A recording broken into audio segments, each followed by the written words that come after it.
industri kependidikan. みんな渦巻きナルトが帰ってきたぞ。飛来神の術。俺ってば父ちゃんを越す火影になる。愚かなる弟。子供騙しか。アマテラス。行くぜ。これが俺たちの力だってばよ。Transform diri anda cuma memerlukan 1 tahun. Sijil kemahiran Malaysia, 3D animation sesuai untuk anda langkah ke industri dengan cepat. Kenali juga dunia AI robotik, game development dan content creation. Perbekalkan pelatih dari industri dan fasiliti canggih dan premium. Todak Academy dari industri kependidikan.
みんな渦巻きナルトが帰ってきたぞ。飛来神の術。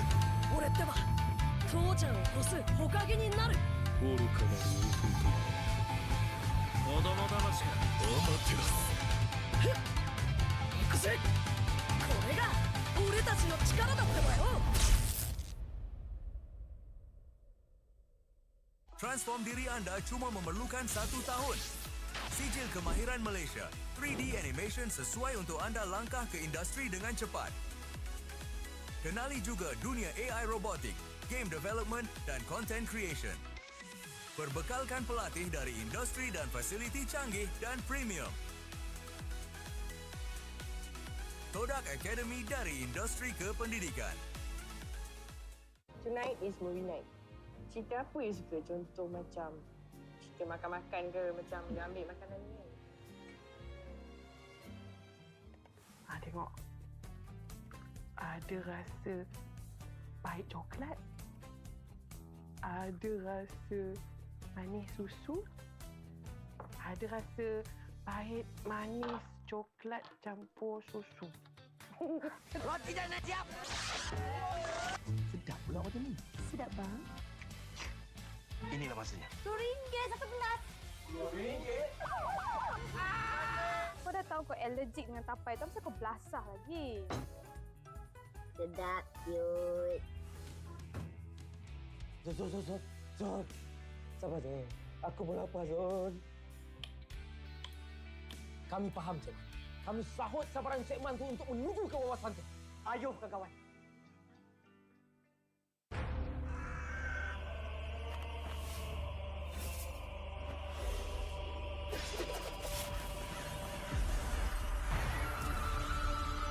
Amaterasu.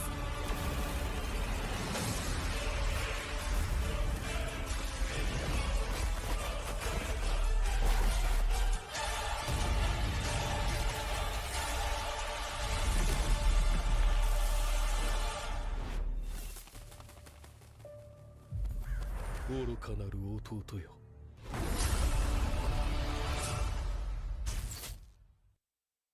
Saya tengok ending semalam. Tak ada tonton. Tak ada tonton. Tak ada tonton. Tak ada tonton. Tak ada tonton. Tak ada tonton. Tak ada tonton. Macam ni baru boleh kawan. Terus keping je.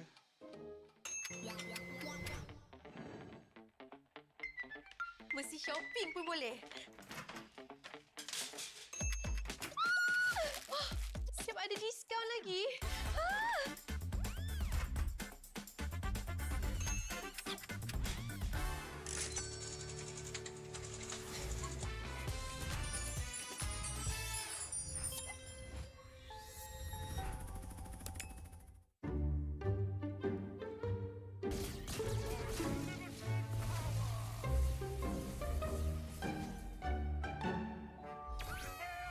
MPL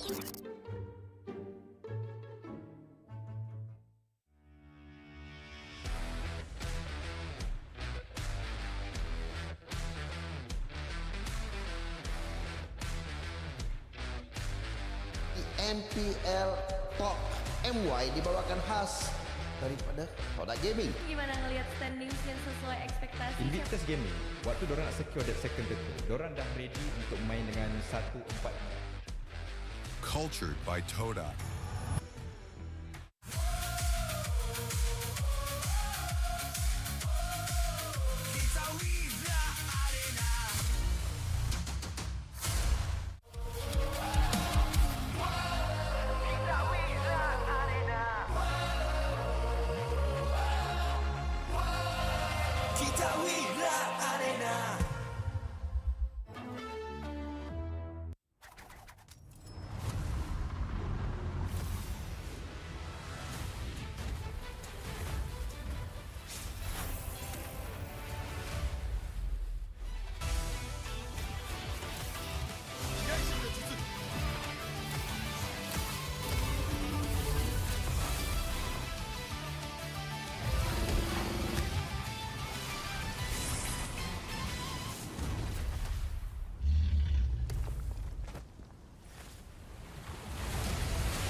Ditelan air mata, selamanya ku takkan di bawah. Perjalananku sampai ke puncak dalam perjuangan. Bila hati terang menyala, setiap luka jadi kekuatan. Pengorbanan yang jauh ujungnya. Sudah tiba masanya melangkah takdir, jalan yang gendir ku tempuh. Bangkit bersama kita juara, membanggakan negara. Kita kawan pentas dunia, Wira Arena. Bangkit bersama kita juara, membanggakan negara. Kerana di hujung cerita pastinya kita Wira Arena. Kita Wira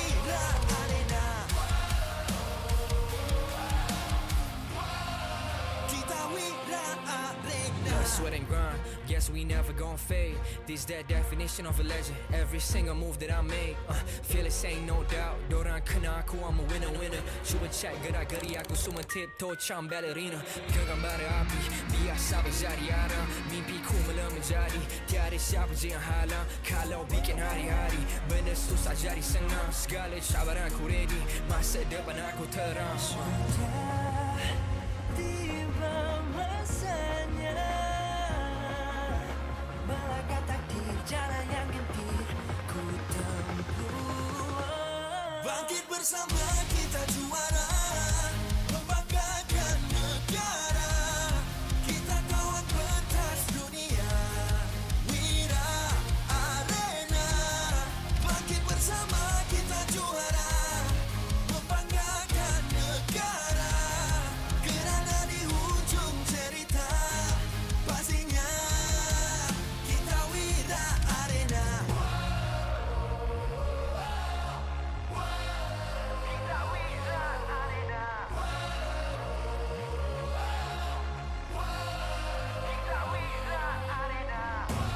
Satu hati, satu jiwa, bangkit bersama kita Wira Arena. Dari bayang kenyala api, nama kita terpahat di bumi. Bangkit bersama kita juara, membanggakan negara. Kita kawan pentas dunia, Wira Arena. Bangkit bersama kita juara, membanggakan negara.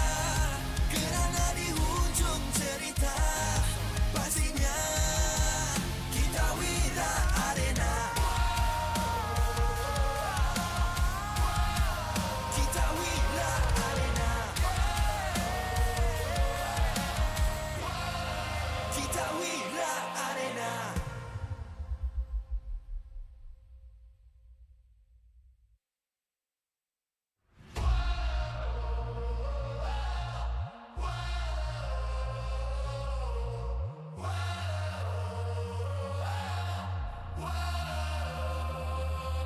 Adakah takdir lemas ditelan air mata? Selamanya ku takkan dibawa perjalananku sampai ke puncak. Dalam perjuangan, bila hati terang menyala, setiap luka jadi kekuatan. Pengorbanan yang jauh ujungnya. Sudah tiba masanya melangkah takdir, jalan yang gentir ku tempuh. Bangkit bersama kita juara, membanggakan negara.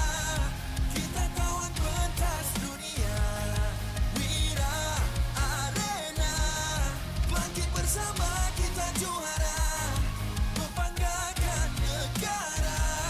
Kerana di hujung cerita, pastinya kita Wira Arena.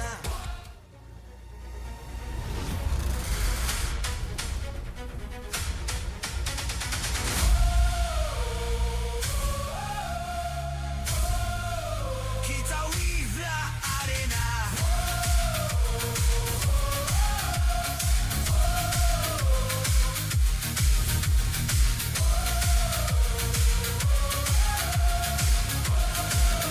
Kita Wira Arena.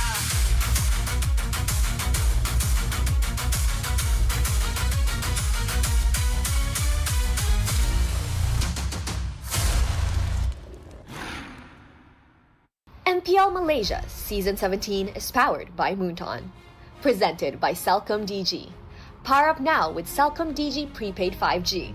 Climb to mythical immortal with unlimited 5G power, uncapped hyperspeed and endless entertainment. Celcom DG Prepaid 5G. Limitless. Made for Gen Now. Infinix Note 60 Pro. It's note what you think. With Snapdragon 7S Gen 4 plus 3D Ice Core Vapor Chamber cooling, active matrix display, and 90-watt wired plus 30-watt wireless charge. Grab your Infinix Note 60 Pro. Available now at Infinix Official Store or TikTok Shop Infinix Malaysia. Official food delivery Grab. Definitely focused when full. When people is hungry, they lose focus. Then, they will have bad aim or bad performance during the game time. Hence, order from GrabFood to stay focused. Cultured by Torak. Torak Academy. Accelerate your skills and career with Torak's Academies. TVET certificates. Be industry ready in under a year. Official motorcycle partner, Yamaha. Official content partner, Media Prima. Official streaming partner, Tauntaun. Our strategic partner, Ferry. TNT Co. Obspot. Quill City Mall. Supported by KBS, ESI, Rakan Muda, MESF. Good afternoon to everybody watching all across the world, Mobile Legends enthusiasts, and of course, those who are watching locally here at the MPL Arena at Quill City Mall. It is currently 2:12 here on the GMT +8 in Malaysia. Welcome to everybody who's tuning in today. We've got a list of games, and most importantly, we got a fist fight that no team wants to lose. First, before we start jumping on into the game, we have to introduce our one and only host of the show. Give it up for Rose. Selamat datang ke MPL Malaysia musim ke-17. Nama saya Rose, host anda sepanjang musim ini. Now, kita berada di minggu kedua, hari kedua, dan kita pun sudah tengok semua pasukan-pasukan main. Ada beberapa pasukan yang actually exceeded our expectations, tetapi ada beberapa juga yang did not even exceed or hit the bar yang kita set untuk mereka sebelum musim bermula. Tapi apa yang kita boleh garanti adalah di era baru ini bukan sahaja kita tengok pasukan-pasukan baru masuk ke MPL Malaysia, tetapi a higher level of competition, sebab semua permainan dengan all the matches yang kita saksikan sangat-sangat sengit. Tapi sebelum kita mulakan perlawanan pertama untuk hari ini, Rose actually nak share satu benda special lah. Hari ini, Rose bukan seorang-seorang di atas pentas, tetapi Rose ada import satu guest daripada Caster Desk. Di mana hari ini, for the first time, kita ada analyst Riz akan teman Rose di atas pentas. Ladies and gentlemen, berikan tepukan untuk Riz. Hello guys, it's me Riz. Hi Rose, I miss you so much. And hi guys, welcome back to MPLMY musim yang ke-17. Hari ni Riz rasa gembira sangat. Dah tak sabar nak naik atas ni. Nak diri sebelah Rose pula. Excited sangat. Excited Yes. So hari ni I don't have to ask you lah how you're doing sebab you excited. Yeah, sangat excited. Height difference jangan tegur. Jangan tegur, okay guys? Jangan tegur. Janji kita boleh muat dalam satu frame. Yes. Okay, apa expectation Riz pasal perlawanan-perlawanan hari ni?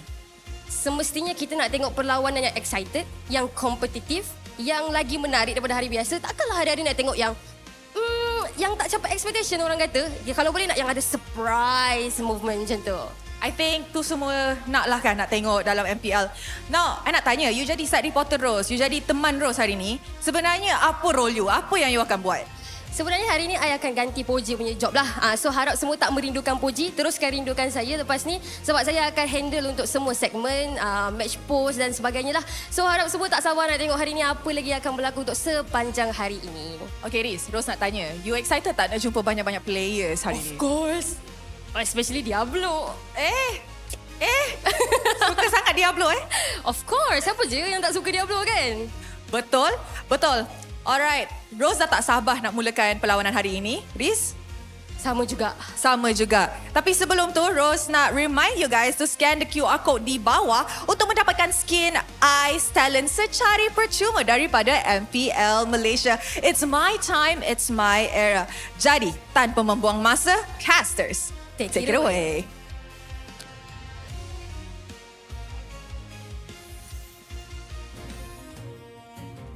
Thank you so much to Rose and as well as Reese Pew Pew up on the stage. Welcome everybody to the English broadcast of the MPL MY Season 17. My name is Gideon Q. Of course, here today with me, we've got Staffa once again after yesterday's games, but we're also introducing LaFell back on the table for our play-by-play to catch all the action. Boys, I know Staffa's opinions because we were watching the games yesterday, but what about you? We heard from our host there are some expectations for at least this Saturday. Oh yeah, I feel like yesterday the first match was amazing. The second one kind of sucked.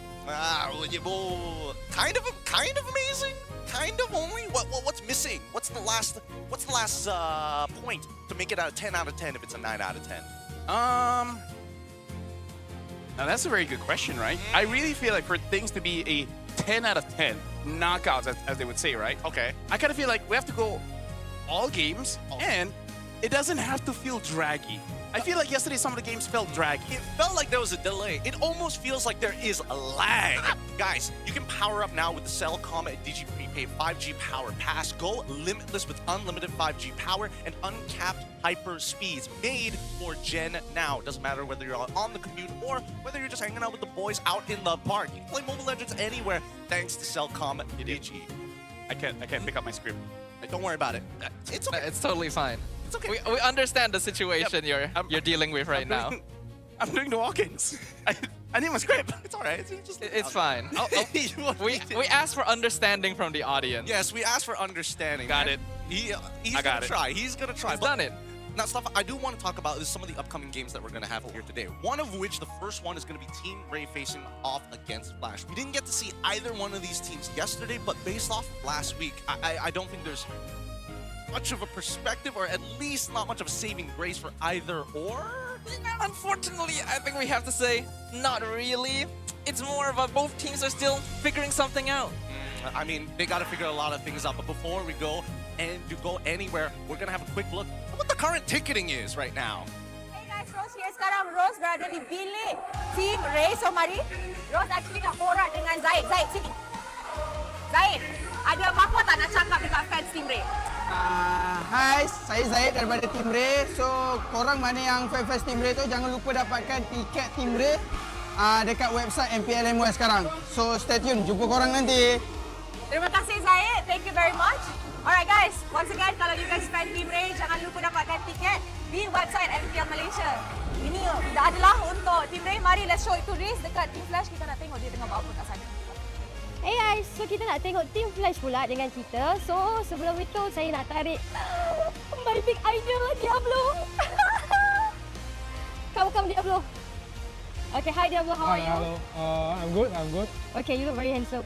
Okay, I just want to ask you like, boleh tak ajak orang untuk datang ke MPLMY, like tengok MPLMY as well as support you as well as Team Flash?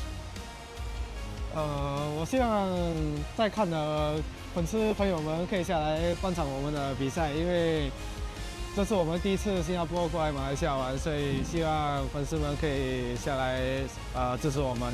对我们说会帮助我们很多。 So dia pun cakap dekat sini dia harap semua fans boleh datang support Team Flash sebab dia orang pertama kali datang ke Malaysia daripada Singapura tau. So untuk anda semua yang berada dekat rumah, jangan lupalah untuk datang ke City Mall, sama-sama support juga Team Flash. Macam mana dia katakan tadi, like you have any words to say to your fans? To all the fans out there, I'm very thankful for all you guys for always supporting us. Even though this time around we might not produce as great as a result, but definitely we will always improve every week, so get to see better matches every week coming on. So be sure to come down and see us. Yeah, how about tickets? I think like a lot of fans also want to know where to buy the tickets, right? Yes, I think for the tickets, please visit MPLMY website and purchase them, especially for our upcoming match tomorrow against SRG as well. It's going to be a very hype match. So yeah, look forward to it. Yeah, thank you Diablo. You look very handsome. 很帅啊，我真的不想要讲。没有。Okay guys, kita akan pass semula kepada casters kita. Casters, giliran anda. What they're trying to say is buy the tickets here and now for today and the upcoming matches for some of your favorite teams live in Quill City Mall, where you can actually be part of the action and more so enjoy the environment around us. But let's pull it back to this upcoming game here, because both Flash and as well as Team Ray have not shown strong openings during week number 1. Has that changed after seeing at least 2 of their games, or has it just been like, I've seen enough, I don't need any more, I think they've hit their ceiling? So this is going to be very odd for me to say, but I think for this one, I'm not a flasher, right? I'm a rayer. you're rare. I'm rare. You're team rare. Okay. I'm rare because Team Ray, first time showing, it looked like they were clueless. But then going up against SRG, and that's like what? In less than 24 hours, they bounce back. They bounce back hard. And for Team Flash, they can bounce back. But the problem is, the roamer ain't even a roamer. Hey, I mean, if you're talking about potentials, then let's look at the notable transfer targets and will they land a new team soon? Because there's a lot of different names and faces that are being hovering around the scene currently, knowing that only during week 3 is when we can actually initiate it, but teams are already scouting out during week 2. Yeah, we all know that the transfer period is going to be starting up next week, so we can expect to see some new faces. But will they be new faces? Will they be old faces? We know there's a lot of veteran players who haven't found a place in the new era of MPL yet. People like Valence, who previously was our runner-up, Jaja having such high potential. Veterans like Zorn, like Chibi, who are sitting on the back foot, might they go to a new team to show up on stage once again? Cut the arrow on Shiki apparently being part of that Yeah, conversation. I mean, I gotta give it to Prod, man. They've got jokes. They've got jokes to weave in every once in a while. But do you agree with this, right? You were mentioning about Flash not having that roamer, and then is it do they need a dedicated roamer or just need another jungler and let Hades go into that? I'm just gonna keep it very simple. The problem with their situation is they need a minimum of 2 Malaysian players, and right now SkyZ is there. Razin was the other Malaysian player, so whatever role they're gonna get, roamer, jungle, whatever, it has to be a Malaysian, and I think they're struggling a bit there. Well, hopefully that Malaysian player could potentially solve some of these issues here, or at the very least attack Team Ray, because team movements and decision makings have been inconsistent, uncoordinated. The objective control needs clearer structure and priority setting. This feels very fundamental. Do you agree? Yeah, I agree. In fact, I feel like these are issues that quite a few teams are still dealing with right now. And we've already talked about some of them before, but Team Ray definitely needs to figure that out. Besides that as well, we believe their drafts need a little bit more refinement, kind of avoid overloading the compositions to try and do everything, because you're not going to get it perfectly every single time. And there's also been a lot of question marks about Jesgar's performance in the jungle. Does he have the flexibility to play heroes that are not tank utility? Ooh, that's tough, because I probably think right now Jesgar kind of underperforming. I haven't got a full opinion of him just yet. I'll see one more game and I'll say it. But the drafts, I don't necessarily agree. Are you with it? Because I feel like first half they're like, all right, there's an idea. Yeah. Second half is where it's a little bit like coin flip. Maybe it's a little more towards what they've been practicing. I feel like they might be ahead of the curve, but just not ready yet. You know, because when we're looking at overloading the draft, they're like kind of trying out new things, like the Obsidian. Like, yes, they lost, but they didn't lose by that much. They almost won, right, against SRG. And I feel like the biggest problem about Team Ray is their side lane esports. Side lane. Their goal lane and their EXP is pretty good. The mid trio, bro, what's going on? Oh, right? I got behind Ivan that. hasn't been I doing that agree. well, right? It might be a Siska problem. Everywhere he goes, the side lanes are strong. Yeah. It's not just Siska too. Lolio? How many times has he been in this position? Exactly. Oh boy, that's gotta hurt. The only time Lolio felt like he was playing a game when he was playing with Sakai, Stormy, and News. During the SEA Games? Yeah. That was the only time we got to see him really shine.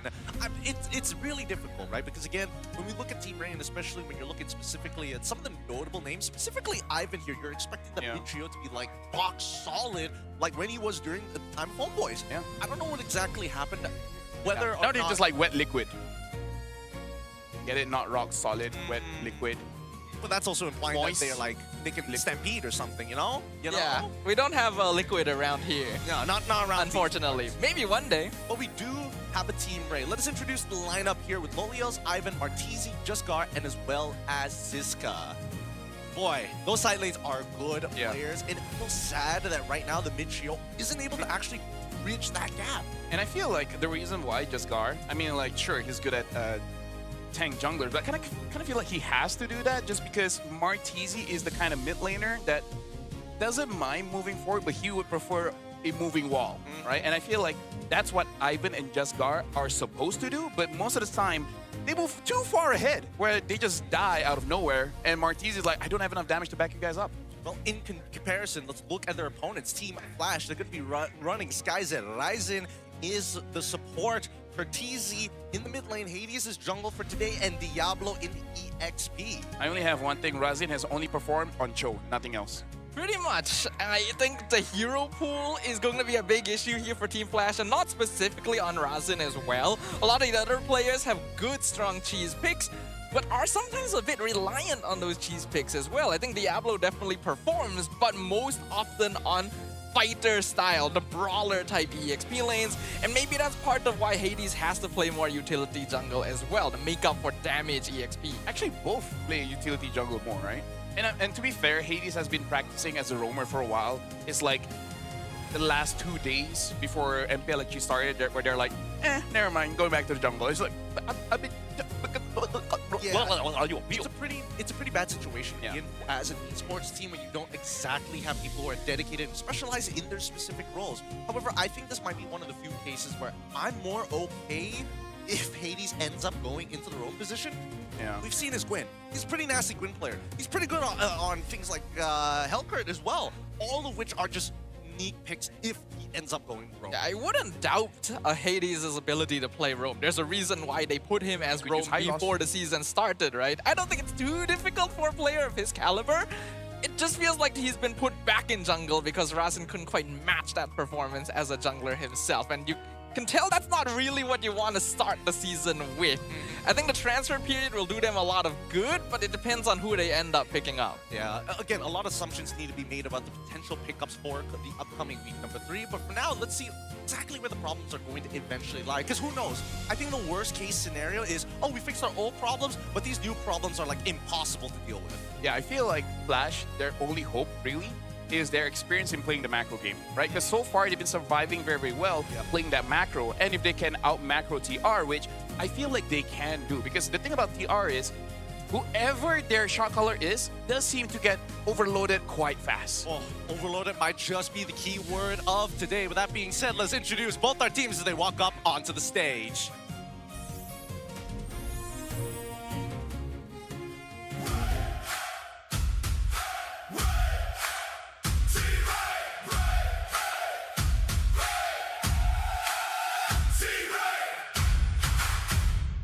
The record may not reflect it, but this squad pushed champions to the brink and showed their true ceiling. They've chosen trust over change, doubling down on the same 5 to prove the reset is real. Are we about to witness their first strike? Make some noise for Team Ray! Sticking with just Gar, the mid-trio of TR will have to set up big time if they want to save themselves from the mistakes last week. We need to see more from this team because so far, the team has been side lane esports more than Team Ray. An unfortunate turn of events, of course, but we're hoping for the best, that Team Ray could rise above here at week number 2. We are flashing, flashers. Do you guys see this? We're flash! They've shown flashes of brilliance, but the last outing slowed their momentum in this new era. With bold rule changes and the star trio of Diablo, Hades, and Curtizi leading the charge, danger is always one play away. Ladies and gentlemen, this is Team Flash! We've already talked that this team has shown great macro, and they're quick to fix their shortcomings because of their experience. Whether or not this team is able to gel together to get another win is a different question. Now, introducing, we welcome the coaching staff of both the teams, the masterminds behind every match. Joined by the head of League Ops, Franklin, who will ensure every game runs fairly and smoothly.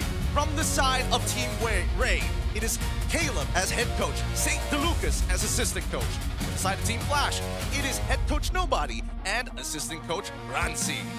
Let's keep it going with the fist bumps between the teams, a true sign of professionalism and the last point of contact before they go to war in the land of Dawn.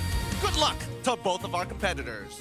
I gotta say, the flash transition, I should have used a different voice because it sounded like Morty in my head. Flash, we're flashing, flash! I think it was the mannerisms more than actually sounding like Morty himself. No, I wasn't going for it, but then as the mannerisms come on, like, should have put a Morty voice.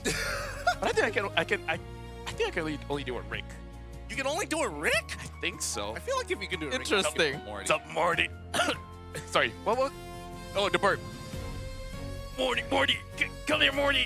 Can't get it. Morty, school's not important, Morty. We got adventures. Adventures in a few universes. Tyrants. They're pirates. We gotta do science, Morty. We gotta do it all. Side squats, Morty.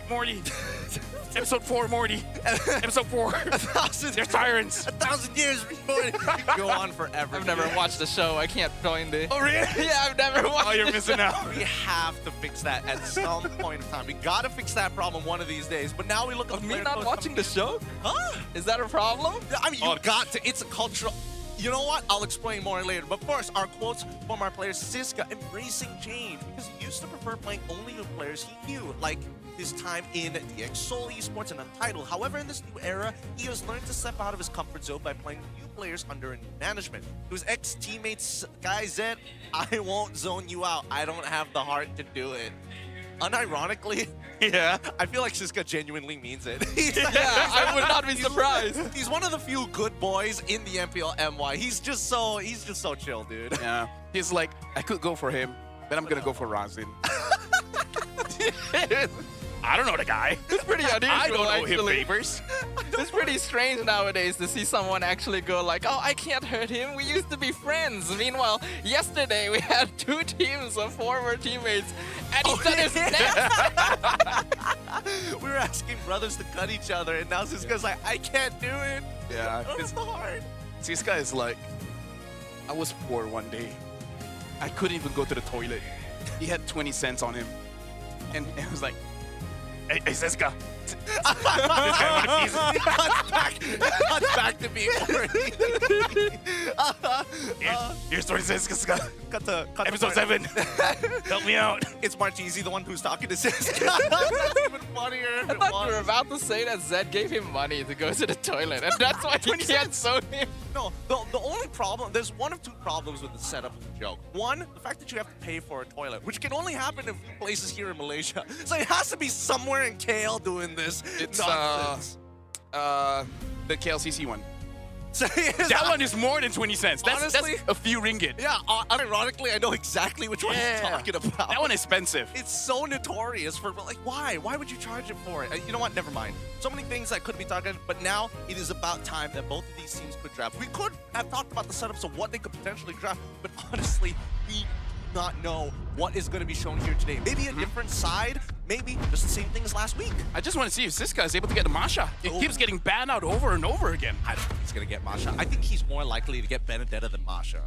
And if they want to play it safe, there's always things like Lapu too. Sora has to be banned. I feel Probably. like Sora has to be banned. I think this is a pretty EXP heavy matchup. Yep. It's Siska and Diablo.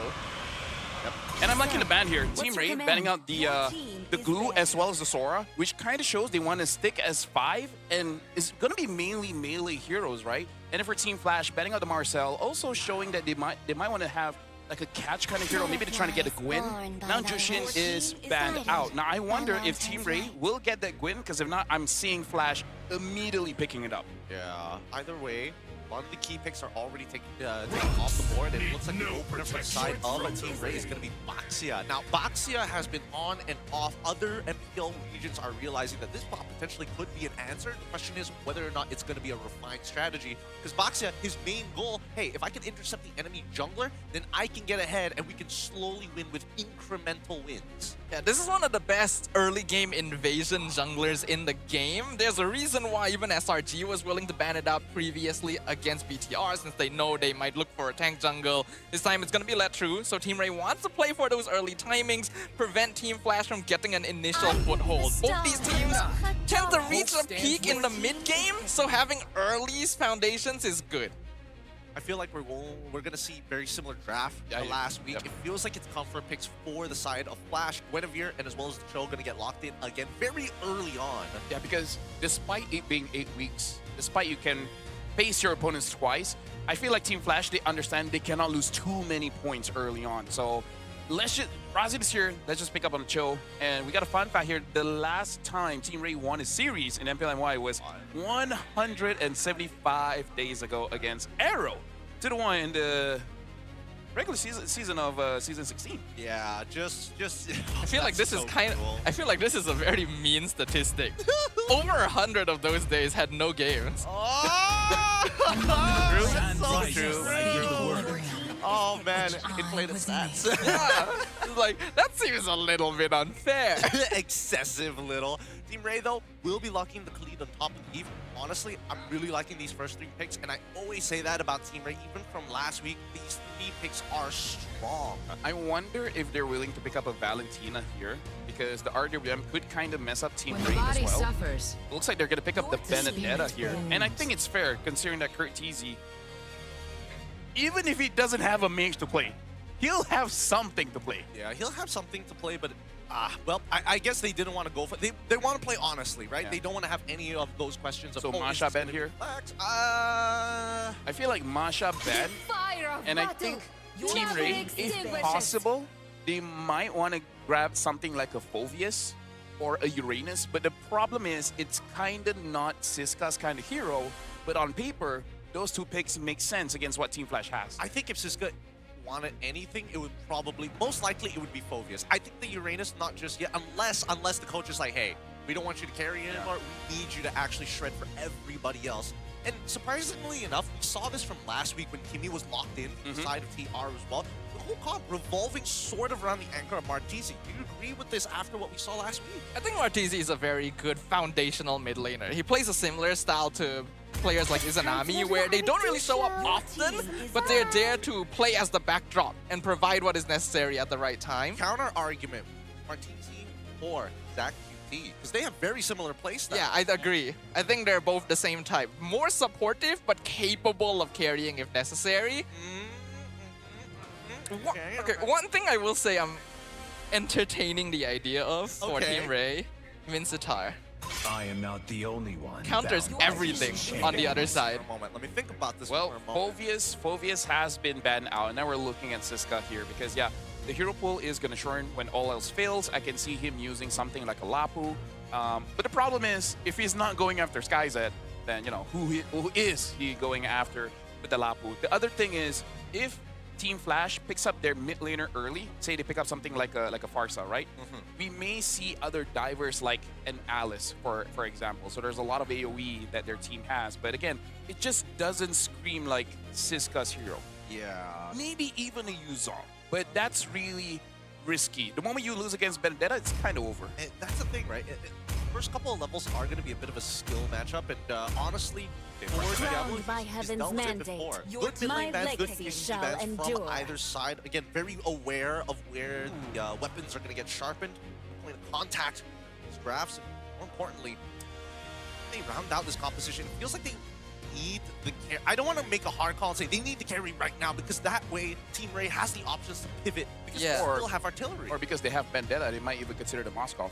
That's also possible. They could go for full split push potential, because Team Flash has been one of the better macro teams, just kind of focusing on controlling the map and not necessarily winning out fights directly. So that's a possibility. If not, then things like Claude are also very safe while offering the same utility. Looks like they're gonna lean into the Harif instead. Not exactly a pick I wouldn't have thought. I will say though, Team Ray banned the Zetian. I'm wondering if they're going YSS for Lolil again. Actually, no, I'm not even mad if they pick up something like a Terizla. But that does mean that the gold laner really has to carry, which, again, the Claude is open. Yeah, but are they just... I feel like there's a certain degree. I feel like even Granger or Yi Sun Shin might be okay.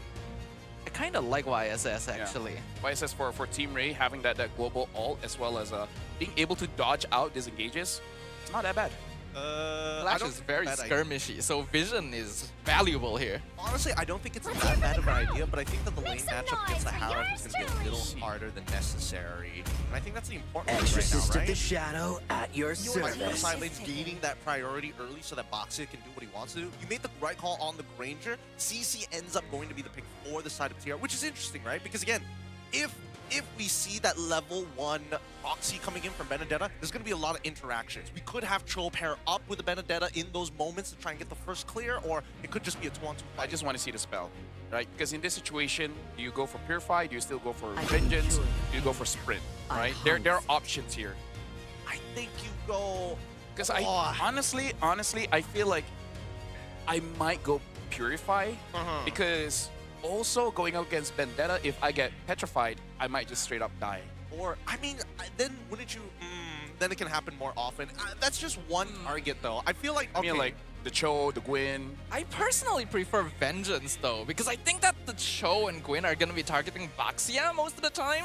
True. So it's better as the CC to be diving into the back. And if you get kicked, you can still use Vengeance to keep yourself alive anyway. That's also true, but it looks like Siska has opted to go for the Purify instead. I think it's... Same as Volio. Yeah, That's same dangerous. as Volio's. I mean, no, it's kind of no choice. There's just so much single target lockdown on the opposite side, and we'll see whether or not it's bringing use, a full use, as we jump in to our first best of 3 to kick off our Saturday, week 2, day number 2 of the MPL MY Season 17. Yeah, part of the reason why I was talking about the Purify, because I kind of feel like that was one of their regrets going up against SRG, especially Lolio. He was not caught the entire game, but only one kick from Humes, and then GG, it's over, right? So maybe that's just something that the team has adapted, be like, we gotta respect, man, we just need that Purify. Yeah, it's a good lesson that needed to be learned, to be fair. But on the opposite side, Kaizen still as aggressive as ever. Oh my god, this is first blood. No, Pertese should be able to get out of here, but what a huge life tax. Yeah. Oh, Diablo already taking quite a lot of damage from Siska, so it looks like Siska probably learned this matchup quite well. Ivan goes in, still has the flicker, not gonna expand. But yeah, both mid duos actually deal a lot of damage, so that was a 100% skill matchup between the two, but more favoring Team Ray. They're gonna engage on Jesgar here. They land the space migration, still chasing it. Here comes Razin as well. Picks up the first blood on the concussive. This is really, really upsetting. So they pathed away. They started on purple. They wanted to path towards EXP. They go for the invade. They don't fight for Litho Wanderer, thinking that they should be on Litho Wanderer, but Team Flash makes a hard read on them as they catch them making that initial invade. Gold Lane cannot support because they're too busy farming. Why didn't they do this on the opposite side? Why didn't they do this down by the EXP side? Honestly, I kind of feel like either side is also kind of bad because I was talking about how both mid duos are actually pretty strong in lane. The problem with Team Flash was that Martese has the range advantage and Ivan can disrupt. But if the Baxia is straight in their face, they can just pull on all the damage on the Baxia, and that's part of the problem. So yeah, I feel like maybe he didn't have vision, so he didn't know where the Gwyn was pathing. Okay, I understand not knowing where the Gwyn was That's pathing. the only thing that I can think of the reason why he went where he did. But Cisco was like beating Diablo down. He should have communicated. That's honestly that. true, yeah. Like he recalled, so therefore he won't make it. But now another fight breaks out. Oh, Hades instantly exploded to Martese, and they'll find another as well. Jesgar picking up Razin. It's gonna be a battle between the mid laner. Oh my goodness! Ivan nearly feeding a double to Kurt. That was kind of nice. That was kind of nice, but it did cost a lot of battle spells in the middle of it. So again, like I said, Martese is the kind of mid laner that wants to move around and wants a moving wall with him. If only the wall tanked the turrets so that he could, wait, was he even hit by the turret? Maybe he wasn't, but whatever. It's just him being him. Him being him. But more importantly, the turtle hasn't been touched just yet, and the supports are about to hit level 4. Once it hits level 4, things are going to get extra spicy. As if Cortese ready to unleash hell. Let's see what ult he ends up stealing, though. They're already positing over the turtle. Jesgar gonna have aggro of it currently with Ivan in the tri-brush. He's gonna come from behind, do some good damage, reveal Hades as well. Lolio joins the fight, electrifying blow on Martese, and he's gonna be executed by Diablo. They're gonna be able to miss the other abilities, but somehow Skyzen is the one securing the turtle, and Razin's gonna be the next one down. Ivan gonna be sacrificed as well. Double kill over to the Benedetta. That was beautiful coming in from Diablo. He found the target and it was immovable, right? Everything was nice. After Martese was out of the fight, there's really not a lot of damage that Team Ray could have. So once Martese is down, there's really nothing more for you to fight for. Yeah, I don't know. It's just, I feel like it's really, really weird from the side of Team Ray. One, because I think that Martese needs to start communicating to the rest of the team. It's like, hey, we cannot play the traditional way of front to back because if Diablo gets on top of me, there's literally nothing I can do. I have no counterplay for the next 20 seconds or so because I don't have Flicker. Yeah. In that case, they should be fighting from mid down river instead, where they at least can see Diablo coming in from a flank if he does walk up from the enemy side. Either way, this means a slight EXP lead for Diablo, which is fine for him for that mid lane. Sandstorm misses. RWM gonna be used, but Jesgar is the first one down. Traded for Razin. Not really worth it for Ray. Huge Terrify from Cortese. Huge. Yeah, and again, I kind of feel like for both teams, oddly enough, we don't bring this up too much, but you really gotta check out those spells, especially for Team Ray, because I feel like that's one discipline that they are lacking a little bit. And I feel like in the duration of this game, as long as they make sure they communicate to their team on all the timing of the flickers and the purifies, I think they should be winning more fights. Yes, they should. A lot more fights, as a matter of fact. More importantly, I mean, there are a couple game changers. Of course, Petrify is one of the few that has a much shorter cooldown compared to the flickers. Same can be said about the purifies as well, but more importantly, I think just the struggle to open up this map, right? I think that's what they're really struggling with. They're not 100% sure whether Razin or even Hades is going to show up, and clearing all of these bushes is ending up wasting time as you see the engage. Violet Requiem onto the box, yeah, and the flicker kick from Razin picks up Martisi as well. He's gonna try and flicker out, but he's already being caught and surrounded. Double kill for Hades, one for SkyZ. Team Flash with an absolute W in the mid lane. Gideon, my only analysis is, you already saw what Hades can do with the Guinevere. Why'd you let it go? Hey, look, they get away with things, and from Team Flash's perspective, they're like, hey, we wanted to lose a lot less games. Yeah. Make sure to have enough points coming into the second half of the league. Oh wait, are they actually going to contest for this? No way, no way, no way, no way. They want to force it. Hades already has the turtle. Electrofile blow finds Lolil. He just barely dashes out. Diablo's in the middle of everything, but he is way too deep, and Team Ray will punish him, but they still get the kill on the Granger. That felt like solo reg, where the guy is like, look at me 1v9. and then the entire team is like, bet, check this. Go. We're not coming in. And to be fair, Diablo almost got the outplay. He just missed that last dash on the Lolios. Had to sneak in the auto attack and ended up didn't have enough HP to escape. Does trade 1-for-1 at the bare minimum, but at least SkyZ cracks open top tier 1. They should start to swap lanes and really influence these buffs. Yeah, I gotta say, I don't know what Ritual Team Flash did, and they got everything they wanted in the draft, but it's very interesting. At least for the first 3 picks, they got Diablo on the Benedetta, Hades on the Gwen, and then Razin on the Cho. It's like, whatever ritual you guys did, it's working. It's a magic spell called Enemy Disrespect. like yesterday when he keeps getting the fanny, huh? Yeah. It's just sometimes they're diving Diablo 1v3. Surely they kill him here. Yes, they do. Okay, looks like Ivan has already got his Thunderbelt online, I would assume, unless I'm seeing it, stripping. Yep, he's already completed the Thunderbelt. Already started to stack it up. But in terms of gold lead, 3K is a pretty substantial lead, 6 minutes going into the 7th minute into the game. And I think one more fight will break the camel's back for Team Ray if it ends up being for a neutral objective. And I kind of feel like, yeah, for Team Ray, I think by this time Loli already has his Skypiercer, so... Oh, hold on, the engaging. Raging Sandstorm comes in, RDM locked down Hades, so Guinevere is going to be the first one down. Razin trying to run away, but Siska goes in with the curtain call, chases down the Cho behind his tier 2. He has to flicker out. Electrofile low misses, gets a 2-man petrify though. Diablo chases down Lolil, finds the kill, trying to dash back now. Siska cuts him off from the back, but is he doing enough damage? Not quite. He's going to be surrounded by Razin, and Team Flash turn it around on them. Very nice play coming in from Razin, maintaining that distance perfectly right on top of Siska. So Diablo had no chance of actually getting hit by those yo-yos, especially when it's such a chaotic fight like that. Next turtle should fall into the hands of Team Flash unless there's a miraculous steal here from Jistar. I gotta say, that guy is kind of good on the Benedetta, and I really like that he is definitely not a KD8 kind of player. He's like, I'm building full damage, and the way that I win is if I kill more than I die. Yep, that is true. As long as he's trading 1-for-1 on high priority targets, it is worthwhile. He's trying to be cost efficient, as they say, right? Did have to see truly Singaporean. Yeah. It's like a joke, right? Times the player. Wait, no, isn't it? Wait, we still have the better nasi ayam. Not gonna fall on that one. No, not gonna fall into that argument. You guys can have a good Vendetta player, right? We'll see. Maybe Siska is a little like, hey. They just need to give Siska Vendetta as well. Then we can actually compare. Yeah, that'd be great. That'd be great if we can get to see the mirror matchup. Oh, okay. I gotta say, the only way Siska will get a Benedetta is they give Diablo a Sora. And I don't know if I want to take that trade. You just have to pick Benedetta first. And then ban the Sora.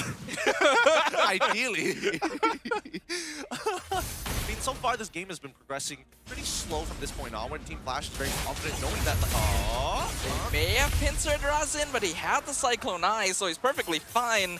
And we can see as the game goes, Team Flash is building up very solid wave management. I mean, he can't really do much at this point. He's hoping for a reaction from Team Ray because knowing the way that Team Flash, if it's going to be macro-centric, we're not going to fight if there's nothing to fight for, really. We're just either A, waiting for a mistake, or B, waiting for the Lord to spawn in about 30 seconds. I'm gonna say this is slightly disappointing from Team Ray because I really feel like after Just Guard died early on, their entire strength of the comp just gets destroyed. And this is why we keep saying it's side lane esports. The mid tier just does one mistake and be like, well, GG, what you want me to do? I guess we'll play from behind, boys. Yeah. Hey, Lodia, you can do it, right? Doesn't even really feel like they're trying to play from behind. It's just, oh, we're too scared to do anything now. Yeah, it feels bad to deactivate you are Team Ray because no matter what, it feels very punishing to RWM, knowing that it's like, oh, guess what? I'm gonna just die to Diablo again if he happens to be in the area, which he always will be. So far, he's ahead. Oh, they've got one. Curtisi flickers out to the Violent Requiem. Gonna be used in return. Hades drops low, but Curtisi will go down. Hades gonna be melted as well. But look at the backline. Diablo is literally in there. Ranks tinning them one by one. Lolia's already gone. It is still gonna be a 3v3 situation though, and Flash is lower on HP. Team Ray trying to re-engage. Raging Sandstorm gonna connect on Sky's head. He's in a vulnerable spot. Dashes over the Lord Pit. Siska's gonna follow after him and finds the kill on the Harif. Team Ray finally claims the victory they've been looking for. Siska did it. He's like, yo, my boy. Yo, my boy. But I can see us losing, so I gotta take it down. Oh, Diablo, Diablo! Oh, Diablo! Bro! The madman himself! There's no way. We were talking about how he's not a KDA player. He's waiting to trade as long as he gets the advantage. Just Scar. We can't protect you no more. Well, let's look at the instant replay. Because again, it was about distancing. Jascar, he walks backwards here. He walks forward. Oh, okay. He didn't even retreat. Look, admittedly, he couldn't because he got hit by Diablo. But at the same time, I thought he had petrified. He did. I got no excuses for him. The only thing that I can think of. But I don't think that happened. Eye for an eye, but it happens to be the knockup. Yeah. But I don't think that happened. I don't think so. The knockup He just didn't press it. He's just could like, have there's no way. He ate it. He just ate it. He just waited for it and died for it. You know what? Just Gar. Can't help you out, man. Can't help him out on that one. Can't help you out on that one. He's having a very rough game. They have the full anti-duress as well. Yeah, doesn't have it. Now the first inhibitor should fall here, but again, good defense coming up from the side of Team Ray after the fact. Slightly unlucky for Team Flash because the Lord collided right before 12 minutes, which is when the Holy defense would have disappeared. But because of that, Team Ray are able to maintain their inhibs, but things are still not looking good. Gotta take luck out of the equation so far. If we can take luck out of the equation, that'd be great for Team Ray, if I'm being perfectly honest. That was definitely a free Lord after winning such an important fight, because now that 3K lead that we see from Team Flash is maintained despite Team Ray having a very convincing fight. They're gonna dance a little bit for the time being. And Flash just won't let them out of their base. Very atypical Flash style. I mean, like, you know, staying in your home is not that bad. Team Flash just suggesting is like, you don't have to go out. Grass is dangerous, boys. Don't touch it. Don't touch it. Story of my life. Yes, think about your future. I don't see grass in my future.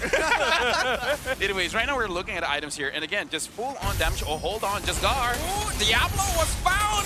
He's surrounded. He's not getting out of this one.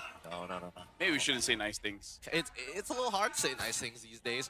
Honestly, I would have expected Diablo Diablo. is great. I would have expected he Diablo was literally to get out touching of there grass. faster. I'm surprised that he held on like what he did previously, his habit of like waiting for the eye for an eye into the Boxia. Could have just ulted straight away. But mid-tier 1 will fall. Ray now looking to dominate the rest of this map. Maybe he was looking at his items. Could be. Or you're just sliding him back. It happens, you know, it happens. I mean, he stole the Lord, and then he made a mistake, so it just equals out. Oh. Yeah. Like, I feel like when you steal the Lord, I guess. you're able to make 3 mistakes. That's a lot. I feel like that's a lot of mistakes, I think 3 mistakes is a bit much. Even 2 feels like a little bad, I'm not gonna lie. Hey, Maybe if it's early game, it gives you more mistakes. No, I mean like 3 mistakes in the entire game. In the entire series. So it doesn't stack the more lords you steal. I don't make the rules. I don't make the rules. I don't make the rules. I read it in some kind of contract. You steal a lord, 3 mistakes. All right, here we go. Let's see whether there's 2 more to actually be found here as Team Ray. But look at Diablo. He's going for it. Somebody's got to respond to it. Hello, anybody gonna do anything? Inhibitor lost for free as Flash now gets a 4v3 at this point of time unless somebody from Team Ray decides to initiate. So annoying to fight against Team Flash, man. What do you even do in this position? They need to be together, but it looks like Team Flash is gonna try and blitz it down. Razin finds a 3-man Jikundo, but gets cancelled out of the kick. Raging Sandstorm comes through. Electrifying Blow also cancelled. Razin gonna die inside the RDM, but Hades will secure the Lord. While Leo, though, doing a lot of damage from behind, already picking up the double kill, including that of Diablo. So Team Ray not completely out of it yet. Shoutouts to Lolia and Siska, man. They're doing so good. Although to be fair, Ivan is doing his job as well. Oh, he's making a lot less misplays compared to last week, for sure. He's being a lot more consistent, and I think that's what Team Ray needs if they're finding these fights like this. So right now for Team Ray, I feel like as long as they can keep Loliel safe, that's good. So how do you do that? Kill Diablo. Oh, Hades, 2-man Violet Requiem, but there's no follow-up. He does get the kill on Martisi, and he goes in again. Brings the migration, Wintercraft dodges. Martisi steals the Raging Sandstorm, connects on 3. Lolil, though, doing damage, does snipe away to Valentina. Skyzed wants to kill, but Granger's already too far. They'll try to go for Ivan instead. This is probably a free kill. I'd be very surprised if it wasn't, and they'll commit their ultimates just to make sure. Everything thrown at one man. Down for the count. No battle spell. 15 minutes into this game as Skyzen now getting the last couple of items here. Concentrated energy purchase. Loliel's even getting a BRB. Okay, sorry, BFB. Oh, Loliel's understands, like, please. I cannot afford to die. Loliel has been down this road for a while and is like, tank Moonton for Purify. Tank Moonton. What a great battle spell. But yeah, Guinevere with just a concentrated energy, man. Like, enough to basically kill anyone that doesn't have a defense item. Sometimes even with a defense item. Yeah. Sometimes though. Shred's so much shred, so much power involved. So much strength and passion and dignity in her Violet Requiem. I'm gonna be honest, I forgot who you were talking about. Just, like how she's always been French. What do you mean? It's not Guinevere, it's Guinevere. I don't think that was French. Okay, fine, she's Spanish now. Guinevere. Okay, then I'm French. Guinevere. That's probably closer. I wouldn't know. Bonjour, Guinevere. Sister of Lancelot. Okay, I think that makes a little more sense once you start involving Lancelot in there. Oh my goodness. Because Sistiare is a French word for sure. Yeah, for sure. 762 current stacks here for our boy Loliel. 16-4 into this game, and Team Flash haven't found another opening, realizing that, hey, we're kind of getting outscaled at this point. We need to make sure we get Skyzed the fight of a lifetime, and we need to get that time for him. However, the only time to do that is during these Lord fights, and that's already high risk.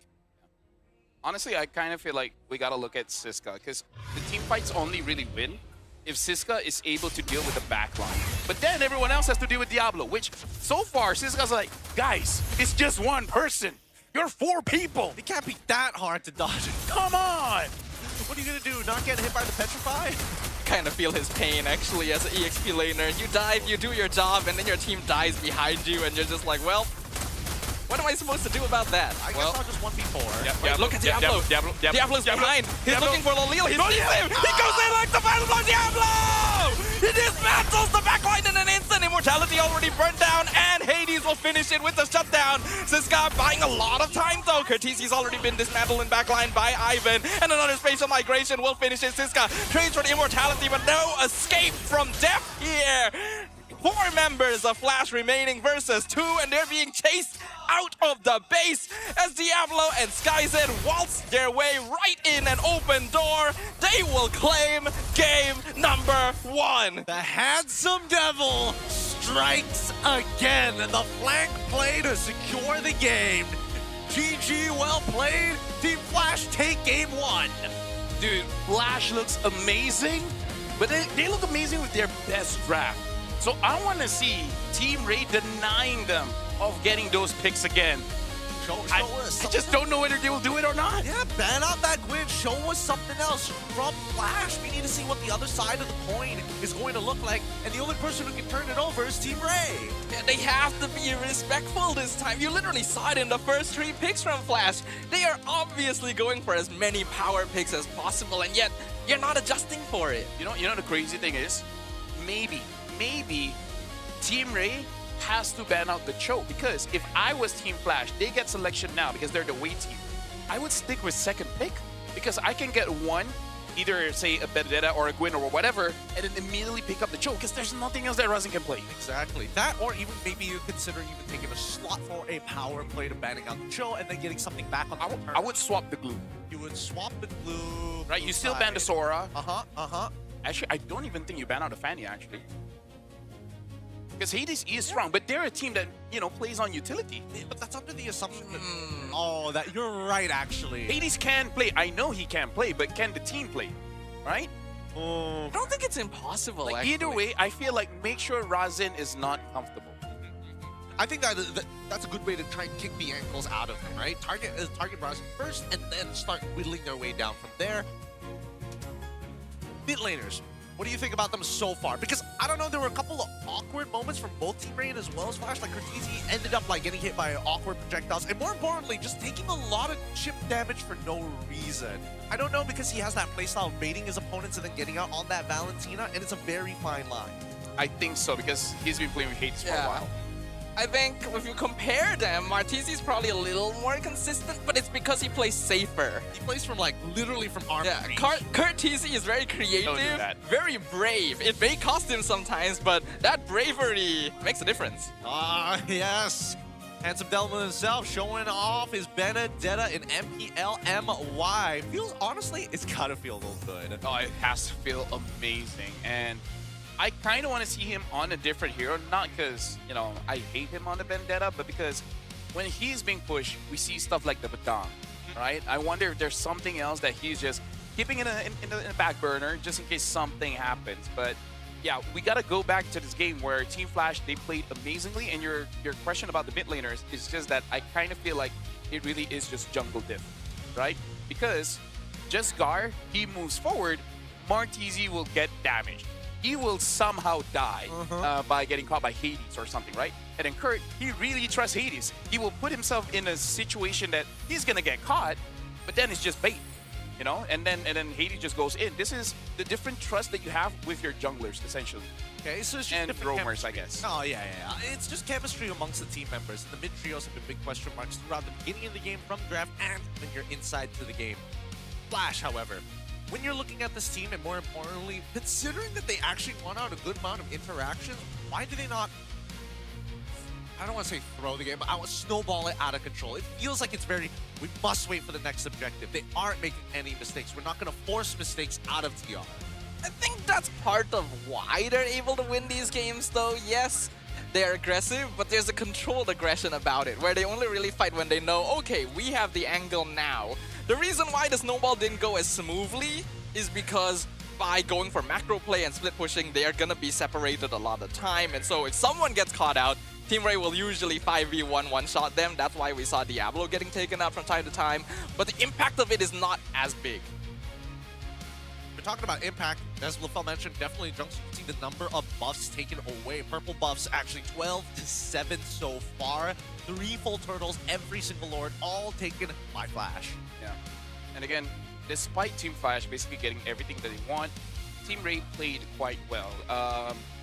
It does seem that this is also a problem for Team Ray, where Team Flash, they understand that this is side lane esports, so it makes Diablo's job just a little bit easier. He knows he just got to kill Lolio. Once Lolio is done, even if Siska is doing good, he's not going to get a Savage, right? Even if Martiz is doing good, he also will not be getting a Savage. Lolio, though, he might get it. So it's quite easy where you have one job, and he's damn good at that job. Yep. And it also helps that all of his items are pretty cost efficient in comparison to how much Lolio has to invest in his build, right? And Unfortunately for Lolios, didn't get too much off the Sky Piercer, unfortunately. I think maybe he could have decided to delay it later on, but at the end of the day, Team Ray, they had two really good fights. They just weren't able to come online soon enough. And even when they did win those fights, it didn't really feel like they translated it properly. Yeah. Especially that one fight into the Stolen Lord, that really should not have happened. Lolil, he's trying his best. He still has the highest GPM, trying to farm as much as possible. But when you have people like Diablo, the carry, as well as Razin, both Sandbag and Best Wingman breathing down your neck, it's very difficult. They gotta get him off this, Joe. Yeah, they really got it, because I really feel like they have to disrupt something from Team Flash, because it does feel like they're playing their game, and I feel like that's the most dangerous thing, where Team Flash is playing their own meta. Stop it! Don't let them do it. Don't let them do it. Right? If you can take one, that'd be great. If you can take two, awesome. Right? I really feel like you should not be letting go of the Gwyn or the Joe. Yeah. I feel like those two gotta go. All right, those are the two power picks that we're hoping to see be banned out in the following game, though. Let's quickly look at these highlights, recap the game, and most importantly, see if there's any other extra details. Because again, these early situations, like this here, was to me, this is such a mistake. If this was happening on the opposite side with Ziska, it's so much better. Having that one extra man makes the difference, and it's just these continuous decisions of these fights not going in the shape that they're looking for. Everybody is kiting in different directions. Everybody is looking for the traditional front to back. But when we do finally get that traditional front to back, feels like Team Ray is a little late on the ball. And honestly, looking at that, it kind of feels telegraphed, right? It kind of feels like, because Flash has been on international grounds many times, right? This kind of draft, even SRG does the same thing, right? Clear mid, and then take a junk creep from the side, right? But Team Flash like, dude, we've seen this before. What are the chances they're gonna do it? And then you guys just do it, and they just fight back. So yeah, I feel like Team Ray was a little bit too honest, and Team Flash, they're just too old. They've seen this before. It's the boomers versus yeah. They're too old, to be honest. Lying is ingrained. Lying is ingrained. And you can kind of see it in the playstyle, actually. I'm pretty sure there's a lot of things that my parents said as probably not true. Oh, we know it. No, we know it. And then this play here, disgusting, disgusting. You just didn't notice him. They didn't notice him sneak across, flank across. That's just something that Team Ray are gonna have to be a little bit more aware of. And I don't know. It feels like Ivan's job as of right now is really hard to not only micromanage everybody, but it's just making the final call when you're the one looking for vision. Yeah, Khalid is already a little difficult to play into both Cho and Guinevere, so that's part of why he wasn't able to provide as much info. But then I also feel like Jiskar's positioning is a little questionable. Yeah. He lost a lot of retries. Will they finally let Zai play? I mean, like, here's the thing. I know that Zai has better mechanics. Now, we're gonna hear a bit on what Team Ray was discussing before we jump into the game. So let's see what they had to say. We need to guys, we have a good XP laner, so maybe if top XP, we can punish them for their jungle. But be careful. Both sides don't priority the first grab. Our same thing. Okay. Guys, and also, guys, our priority is to delay them, to poke them. Don't for the priority the invade. Careful also for the Khalid damage early. Okay. I liked it. I hope the coaches are okay, because that's quite a lot of info. But yeah, we can already see that they, in a way, were talking about invades as well. So maybe they themselves were planning on it, but if you're planning to invade, you're kind of also planning in case you get invaded, right? And they were careful of the Khalid damage. I feel like in the early game, that was very, very key. Yeah, they wanted to move away from the first turtle. First crab. First crab, Little Wanderer. I don't think they were expecting Ziska to force a recall out of Diablo in that case, right? Because if this is a set play and that was the one thing that changed... Oh, maybe that's where they wanted to invade, right? Hoping Diablo wins that cut. Yeah. Right, get level 2. The likelihood he wins that cut, gets his regen, brings it back to at least 60% of his HP, then he goes back into the lane, it would have been a net neutral. But because he was able to break that early, they were still making their set play on the opposite side. But either way, why aren't the gold laners getting involved, even if you are making a play like that? Actually, no, now I'm more upset. Ziska single-handedly stopped what they wanted to do. And then it got ruined. Like, bro, I single-handedly stopped their entire game plan. I I even saved my own lane at the same time.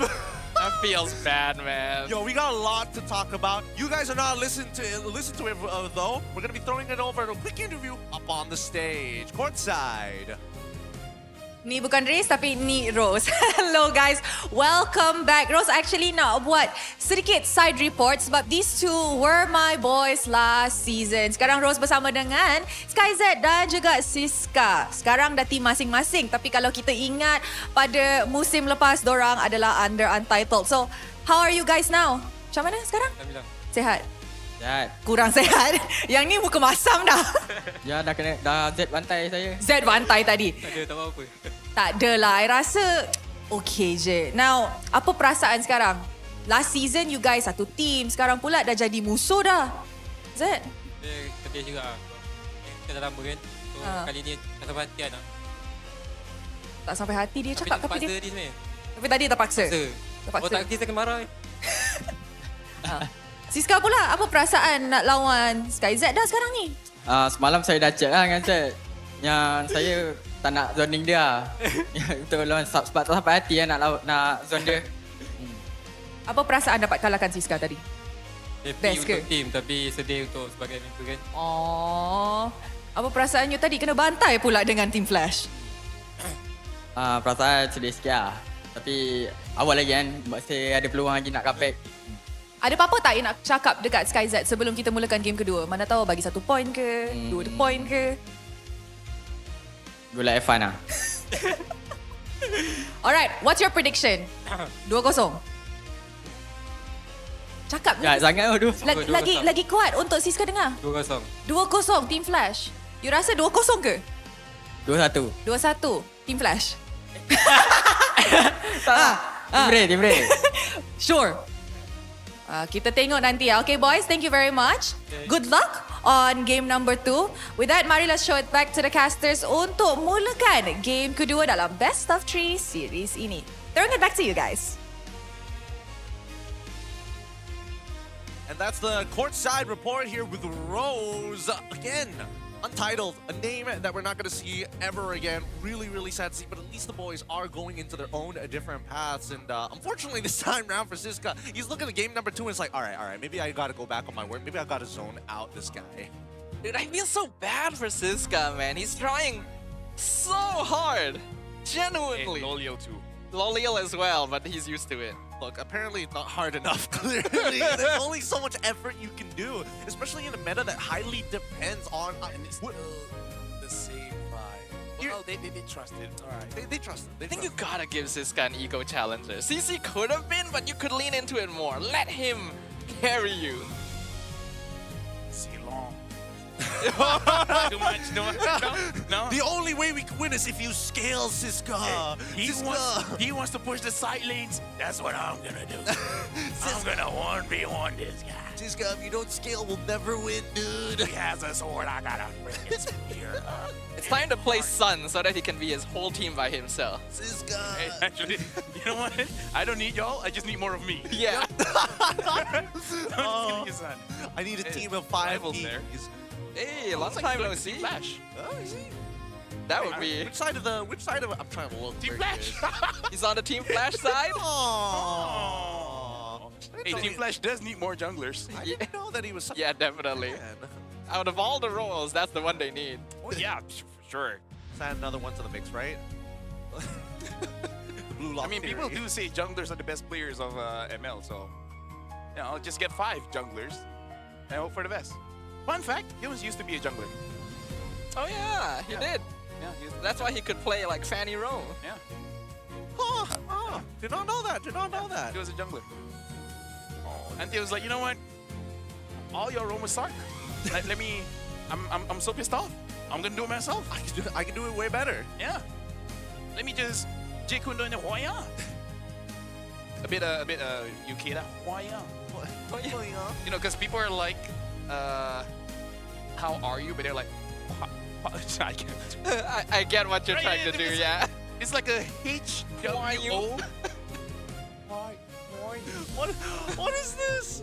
What is this? Dude, that's Shaggy, but it's ADHD, right? I don't know. What do you... there you go. What do you do? What do you do in these cases? Well, let's find out as we head on into the drafting phase. ban Quinn. They could look for some big upsets. They could look to do the exact same thing. There's only one way to find out. Jumping into the drafting phase and looking at the random map draw. We are given for game number 2, Dangerous Grass. Ooh, that's an interesting one. I was talking about. Interesting map right there, Dangerous Grass. Got a lot of opportunity, especially for ambushing, and we know that Team Flash can take advantage of things like that. Team Ray is on the red side, so they have the chance to steal away more things, and they do ban the Benedetta. They do ban the Benedetta very early on, but what about the signature picks we were expecting, Sora. right? The Soras, arguably even the Guinevere's that we were talking about earlier, Cho as well, and I think, you know, Flash getting rid of the Hilda, okay, sure, but then question marks about the glue, question marks about everything else. They're banning out the Hilda. Does this mean they want to use an assassin jungler? Well, I mean, generally Hilda is just decent on Dangerous Grass because Dangerous Grass. Besides that, I do think the Team Ray would struggle a little. What's your command? No, they Your wouldn't. team The last is time we saw banning. Team Ray actually play the Hilda, First Blood was given over by Ivan on the Hilda. Yeah. I mean that's the thing, right? Dangerous Grass, you can't spell grass without, yeah, like he is. Like if I could say his performance in a single alphabet, I would say ass, you know? Yeah. S tier, but not S tier English S tier, but the Malay S tier. There's a difference? Yeah. Sampa. Oh my god. Shout outs to people that know us, you know, like jokes, dude. Jokes. I got jokes. Oh, that one hurt. I'm here till 10. That hurt me deep down on the inside. We all that are. was next to Blackface. That was like the top 2 so far. Okay, now time to show stuff. This is what I was talking about before. Here you go. Can't keep up with you guys. Now looking up the rest of the current band, rest of the current bands, you see that That's band Big alongside. Oh, okay. Jushin, first pick here for the side of Flash. At least you guys know I'm not joking. The world is just weird. Anyways, Jushin, I like that pick. So Team Ray, pick up the Cho, and hope just Gar can play the Quinn. Yeah, I think you have to steal Gwyn. Like, what else would you do here? Take both of it, honestly. Actually, even if they don't pick up the Cho, you can, like, Jushin Hylos is so dangerous. And what are the chances Razin does not know how to use a... Okay. Okay, you know what? I'm fine with that. Yeah. Because either way, you're going to need somebody who can find these punishers on these types of supports, and it also disincentivizes actually going for the high loss in the first place. Either way, Flash, plenty of options to go here. They can pose a secondary problem, or do they want to immediately try to address the glue flex pick problem? They could definitely lock in Cho again. I'd be surprised if they didn't, considering how early they prioed it for Razin previously. If they don't, it'll get banned. It's a pretty good hero into the glue as well. But what else would they pair with it? Actually, this is very smart because they're kind of denying like a Frederick, like a Matsia. So the Cho does get picked up still, but now a Harif as well. Again, it feels like Flash just going back to what they're comfortable with, right? Play your comforts, get your wins. Let's move on to the next day, and then work on it during scrims. I feel like you gotta take your mid here. Something that outranges the Jushin because it's not gonna get banned out. Thinking of the Eve, Kimi is not really it, but Martizi performed on it before. I still prefer the Eve. It's got. I think Eve is by far the safest. The Kimi, it's not when Cho's in that lane. When Cho's in that lane, it's near impossible unless you have like a really strong support and you're walking into the lane with your passive already active. Without that, you're basically gonna get chunked out for free. Well, It's time to go to the R&D show. Is that Lindy? Your team. That's a Lily. This is good. This is good.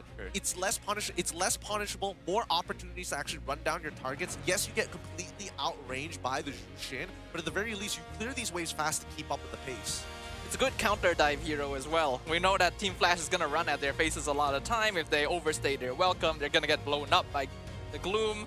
So I think it's not bad, though it's also not the best since it's not like Team Flash's side has very bulky, slow frontliners currently. They're basically like banking this Glue and Lilia to say like, there's no way they're gonna change their style. They're 100% gonna use a utility jungler. and I like it. I would like to see them get completely destroyed here if we see Flash go for... If Flash decide to like whip out one of the weird assassins, like a Hellcurt jumper or something like that. Suyo got banned. I think Suyo was one of the ones that's pretty good in this lineup. Second would be, what, Harley? Oh yeah, the Harley. Yeah, I think so. Harley is probably their second. Oh, actually, the matchup isn't that great. Wait. Let me think about this. I've been waiting for too long. Yushin doesn't feel as good. Yeah, especially when you're up against Blue specifically. It's if you get hit by any of his abilities once, like if Blue hops on you, it's kind of over because you're forced to traceless no matter what, and that's your most powerful tool. just don't ever get touched. Yeah, just don't. Hello? Yeah, you have a bow and arrow. Sometimes you can't react to a glue. I will say, if Team Flash actually does pull out an assassin now, they are playing this draft very smart because they banned the carry. If this is purely to give the wrong impression, I will be very impressed. They're selling in the draft. Just sell the idea. I guess either Lance or Haya would work more on the Lance. In case the glue does jump on you, just second skill. Haya might feel bad because if the Gwyn jumps out, then, you know, Black shoes as well. Black shoes as well, yeah. I think no matter what, the assassin is going to struggle just a wee bit here. There's just a lot of like different abilities. Exorcist of the Shadow at your They service. still pick up the Granger here. I think they should take the box. Actually, would Leomort be too bad? I think Leomort would be bad. Because if the Gwyn is able to jump on you, and then Barbio's like, and then just doesn't hit him. It doesn't displace him. You will still, even if you're knocked up, you will still go into the transformation. So unless it's like specifically like a choke kick that pushes you away from Barbiel or like away from the angle, then it's just a waste of the ult.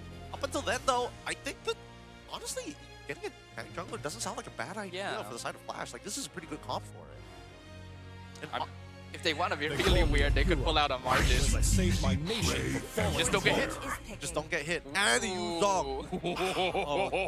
They wanted to play a little spicy today. Team Ray, give something good to Siska. You can't let him disrespect you like this. So give him a cool hero. Give him something cool. Paulus. That's hot. What is cool against Song? Argus. I mean, Lapu is always safe. It is safe. And I guess he can kill the Yi Sun-shin. I was thinking whether Terizla might be the option, but Would that's a Esme little be hard to... Esme's alright. It's okay, yeah. It's okay. But that's about it. Yeah, Lapu. Yeah. Very safe here, oh man. Okay, so let's see whether it's still going to be side lane esports this time around. Now that the mid trio is like even a little bit stronger this time, because when it does come to the full 3v3, I'm not entirely sure who's going to win that mid trio. If it's the 2v2, I'm more confident in Jushin Cho compared to the Lilia Glue. Let me just say, if there's any games that I want to see all three of them, is the second series. The first and second series of the day. The third one, I can live with it being a 2-0. Right? But true. match 1, match 2, if you want to be 3 games, this is the one. All right, this might just be the one. Recapping the compositions, we're seeing the Team Ray. Not only do they have a decent strong mid trio, but it's going to be a battle for the early stages. And of course, their side lanes need to get priority. As we jump on into this, they've seen the gameplay of Flash. Hopefully they adapt here in game number 2. Both these teams have already demonstrated their tenacity in the past, but a little bit of lacking foundation still results in losses for the Team Ray side. Can they finally claim the points they're looking for? They're gonna be hoping to get this victory and bring us to a full series. Well, for me, I really just want to see Mark on this Lilia because, yeah, she got buffed, but again, it's just one of those things where can you execute it well? Because I'm guessing he doesn't have much practice on it unless just ranked. I mean, it's about zoning, right? It's about just taxing life totals as much as you can. And I mean, even sure you just run it in script, right? First little Wanderer here being tested. Ooh, big exchange. Razin a little bit too deep. Might get picked off here. Has to flicker out. Very weird flicker from Ivan, and now he's the one taking a lot of damage since Hades is here. Will he be the first blood? Nope, just barely gets out. Gentlemen, you would say that's a weird thing for Ivan to do, but I'm gonna counter-argue. Isn't that what Patrick would do? Patrick would do something like that. I have never turned so fast 180 on my opinion. I was like, no way. You know what? He's right. Yeah. Is it what Patrick would do? 100%. Yeah. I feel like Patrick would just stand there and do nothing.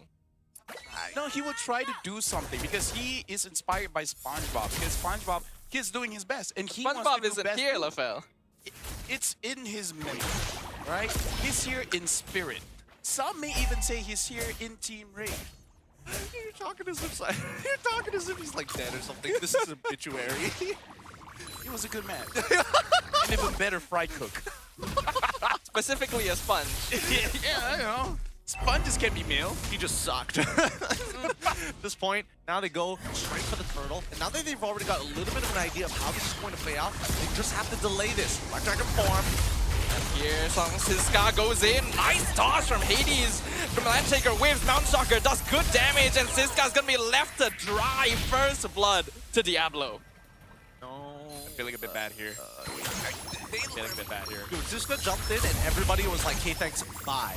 They just ditched him. Like, what is going on? I'm pretty sure that Martese still had Gloom stacks to actually build over time there, but they just didn't want to get involved. They didn't hit the level 4s on time, and they decided, you know what, ain't worth it.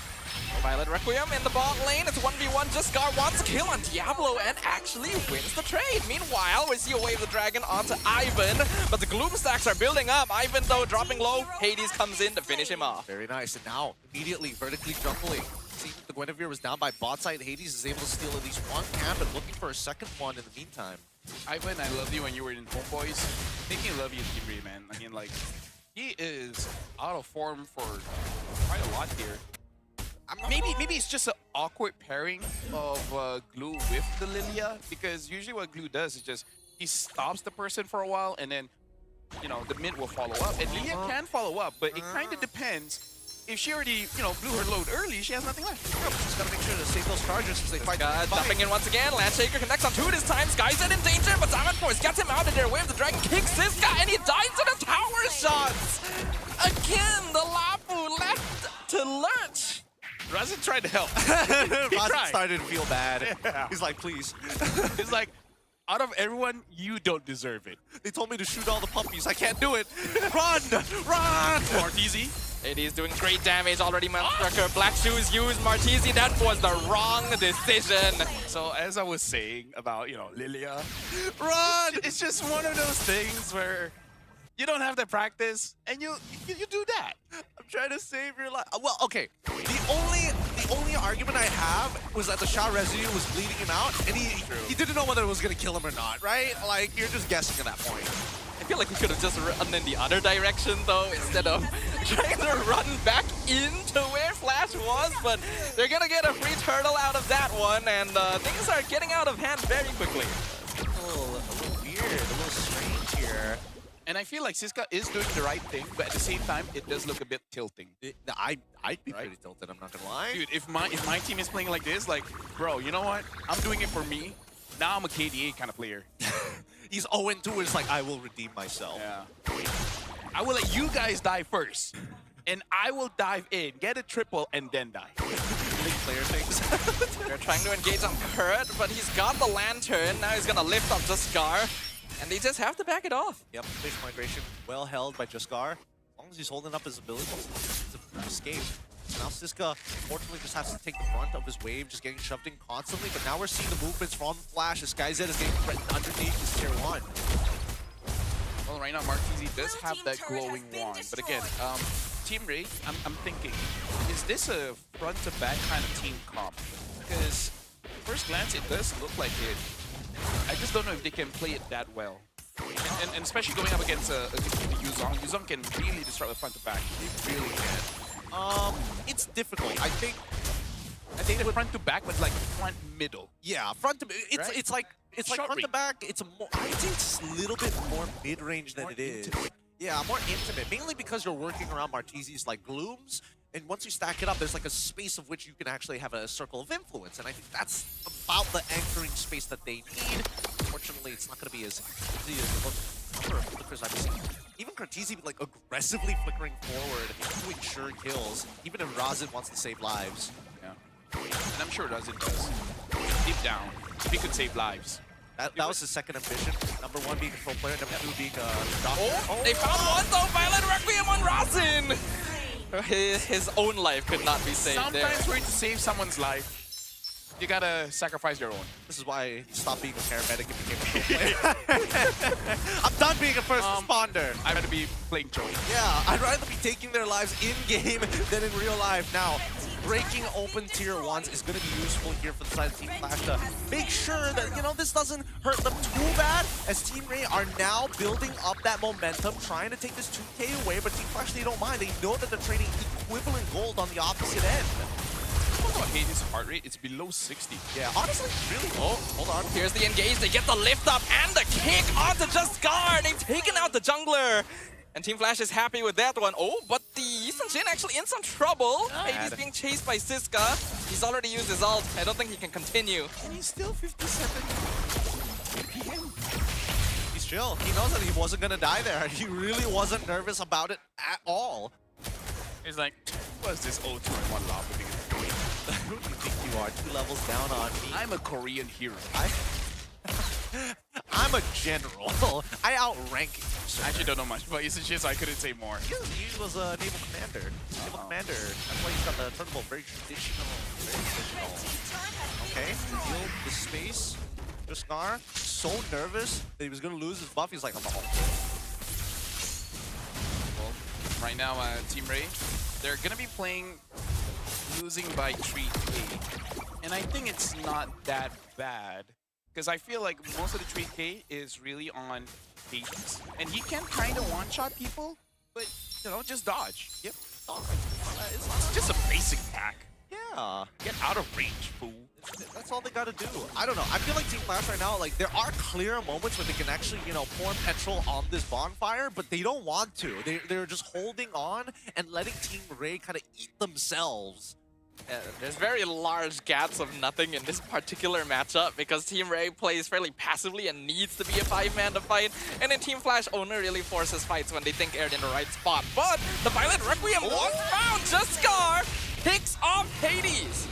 Redeeming yourself, Just Guard? Okay. He's trying to. That's already the second solo kill we see here in this game, in pretty much the exact same spot as well. You know what? Lancelot was right. Because he said, and I quote, he said, Quinn is cracked. He did say that, yes. It's one of his voice lines. It's one of his voice lines. It's a skit. One of them. It's funny. It's so fun. Here's the Black Dragon form. They want to keep getting in there. Diablo actually wants to contest. He's zoning out Just Guard. Finds the 2-man penetrate. Does the damage, but they're getting sniped down. Lalil doing a lot of damage. Rasen is going to go down. Diablo's going to go down. It's a double kill for Lalil. They do trade for Just Guard, but Team Ray still chasing. Siska dropping low. He's going to need to back it up. Martisi pops the black shoe. SkyZ still healthy. Hades on the Lord. Steals it away for Team Flash. Lalil flickers forward. He wants Curtisi and he'll find it. It's a killing spree for the Granger. A lot happened, but Gideon, we saw the same thing, right? Yeah. Oh my. Yo. Hey, look, okay, at the end of the day, at least Martisi is like, all right, if you don't want to win this game hard enough, I do. He's at 56 BPM, and honestly, he's indirectly hard carrying this alongside Loliels. He is the main peel. If you guys want to know what we're talking about, Just Gar tried to Violet Requiem Diablo when he was in his Black Dragon form. Like, maybe he's doing it defensively so he doesn't get knocked out, but somehow, with the way he moved, I think his idea was he wanted to knock up Diablo and stop him from chasing Martisi or Logia. The worst part is that even if his special migration gets canceled instantly when he realized that he messed up as well. Yeah. It's just never ending. I feel like that's when the brain cells started connecting. They're like, wait a minute. That's not how this works. Ah, this is so painful. Oh my god. You redeem yourself, but then you just go and do that. Right now we're at a net neutral. We're not positive, we're not negative. It's net neutral until they make the hero play to save himself. Just go, you're probably a nice guy. I don't doubt that, but who's using the Patrick skin here? His farm is not looking all that good. Only the concentrated. And now the Queen's Wings just finished as a second item. Indirectly, because Duskar is doing so poorly now. Unfortunately for Ivan, because of how Roam passive works, he's making no money. Yeah. No money, no EXP. Oh, no. Duskar has less gold than Ivan. Oh my god. You'll catch up. You'll eventually catch up, and then it evens I have out. this in my rankings, but this is professional play, bro. What do you want him to do? I want him to hit someone. I mean, he's hit a couple of people. Not so. Just not the right target. Suggestion, Cortese. Yeah. I mean, like, to be fair, Cortese makes it hard, but you know. He does. Cortese That's what playing a Jushin strong does. game. He's playing a really, really strong game. And honestly, recommendations from Martese. Last week, I was really dunking on him. This time out, I think he's playing one hell of a game. He's really holding it together for the whole team. Martese just needs the right setup. He just needs to actually have a front line that he can play behind. And now that Ivan is... Thank you for the zoom in production. Good timing there. No. Now that we have Patrick in front, he actually can survive for extended periods. And now Martese gets to do his job. Boy. Like in every single one of these bushes, Ivan doing his due diligence here. Like, is the jellyfish here? Yes. Not yet. SpongeBob. SpongeBob. There's no thoughts behind those eyes. Empty head. Wait. Wind is a sand skin. Oh, this could be a little bit... But Pautan's already like, aren't pushing. Is Flash trying to sell this? They're gonna try and buy time. Wave Dragon going to be used. Gets a nice kick. Razin loses out on the immortality, but they're just buying time. They're trying to let Hades flip push on the bot lane, and they're willing to sacrifice bodies to do so. Cortese's gonna go down. 4 members of Team Ray are still here. They're gonna send Lolil back to deal with Hades, but he's already taken an inhibitor, and he's trying to force the 1v1. Lolil putting it safe. Meanwhile, Diablo's been grabbed by the glue. Hades not gonna be successful in pushing into the base. They have to send Razin home, which means that Hades now has to show up for the Lord. I gotta say, it's very impressive from Lolil, because I'm pretty sure he dodged a turtle boat. Because if he got hit, he would 100% die. Yeah, he dodged a turtle boat without his flicker. Oh! I said, why are you here? 2 of you is not enough. That is going to be a Lord for Team Ray. Lolil is everyone's boy. Yeah. No matter which team he's in, he will do his darnest. And he's doing it at 60 BPM. Because he's like, you know what? Screw this, man. I'm used to it. He's the kid, man. He's the kid. Can SRG get me already? Innocent, don't you miss home? When's the next SEA Games again? Dude, this game is literally giving me a brain aneurysm. It's a lot of like weird moves. Yeah. And I can't understand. I'm bleeding from the nose. No, what is the macro decision making of like, okay, we're gonna set up the split push. But Diablo, I want you to chase this Granger all the way back to the base. 1v1 trying force. But the Purify is there. Hades still diving. He wants it. 1 hit away. He will get it. But he's now very far out. Yeah, can't do much about that. Really can't do much about that unless you've got flicker. But at least Lolil's able to take one back. No, shout out Lolil. He's making Team Ray. He's giving Team Ray oxygen. Talk about it. He's like a tree. He farts out the oxygen. Farting out the oxygen, or is he giving Team Ray CPR, dude? Like, the heart has stopped beating. The involuntary actions. He's giving CPR to Team Flash, but they're not resuscitating. Not yet at the very least. We made a lot of medical jokes in this one. Honestly, yeah. Aneurysm, ambulances. IQ, man. It's IQ. Some of these brain cells watching the game. Yeah, we need medicine for what's happening right now. So weird. If this one is paracetamol, because some can actually affect your kidneys. I did not know that. Yeah, I know that because I have a kidney problem. What do you mean some of them? So some of them are so harsh that your kidneys require more to filter it out. Oh. Like, it works better than paracetamol, but it has its trade-offs. Yeah. Like, I don't know, Euphamol, and there's like 2 or 3 more that's like stronger versions of paracetamol.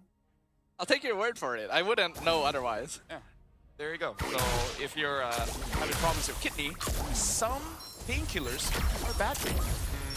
Like Sukma. Like Sukma? Did you say like Sukma? Like Sukamol. Oh.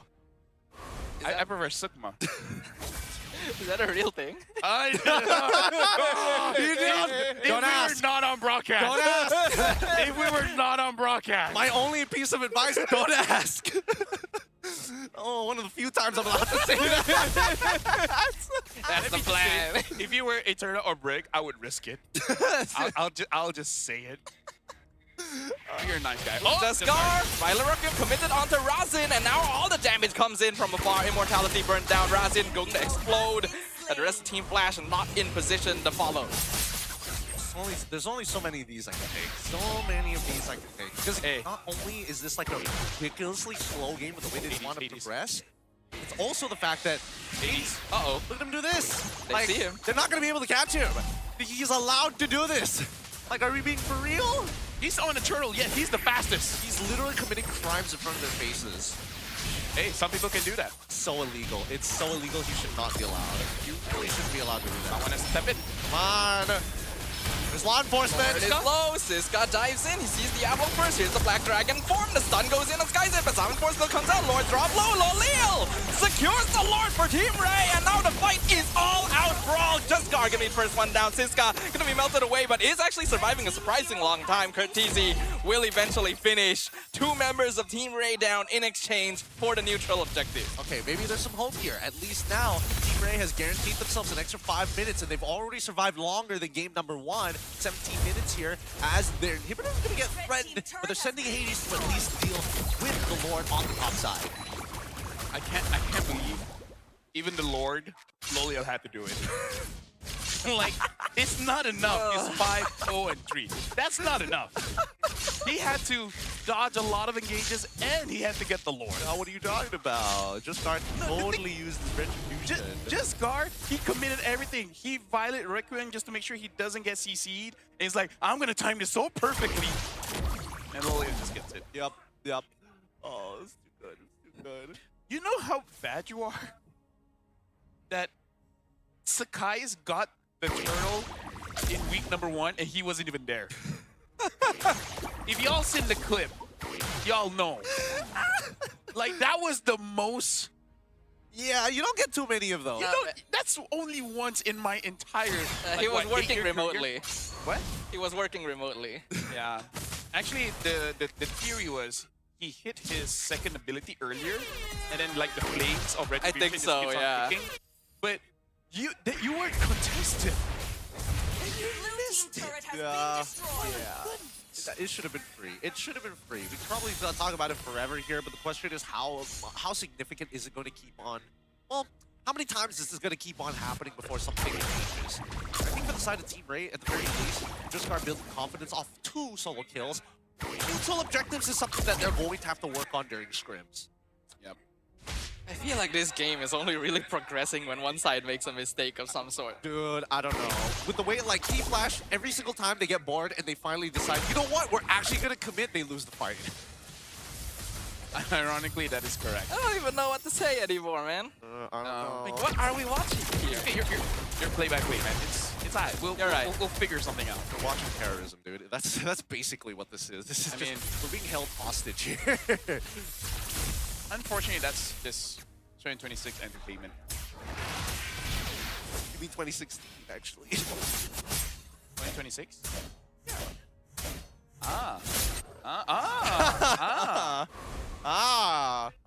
Great years. Great years. Yeah. Well, the Lord is spawning. That might be something that Team Flash wants to take advantage of. Like, hey, y'all want the Lord? I don't trust that just Gar can get the Lord, so I'm just gonna split push. Let's see. So far, the number of times we've seen Team Flash set up a split push very, very high. And considering that the heroes that they have are pretty mobile as well, they might get Hades to do it one more time, but hopefully they don't like go for the overchase. There's got to be a little bit of a dance here. Do you guys think they should continue trying this split push thing, or should they just have Hades with them and try to win a team fight? It's in the contract. It's in there. Oh, it's mandatory. It's mandatory. It's mandatory. It's a KPI of 1 per day. I think he's already split pushed more than once today, though. I think he split pushed more than once. Maybe Hades has a special contract. Or they just get a bonus. Right? If you do this, you get 100 SGD. Contract disputes between Diablo and His contract has different terms and conditions. Why is he allowed to split push 4 times in the game to me? Well, it looks like he's actually here for the fight this time, but it's still... Screw the contract. It's still going very slowly. We're 21 minutes in. Lord is finally at 40%. Oh my god. No, Hades is still split pushing. They go in. Violent Requiem finds one. Diablo enters, gets the petrified, but it's not quite enough. Curtisi goes down. Hades is split pushing. Team Flash is trying to delay the fight for as long as possible. They found Loleel. Skyzed with the shutdown. And now Team Ray is trying to get home as fast as possible. Looks like they will be able to make it in time, but that means that they are completely scattered. Somehow Jesgar is still alive. He's trying to run away. He's actually re-engaging. He's going back in. He pops the immortality. Winter Crown to dodge away from Rasin, but he will still get shut down by Hades, rejoining the fight. Winter Crown on top of the Yuzong this time. Diablo trying to survive. He's got immortality. He doesn't need it. He's going to be able to get out with the Jar Residue, but grabs Rasin. He's also got immortality. They're not going to full commit on that. So this guy has rejoined the fight because his lasted so long. He's going in. He's doing damage. Way of the Dragon locks him down, and he is dead again. I feel so bad for him. Team Ray trying to run back into the base right now, but Team Flash still chasing them down. Diablo is under the tower. Black shoes from Martisi feeds him to Sky's Head. He's still able to walk home. Ivan pops his immortality. I don't even know what's happening anymore. Hades chasing down to Patrick. He dodges the snipe. Hades, one shot, takes out Ivan. Diablo's on the crystal. Martisi goes down, killing spree for Sky's Head. What can you do? They have two minions! What are they doing? This game sucks. This game sucks! Yo! Bonus of Team Ray! Oh my God! All the best masseuse in the world! And give it to Loliel, man! I'm crying. And you know what? Stuff, get a drink. I'm crying. I need a drink after this one. That And I don't even. So silly. What are we doing here? Hey, entertainment, baby. Enter freaking entertainment. We moved from the UFC to the WWE pretty quick. Oh, you missed it. And now just got. Wait, he's in such a terrible one. Here comes the violent recruit. They found him anyway. Curtisi goes down. Winter Crown on Loliel. Sky's Head blows up. It's a shutdown. Mega kill for Loliel. Everything that could have possibly gone wrong for Team Flash just went wrong. Oh, I'm about to pick you up. There should be a CC. Guess what? Violent Requiem through it. The Lord has Team Ray tattooed on its back. Can I just say, us as shoutcasters, we're not biased or anything, right? But we've seen Loliel suffer for years. I'm gonna give this boy a break when he does something cool, like freezing himself in front of Sky's Head. Dude, give this guy the Legenda Award for surviving this long. Oh, minutes of survival under pressure. But it's not over just yet. Now, this Luminous Lord, it is fully evolved as well. It is hard to deal with. Just have to. Oh my goodness! Let's let. Yo, just got. I get it. You've got momentum on your side. Just walk with the Lord at this point and look to end this game. They're breaking in. All 5 members of Team Ray and Sunsiska in the base, but it's still so awkward. Diablo goes in with the Black Dragon form, drops Jesgar down to half HP, still doing good damage to Martisi. Lord collides up top. This could be the objective that allows Team Ray to finally end this. Purify used. I don't even think that was necessary. He was just getting lifted up, but the Lord is being aggroed away. Violent Requiem cancelled with the Winter Crown, and then Wave Dragon comes out. Loads of Winter Crowns everywhere. This guy, he wants the base. He wants the crystal. He's going for it. Team Ray.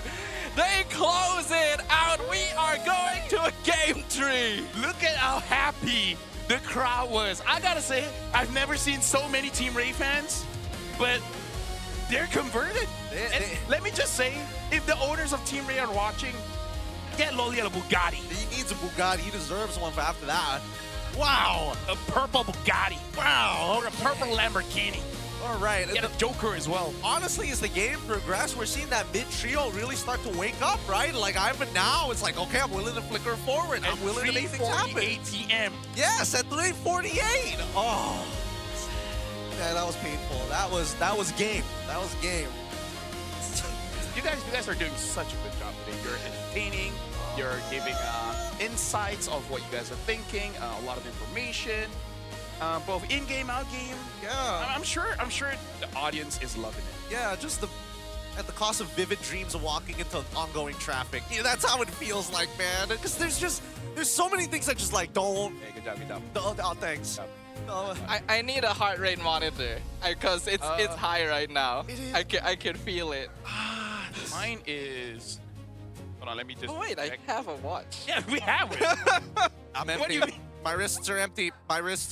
Can't check my BPM. Won't give you my information. It's still measuring. Oh, not a high, 93. 93? Okay, Yeah, not bad. Exercising. Does he have it? Does he have the number? Do you have a still pulse? recalibrated? Surprisingly not that high either. I guess casting is not as hard as we thought. Wait, no, it just went up. Okay, there we go. 100. 100. Not that high, actually. It's still not that bad, surprisingly. Compared to some of these professional players, understandable. But dear lord, that You would think like 120 or something. yeah. But with that being said, let's quickly jump over to our MVP of this game. Has to be Loliel. It better be. It better be. Yeah, This Our guy. boy. Give it to him. MVP of the game. Pulls it back. Has a strong performance. Most importantly, makes enough outplays to give the edge to Team Ray. He's the only one that deserves to sit down. Everybody else doesn't get dinner later. Loliel gets all your dinner. Yes, he consumes your power. Dude, 915, 58,000 total damage dealt. And really, I feel like the most astounding thing is the positioning. Yeah. And honestly, Vendetta not being in that game. He could deal with the Yuzo, he just can't deal with the Vendetta. Yeah. At least not when Diablo's using it.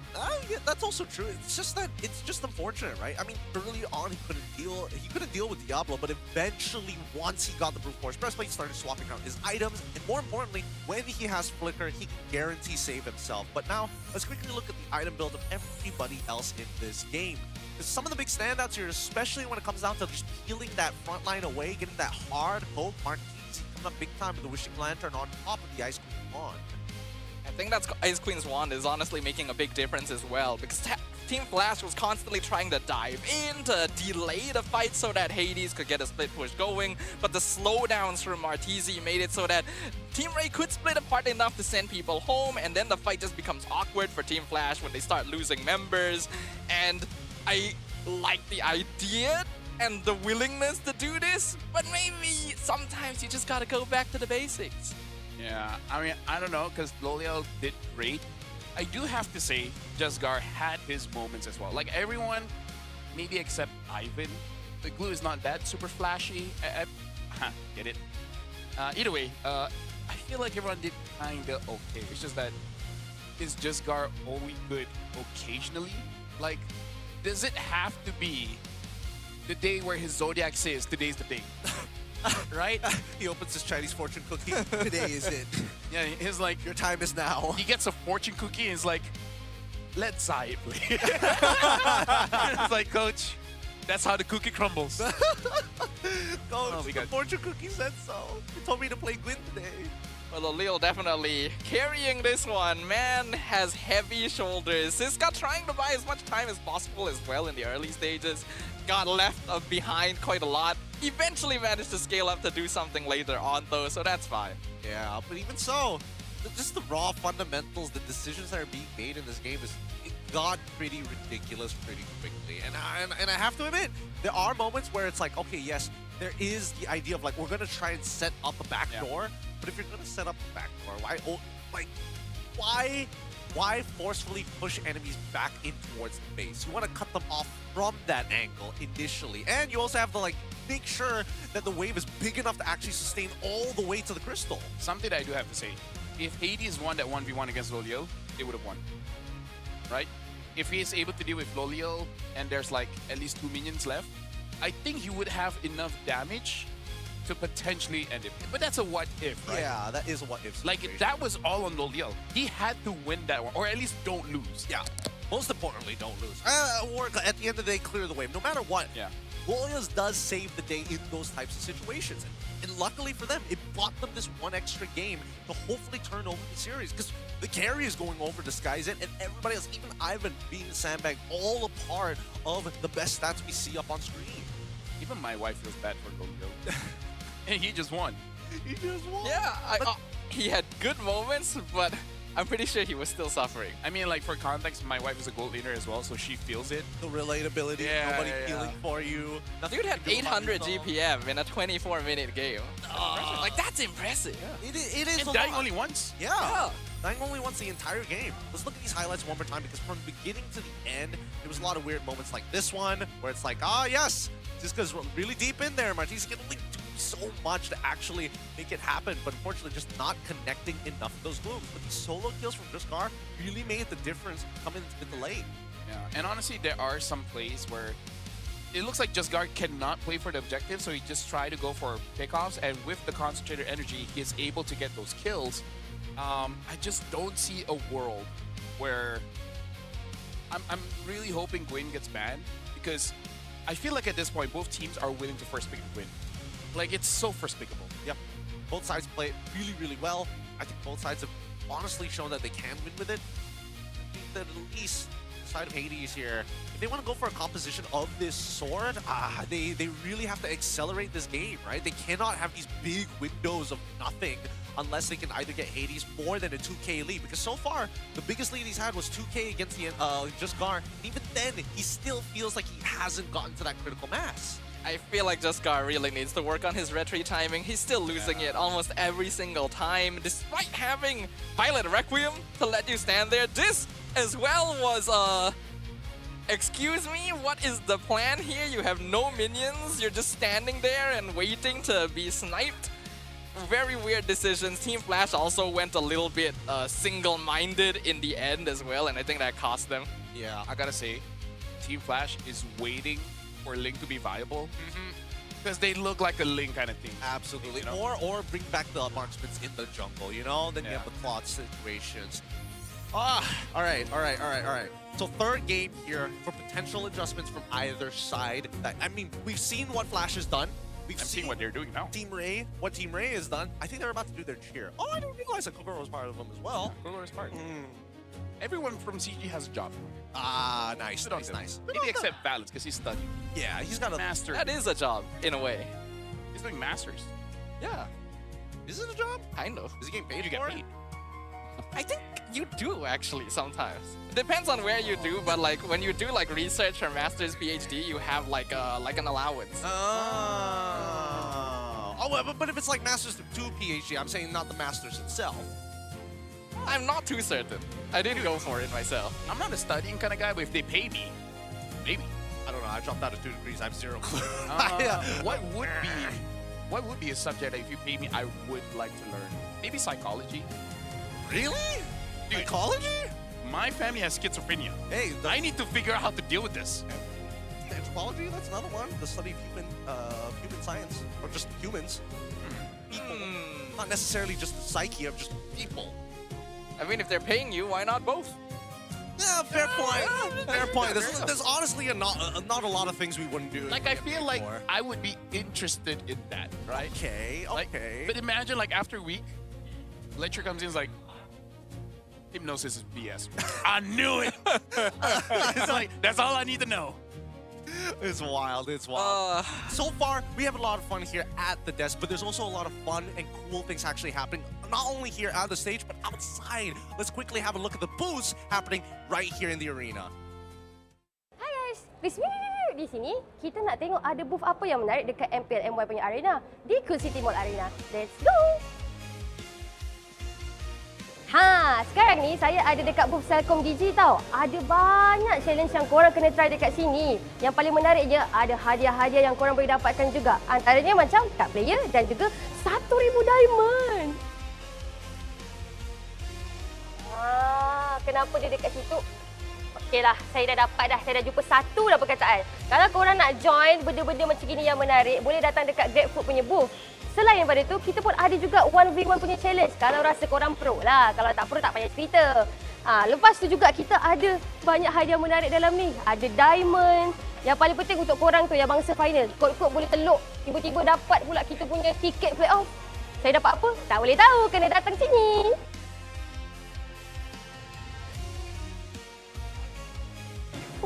Menarik betul Infinix ni. Saya sekarang dekat booth Infinix tau. Untuk pengetahuan korang, Infinix tengah buat promotion yang terbaik. Yang lagi terbaiknya tengok ni. Kalau korang rasa nak acah-acah tahu heart rate korang macam player atas stage, inilah jamnya. Lepas tu pun kita ada magnetic charger. Lepas tu ada 1+1 year warranty ni yang paling terbaik ni.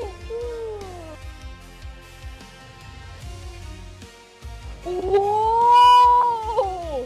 Kalau korang nak game promotion yang menarik macam ni, boleh datang dekat booth Opsbot yang ada dekat MPL MY. Ada banyak promotion, hanya di MPL MY saja. Dan yang paling menarik untuk korang yang selalu tertanya mana kamera yang selalu kali kita pakai. Ini guys. Memang cantik, tertarik, kau memang the bomb. Tengok ni saya dekat mana. Saya sekarang ada dekat Todak punya booth. Nampak ni? Ini ada function dia korang. Function dia adalah untuk korang datang ke MPL-MY, datang ke Todak punya booth. Kita ada banyak tau sebenarnya kasi ada Todak Academy untuk korang tengok apa lagi yang ada disediakan oleh Todak. Dan dekat sebelah sini pun, untuk korang yang sama rasa korang tak pro, korang noob, korang pokai, inilah masanya untuk buktikan dengan join Todak Apprentice. Hanya ada di MPL-MY Arena punya Todak booth. Weh, selesanya kerusi Todak ni. Korang nak tahu tak, kerusi Todak ni korang boleh dapat kalau korang beli merchandise saja. Tapi untuk mereka yang berpeluang saja, untuk mereka yang tak nasib baik tak dapat. Bayangkan betapa selesa duduk kat kerusi Todak ni, rugilah tak beli merchandise. Seronok kan booth-booth yang ada dekat MPL-MY ni? Korang kena beli tiket MPL-MY di website sekarang supaya korang tak tinggal peluang-peluang yang menarik dekat sini tau. So tunggu apa lagi? Dapatkan tiket segera, datang ke MPL-MY di Quill City Mall Arena. With so many things to do here at the MPL Arena, whether it's inside the arena or even just the outside booths, there's plenty of things to see, whether it's your favorite players or a fun activity to earn yourself some rewards. We still have to conclude this game though. Who do you think Diablo was laughing at? Dude, look at this guy, man. He had that Lolio scare. Lol. Ruffle. Honestly, there was like a lot of moments that he probably would have chuckled at. Or maybe it's like, Razzie, did you see you got caught twice? And Razzie's like, what do you mean? What do you mean, big bro? Chin up, Diablo. You don't know what you're talking about. Come on, Diablo. It's not like I have a anti-CC skill.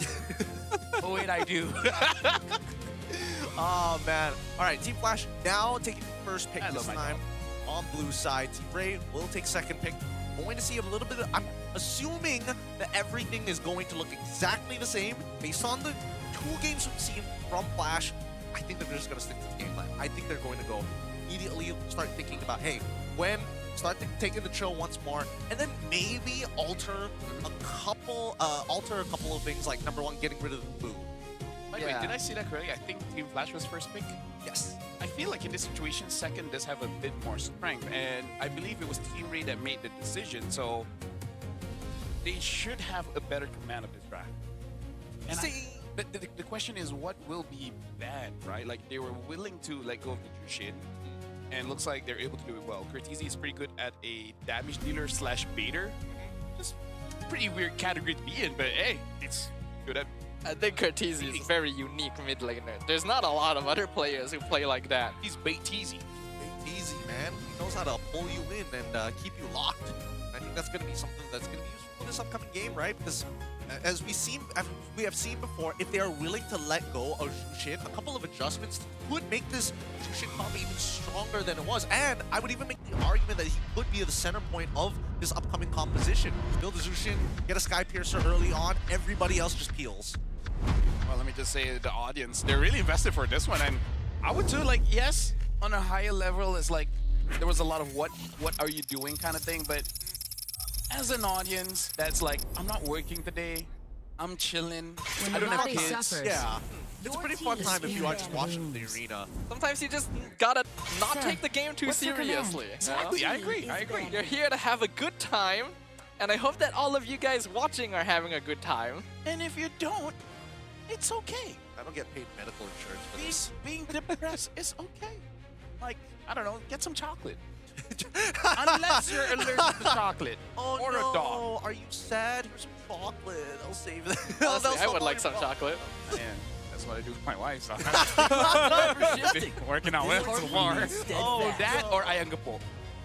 So to be fair, that's also for me. Is she aware of this? Huh? Because she's watching. Born by thy wish. Oh, you shit again? Oh, Gideon, you are correct. You're running it back. Honestly, no surprises. No surprises that they would go for it. Come on, Gwyn. I get. Fine, Gwyn Glue. Glue did something. I think Gwyn Glue is perfectly fine. Okay. You could steal the show, but I think they dealt with it pretty okay. Either way, as long as you pick the Gwyn. There you go, you're picking up the Gwyn. It's usually the unseen So what's the that answer? tells the Yep, best there it is. stories. Good talk, Caleb. Good talk. Good talk. All right. Coach Nobody, this should be These quick lock-ins here, right? Right. No quick lock-ins. We're not gonna take the chill once. I legit would prefer, instead of the Cho, use a Hylos or a Grok. I actually would prefer that. But they're still gonna run the Cho because, you know, Razin just likes the Cho. He likes pushing buttons. He likes pushing the same buttons multiple times in sequence. So the last time they pick up the Hari Fear, they want to go for the same thing. This time go for the last one. Sorry, Eason Shin. Eason Shin first phase this time. I think that's fine. So maybe this time they want to go for something like a quad, like something more basic attack-ish instead of alt-reliant. I mean, quad's kind of not truly alt-reliant, but you know what I mean. Yeah, I get where you're coming from, but I think this adjustment might just mean that they could throw this Yishin Shin into the gold if necessary. True. I just want to see what they're waiting for. What is the signal here? Because if the signal is anything, it probably depends on what the mid laner is going to be. If it's going to be that Lily again, or if it's going to lean into an artillery mage like the Yves, like the Farsas. Among the planes exists the equilibrium. Because I was about to say, if they which had I practice, was made something that would be for. very annoying for Team Flash to deal with would actually be a Novaria, because it helps out your team with a lot of setups and just slowing them down. Like, I feel like generally slowing them down, getting Ice Cream 1 on Novaria and then hitting the ult onto multiple members, that's not going to be a fun game. Yeah, it's pretty obnoxious, I'm not going to lie. Now that I say, now I want to try it out. I think other teams actually need to play Novaria versus Flash here, because it feels like the type of hero that would work against their type of game plan. This is under the assumption that you're like Flash, where you make very heavy macro decisions rather than just like, oh, on the fly, feeling the vibes, and then after that, sequencing your plays. Now we see the Yuzong getting banned down. Adjustment here. Coach Caleb to make sure that Diablo can't just get into the back line for free. If he's getting rid of the Yuzong, I'm assuming he's also going to get rid of the Benedetta alongside it. Sorry, this is extreme mind games here, because in the previous game, TR banned out the Suyo, and Suyo was a pretty good pick for that one. And Team Flash showing this Yushin Shin early, and like you said, it could be flexed to gold. And I'm pretty sure SkyZet has practiced that. So right now really is... Experience the euphomy of I'm going to make it so that you think that you know what I know that you know, right? So... And now even the Granger gets banned out. We know that Lolio can use the Claw. We know that he can use the Obsidia. And I feel like Obsidia would actually be quite okay here dealing with the Yushin Shin as well as the Cho. But they need to know what the matchup is going to be, right? Because Obsidia just has the weakest laning phase out of everybody. I mean, you have Red 5, right? So you pick up your EXP Red 4. Okay, yeah. I see the vision now. And now that Uranus is out of the way, that's another peeling machine. Honestly, surprisingly enough, I would have expected the Uranus to actually go closer to the side of TR than the other way. I'm also thinking, is there any kind of... I feel like Phoveus would be okay for TR, but at the same time, just give Lapu. Like, you need some kind of damager on Siska. Unless Siska's like, you know what? War Axe, Phoveus. If you're gonna pick EXP Red 4, I think it is Lapu. Yeah, you want to it's the keep it as open as possible, and they've already gotten rid of Benedetta, Yuzong, and Uranus, so should be fine. I've been waiting for too long. Okay, no carry. They want to set up for... What else can they actually go for here? Esme? No. I mean, again, like you said, these Yushin could go gold, so they can still go for a tank jungle if they want. That's the thing, right? If we go tank jungle, like, what do we have? Oh, what do we have? Frederick, we have Baxia. Both of which, again, is generally going to struggle against the Guinevere if she goes in the jungle, especially when it comes down to those 50-50s. There's just nothing you can do. Your slayer showing Obsidia early. Very early. Although I do have to say, I think it's still fair, because they realize Siska needs a good time. Diablo cannot. True. And I think holding up the flex pick into glue is also good. Just so no matter what, they have a response. Yeah. So there's insurance. I'm actually liking the draft sequence so far. So hopefully Flash doesn't ruin it. Let's find out here. How would they ruin it? That's a good question. It's kind of hard to ruin it at this point, no? There are ways to ruin it. I think if they go like... The other day, Kaja really made me upset from AC. What about the Navi yesterday? Class is in session, Quad, so do behave. And Alice. I'm okay with this. Okay. I'm not upset with this. They're pretty solid. But Alice does, like, okay with a lot of matchups here. So I kind of feel like it's pretty free for Siska to pick whatever he wants. Not gonna lie, if he wants to go for like a CC, I guess okay, but this time just pick up the vengeance. Yeah. To deal with the Claude. Oh. I think they're trying to decide whether to leave. Is there a better support option? Masha's open actually. Up into the EXP. I thought Masha is open. Let's hear from the crowd. CC is pretty Make good some noise against the for lineup of Team yours Flash. truly. And because it's Siska, I believe in him. He can do this. Do this for sure. Yeah. Oh, this is actually nerve-wracking because both teams, they're kind of underdog-ish, but at the same time, they're not bad teams. They've got pretty good drafts, and they're strong at like really specific points. At the very end, Obsidian is going to outskill everybody, but like there's a lot of factors here that could actually disrupt it. Like things like if Diablo finds the initial engage, if Hades is able to land the turtle bow, there's a lot of things that could go wrong. But first, let's have a quick look at the battle spells and the full compositions. The battle spells tell us everything here. Claude, Cortese taking Purify. No Purifies on the side of Team Ray. That could be a mistake. Vengeance coming in for Siska at the bare minimum. I feel like Lolio does need that flicker because one of the things about the Obsidia is once you go in with the Hunt of Bone, you can't go out. So you need a flicker to get out of there. Smash them. But this might be, you know, like traumatizing a bit for Lolio because he got kicked and that ended the game before. Welcome. Hopefully this time it's different because, hey, that's Razin, not Yums. Yep, he can't afford to get hit. Can't afford to get displaced. They can't afford to make too many mistakes here on this very final game to finish off this best-of-3 series. Again, early stages of the game, highly contested within the mid lane, who honestly doing a pretty good job at maintaining the HP, right? They focus on the poking, they go for this early invade. It's totally fine because at least Guinevere is going to be rotating in the same fashion. This mid-trio exchange between these two teams has been a point of contention for every single game up until this point. Razin, a little far here, does manage to dodge the spatial migration. Flicker forward from Ivan to keep him in place, and Razin has to flicker out as well. All right, flicker for flicker. And we might as well set the story here. What's in line here? Because for Team Ray, over 100 days of no win for the organization.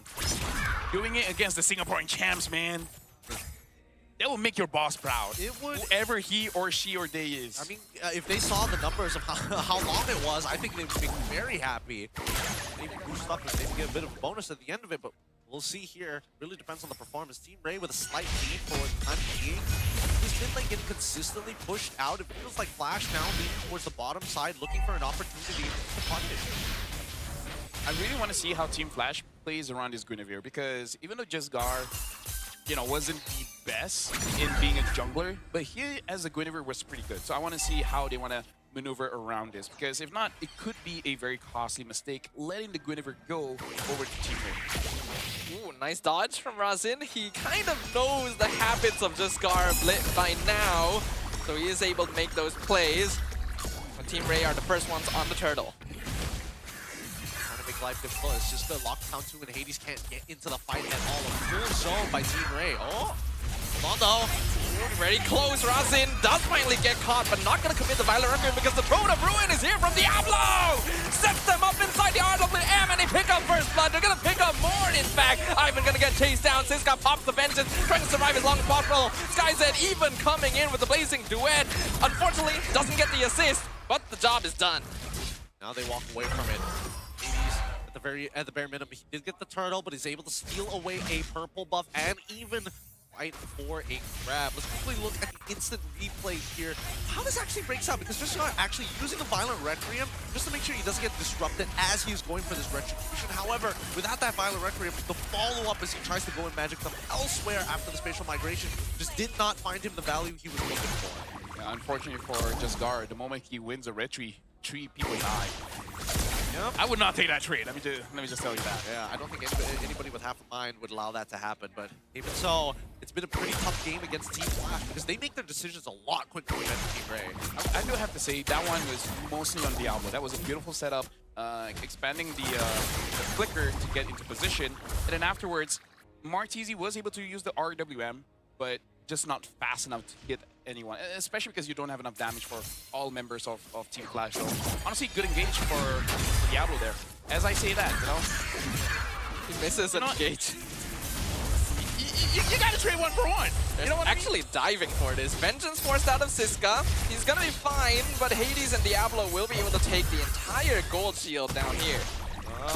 Gold shielding still gonna be able they got it from bot side, but now Team Ray should be able to shred this. I would have imagined that they stuck around to like keep fighting here to ensure that the torrent dies entirely, but considering that both game 1 and game 2, all because of these small mistakes, trying to minimize it, now they're really working together to open up these bushes. Yep. And right now, Lolio does have the corrosion side, so there's a little bit more damage. And with Obsidia, there is a utility of locking one person down. And Lolio does seem to be proactive. I just hope he's careful around Diablo, because Diablo does have a flicker and can ruin their lives. Team Ray positioning well here. Should be a free turtle. Looks like Team Flash is not interested in contesting. They're just gonna play for their own lanes and farm. Oh, nice flicker kick from Razin! Sets it up into the Mountain Shocker! And this guy will fall. I do have to say that was a lot. A lot of flickers being used. Yeah, a lot of flickers being used just for this one kill. I mean, you're not getting the turtle, but now you're actually getting bot tier 1, and you also got a kill on top of it. I would say that at least in terms of the draw trade for these two laners who are slowly kind of scaling into this game, it's good. It's nice for them. Actually, the fact that they got the turret, that was 100% worth it, because you'll feel bad if you just get a kill in and that's it. So this again shows the experience of Team Flash. Like, you don't just go for kills just for the kills. You actually translate.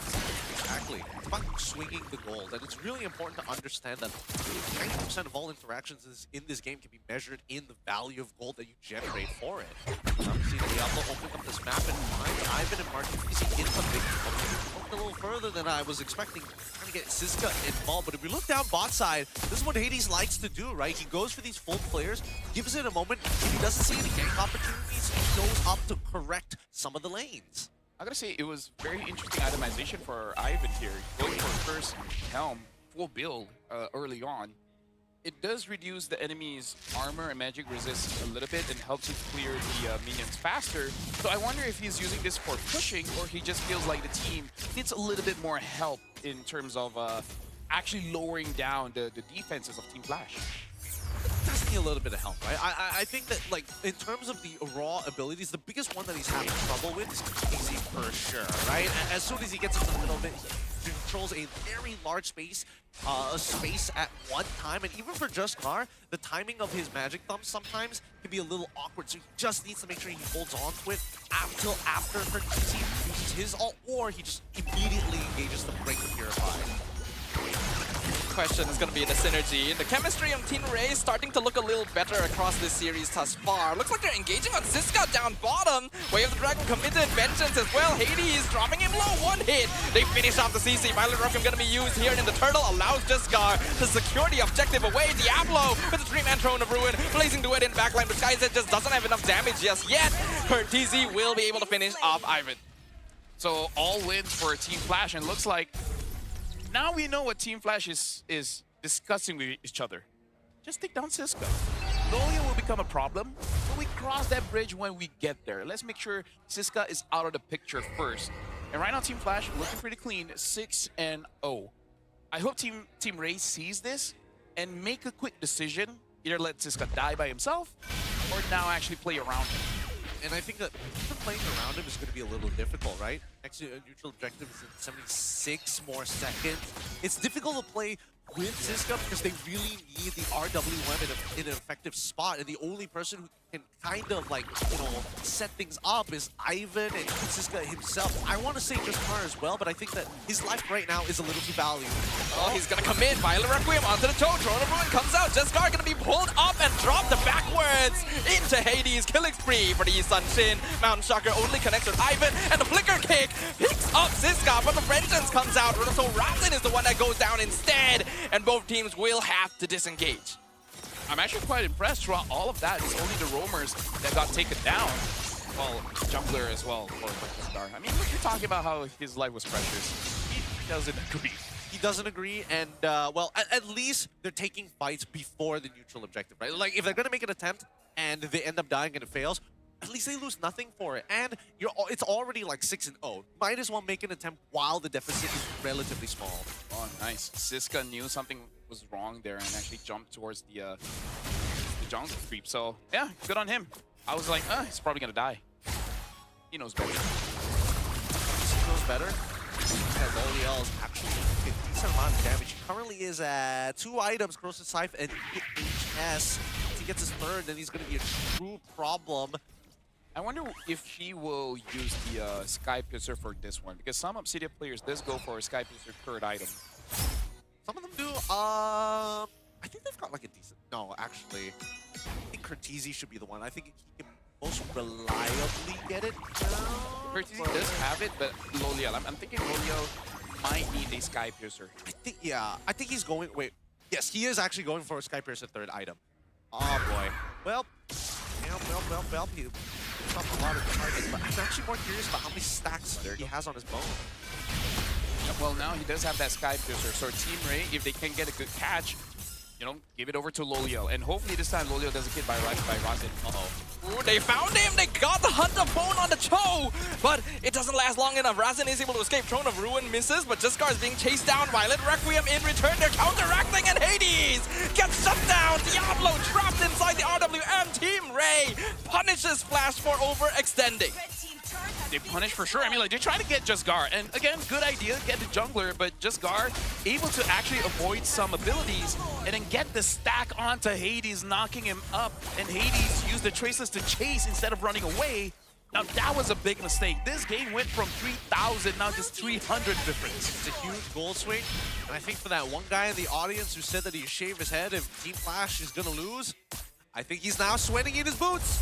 And now, they should be losing their out-of-tier turrets. Huge swing coming in from Team Ray. Unless they botch this up, need to start focusing down, and ideally, the most ideal situation is they get the inhibitor. If they're able to do that, it would be huge. So it's still going to be difficult.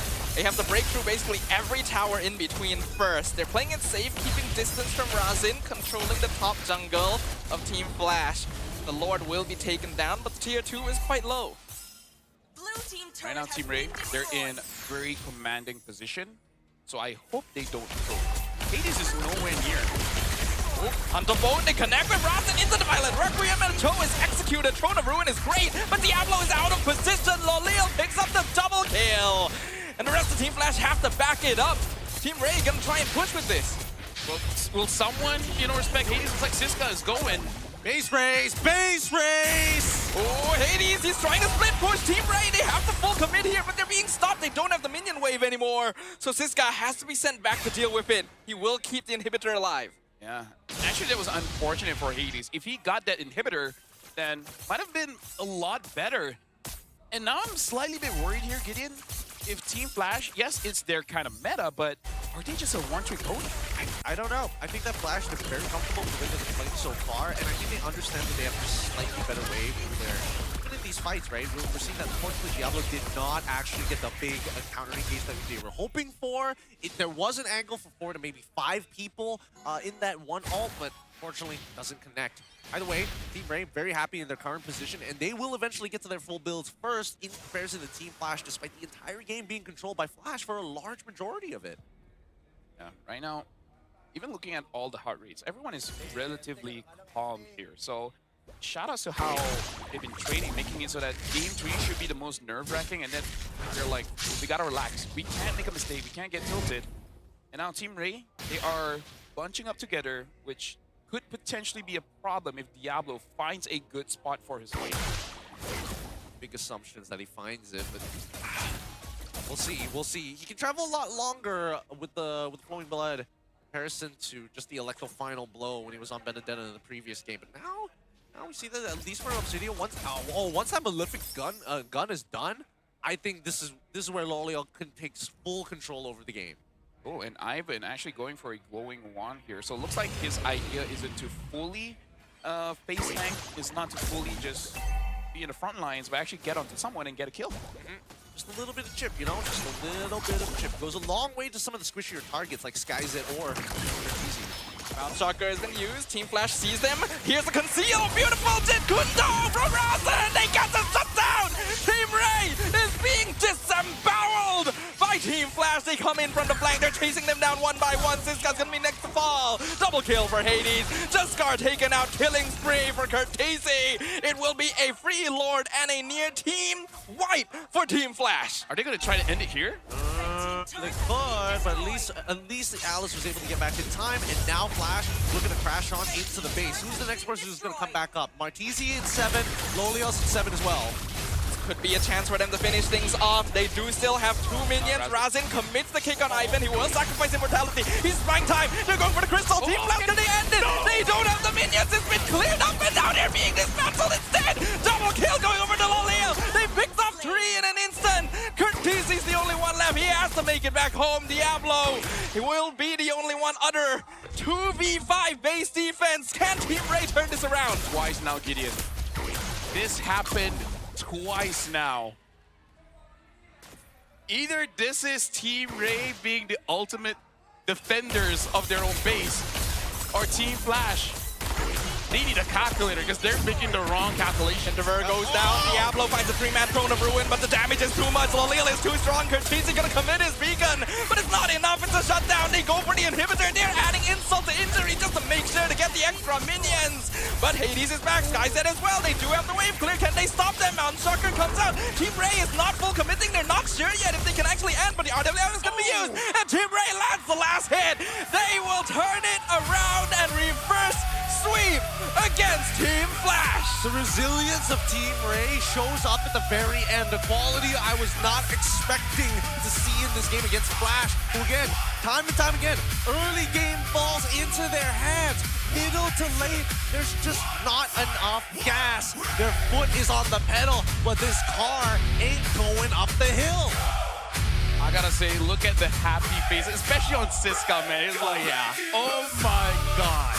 No way. And honestly, the extra magic damage that you get from Glowing Wall makes the difference there at crushing that last minion.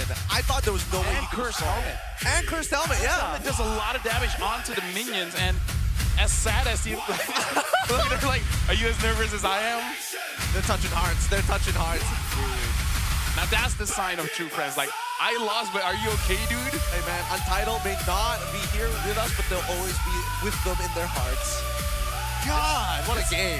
This is good. What a series. Honestly, considering the first 2 series with brain aneurysms, that third one honestly was just the perfect conclusion to this epic movie.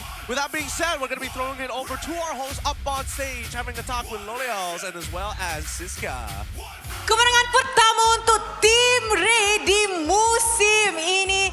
Ladies and gentlemen, a round of applause. Team Ray dapat reverse sweep Team Flash. Boys, congratulations on that win. Dan sekarang di atas pentas bersama dengan Rose, kita ada Lolil dan juga Siska. First of all, how are you feeling? Agak nervous lah sebab orang hampir nak end tapi kita orang still dapat defend. Jadi I rasa dua-dua game sama situation kan, di mana diorang dah dekat base you guys, dah nak push all the way. How do you guys manage to remain calm dalam game? Macam mana dapat kekalkan tenang tu? Lepas kita orang bunuh minion tu, kita orang just bunuh semua orang. Bunuh. Tu je mic check nanti. Itu je plan. Lepas tu kita orang reset balik dan kita orang fokus dekat objektif balik. Okay, now kalau kita tengok balik, di game kedua, game ketiga, yes, you guys managed to reverse sweep. Yes, you guys managed to come back. Tapi di game pertama, that was messy. That was everywhere. I rasa ramai orang bila tengok game tu pun macam terkejut. Sebab you guys came from a very close game daripada minggu lepas dengan SRG kan. Apa sebenarnya jadi di game pertama? Ada orang tengah bincang. Siapa nak jawab soalan Rose? Apa jadi? Belum panas lagi. Belum panas? Sure. Yeah. Siapa yang belum panas lagi? Semua. Okay, now kita tengok di game kedua, game ketiga memang Lolil all out lah. Gendong kau-kau. Heart rate juga biasanya rendah tapi tadi agak tinggi. Rasa pressure ke hari ni?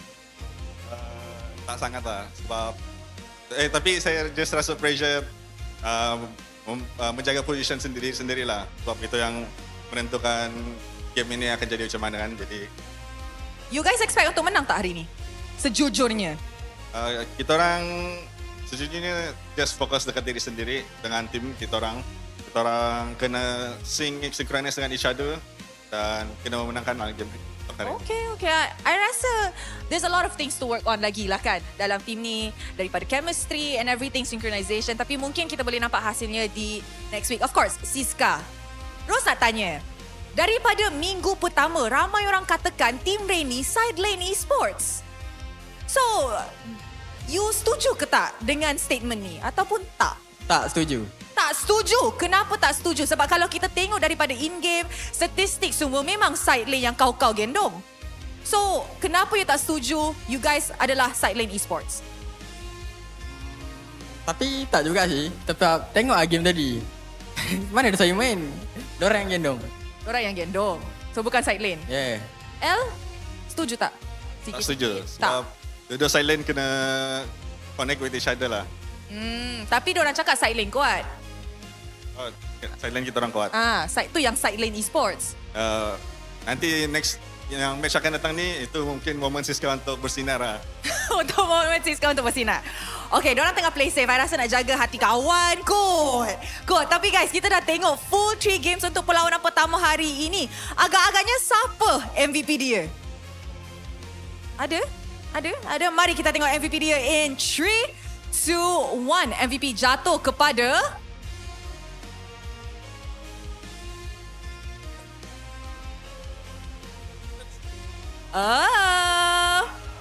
Loyal! L, selepas game hari ini, your next match is going to be against Bigatron Malaysia. Yang ramai orang kata diorang agak shaky juga untuk musim ini. So, adakah selepas kemenangan hari ini, you guys yakin boleh dapat secure 2-0 menentang BTRM? Kita orang of course kena yakin sebab diorang pun sekarang tengah shaky macam kita orang juga. Jadi, kita kena buktikan lah yang kita orang boleh bantai diorang dekat next minggu yang akan. Bantai Bantai terus. Kau confident. Alright. Loliel, any message to the fans? Kepada yang datang ke Quill City Mall dan support kita orang, thank you banyak-banyak. Kita orang akan terus membuat yang terbaik untuk match yang akan datang. Jadi tetaplah support kita orang. Thank you very much. Dan sekali lagi, congratulations to Team Ray on that win against Team Flash. Sekarang, we're gonna throw it back to the casters to break down apa yang terjadi dalam perlawanan best of 3 ini. Casters, back to you guys. Thanks, Rose. You heard it from the man himself. They aren't side in esports, but when you got 826 GPM with a 90% kill participation with a 7-1 KDA, how can you not? I like that he keeps trying his hardest not to say yes. It's like, so you're side lane esports? Like, no. But the side lanes are strong. It's like, yes. So only the side lanes play is like, maybe next time Siska will carry. He's trying to take care of a lot of people's feelings here because, again, understandably, he had a lot of work to put in this game, especially with the pressure that you have with Obsidia. It feels bad because if you're playing Obsidia and you reach this like late stage of the game, if you lose, it's on you 100% of the time. So look at that. Under 50 minutes, full build, 7-1 and 2. Damn, crazy, man. He was having a good game. He was having a Gotta give him props. He knows how to farm, man. This guy farms fast. In comparison, I think he was almost 2,000 gold ahead of SkyZ at a certain point. And you already know that Team Ray is going to have the better late game as a result of this Obsidian pick. So Loliel definitely deserves a lot of the praise here. Yeah, Loliel does so much work. Such good work as well. But what do you think about this current build that we've been seeing here this entire week from Ivan? The Cursed Helm on top of the Glowing Wand as well. Like, one of the 2 core items Blues have been rushing as supports. I would say that I'm 50-50 on it just because a lot of blue mains, you know, especially in rank, they swear upon, like, especially EXP lane, you go for the Molten Essence into Glowing Wand. And that basically makes it so that you can hard carry your team, right? You're not really being a frontline, you're assassin-ish, right? But in pro play, we rarely see it. We see like being safe, and I feel like it's, I don't know whether it's Ivan or it's one of the coaches. Be like, you gotta be brave, just Curse Helm into Glowing Wand, just trust, you know, even with tank items, you're not gonna be tanked, so might as well kill them. I think that's mostly on the coaching staff. That's what I think. Okay, I think that's fair because again, it is not set in stone just yet whether or not this is the most optimal go-to build for Glue, or whether this is like a situational, like they're too squishy for you to deal with and we need a little bit of wave clear. Do this instead. It feels like it's becoming more common though, because yesterday we saw Nova playing not just with glowing, he built Genius on top of it. So maybe that's a little more greedy. Yeah, I feel like it's too greedy. That's But where glowing Nova was seems to be pretty common. Nova just ever so pushing I the saw over the something line. funny where someone tried to like go that route and it eventually went for the Holy what? Crystal? No. Winter Crown. And then they go on top of someone. Freeze. And then the difference is like, that's not how you think it works. Honestly, wait, you could extend.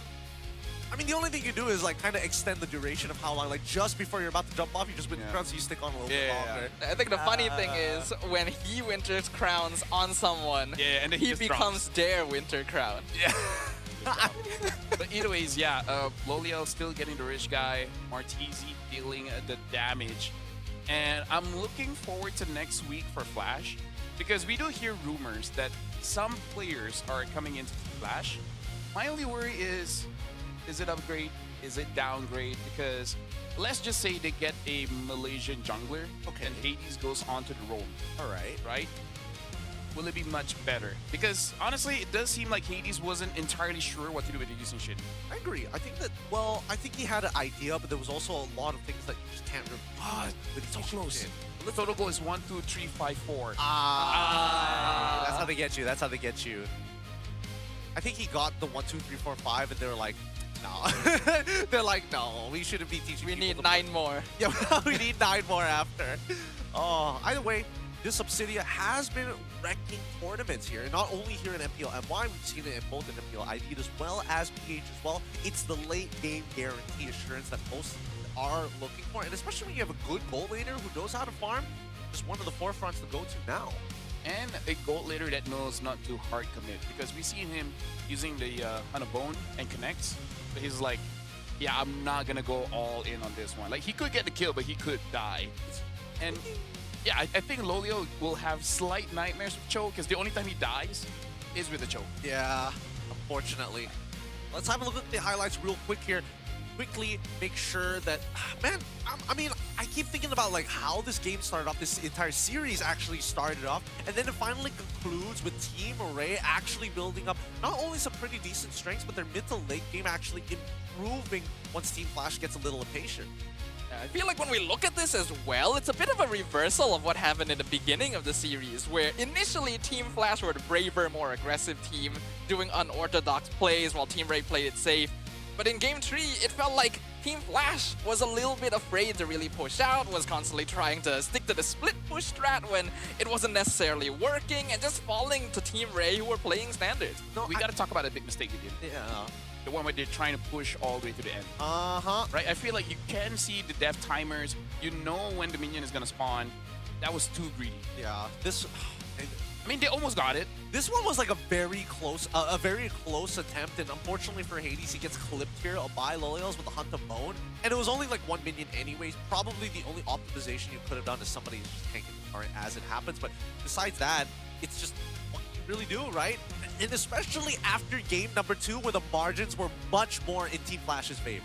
I would say if there's a top 10 of bad ways to lose a game, that's in there. Ooh. Like getting split push is probably like higher to number 1, but that's like, I don't know, maybe top 3. Yeah, I agree. It's like what, 1 or 2 more basic, and then you'll win. Yep. Empowered basics as well. It's Yishin Shin. I mean, it's sad to see, at least for Team Flash, but at least there's some kind of ideas, right? They're trying to get as many points as they can. They're trying to, again, incorporate and make sure that they can salvage the situation that they're currently in. But Team Ray fans, at least they're like, yeah, series win, 2-1. Look at this script writer. Huh? This guy Loliel's guided Team Ray to their first victory. Without saying Silene Esports, No, we're not saying, but... This too, oh my goodness, did a lot. The Lolka... Team Lolka? Sizzlia Esports? Sizzle. Sizzlol Esports. Sizzlol. Team Sizzlol Esports. Lolzis. That rolls off the tongue nicely. Lolzis Esports. They can just be Sizzle. Sizzle. That one is already taken. Yeah, it's taken, isn't it? That's propriety. Too bad. Intellectual property, unfortunately. Just a bit too late. If they were here just before M7, that would be great. Either way, if you guys have enjoyed these matchups and maybe you've converted into a fan of Team Ray, maybe consider picking up one of the tickets here. Look down below. They still have plenty of games left, and they're not selling out as quick as some of the others, so you still have an opportunity to see your favorite team. So quickly, scan that QR code and get your tickets today. Look at that BTR, IG. Those should be good matches. And I feel like if TR beats IG, then that kind of solidifies them to be like at least mid-tier in the power rankings. Well, I mean, since it's on April 18th and 19th, I think if they win both of those games, they're walking away with full confidence in that in their changes. So that's something that we have to keep in mind. But if you are a Flash fan, if you happen to be from Singapore and you want to come down to MPL MY, if you're one of those Flashers, come on over. Come on over. Join, come across the causeway. Check it. And honestly, it'll be a good time to actually see the diversity here in the arena if you do decide to do so, to come by yourself. Now, if you do decide to come by a party, get those tickets while you still can. They're still facing up against BTR. BTR is facing a lot of teams here next week, as well as Vamos even. We'll see whether or not that is going to be able to save this team. So far, unfortunately. Hey, maybe by that week, new players. Oh yeah, it is week 3. That's possible. Yeah. I think we've already seen, though, from past experience that Team Flash will always give us interesting games. I mean, one way or another, right? So I think they're worth dropping by for. I think if you have nothing to do on that weekend, by all means, please join us. With that being said, this concludes our very first series of the game. There is the next upcoming game, but we're going to quickly throw it over to a mic check of the previous one. We'll see you then.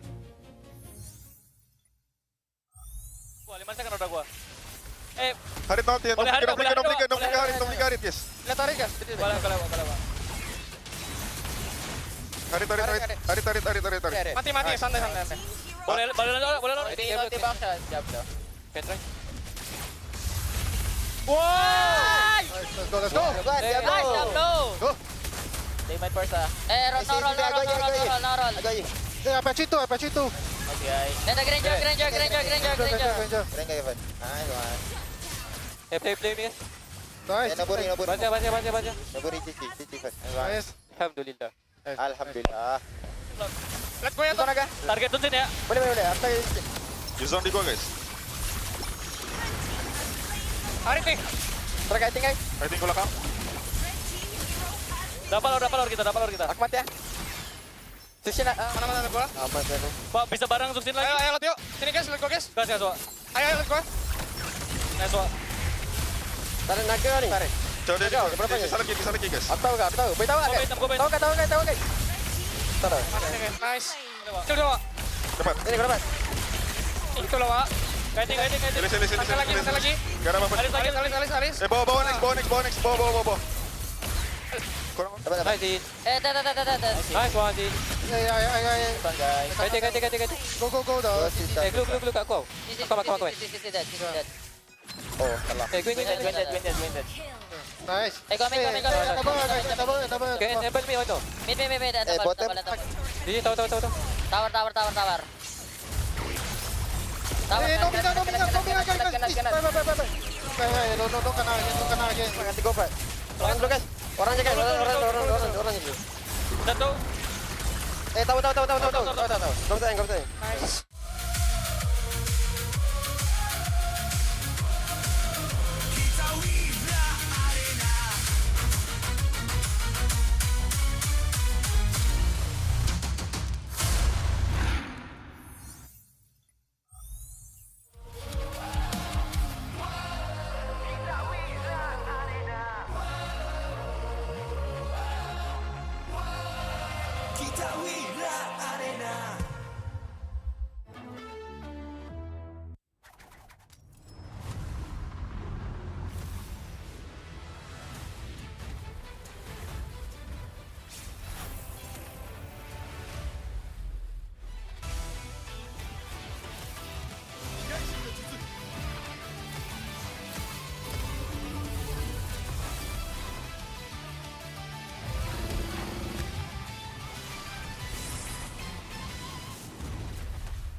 愚かなる弟よ。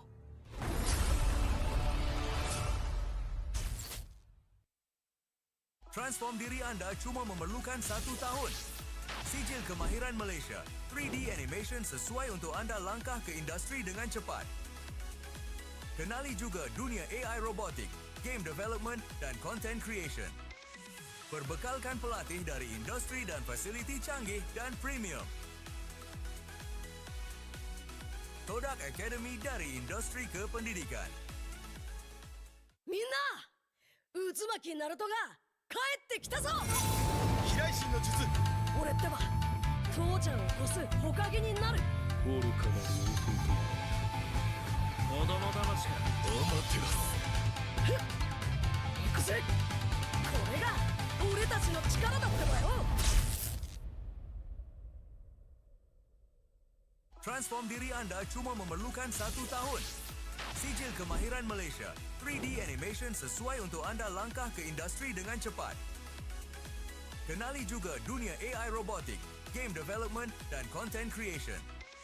Perbekalkan pelatih dari industri dan fasiliti canggih dan premium. Todak Academy dari industri ke pendidikan.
巻ナルトが帰ってきたぞ。飛来神の術。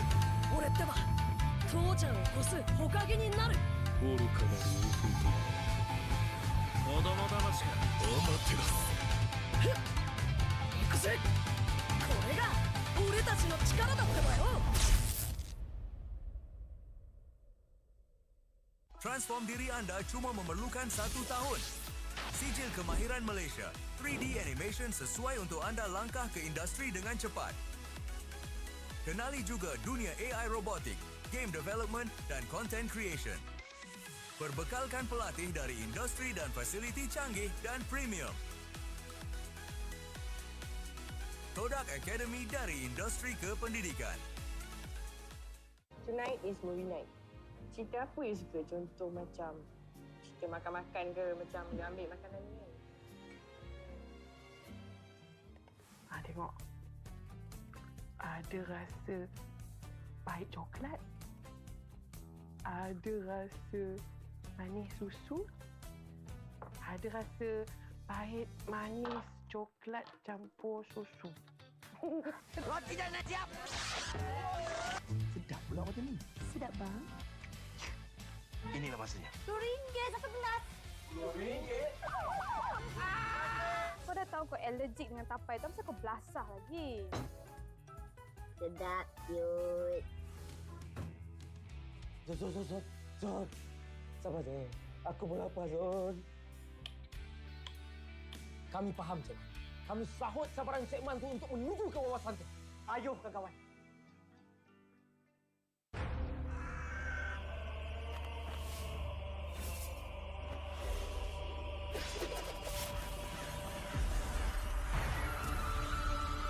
Amaterasu.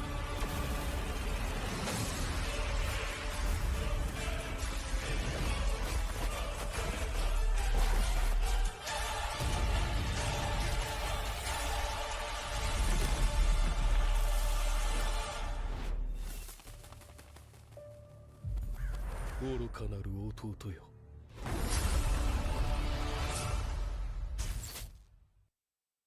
Saya tengok ending semalam. Tak ada tonton. Tak ada tonton. Tak ada tonton.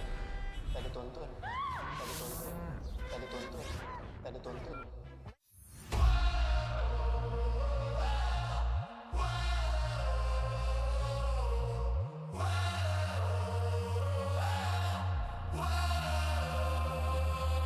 Adakah takdir lemas ditelan air mata? Selamanya ku takkan di bawah perjalananku sampai ke puncak. Dalam perjuangan bila hati terang menyala, setiap luka jadi kekuatan, pengorbanan yang jauh ujungnya. Sudah tiba masanya melangkah takdir jalan yang gentir ku tempuh. Bangkit bersama kita juara, membanggakan negara. Kita kawan pentas dunia, Wira Arena. Bangkit bersama kita juara, membanggakan negara. Kerana di hujung cerita pastinya kita Wira Arena. Kita Wira Arena. Kita Wira Arena. Sweat and grind, guess we never gon' fade. This that definition of a legend. Every single move that I make, feel it ain't no doubt. Dorang kena aku, I'm a winner. Cuba check gerak-geri aku semua tiptoe macam ballerina. Genggam bara api, biasa berjadi ada. Mimpiku mula menjadi, tiada siapa je yang halang. Kalau bikin hari-hari, benda susah jadi senang. Segala cabaran aku ready, masa depan aku terang. Sudah tiba masanya melangkah takdir jalan yang gentir ku tempuh. Bangkit bersama kita juara, membanggakan negara. Kita kawan pentas dunia, Wira Arena. Bangkit bersama kita juara, membanggakan negara.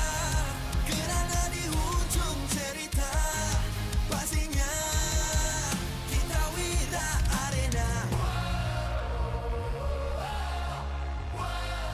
Kita Wira Arena. Kita Wira Arena. Satu hati, satu jiwa, bangkit bersama kita Wira Arena. Dari bayang kenyala api, nama kita terpahat di bumi. Bangkit bersama kita juara, membanggakan negara. Kita kawan pentas dunia, Wira Arena. Bangkit bersama kita juara, membanggakan negara. Kerana di hujung cerita pastinya kita Wira Arena. Kita Wira Arena. Kita Wira Arena.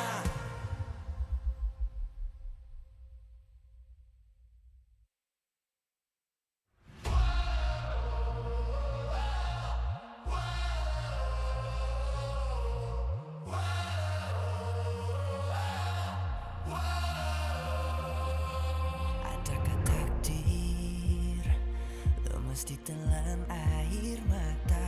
Selamanya ku takkan di bawah perjalananku sampai ke puncak. Dalam perjuangan bila hati terang menyala, setiap luka jadi kekuatan, pengorbanan yang jauh ujungnya. Sudah tiba masanya melangkah takdir jalan yang gentir ku tempuh. Bangkit bersama kita juara, membanggakan negara. Kita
MPL Malaysia Season 17 is powered by Pautan.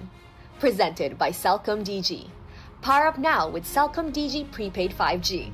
Climb to mythical immortal with unlimited 5G power, uncapped hyperspeed, and endless entertainment. Celcom DG Prepaid 5G. Limitless. Made for Gen Now. Infinix Note 60 Pro. It's note what you think. With Snapdragon 7S Gen 4 plus 3D Ice Core Vapor Chamber cooling, active matrix display, and 90-watt wired plus 30-watt wireless charge. Grab your Infinix Note 60 Pro. Available now at Infinix Official Store or TikTok Shop Infinix Malaysia. Official food delivery Grab. Definitely focused when full. When people is hungry, they lose focus. Then, they will have bad aim or bad performance during the game time. Hence, order from GrabFood to stay focused. Cultured by Torak. Torak Academy. Accelerate your skills and career with Torak's Academies, TVET certificates. Be industry ready in under a year. Official motorcycle partner, Yamaha. Official content partner, Media Prima.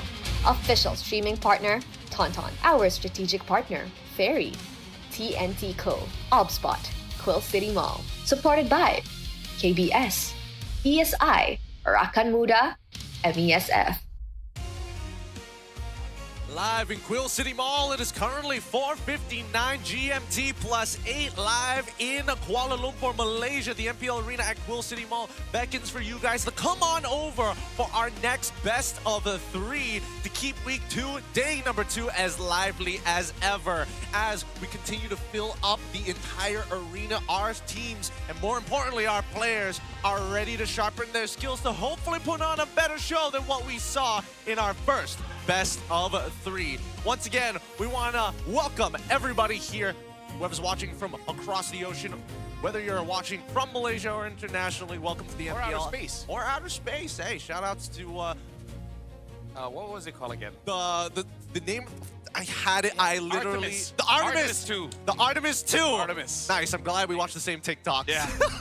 By the way, you know how we see in those shots, like, oh, a lot of people are outside and everything? I only went out just a little bit. I'm like, actually, yeah, there's a lot of people here in Quill City Mall. It's pretty accurate. Like here, when, you know, the building is bigger, doesn't look that much. But outside, oh, it looks a lot. I mean, because I of feel that. bad for the people having the wedding.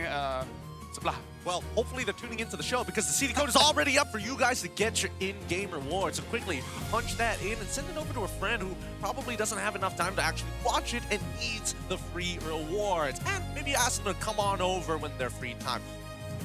Even so, I'm trying to get over the first best of 3 series. Oh, and introducing everybody at the table, Gideon, LaFell, and as well as Stapa. Keep you guys entertained the rest of today. What are we hoping for the second best of 3? Like, I personally, I am really hoping that these teams know how to progress a game rather than just stagnate it. Yeah, pretty much just not what happened in the first match. As long as we're not at that level, I think we're gonna be pretty okay. And I think this is an interesting one as well, because while they didn't manage to win their series yesterday, Invictus got to show us a little bit more of their style and personality and their room for growth, whereas Vamos still remains fairly unknown since they are, I think, the only team left with only 1 match. Yep, that's actually... I have points for both. Oh. All right, so number 1 for Invictus is it cannot be a Hazel show, right? Mel has to step up. Going up against Team Vamos, everyone has to step up. It can't just be Hazel 1v9, right? And then for Vamos, the reason why they lost against SRG was the lack of maturity, right? Talking to some of the players, it does look like they were breaking comms. And this is what happens when Zoran and Chibi is not in the team. You know, there's no leadership there. So I want to see who can step up and be a leader. I mean, somebody's got to step up and really lead that charge and be the staple that everybody can look up to. Simply like the Infinix Note 60 Pro. It's not what it's note. You know. I'm not. It's note what you think. Don't you dare. It's note what you think. Hey, it comes with the Snapdragon 7S Gen 4 plus 3D Ice Core Vapor Chamber cooling, active matrix display, and a 90-watt wired and 30-watt wireless charge. So grab your Infinix phone Note 60 Pro, which is available at Infinix official store or the TikTok shop Infinix Malaysia. Go check those out while you still can. The faster you do, more opportunities. And honestly, I think it will really change the game for you, especially if you're a big fan of the Naruto skins. So far, they've been looking phenomenal, especially Minato, my personal favorite. Even Itachi's been looking great as too. Yeah, honestly, like, it's great. I'm just gonna throw a free sponsor for this one. The new Grok skin. The new right? It's available, like it's a collector skin, and as a roam player, as a Grok player, I love that. Like, the wall now is like a ship. The wall now is like it's a ship, yeah. Wow, like really? The entire thing. Let me just quickly. Yeah, there you go. Look at that. Oh, okay, Yeah. I see it. Very nice, very nice, very nice. Now, with everything that we've seen here today, and more importantly, the meta kind of taking an interesting turn. It's hard because I'm looking at PH, I'm looking at Indo, I'm also looking at MY, and it feels like people have rough ideas of what to do, but no solid, polished plan. I think PH is pretty close, but there's a couple of picks that could alternate. I feel specifically for this, I kind of feel like Vamos would just follow the meta. And I feel like for IG, especially by their previous interviews, it's kind of like what we're good at kind of thing. Okay, I can definitely see that because we're talking about meta. I'm thinking about junglers. Speaking of junglers, I'm thinking about Era 404, who we did have a little bit of a war with. Let's see what it's all about. Hai guys, di sini bersama dengan saya kita ada Era 404 daripada tim Vamos. Apa khabar? Sihat? Baik, alhamdulillah. Okey, so dekat sini kita ada beberapa soalan nak tanya dekat Era 404. So soalan yang pertama, dalam match sebelum ni kita boleh nampak yang heart rate awak tu agak tinggi, kadang-kadang sampai 160 BPM. Kenapa nervous sangat ke dalam match tu? Saya tak tahu. Saya tak nervous pun. Oh, tak nervous? Maybe jam tu macam... Oh, okey, faham. Biasalah tu. Dia Saya pun tak tahu lah kenapa tinggi sangat kan. Dia kadang-kadang dia lebih kepada bukan setakat nervous kan. Adrenalin. Oh, adrenalin. Betul. Okey. Untuk soalan yang kedua, performance Vamos kebelakangan ni orang selalu kata yang dah agak kurang memuaskan lah. So untuk Era 404 sendiri, apa pendapat berdasarkan daripada apa yang orang cakap ni lah? Benda tu bagi saya betul pun. And sebab kita channel line up yang baru kan. So kita memerlukan masa yang lebih lah untuk nak adapt lah. Okey, faham. Okey, untuk soalan yang ketiga, ada fans yang dah start minta Chibi untuk main balik dekat jungler. Lepas tengok komen daripada netizen sendiri, macam mana Era 404 nak handle this pressure? Saya akan buktikan lah. Tu je. Oh, okay. Kita percaya dekat Era 404 dia boleh buktikan yang dia one of the best jungler one day. Okay, untuk soalan yang terakhir dekat sini, lepas ni Era akan berhadapan dengan Hazel sekali lagi. Ada tak apa-apa macam kata-kata nak bagi dekat Hazel ke, ataupun you sendiri dah ada preparation nak berhadapan dengan Hazel?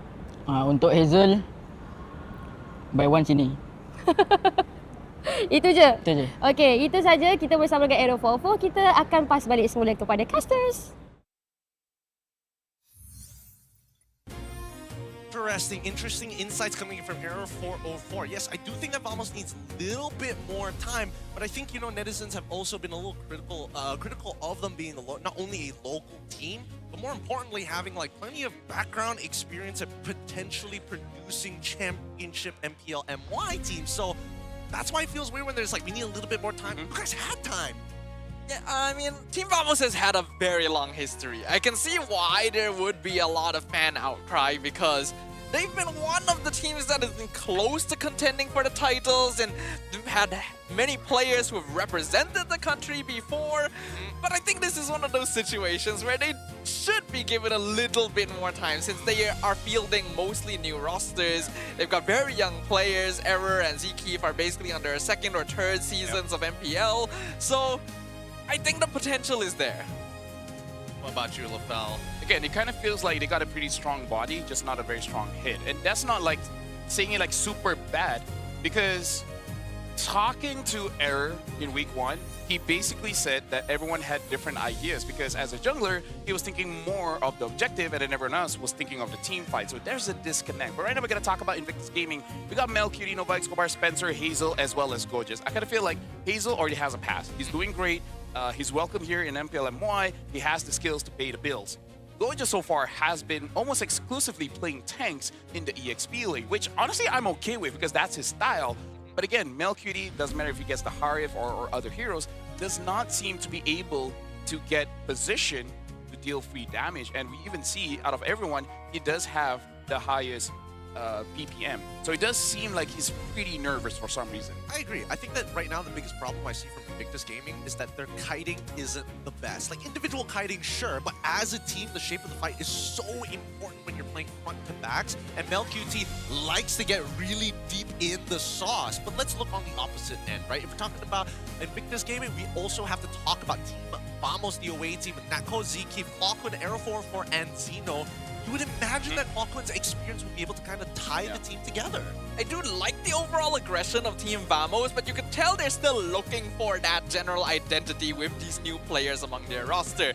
I think none of these players are playing particularly badly, but there is still room for showing more, right? As you mentioned, Clockwood could be a bit more solid. I like the way Natko plays. Ziki and Error are still figuring things out. I think Xeno also needs to lock in a bit more. But once Vamos figures out, okay, what is the style we actually want to play, things will look better. I think the best way to describe, in case this is someone's first time looking at Vamos, their previous game is basically they know what to do, but they don't know why they're doing it. In fact, for now, we're going to be listening to the mic checks of the teams to kind of see what they're talking about behind the stage.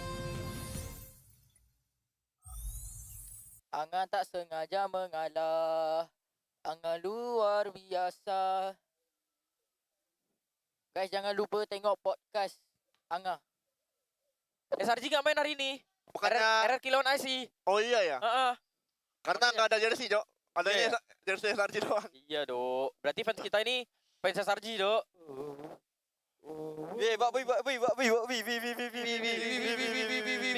Macam mana? Mana lu kanan gua, kanannya Nova, kirinya Nova. It looks like the vibe seems to be pretty chill on either side. Go check out the podcast. I'm here 404. So about you, Q. I think there'll be some branding issues with me and Reese Review later on. But besides that, the way that we've seen the game so far, and more importantly, hopefully to wash out the taste of game number one, the best of three number one that we had here today, I'm leaning just a little bit more towards IG. I think they have shown just a little bit more that they are closer to getting that polish than Vamos has, unless they are here to surprise us. I think in terms of stability, I agree with you. IG looks a bit more consistent. They have a goal. But I think Vamos has the potential for higher highs. Right? Where when everything goes right, we can see something brilliant. Actually, I was able to talk to Dodo. It looks like Dodo has some insights on the scrims. It does look like out of most of the teams here, Vamos has been able to secure quite a lot of scrims, especially because they haven't been playing on MPL days, right? So they've been having a lot of scrims, and their overall showing is above average. Not super amazing, but good enough. That could be just enough hope for Vamos fans out there to believe that they've got this game. Which side are you on? Because now the teams walk up onto the stage to battle out in the Land of Dawn.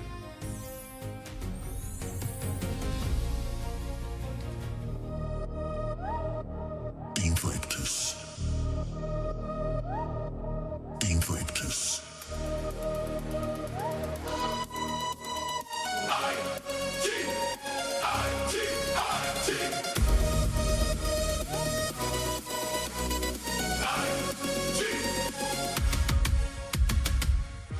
Yesterday's loss may have exposed cracks, but today is about how they respond.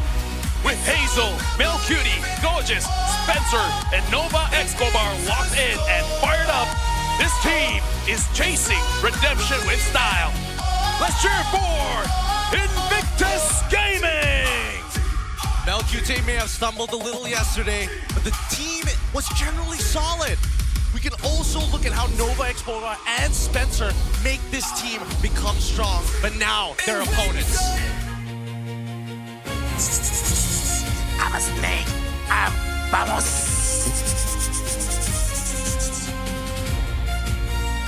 With only one match on record, but enough to hint at something dangerous brewing beneath the surface. Relying on young stars to shine, the youth movement is ready to turn uncertainty into opportunity. Can they rewrite the code to Error 404? Victory found today. This is Team Vamos! They had the most time to study every other team and prepare so far, and a lot of pressure to be poured on Zkif and Error 404. Next, we welcome the coaching staff of both teams, the masterminds behind every match, joined by the head of League Ops, Franklin, who will ensure that every game runs fairly and smoothly. From the side of Invictus Gaming, head coach Bam, and as well as Jess as assistant coach. For the side of Vamos, it's head coach Valdo and Pacbet as assistant coach. Let's keep it going with fist bumps between the teams, a true sign of professionalism, and their last point of contact before they go to war in the Land of Dawn. Good luck to both our competitors. Well, honestly, looking at both teams, I feel like as we're about to jump into draft, we really got to talk about their style coming into this one. And again, just like worry for Vamos, it's kind of like coach says do this, this, and that, and they know how to do it, right? But they don't entirely know why they're doing it. And sometimes when you don't know why you're doing something, you end up having the wrong time, the wrong conditions, and it just puts your team far behind than you really want to. I mean, the trades in terms of raw gold, based on what we seen last week from Vamos, definitely understandable. But I think the really scary thing right now is the fact that when we see Vamos play and they do things without really thinking about it, right?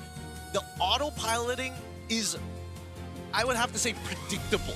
Everybody at a professional level has the ingrained build fundamentals, and if you keep following it to a T, unfortunately, all the other players who are just as smart will figure out, hey, you're gonna do these exact moves every time.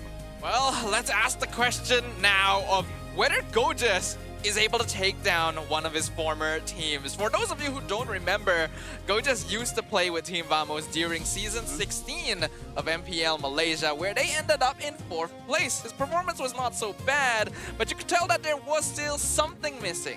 Yeah, there was a little something missing, and I personally think that for Vamos, unfortunately, they didn't catch up to the meta fast enough, right? They had ideas, they had a style that they liked, but unfortunately the meta had only 1 or 2 ways to enable them to make that happen. Well, I do have to say, right, having young players, it could reinvigorate them. And here's what I'm wondering. I feel like maybe they could have, come up with some kind of creativity, but we'll see. I mean, they could come up with something creatively in the draft, but let's quick BPM check here. Gojas already at 109, actively focusing on the upcoming game and preparing himself. Luckily, his BPM is not too low, so he's too warm. Wonder what's the BPM for Error on the other side. Also about 100, so not too far off here, which is good to see from a very new player. Still, even if he has some accolades in the past, Error 404 still hasn't truly held the position for the entirety of a regular season. And entering into a new era is a good chance for him to build up those foundations. But it remains to be seen if that synergy with the rest of Vamos is there. Oh, let's see. Because again, first debut of Error 404, people were already excited to see this kid play up on stage, and he proved, yeah, he had mechanics. We have yet to see him in an environment where he truly dominates his opponent. Yeah, I would have to say he was better than I expected, because comparing it to the previous season, he was aggression and that's it. There's no finesse to it at all. And I would say against SRG, I don't see too much finesse, but at the same time, we gotta say maybe he was nervous. Heartbeat's high and everything. Hopefully today he's a bit more calm. Yeah, and that's why we also had to go over to Zkif. If we were talking about people who were nervous, it was definitely Zkif, because continuing Zorn's legacy is no easy task. Being on the same team as his idol Zorn is a feeling that's hard to describe. At the beginning, I couldn't believe that I can replace him. I know I need to be better than him. I don't want to regret giving up his spot for me. Of course, he would also expect me to outperform him, so the feelings are mutual. It's clear Zorn already saw potential from Zkif, right? He was one of the first people to acknowledge Zkif during his first season in MPL, and I'm really happy to see him here in the same team, because I think there's a lot he can learn. I do have to say, I'm not so sure how much Zorn can really teach Zkif, because I would say Zorn is one of those, you're just born for that. Like, he was born with the talent, he's a prodigy, he didn't have to learn too many things. Maybe learn macro, but he didn't have to learn micro. And that's something that's going to be difficult for you to pass on. And I do feel like at times, Zkif does need just a little bit more micro. Yeah, just a little bit. Because again, all of these big plays that we remember Zorn 4 being able to kind of bait a reaction from their opponents because of his insane reaction time. And I don't think Zkif has that level of prime Zorn's reaction time to make all of these things happen. So maybe he needs to teach him how to weave the recall spams. Improve macro with APM. Zorn comes over, Zeke is like, we gotta increase your actions per minute, sir. Your APM is too low. We need more button presses. The faster you can tap that recall, the more powerful you become. That was a good flicker kick, Zeke, but where was the recall? Oh, I'm happy to say that Scriptwriter is very proud with the transition of the OA team. Of the OA team? Yeah. Very nice. I'm mistaken. Oh, I was crying on that one. Well, okay, an MPL MY Insider by Cellcom Digi. We talked to Coach Jess and asked him, who's the weak link in Vamos right now? He said, the XP laner probably low. Meaning Gojas is above Xeno? Yup, like heaven and earth. Wow. Well, Xeno saw that. He was like, because you can see the reactions of the players like, Although I would go just a bit more and be like, wait, so which one is heaven and which one is earth again? Because the coach didn't specify. He did not specify. It's true. The fact that he didn't specify already sets it up for the jokes at the end. I can't wait. I can't wait. Hopefully we get Coach Jess up on the stage for an interview afterwards. But let's have a look at how this game is going to be played. Because first things first, we need to see how the draft is going to play out for both of these teams. This is why he's a coach. He's a genius. He is smart. In case he lose, he can just say, oh, Zeno's the one. Right? He can change it up. He didn't specify. He's got the insurance policy. PR team very happy with him. Well, right now, jumping into the draft here, and looks like IG is going to be first pick. And again, Vamos hasn't been playing too much, so we don't know what's going to happen. Yeah. Although the Boxia ban, this is pretty similar to what we saw the other day, actually. Oh, this is good. Respecting Hazel. A lot, in a matter of fact, but at least Jushin's open. Jushin, Sora, Valentina. Quite a lot is open currently. A lot of the staple picks. Ooh, actually, what would I go for? I think it's Jushin, right? Like, without a doubt, yeah. It would probably be the best, like, especially if you don't have a direct. Not Glue, though. Not what I would have expected, yes. But we also know IG is the team that probably prioritizes Glue the most, because both Nova and Go just play him fairly well and fits into most of their team comps. I want to see Sora here and either Valen or Jushin. I think it's going to be... Oh, wait, yeah, no matter what, the Sora... Yeah. Man, I feel like you have to take Valen if you take Sora, because then... Because I can see a world, you just take Jushin, you just control the front line, and then don't care the Valentina takes away the Sora ult. Or maybe just ignore it altogether. Yeah, instead they're going to go with a very aggressive mid lane option. Again, very much for the laning phase, very, very powerful. Khalid on top of having the Jushin, making sure that your trades are guaranteed to be extended. Even the short trades, Khalid makes up for the damage. I like the Eve pick. Okay. I would go for a Cho or another roamer that's just as strong at outputting damage as Khalid. Maybe even a Hilda would be okay. If you don't want that, then just pick up Sora. But then you'll show where Glue is going. Because up until now, Gojas has been playing tanky XP laners. Sora makes the most sense for me here because it's been led through this far. But IG has generally leaned towards front-to-back double sandbag frontline style. So they're actually ignoring Sora entirely. Why you pick up a Phoveus when there's a Jushin on the side? Come on, Dexter. Especially because there's still a lot of counters for the... I mean, like, Phoveus is a good hero, but the counter is already there with the Jushin. This is so painful. And then you can pick up either a Hylos EXP, Alice EXP, CC EXP. They're just outplaying themselves at this point. Yeah. Really, they just have to play responsibly. Uranus as well. I mean, there was a couple of blind picks they could have gone for if they really had no idea, or if they didn't want to reveal where the Glue was actually going, then probably just lean into the gold lane or something like that, right? Like, nothing too crazy. I'm just glad the entire desk were questioning on this Phoveus. Yeah. It's a strong pick, don't get me wrong, but against a Jushin, even for me, I don't like that matchup. It makes me think they locked it in specifically to prevent third pick Sora. But at this point, I feel like it literally doesn't matter, right? Because even if Phoveus ended up like not getting picked here and something else gets picked here, IG just could have just banned out the Sora in the second phase unless it gets picked on third. There's like literally no There's no world, unless we're talking about Red 4, then that's a very different case. Even so, still have a banning phase. And I gotta say, I think Vamos has roughly enough crowd control. They don't need a Sora. Honestly, they don't. They don't need a Sora. They need a frontline because Khalid can deal damage and setup, but you need frontline, right? So just pick up a tank EXP, and then you're good. Well, let's see. Okay, at least they ban on the Alice. One of the better matchups against the Phoveus. Yep. Totally fine with that. He's probably not gonna show up anymore, but I just realized Marcel has been ignored as well. I think... Yeah, probably not gonna show up. Considering that both sides have already... Unless... No, that'd be too weird. Then it's just desperation if they're throwing Khalid into the EXP. They want to get Marcel. If Vamos, they just want to play traditional, I would say a pretty good jungler pickup on Red 4 and deny from IG is probably the Suyo.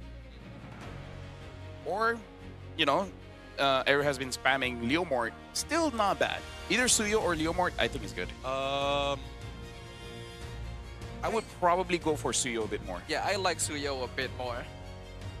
I think both have its ups and downs. Mainly because no matter what you pick here, whether it's Leomort or Suyo, they both kind of struggle dealing with Blue and Phoveus at the same time. So I'm thinking if I were in the situation where I'd rather play Leomort or Suyo, then Harley then. I would think that Harley's not a bad shout, don't get me wrong. It's not a bad shout, but how do they accelerate the game with just the Khalid, right? I think that therefore... Oh no, there's no point getting an extra utility. Yeah, actually the Harley might actually do it. See, they go for the Uranus first, leaving the jungle pick for last. Feels like they can set up for it. Because look, Zeno and Error, they're shaking on it. Like, we'll see where this goes to. I'm totally for it. Unless IG decide to like kind of, you know, flip the script a little bit and pick a Harley of their own. But even then, I don't think it works that great for the composition that they have right now compared to something like a Leomord, which can reposition people back into the RWM. So what about the jungle pick for Hazel now? Signature Yi Sun Shin's already been taken off the board. The same heroes we considered like Suyo and Harley could be possible for IG too. I think that Leomord is probably the better option. Let's see, Granger. And they decide to go for Leomord. All right, the marksman to me kind of could have been anything at this stage of the game. There weren't any real indicators. Just what problem do you want to solve? And the problem that they want to solve is they just want to have somebody who can clear people up. Main damage dealer is going to be on Hazel as well as Mel QT here. And Spencer, just chunk your opponents, let them clean it up for you. I feel like Uranus EXP is pretty fine here. So go for Suyo or a Harley, or if they want to go even weirder, I don't know what other damaging jungler is still available here. I guess Nolan, if you're digging a little deeper. Oh yeah. I can see that. But I do like Harley a bit more actually here. A bit difficult for her to glue. I think no matter what, it's going to be difficult, right? There's just a lot of peel, a lot of just like thick boys to deal with on the side of IG, and it looks like Joy is going to be the answer. Not a bad answer, but I was thinking of the Joy, but for this Joy to work, Xeno needs to win his lane. And actually, no, with the Jushin, it might be enough because his biggest problem is going to be that glue as well as that Phoveus. But as long as Air 4-4 plays patiently, his team already has all the tools to deal with IG. Exactly. And that's in the big team fights, right? In that mid trio, a lot of the work is going to be done by Jushin, chunk out their opponents. Same goes for Khalid. I think the laning phase is actually really high up in priority for both sides right now. Yeah, and even naturally, without considering the draft, both these teams do like to play for those lanes to make sure they have that early foundation. They don't play too aggressively, but they like to make sure that they're in a good enough spot to contest neutrals and then start scaling up for that mid game. In terms of battle spells, pretty standard, flickers all around. So let's see who is going to be able to begin the battle for supremacy with a win under their belts. Is it going to be Invictus Gaming or Team Vamos? Find out as the first couple of interactions are about to begin here. We'll see whether Zeno is not going to go for a proxy early on into the game, and even for Zeke getting a decent amount of information on positioning. I don't know if he spotted out Hazel messing around by the purple buff, but regardless, if this mid lane does not maintain control, things are gonna get out of control fast. Oh, Leomort is the 67th hero in MLBB. Next time he summons Barbiel. Now why would you? I'd rather kill myself. Now why would you do that? I would rather stand next to nuclear waste. Just 6-7! I would hope that pythons were venomous just so that I could mess with them. Well, okay, so one thing that I do have to say is I want to see Nova Escobar actually performing well on his glue in this game because you first picked it. Yes. So it has to be high impact, high priority, but sometimes what you do is you take this so your opponent doesn't have it. So maybe in scrims they're just having big problems with blue. Maybe they have big problems with blue. I also think that Nova played a decent game yesterday as well. He's really good at kind of like just hard engaging and guaranteeing it on a person. Arrow 404 on the opposite hand managed to get an invade off. You should expect Invictus to start moving to his side of the jungle to maybe try and get something back, or at least the crab. Zeno spots out Hazel, and that's all the information they need. So right now, looking at mid again, Clockwood and Zeke are having an amazing time. And Spencer, still, even though under pressure, is not really losing a lot in terms of levels. I'm surprised that Clockwood didn't take a turret shot just to cancel out Spencer there. He was running out of mana. He wouldn't be able to join the turtle fight had he got canceled there. And now Zeno in trouble. Well, 2v1. Zeno survives though, so here comes the rest of Team Vamos. Hazel gonna be the first target. Just barely heals up enough with the final Phantom Stop to run away. But it means it is a free turtle for Error 404. Oh, that's so unfortunate. Killing spree actually triggered onto Zeno there. Had Zeno just pressed this ult slightly earlier, maybe he could have denied that trigger. Even so, turtle falls into the hand of Team Vamos, and once again, going according to plan. I gotta say, I'm actually quite proud seeing Hazel performing very, very well, considering last season he was like mediocre. This time, yeah, he's really showing up. I hope I don't jinx it. Hopefully, because it looks like there's going to be another interaction here. In terms of the laning phase, well, Natko taking a decent amount of damage. This doesn't look good. FLQT is here. Zeke beats the entire Rhapsody, but flickers out just in time, and RWM completely whiffs. Unfortunate. Spencer had the right idea with the RWM. Unfortunately, Flicker's still available for Zeke. That should have been a kill, and you can see his heart rate spiked up. Now at 131. And then he wanted to tell his team, like, calculate it. I knew. I knew it. I knew I was going to survive. Cut to Arrow 404. He's already at 157, my guy. Dude. He needs the medic. Neko healing back up to full with a blazing duet as he's trying to clear up this wave fast. However, they did give a bit of pressure. In terms of jungle pathing, they're ending up on the same side, and Arrow 404 has 2 successful clears, creating at least the level lead onto Hazel. So right now, I'm looking at the gold lane as well. It looks pretty neutral to me, but I kind of feel like Nako should try to win this out against Mel, because if possible, he does want to get out of his lane, try to get a little bit more farm in mid, and Clockwood just doesn't need items as much as Nako does. I think like double wave, that'd be the most ideal, but look at how fast these waves get thrown up by Nova, Escobar, as well as Spencer. It's just no time. Arrow 404 with the electron beats actually doing a lot of damage. Flicker defensively from Nova. Meanwhile, Zeno on top of Hazel, he steals the buff! What? And he's almost taking out the Leomord as well. Z-King comes in, Raging Sandstorm misses, but Z-King still gets the kill. He'll die, but the job is done. So very, very worth it. And even chunks out the wave to make it easy for Clockwood to maintain pressure over mid as Arrow 404 secures this Lord. Yo, Zeno got... Weakest link. Weakest link, they say. Weakest link. Oh, sorry, not the Lord, the Turtle. Jeez, it's too early in the game. Now, 1.7k lead. We're not seeing it being converted into a full dive onto Mel QT. Right now, a lot of the punishment is actually ending up on Hazel. He's now 2 levels down, and Arrow 404 has been able to consistently steal away some of the smaller camps. Liking the movements right now from Team Vamos. You can see how Zeke is keeping an eye on Nova, and by making sure the glue is never really around Hazel, Zeno can walk into the jungle and disrupt him. I'm liking this a lot, especially from Zeke, right? It's the perfect spacing against Nova Escobar, just out of range if Nova wants to go for the quick 1-2 trade against Zeke. And better yet, he's covering so much space that Nova Escobar, unfortunately, will not be able to run circles around him.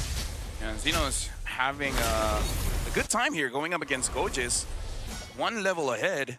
And I want to see how Gorgeous can make this work, because again, like, it's not a good draft for Phobias to do anything against Vamos. It's not the greatest draft, but it does have a couple of perks, and I think a lot of his sustain is going to come down to the fact that there's so many dashes. Man dive, Raging Sandstorm, and the Blazing Duet. Very well executed here. Yeah. Mel did not want to flicker for that. Yeah, Zekiv as well, being very decisive is pretty good. Zeno having the Oracle as the first item is just going to make it much harder for Invictus Gaming to do anything. In fact, they have not really done anything this game. 4-4, walking in, electrifying beats. Man, that is a lot of damage. A nice flicker from Nova, but Nako chases him down with the BMI, and Clawkun is just distracting the rest. Yeah, right now Team Vamos, they're controlling Invictus, making it so that they are not able to get out of lane, get out of jungle. Not much they can really do about this. There's some good damage coming from Bojas, but really... Oh, Zeki one hit away, but the quicksand guard comes out just in time, gets cancelled. He will eventually go down. Gojas now being chased down. Electrifying beats once again will melt away the Phobius. Yeah, I kind of feel like for Zekiv is like, there's no way he's gonna commit this hard on me. Oh, but hold on. He did. RWM comes out. It's a full-out brawl. Error 404 secures the turtle. Meanwhile, Vamos is all up in the back end. They've taken out Spencer. They'll pick up Nova Escobar and throw him into the gulag. And even MelQT gonna need to retreat from his tier 1. Echo is having one hell of a game right now. He survived like the hardest part, which is laning phase, and these team fights have fallen into his hands so many times. So much fuel from basically everywhere. Vamos is playing like a full squad, and the game plan, it's great, and it's working out very nicely. Yeah, I want to reserve my judgment until the series is over, but I'm happy with what I'm seeing so far. Invictus Gaming, it does look like they're, I would say out of all the matches they had in MPL so far, this is the one where they seem the least prepared. Yeah. The most lost, arguably, as well. Like, there's a lot of these movements that we're seeing here now. And more importantly, MelQT swapping out of the lane to get to the top side. Good stuff, but now, are we just trying to get Hazel back into position? They're not the only person that they can punish. I feel like right now, Nova Escobar should look at opportunities specifically at Clawkun or arguably even Zekiv. And the thing is, what Vamos is doing is they're actually denying quite a lot of farm from Invictus, so they're not doing anything super special or super aggressive. They're just making sure that not enough jungle, Zeno tries to get away and looks like he's able to. Zeno doing a lot of work right now. Just look at how much abuse he can take and be absolutely fine. Nova, though, actually catches Clawkun. The Crimson Lantern gets him out, though. Liamort gonna come in and burn him down. Winter Crown, that's very early. Buys a bit of time. Clawkun eventually falls. Spencer, though, gonna be traded as well with Zeno and Zekeef in the back. I think that was a bit of disrespect from Clawkun, and I guess miscalculation, because, I don't know, you should be able to get into a distance that the glue doesn't grab back to his slam, right? I don't like his skill names, but, you know, yeah, I feel like that was a misplay from Pautan. Yeah, he definitely could have been a little bit more patient on it, because at the end of the day, you only have a couple of movement abilities and also your flicker, so if you're waiting for that pullback, you just have to start moving the opposite direction and just pray that he tries so he cancels it out. Either way, it doesn't mean that it's the end of the world for Vamos, right? It's a slight loss, but it's like whatever, right? We still are 5K ahead. 4.9 we're being really picky about it. We've got a pushing top wave. Like, things are set up nicely for this Lord. Dark Wave connects with Natko, but the Cloud actually does do good poke damage. Go just down to 20%. Zeno on top of the Lord. Yeah. Right now for Vamos, they're doing quite well, and I don't think MelQT is in good position to poke people out. Invictus, they're just not in good position to really contest for this board, so I think just let it go. Well, looks like Nova doesn't agree. Nova's still trying. He's quite far out. Hazel tries to sneak it in, but the Lord is secured by Error 404, and now they'll lift up Hazel and all scatter away from the Liamor. Though at the same time, Vamos is quite low on HP. Error gonna try and chase down Hazel. Will he be able to connect? He actually recalls on him before finishing him off. Bit of a mistake there. Bit of a mistake. I mean, they were trying to like peel off of each other, but then it inevitably meant that like somebody had to die. And for some reason, Hazel was like, me. Yeah. This is very un-Hazel-like, I guess, and very un-IG-like, because it does look like they're switching up their idea by just protecting Mel. The Mel is not making the investment worth it. No, not right now. Especially since he's like really far behind. Honestly, their best bet should be Hazel. Like, he's got damage right now. In fact, he's building full damage. I thought he would get a brute force to survive. I agree. I'm not entirely sure what else he's going to be building at this point, but we'll find out. They've already got like this, so many Lord-empowered minions walking in on that holy shielding. The fact that they're able to get it below 11 minutes shows how fast the game is for Vamos right now. It's accelerating, 7.8. I'm getting nostalgic vibes of the good old Vamos. They play fast, hit hard. It's been a long time, and nowadays we don't see this kind of snowball much anymore. It's very impressive to have that 8K goal lead in 11 minutes. It has been very, very clean, and you gotta give props to Zeno and Zkeef. They have been controlling space incredibly well. Oh, is Nova dead here? He's almost dead. I gotta say, even SRG hasn't had this dominating of a performance yet. With that being said, they could extend this to be another 10 minutes, and it still won't be over. Yep. So, you know what?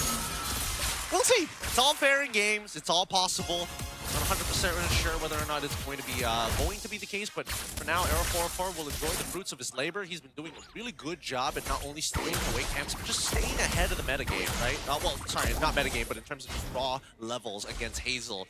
Now, level 13, 50 seconds left on the clock. Is there anybody else who needs the scale? Trinity already done. 4 items for Natco. BellQT currently at 3. Third item being the Malefic Roar. I feel like the real question is, what is the best setup Invictus Gaming can have? Is it actually getting Zeno here?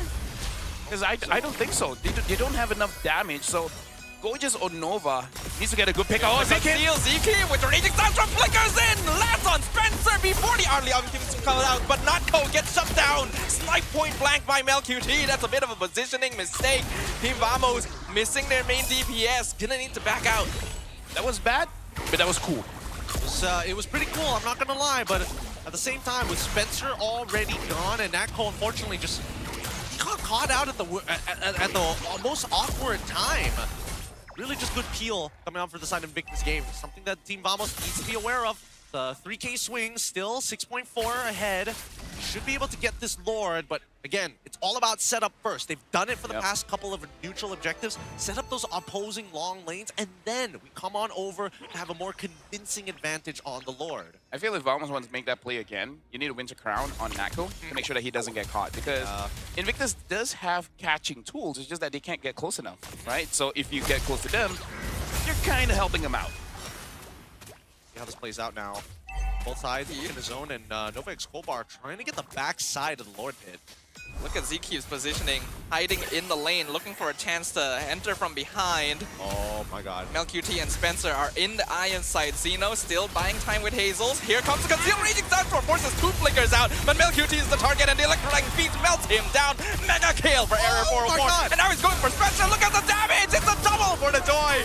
Zkeef goes down, but his job is already done. Vamos with the W. Wait. Nova Escobar still trying to deal with Natco, but it doesn't matter. Natco outplays the scenario and heals off of the on-hit effects. Vamos, they just feel so much more connected than Invictus Gaming. They are making really good, decisive calls. I don't know about you, gentlemen, but Zeke is my MVP, man. Oh, he is doing so good this game. Really doing a lot. Now, they're just gonna have to fight underneath the turret for the time being. And Pautan, you can tell, he's building up confidence as this game slowly falls into the hands of Team Vamos. This is a little concerning now for Invictus. There's a Lord pushing down middle, and they are still 7,000 gold behind. They need more items. A lot more than that. Ice Queen's wand already complete by Call Clip. There's no running away once you get to a fight now. I just think Invictus really just lost the draft. Like, I feel like that's just it. Like, the coaches have to look at this one and be like, it's on us, it's our bad. Let's hope better performance game 2. Well, here's the Lord. It collides mid. Mid inhibitor will fall very, very quickly. But Invictus is doing a good job of defending the other lanes. If they can get away with only that tower falling, it should be good. Okay, second wave is going to start collapsing. They don't really care about that mid wave as much compared to the synchronized top and bottom waves. They'll take the EXP and now slowly pitching their way forward to try and get another inhibitor. Gorgeous is getting pulled around, not much he can do. He's already low HP. Look at Zkeef, he's in the back. He's distracting Spencer, not letting him pop the ultimate. And Error 404 is zoning MelQT. Another tower taken out in a very decisive fashion. I like that Zkeef. It's like he wants that Zorn attitude, but plays like Zkeef. You know, like he has this very flanking kind of style, stutter stepping just to annoy your opponents. So he has that attitude down, but he's not playing like Zorn, he's just playing like Zkeef. Yep. He's built his own. He's building his own identity here, right? It's not about how flashy he can make it. It's just how effectively he is just getting into these lines and cutting the logistics of Invictus Gaming. looking at the items so far, yep, it's just full damage coming up for the side of Hazel, which is honestly a pretty big risk, considering that there's like a decent amount of things that peel, like, they don't have hard CC, but the soft CC is bad enough. Yeah, I feel like it means that go big or go home. If I build tank, I'm gonna lose anyways, so I just gotta hope I step on someone and they all die. At least a BFB, that's what I'm thinking, you know? Get a BFBs, and you only have to deal with the one pickup. Oh wait, no, you still also have to deal with the ult Khalid as well. I think LaFell is right, honestly. You might just have to commit to the all-in, or it's like all or nothing here. Not the most ideal, but...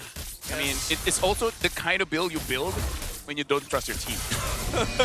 I'm just gonna say it. I know some Leomord in rank, they're like, you know what?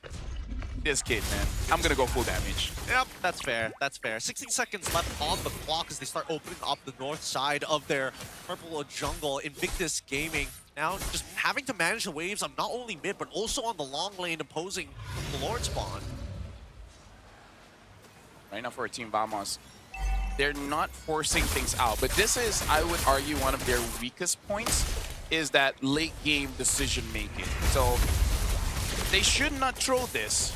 Godes going in with the Infernal Pursuit. He has to commit, but that's maybe not a good idea. Lord's already secured from the Joy, and now Clockun jumps straight in with the Lantern, pushing Invictus back. Zkeep will be the first one down, but they're able to CC Mel and continuously chase him down, slowly but surely choking the life out of him. Spencer pops the immortality on Natko, actually manages to take him out, but Zeno is the one coming back online with the double kill. They ended up losing Natko and as well as Zkeep, but 3 members are still standing. The same goes for Invictus. Backlines destroyed. However, Clockun still stands, and that might just be the difference here as the Lord has spawned and will make its way down to the enemy crystal. Yeah. Actually, I want to look back at Hazel's item, and I think he needs to swap one item for Sea Halberd, because he does not have enough anti-heal to deal with the likes of Zeno, right? He is healing way too much here. Not to mention that Spencer's only coming in 6. They're running out of time, and Go just has to make a call. He's gonna get picked up there. Luckily for him, there's no marksman here, so he should be fine. But as you guys have mentioned, they need some way to break through this Uranus. Zeno is getting to play the game for free. I would honestly sell either Endless or the Malefic Roar for the... I just said it. Sea Halberd, right? You need that Sea Halberd to deal with Zeno, potentially Zkeep, maybe even Error 4-4, because even Error has a concentrated energy. So prolonged fight, I can see Error winning that one. He could potentially win that one. But with Hazel on full damage, unless we're seeing that Arrow 4-4 is able to get like the perfect beats to get maximum damage, I think that's the only time. And dodge damage. Yeah. I can see him dodging the damage, honestly. It's gonna be a tough one. It's gonna be a tough one because even now you can see that Hazel is starting to get nervous. 122, 143, started to even back out again, and for some reason, you know, resting heart rate at 105 playing Uranus. Hey, stressful, man. Compared to Zkeep at 62? He's a celestial being. He's focusing. Look at Gojes, he's just like, I know I can't do much. This is fun. Now, as a Uranus, you have to be taking damage all the time. It's a very stressful situation. Yeah, but it's like, he's having a wrestling match with Jushin, and Jushin's winning. Honestly, if I was Phobius, I'd let her win too. Yeah, that's you know what? fair. Toss me. Yeah. You want to pin me down? Throw me around a little, right? Ragdoll me just a little. Vamos now taking their time, just waiting for the next neutral objective, but this has come at the cost of the late game, right? They accelerated pretty well, but they didn't get that win condition of 10k, unfortunately, to just win through economical power. Invictus now have an opportunity to actually bounce back in this game. They're trying to engage here on ZT. Meanwhile, Team Vamos going to steal that purple buff away once again. They are waiting for the next Lord, not trying to push their luck. I gotta say, Team Vamos, if they lose this one, that's gonna be tilting. Because I can see a world, Hazel come in late, Vamos secures the Lord, but then Hazel just sweeps everyone off. Oh, you're right, you're right. Not impossible. But at least they have vision over Hazel. They know where he is. Okay, okay. And now they're going to continue this Lord dance. And they can do it forever, basically, with Natko. He's still on the flank. Go just gonna get lifted up. Zeno still able to eat plenty of damage. Raging Sandstorm forces a complete scatter of Invictus, which means that they are all exposed. You're chasing down MelQT. He's buying a lot of time. Winter Crown comes out. Hazel might be able to finish off Xeno in time. Yes, he does. He keeps MelQT alive. Meanwhile, Nova Escobar is zoning out the rest of Team Vamos. They've lost their DPS. The fight has turned around. They made a mistake. They made a mistake. Gideon, I'm happy and disappointed that I'm right. Yeah. I think I know my boys a little bit too much. Oh my god. There's no way. I saw this at 11 minutes. And the worst part is the fact that like Arrow 44 getting solo killed by Nova Escobar while he was doing the Lord. That one was unacceptable. He had his ult, by the way. Again, this is the biggest weakness about Vamos. They, in the late game, okay, we're going to look at the instant replay here. Look at this, We're going to look at error. Nova jumps on. And then he catches him. He gets knocked up and it's over. And Hazel is just waiting. He's like, I know I have the damage. I just got to wait for you guys to come to me.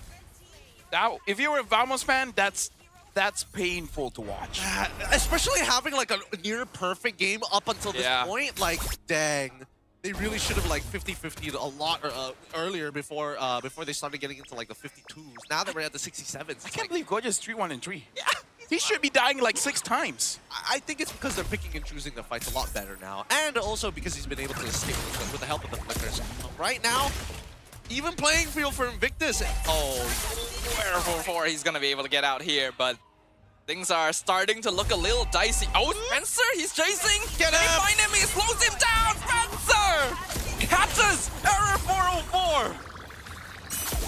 Hey, aneurysms, man. This is why we got a medic here. Natko taking a lot of damage. That Death Sonata starting to hurt a lot. MelQT, even if it's been a bit slow, he has reached that power spike.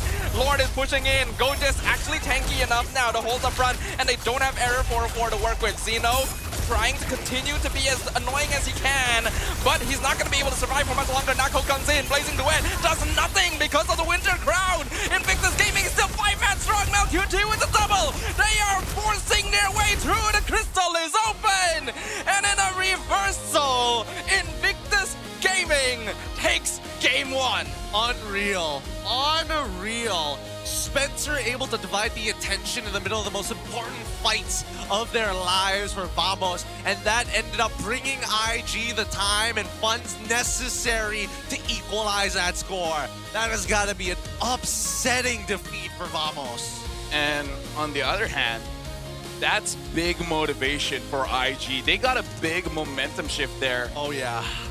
And the thing is, we set it up from minute 11. The moment I see they're not ending the game, I'm like, Vamos will not be able to end in 10 minutes.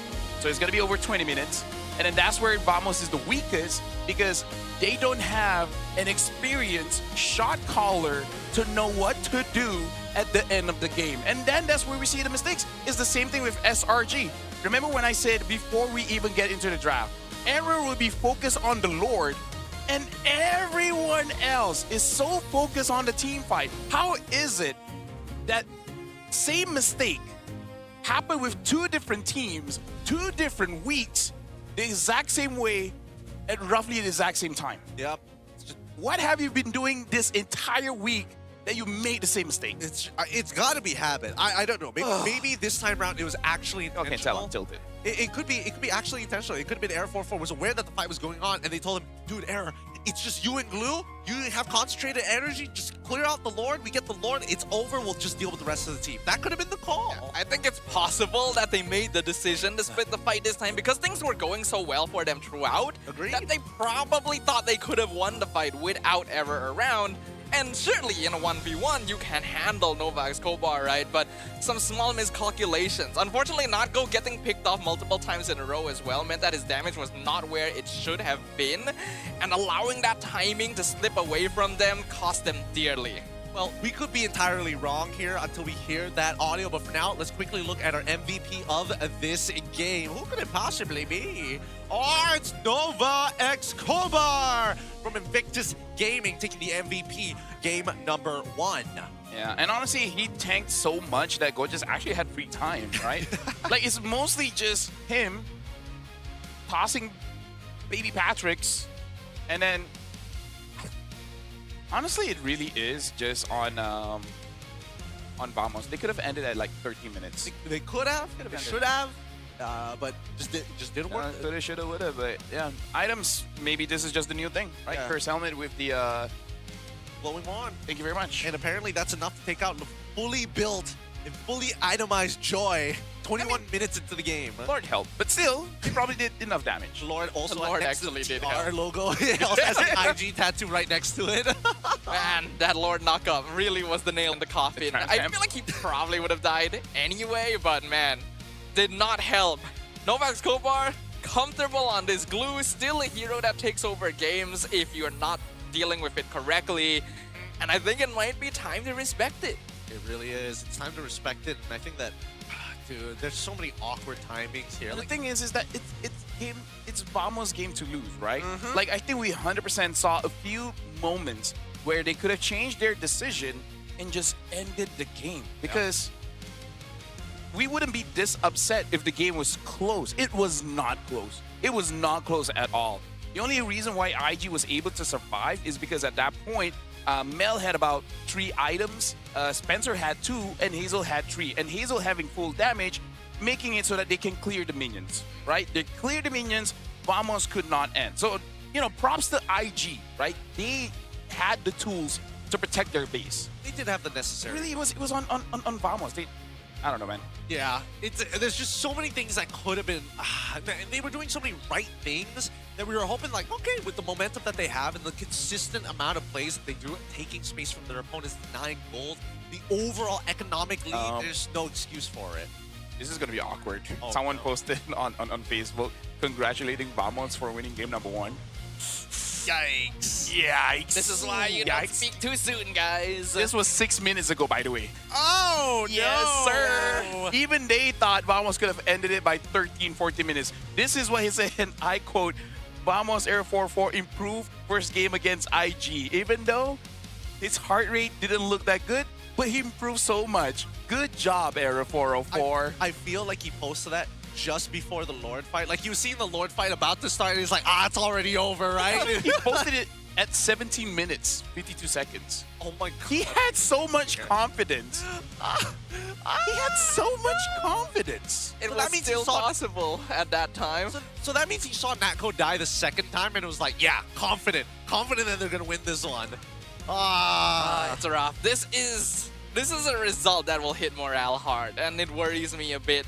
Because I did like the discipline that Vamos was showing. Like, they were aggressive, but not overly so, and making pretty smart calls until that mid-game where, I guess because of a couple of bad fights, they decided, okay, we're gonna slow it down now. Yep. And I think that was just a mistake. Yeah, and they really shouldn't have slowed down. I mean, they were building their leads well, but as soon as they get rather close to that 10K, they should be looking for an endgame scenario, if not get IG to actually leave their base. They should have gotten every single neutral objective for free, if not wiped out the entire side of IG when those moments actually happened. Because Natco was pumping out a good amount of damage. Xeno was actually getting relevant information on the map. He was finding out where Hazel was in the middle of those fights, but most importantly, his position around the Lord pit. By the way, I was, looking at B, and a lot of people had the same opinions of us of Team Ray and Flash game number 2.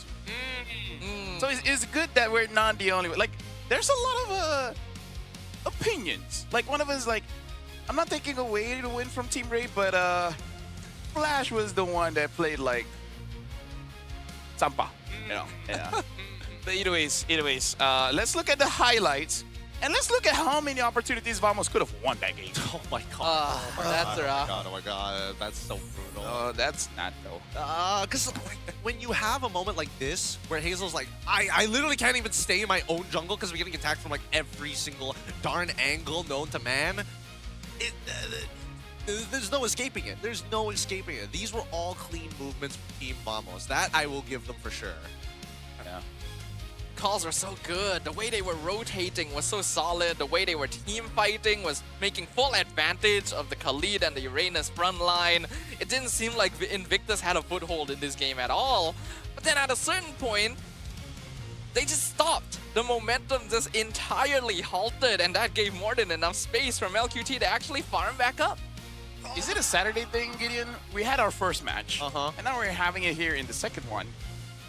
wonder what's gonna happen in third one. I don't want to think about it as of right now. That's ACRQ, right? Yeah. Oh, I would be so disappointed if that game is lame. I'm hoping they don't make as many mistakes, because overall we are seeing different sides of some of these teams and things that they've been polishing, but unfortunately we're not seeing it go all the way through to net that game win, and that's the important part. Without those game wins, you don't get any of those game points. There's honestly a comparison to be made here to the Flash versus Ray game, where, yeah, this was a little bit of a throw, but less obvious so.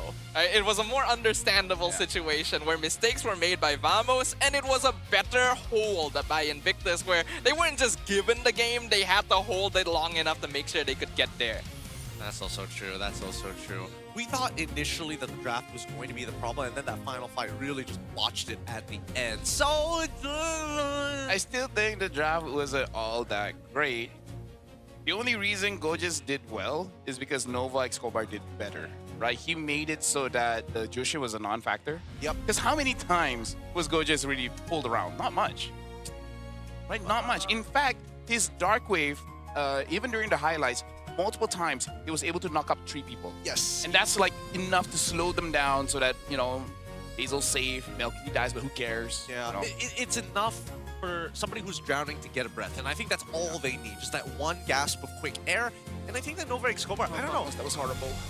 There were like moments, like especially when we saw Nako coming down on the top inhibitor on enemy on IG side, that all 3 of them just happen to be standing on top of a Goblio, and it just times out and they all get stunned by it. I want to call Chibi or Zorn and be like, what happened?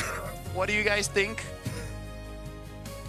Are you actually gonna do that? He's like whipping out the numbers. He's like, this is something. This is gonna be something. Oh, they're gonna call Chibi. Okay, oh, they're already. Hey, looks like okay. the finishers have already done it for us. We're gonna be throwing it to a quick call, but who's up on the other side? Let's find out as we look at the main stage. Hey guys, Rose here. So actually, Rose nak buat satu benda special untuk match kedua kita untuk hari ini, sebab Rose nak call sesuatu yang tengah menghilang daripada atas pentas MPL Malaysia. Ladies and gentlemen, give it up for Chibi. Mana Chibi? Chibi? Halo. Hai Halo. Chibi. Hai. Tengok Chibi, ramai orang dekat MPL Arena ni rindu Chibi. So, Chibi, how are you? Alhamdulillah, semua okey. Okey, Chibi, Rose nak tanya. Ramai sangat peminat tengah cari mana Chibi, bila Chibi nak main. So, Chibi bila nak main sebenarnya? Bila nak main kalau untuk season ni kita akan bagi peluang untuk Aero 404 supaya dapat orang kata apa, experience lagi tinggi dan lagi besar lah, supaya dia boleh improve untuk masa depan masa depan dia paling muda lagi kan. Wish, Chibi dah jadi abang-abang dah ni. Mature sekarang ni. Okay, now kita tahu kan Chibi, biasanya kalau pro player ni agak lama tak main, orang risau dia punya mechanical skill akan turun ataupun jadi, we can call it rusty lah kan. Apa yang Chibi buat untuk make sure benda ni takkan jadi dekat Chibi? Kalau untuk saya, maybe saya akan grind macam biasa dekat rank, ataupun macam belajar dengan pro player yang tengah main sekarang, ataupun saya tengoklah MPL yang tengah berlaku sekarang, saya orang kata apa, catch up dari masa ke semasa lah, supaya saya tak ketinggalan jauh lah. Macam tu. I see. So masih lagi train tapi tak adalah dalam scrim, tapi buat training sendiri, betul tak? Betul. Okay, Chibi, apa plan Chibi untuk musim ni? Mungkin boleh ceritakan sikit, sebab kalau tak silap Rose, transfer window akan buka minggu depan. Adakah ada plan untuk tukar team ke, transfer ke, negara ke? Kalau untuk masa sekarang belum ada plan lagi, tapi kalau ada macam team yang offer, maybe kalau ada peluang kita main lah. Kalau tak ada peluang tak apa, kita rehat je untuk season ni. Okay, now Chibi, I nak tanya, since you cakap you nak bagi peluang kepada adik-adik untuk main kan, untuk musim ni, in your opinion sebagai orang veteran dalam MPL Malaysia, apa pendapat you tentang Vamos rookie-rookie ni? You rasa macam mana diorang boleh perbaiki lagi? Kalau untuk Vamos sekarang, maybe diorang perlukan experience yang banyak lah supaya diorang boleh lagi better. Sebab kalau kita tengok first game tadi pun diorang dah bagus, cuma mungkin kurang experience lah. Disebabkan tu diorang kena comeback. Maybe kalau diorang dapat banyak play game, maybe boleh diorang boleh pergi jauh. So dalam pendapat Chibi, it's more towards the experience lah untuk macam mana nak tutup game, macam mana nak main dalam beberapa banyak situation kan yang berlaku di dalam game. Betul. Alright, Chibi, is there anything yang you nak sampaikan dekat fans you, peminat Vamos or in general MPL Malaysia? Okay, untuk fans Vamos, teruskan support Vamos. InsyaAllah kita orang akan bagi yang terbaik untuk season ni. Okay, dan tak lupa juga kepada fans MPL MY atau fans MPL Mobile Legends MY, teruskan support MPL MY sebab MPL MY sekarang dah franchise tu vibe dah lain. Dan bagi yang semangat, alright? Alright, hope to see you soon, Chibi. Thank you very much untuk borak dengan Rose. Walaupun sedikit sahaja, tapi ramai orang memang rindu Chibi. Alright guys, with that, mari let's show it back to the casters untuk mulakan game kedua dalam match kedua hari ini. Casters, showing it back to you guys. Thanks, Rose, and also thanks, GB, getting his inputs of what is going on, and especially in a professional player's mindset. Now, we're talking about momentum swings. The big tempo breakers from IG has stopped the ever-flowing chalice that we see from Vamos, and hopefully the mental game isn't broken at this point. It can be either or. It can be discouraging, or you'd be so upset that you just up the tempo even more. Where you say like, you know what? The problem isn't that we didn't close out the game. The problem is we didn't do it fast enough. So let's do it again, but this time 7 minutes. We need more spite. Exactly. There you go. There you go. We need to be fueled by hatred. It's the anime protagonist kind of thing. You punch once, it didn't happen. Do it again, but stronger. Oh my God. No, they're the villains, remember? The antagonists. No. Some heroes are villains. Abani, thank you very much. I woke up and transported to MPL MY. like Gone, for example. He's a villain. I hate that guy. Wait, who? Hunter x Hunter. Gone? Yeah. He is not a hero. He's a straight up psychopath. I'm entirely wrong about the psychopath part. Maybe not entirely a hero, but villain? Not really. No, he's a villain, man. Man. Dude, if he's a protagonist, I hate him the most. That's hate interesting. him the most. Okay. I like Killua though. What? Okay. What, you guys don't like Killua? No, we do. It's the parallel. We're not putting the same standards on these characters. No, Killua started as an assassin, and therefore it's okay. But then he became warmer. He became more of a hero. So basically, they're like switching roles. So Killua cold-blooded to warm-blooded, and then Gone swam-blooded into cold-blooded. So you're saying that just because I committed war crimes, And it's completely fine for me to teach at a preschool. And I think Kurapika is just there. Kurapika is dealing with stuff, man. Like as much as investment they put onto Killua, Kurapika, I'm like, it's in the name. Just wait until we have the Hunter x Hunter skin line and Kurapika is part of it. I mean, dude, Kurapika doesn't want to be there anymore than you don't. That's also true, but let's jump into the draft. I like Hisoka though. Wait, nice. Hold on, now that's also concern. Okay, maybe the people that I like is a problem. Hey, let's see if it's I was hoping for Broken Ball so I can bang off a joke, but Expanding Rivers, it is. Kalia, Yve, alongside with Freya, have been banned out, and I want to see whether Coach Bam is ready on the red side this time round to try and close out this game. It's a lot of momentum, especially when it's just, hey guys, let's clean up our early game a little bit. I think honestly, if we can drag it out to mid, we got this. I think so as well. Now, not earlier. Okay, thank you. I was actually just about to talk about this statistic when they brought it up. Vamos currently still has a 0% win rate on the blue side. It's their fault. I'm just saying. I see. I'm just saying. It seems like you have some feelings about this. Okay, I'm not mad. I'm just disappointed. Hey, Dad. Fair enough. All right, man. You see your kid almost getting an A, and then he ate the paper. What parent would not be upset? Like, why did you eat your paper? And it's like, I was hungry. That's you have a perfect score on every question, but the last page is just a bite mark. That's a very relatable experience. Yeah. Right? What? Right? What do you mean relatable? Like, your kid, or for example, he's in a race. He's almost #1. Then he got distracted by a turtle. and he played with it, and then he came dead last. I have other examples that brings out the disappointment in you. We're Asians. We have a lot of disappointment is part of our core. Getting 98 on a score. This ain't How good enough. pathetic can you be? Yeah, get 100. Oh, not that hard. Jushin for Vamos. That's 100 right there. That's a good pick. Now IG needs to respond because, again, we're still in the exact same scenario of like, hey, if some of the power picks are already through, that means everybody's going to get access to nuclear weapons. But it does still leave the glue open. Novak's Kovar I think we can turn it around by saying every country has a tailpiece as a Biju. That's what the first Hokage did. Okay. Right? He basically got a lot of nukes and then distributed to everyone. Mandate. My legacy shall Where did this topic come from? Not entirely wrong. Sorry, not wrong. I'm not wrong. Yeah, he's not wrong. It doesn't. It's a weird parallel. It's just a weird parallel. Is all I'm My gonna say. anime knowledge is enough that I can draw comparisons from. By the way, Zetian and Gwen, I think this is an amazing combo already. I think the most important part is the fact that Zetian actually Add an Arlet, it's nasty.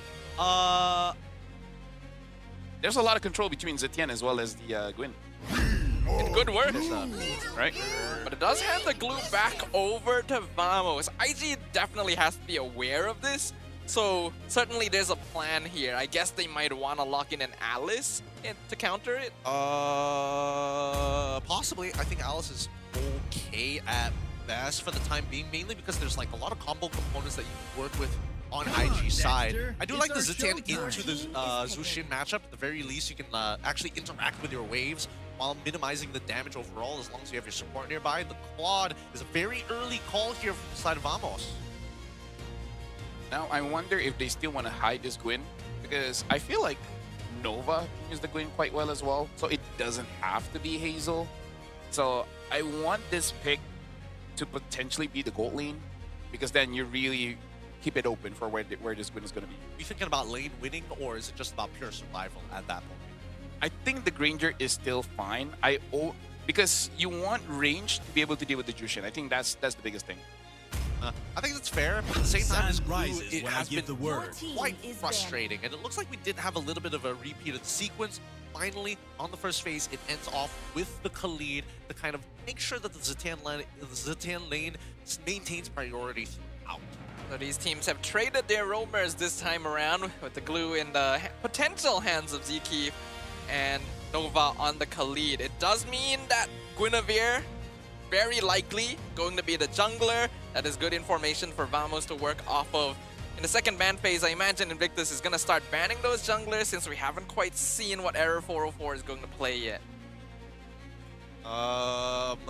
Probably a Leomord ban would be good. Anything that has Immortal One inbuilt chose me to nice. vanquish the Joel shadows as well, that also getting plague banned this out. world. Very, very nicely done for the side of IG, staying on top of it. Now, one of the few things I did want to talk about here is the fact that the meta actually has shown in multiple MPLs that Harley is leading and becoming more and more prominent.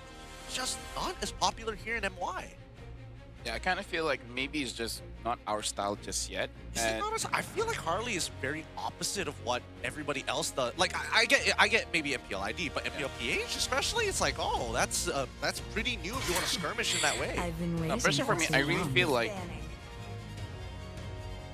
the MPL and MY teams in the scrims, they're trying old school stuff first, and the Harley is like they're training it casually.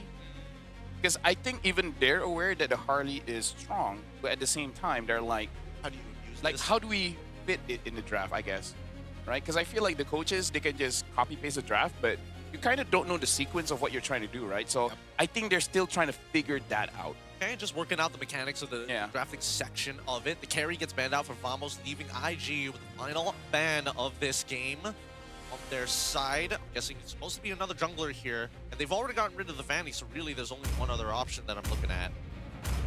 My kiss. Ooh, get rid of Alice instead. Okay, a bit of a weird distribution. Yeah, why would they get rid of Alice themselves when the glue is on the opposite end?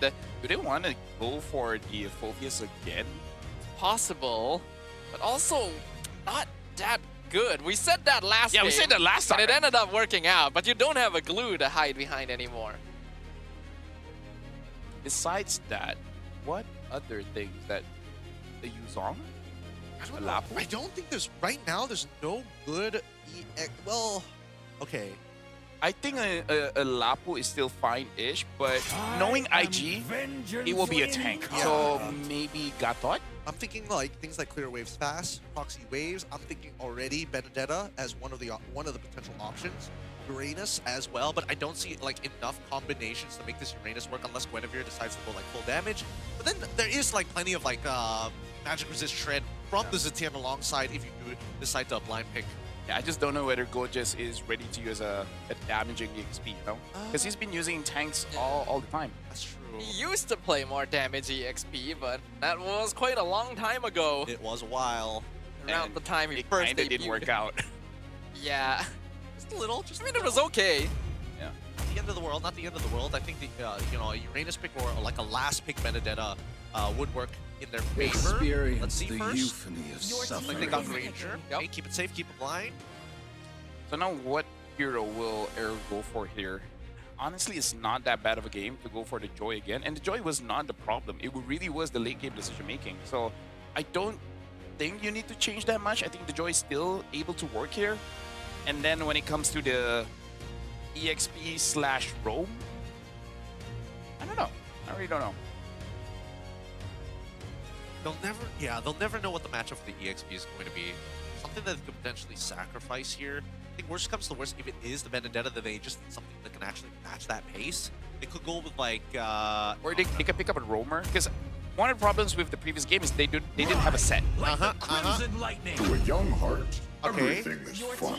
Leomorn and as well as Uranus, it looks like they just default back to something that's a little more comfortable, a little more teamfight oriented. But again, the set isn't that great. Like in the previous game, they had Khalid, which has a better set than the glue. Yeah, it's really just like making them run through the mud and then just hopefully just cutting them at the ankles and they bleed out in the middle of that run. It's about kiting, it's about constantly trying to get to the key targets. If he picks up the Paquito, I already have the props for it.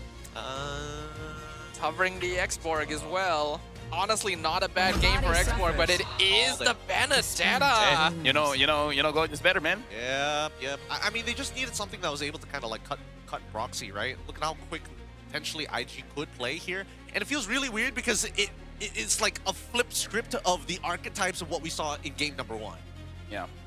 Well, we gotta see whether Goja still has it or not, because again, we haven't seen him on a damage leader for a while. Even on the internet, they've been saying no wonder Gojas has been benched from SRG because he keeps using heroes that doesn't require skill, where this time he's using Benedetta. So if there's any time he can prove him wrong, it's this game. Yep, it's gonna be a little hard, but at the very least, there's not a lot of people who can confidently catch the Benedetta. With iframes built into her kit, the main sources of CC are all visible. The butterfly effect coming in for Klawkun, Zekif if he wants to lock him down. Many ways that maybe get a free valued stun as we head on in to Land of Dawn for game number 2. Currently match point for Invictus Gaming. Team morale gonna be a big question mark after what happened in game number 1. Will Vamos be able to bounce back, especially now that they've shifted the entire dynamic of their team lineup? Looks like they're gonna... Wow, that's a lot of damage. That was nice from Nova, chunking out everybody there at the same time while Spencer was getting a major trade. All right, saving the lane pretty quick. Oh no. All right, that was close. Nova's probably dead here. Yup, first blood to Klawkun. Honestly, if the final hit from his first ability was able to hit, he might have gotten the kill there. So right now in Invictus Gaming, they're already putting on the pressure, taking some camps away from Team Vamos. And this is good. If I was Nova Escobar, I'd be like, yeah, worth it. I don't care. Yep. It all works out in the end, right? It was a clean proxy. They managed to get a clean push, trade effectively in the mid lane. Little Wander falls into their hands, and even like early in base. Look at this. They're still going for it down on the bot side. Nova Escobar doing his job very, very well. This is a meta where a aggressive level 1 roamer can make a lot of difference, and he is still providing important information. We have to note, there are 3 Purifies as well on Team Vamos this time around, so they are very wary about being caught. Something that I do have to say is that Team Vamos, again, I guess one of the things that me and Gideon don't like draft with Uranus, we know that Uranus is strong, but usually your draft does not have enough crowd control. And we saw what happened in the first game where you're very strong in terms of taking damage and dealing damage. It's just that when you want them to stay put like a good boy, they won't. Yep. They won't listen to Uranus's orders, no matter how much he barks at them. Really a non-factor. Rough. I think that... Wait, hold on. What is this movement here? What is this movement? Gorgeous. He will hit level 4 on time, but the contestation for the space, nobody is clearing Pixel Brush just yet. Ah, there we go. Spencer does. He'll spot out Zkeef. Hazel already on Turtle, but Zeno is there. Arrow 4-4 being focused hard. He's just one away from level 4. Will hit it. Here comes Barbiel, but they have Fluxo. Final blow. They catch him. He's on 1 HP. They'll finish him off. The Turtle gonna be secured over to the side of Invictus Gaming, and they're still trying to fight here. The Lantern being picked up. Flicker, Raging Sandstorm lands on Clawkun. Beautifully played by Nova to ensure the remaining members will be able to get out, but looks like he will sacrifice his own life for it. Even with Vamos getting a lot of kills there, again, that was very messy. And like I said, they know what to do, but they don't know why they're doing it. Yeah. It's like, what was the primary objective you guys wanted there? Because it did, like, you know, Error, you're gonna die anyways. And maybe they just don't like Error. Or they're just greedy. They could be just greedy. It felt like they could have taken everything there, to be perfectly honest, but okay, wait, hold on. Here comes the Phantom Steed. Novak Tobar dropping real low, and he still has Zkeef on top of him. So the Khalid will go down. Good punish. Really, really good punish from Zkeef, and as well as Error 404. This is what you want to see for the earlier state. Oh, wait, what was it? Okay. They actually do find Zeno. I thought he might get out there for a moment. I thought so too. I really thought he was going to make it out. He still had his ult. I mean, he had his ult already popped. It's just a surprising amount of damage that Hazel is able to pump out. I don't know. I feel like if it is gaming, they just got pressured by their own coach. They got to make sure that, you know, Zeno doesn't have a good time. Because if not, it'll be very awkward for coaches.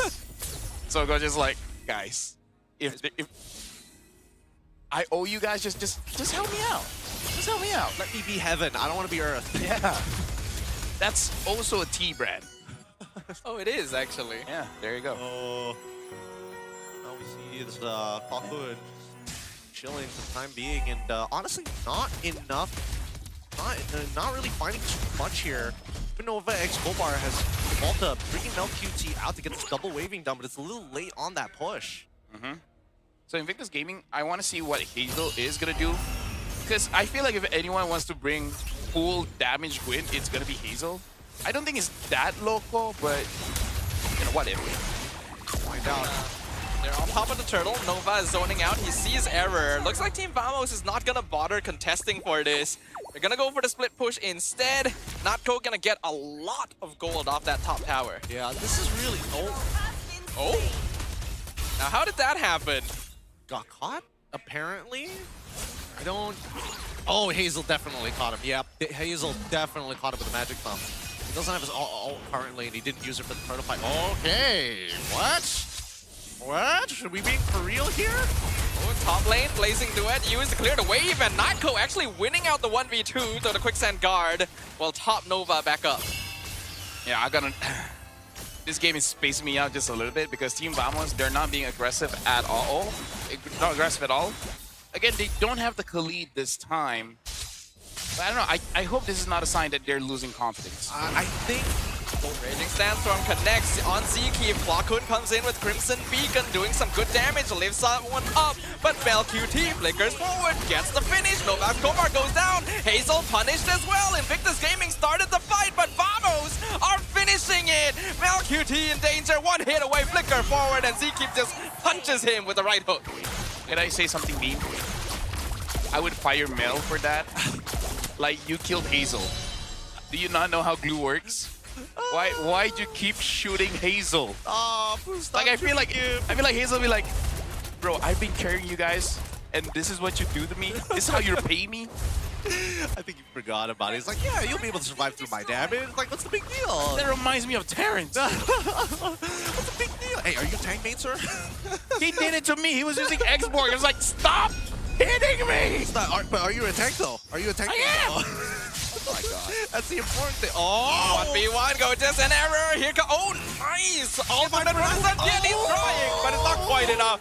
Error wins it out. He literally missed the hurry. by 0.5.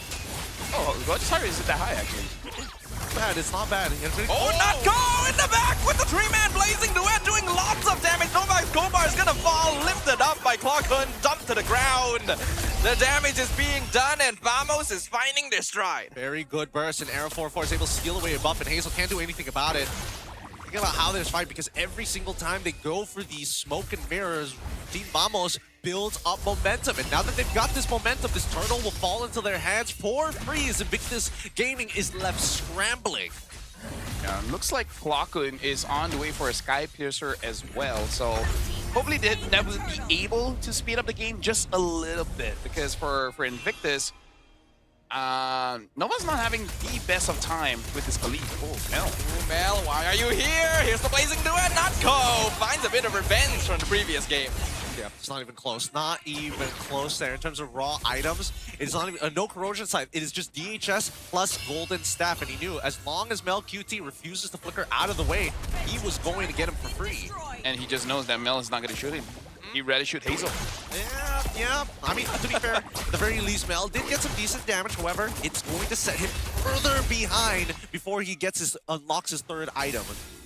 Well, Goja's now having the Sea Halberd.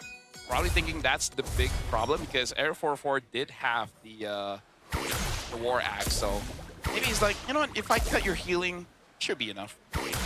Which he might. Who knows? Might be enough.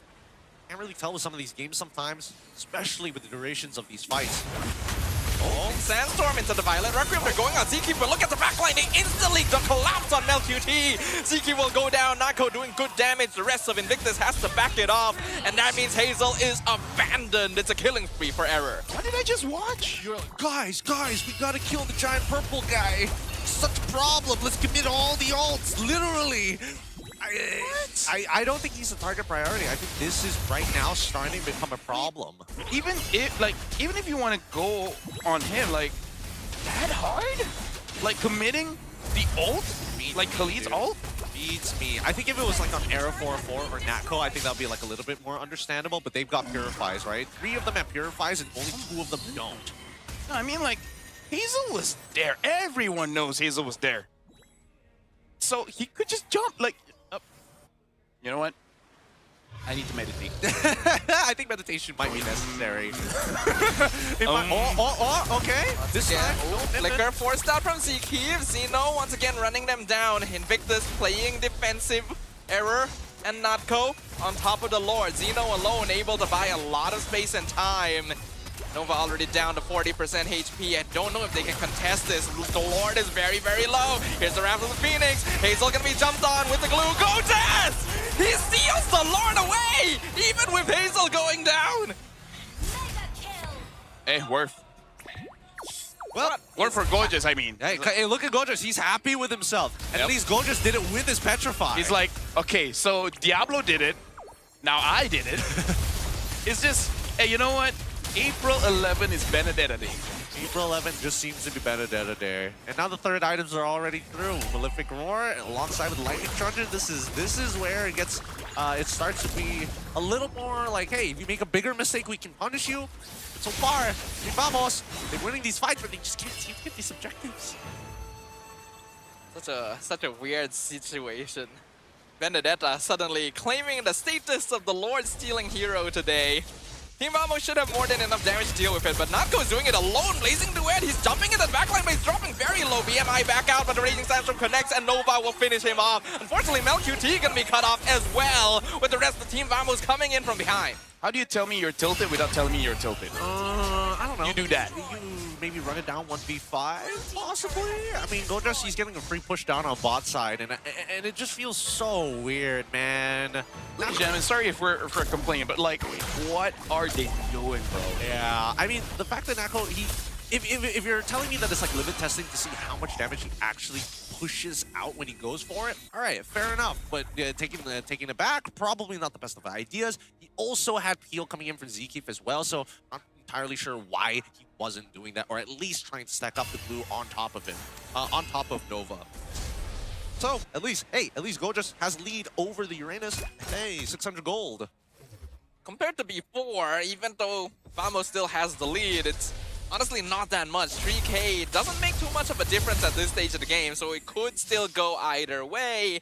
And Vamos needs to keep their wits about them to make sure they do not repeat the mistakes of Game 1. It's funny now because it seems to be a consistent pattern that keeps on happening, right? Oh, they're recommitting up there. Zeno almost dead. 10% HP, he gets out. Yep, and now it reveals everybody down on the bottom side. I feel like everyone write down what they ate today and don't eat it again.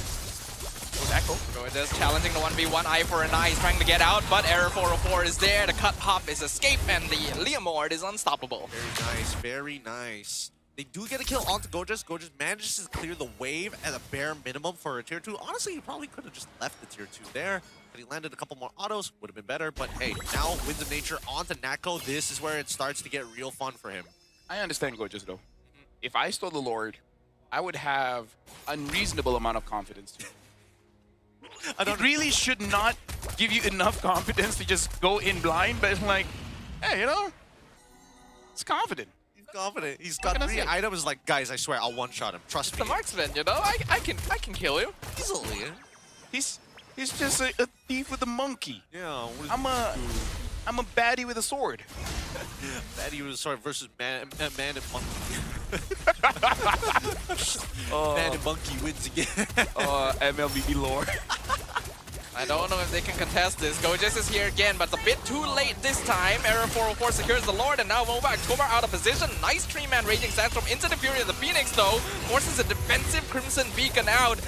And looks like Team Vamos won't be able to find more. Hazel probably needs just a bit more practice on the Gwyn, because he doesn't look as solid, you know, compared to Hades as well as just Gar earlier.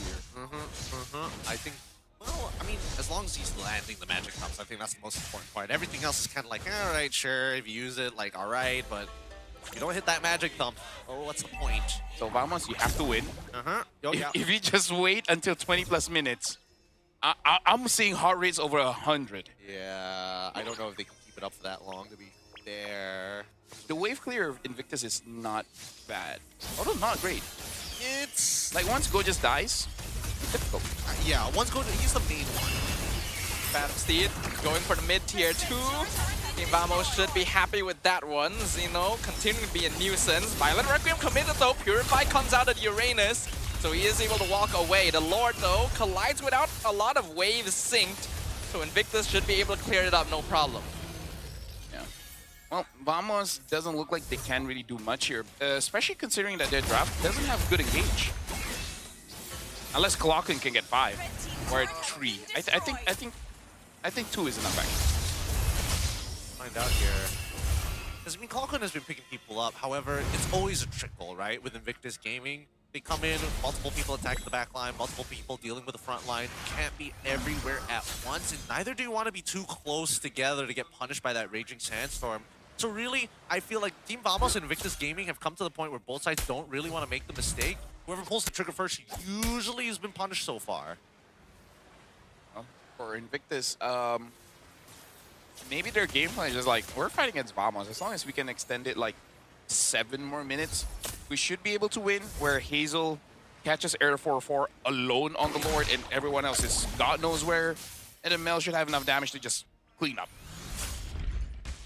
Because Team Vamos, how can they force the fight without throwing? They can't do it without throwing. I think they force the fight, but it has to start with Zeno scouting, right? Zeno has to scout first. We need to know 2 things. One, where is Gojas? Secondly, where is Hazel? Because Nova Escobar and Hazel both can be dodgeable, but if Gojas comes in with the Petrify, that's when things get really, really difficult to react to. With 3 Purifies on their side, there's no outplayability, right? You have to wait for IG to make the move. Look at the damage from Nako, really starting to add up here. Novak's Kobar dropped to 30% in an instant. The Lord coming up in 10 seconds, and Team Vamos knows they have control of the river. You didn't stop, I gotta say. Casting these games today with 3 hours of sleep, not ideal. Not ideal Not at ideal. all. Maybe this is a fever dream. Honestly, you know what? It's pretty close. Yeah. Pretty close. Now this next fight, so important, dude. They've got it. They can't really get close. Hazel gonna be engaged on once again. Fury the Phoenix comes out and Violent Requiem knocks off Error 404, but he still gets the monster kill streak. They're now chasing down Mel QT. It is an absolute mess. Clockhood is in the backline. He takes out Hazel. They trade for Zeno, more than worth it. Mel QT goes down. Team Vamos and Invictus both trading, but Vamos coming out on top. They've taken 4 members. members of Invictus and the Lord at once. They're now pushing down mid. Now they're going to look to close out this game here. So far, already taken out 4 of the major members and a wave crashing down mid. Spencer is the last line of defense. Before this crystal breaks, he needs to buy 10 seconds worth of time. I don't know if he can do it. It's 1v4. I think he knows he can't do it. He just doesn't have enough wave clear. Ladies and gentlemen, we are once again going to a full series. Woo! All 3 games here, and at least this time, the reverse came from Vamos. If momentum is swinging on one side, the pendulum pushes it back. I gotta say, today, it doesn't look like Hazel is having a great time once the Yushin Shin has been banned out. So, I don't know. In like what, 10, 15 minutes, IG really has to start figuring out what to do here, because without Hazel, it seems like the team is struggling. Like, Mel isn't able to do much. Gorgeous, he stole the Lord, but that's about it. Yeah, there's not enough highlight plays here, or at least some kind of different angle that these players could provide to the team. We saw each and every one of them, and unfortunately, there was no final play to turn it all around. Yeah, so, I don't know. Personally for me, IG just has such an apparent problem when every single time we see Mel Cutie, the first thing that pops in my head is like, why are you there? Like, he's always in the middle of some, like, let me put it this way. He's playing the Granger like an Alice. Yep. It's either you're too far away or you're just right in somebody's face. We don't literally know in betweens. And it's just, does he need to be on a traditional, like, Trinity marksman now at this point? Because at least then it forces you to be, like, if you're going to be close, at least your auto's hurt. But he also kind of turned the game around in game 1 on the Granger. Like, we've seen that it's possible. I think it's more on Vamos throwing. But yeah, you're right about that one. I feel like, yeah, Mel QT unfortunately is just missing that clutch factor, which is very weird. Because he used to be able to do that. He was the ordinary marksman. The previous season against Vamos, he won V4. Yeah. Under a turret, survived and got kills. Where on the Harif? Where is that? He used the Harif, but he's not doing that. No, we're not seeing. Is it because of the hair? Well, I think a lot just comes down to a lot of the. You know how anime they get stronger with more hair. He has less. Yeah. Had to take a step down, maybe? I don't know. But let's give it up for MVP Error 404 for that game number 2. And important plays being made across the board by him. And more importantly, at least he was able to secure some objectives for himself, despite the abysmal early game. And I feel like the biggest change in his play is like, you know what? Screw the Lord. I'm just gonna go for kills. And because me and Gideon, we're kind of like telepathically talking to each other. It's like, are they gonna do it again? Are they gonna do it again? But then he just dashes straight towards IG and is like, okay, you know what? Good call. Or, I mean, the thing that's really upsetting is that the fact that Error 404, he was thinking about is like, I should actually go for this. They're beating out very hard around the Lord, and you could see that a majority of the IG members were hiding, not really hiding, but trying to control the area through the tri-brush, which is a pretty difficult position to hold overall, but worse, once you kind of pass the threshold of the grass, you are flanked. In the past game, we saw IG generally won a lot of their fights by splitting it up and making it as chaotic as possible, and that worked when Vamos was split apart with people taking objectives and taking fights. I don't know who made the call this time. It could have been Error 404 himself saying, hey, if my team wants to fight, I guess I'd better join them. It works, you know? As long as you're playing together and you have the momentum, then things kind of fall into place. Well, I mean, we were talking about momentum for IG. They're the ones who actually really dropped the ball, despite when I look at their draft, it's like, all right, I can definitely see some pieces falling into place here, but it just depends on the performance of Hazel, because everybody else wasn't able to etch out hard enough in their own lanes or during their team fights. I think IG, they just, like straight too far from their plan, right? Hazel is a damage dealer and Gorgeous is a tank, right? Switching it up doesn't really yield the result that I think Coach Bam really wanted. So gotta figure out, if you don't get Yushin Shin, what else can you get on Hazel?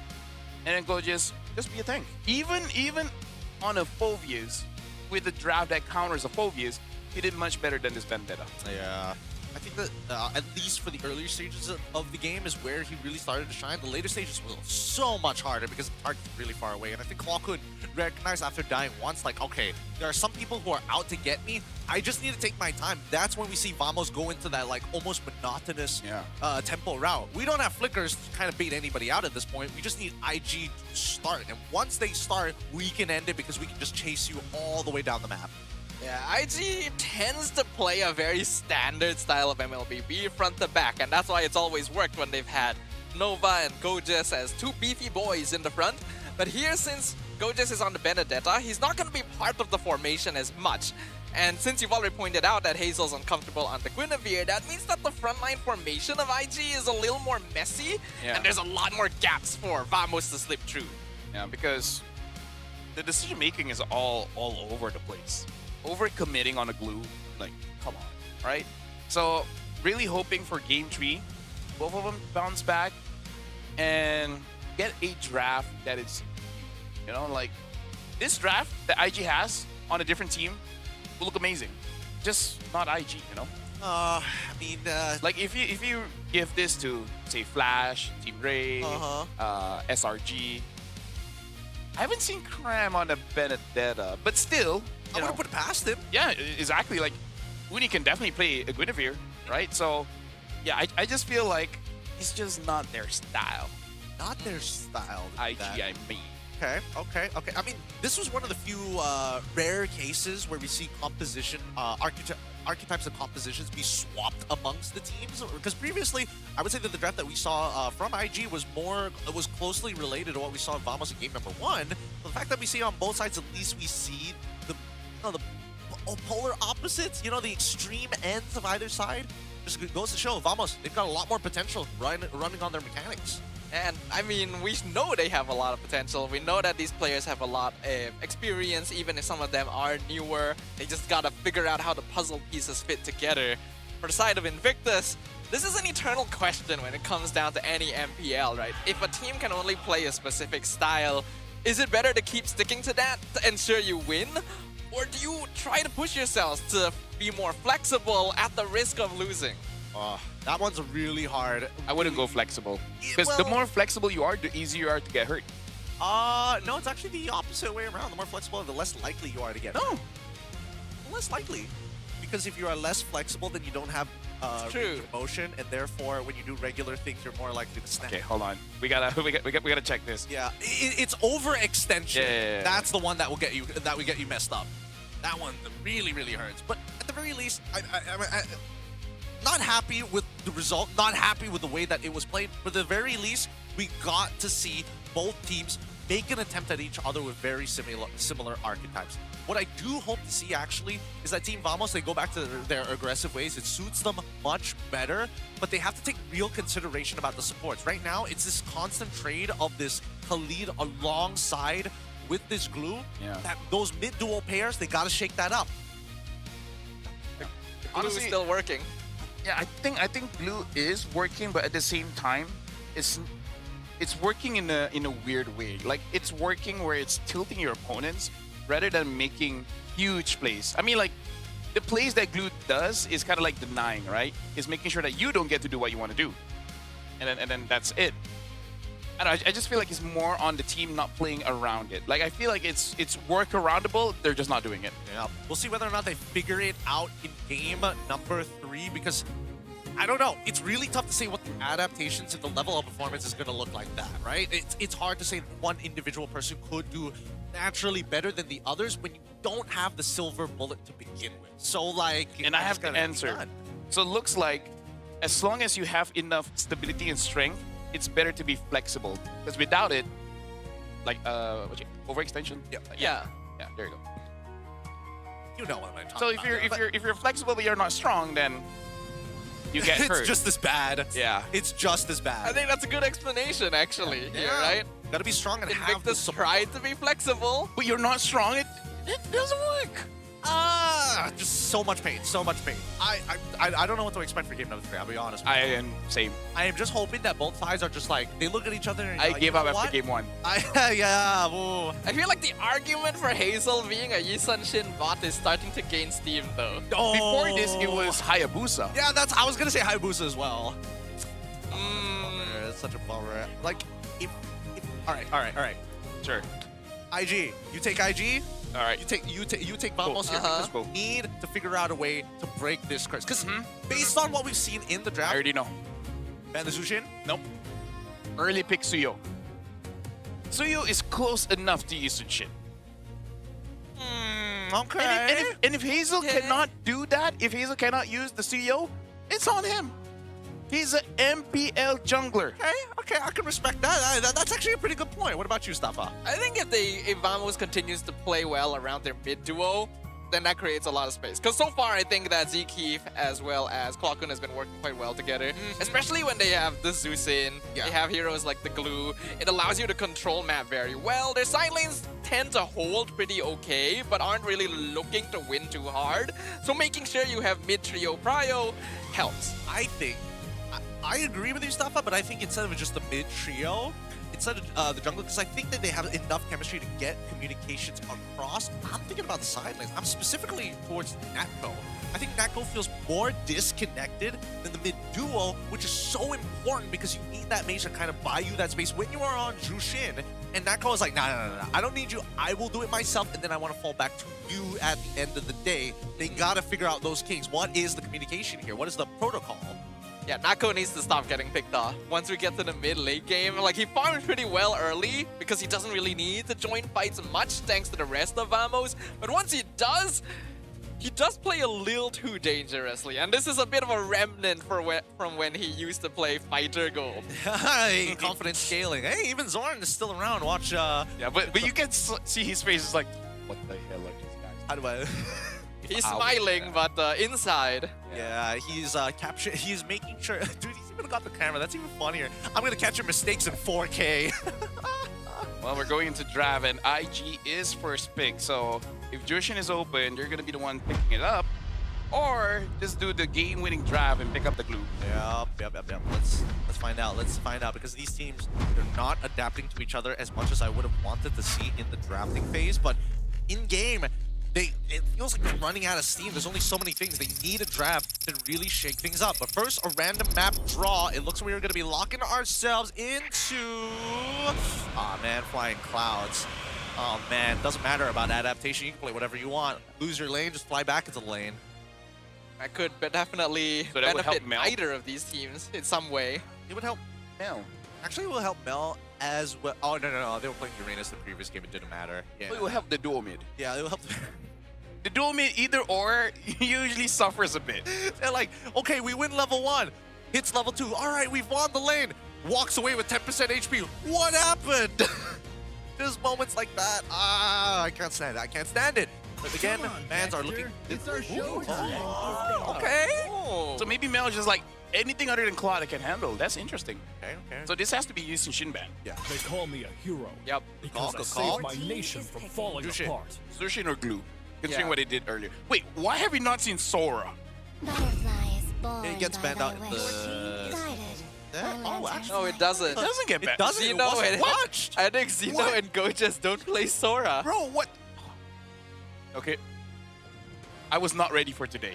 let me just say that. I don't know what to be ready for, but it was not today. It was not today. All right, let's see what Vamos goes for this time, right? Because again, a lot of things open. They'll play whatever they want, man. They're unique that way. Unique little butterflies. Maybe pick up the glue again. Now. It should be the glue. Glue. Glue. What else did you get? Yep. I was wondering if they would go for the Eve, but looks like, yeah, go for the Eve glue combo. Suyo Hylos. Trust. Trust IG. Suyo Hylos or Harif Hylos. Really not like Suyo Khalid? His Khalid wasn't that great. And the Hylos performs extremely well with the Jushin. Gotta be a better. I'm trying to think if there's like. If you want another one, it's a Cho. Oh yeah, Cho. Yeah. Yeah. That's fair, that's fair, that's fair. They're really thinking hard about this. Mel's like looking over the Gojas, like they're having a real discussion of what they need here, or whether or not it's going to be enough to slightly adjust the draft to give them winning odds. The fact that both Sora and Marcel are being ignored entirely this matchup is very shocking to me as well, but it is a Harif with a Gatot. And I'm thinking this is EXP Gatot. Yeah. EXP Gatot. So for Vamos, now that you see the Harif, I think it's okay for you to commit to your gold lane. If not, it's gonna get banned out. I'm thinking something like the carry, and maybe even Obsidia if Nako has it in him. If not, just be safe and pick up the Ranger. I think, or go for an even deeper dive. Lunong's goal. Lunong's goal not entirely bad with the lineup that we see here from IG's first 3 picks. But I think they might end up with just like a traditional marksman. Now that they don't have access to Claude, I think he might end up going back onto the carry Ranger and then just play that matchup into Aerith. I think so. Waiting for too long. Oh. Right. So now in terms of bans, you ban out damaged junglers, and then you're good. Ban out the Suyo. Maybe even ban out a Joy. Or unless you want to pick up the Joy. Wow. They ban out Lance. So after this should be either ban Joy, pick up Suyo, or ban Suyo, pick up Joy. Better here. Would I rather have... If I was Vamos, I'd rather have Suyo, but... I agree. Or Leomord. Yeah, the Leomord, Leomord would probably be their like most optimal here. But we'll see, because IG can also respond in the exact same manner, right? They can just double down on like the... I think you want to shrink it up. That the only viable one is like Nolan. Nolan Hayabusa. Yeah. Or like... Hayabusa wouldn't be good for IG because Boogie Shadow kill, and then the glue just spreads. Absorbs, yeah. Makes it. They've got to, I mean, they need a way to actually deal with the artillery, because right now, my biggest problem is that the only person who can get on top of Eve is basically this Gatot. Nobody else can, right? Yep. And even if Gatot gets on top of the Eve, it's not like he can really stop the real-world manipulation either. I mean, he buys time, you know, Sand better than rises when I give the finally word. gets banned out at the very end here, and, okay. Not sure what Buckbite was, giving the eyes for. So IG, if they're gonna ban EXP here, I would probably ban a lot. I don't know, man. My brain is tired during this. No, my brain is tired too, but I'm thinking maybe ban for IG does honestly doesn't sound that bad. They've already got rid of the Phobius and they've already got the lane proxy or Uranus. That leaves us with like what? Zong Esme. Esme is not the worst. At least you can eat through the shield, but you can't deal with the carry. If you go Benedetta, then at least you'll have the damage and maybe you can get a 2-for-1. So Vamos, in terms of the picks here, getting a jungler would be good because still away from IG and you're still hiding the glue. Because again, glue EXP is not bad, especially if you know you're going up against a Gatot or something, right? So I would go for a Suyo or a Leomord. Looks like they go for a Boxia. Wow. Now that's different. That's a hot classic. Hot classic here. Now Boxia is interesting because at the very least, the biggest strength of Boxia is being able to intercept the opposing jungler. And right now, in terms of like the laning stage, actually, maybe IG could skew this. Yeah, go into the high loss. I wonder if IG will go to the Leomord or Suyo. I only see those two as the options here. Arguably can go for Alpha as well. Now that the Boxia is like kind of in the open. No point going for Fredrin. Any other viable option? I would pick high loss. Like bro. Give it to him. You need someone who's able to... I think he's hovering over Edith, yeah. Edith, really? Give it chip, yeah. Change it to chips. Okay. Holy shit! Much better. Yeah, especially with the Nolan and the Jushin. Because now it forces Vamos to say, if Boxia is attacking us and intercepting us, he's by himself. We can counter punish that. And if anybody shows up by themselves, again, counter punish. Yeah. But this time, Vamos has been having good early games. IG, they need a good early game now because they have the Jushin as well as the Nolan. The reason why I brought up sync it all the way to Nolan because it's good for IG, so highly likely they'll pick it up. At the same time, it's predictable-ish. The chip showing itself. Vamos could definitely put Glue EXP and then grab some kind of AoE frontliner now. Some form of team fight setup. The Sora Finally. finally showing up. They've been saving this. They're like, dear Lord, what if they pick Valentina EXP? There's no way to know. Even though they've already got Jushin and Gato along their sides with Mariana. Even so, this is starting to look a little interesting, right? Not entirely sure who's going to be able to get this game out. I feel like Vamos has tighter, has more open win conditions in comparison to IG, whereas like very much you want to hit those shortcuts, but that's solely on the base play of where Vamos is on the map. So I think laning phase, top priority right now. Yeah, in general, I think the quality of Vamos' draft looks a little bit better, but Invictus does have potential of making backdoor plays with the chip roaming around. It's been a long time since we've seen Nova Escobar on this type of hero, so I'm excited. What that was.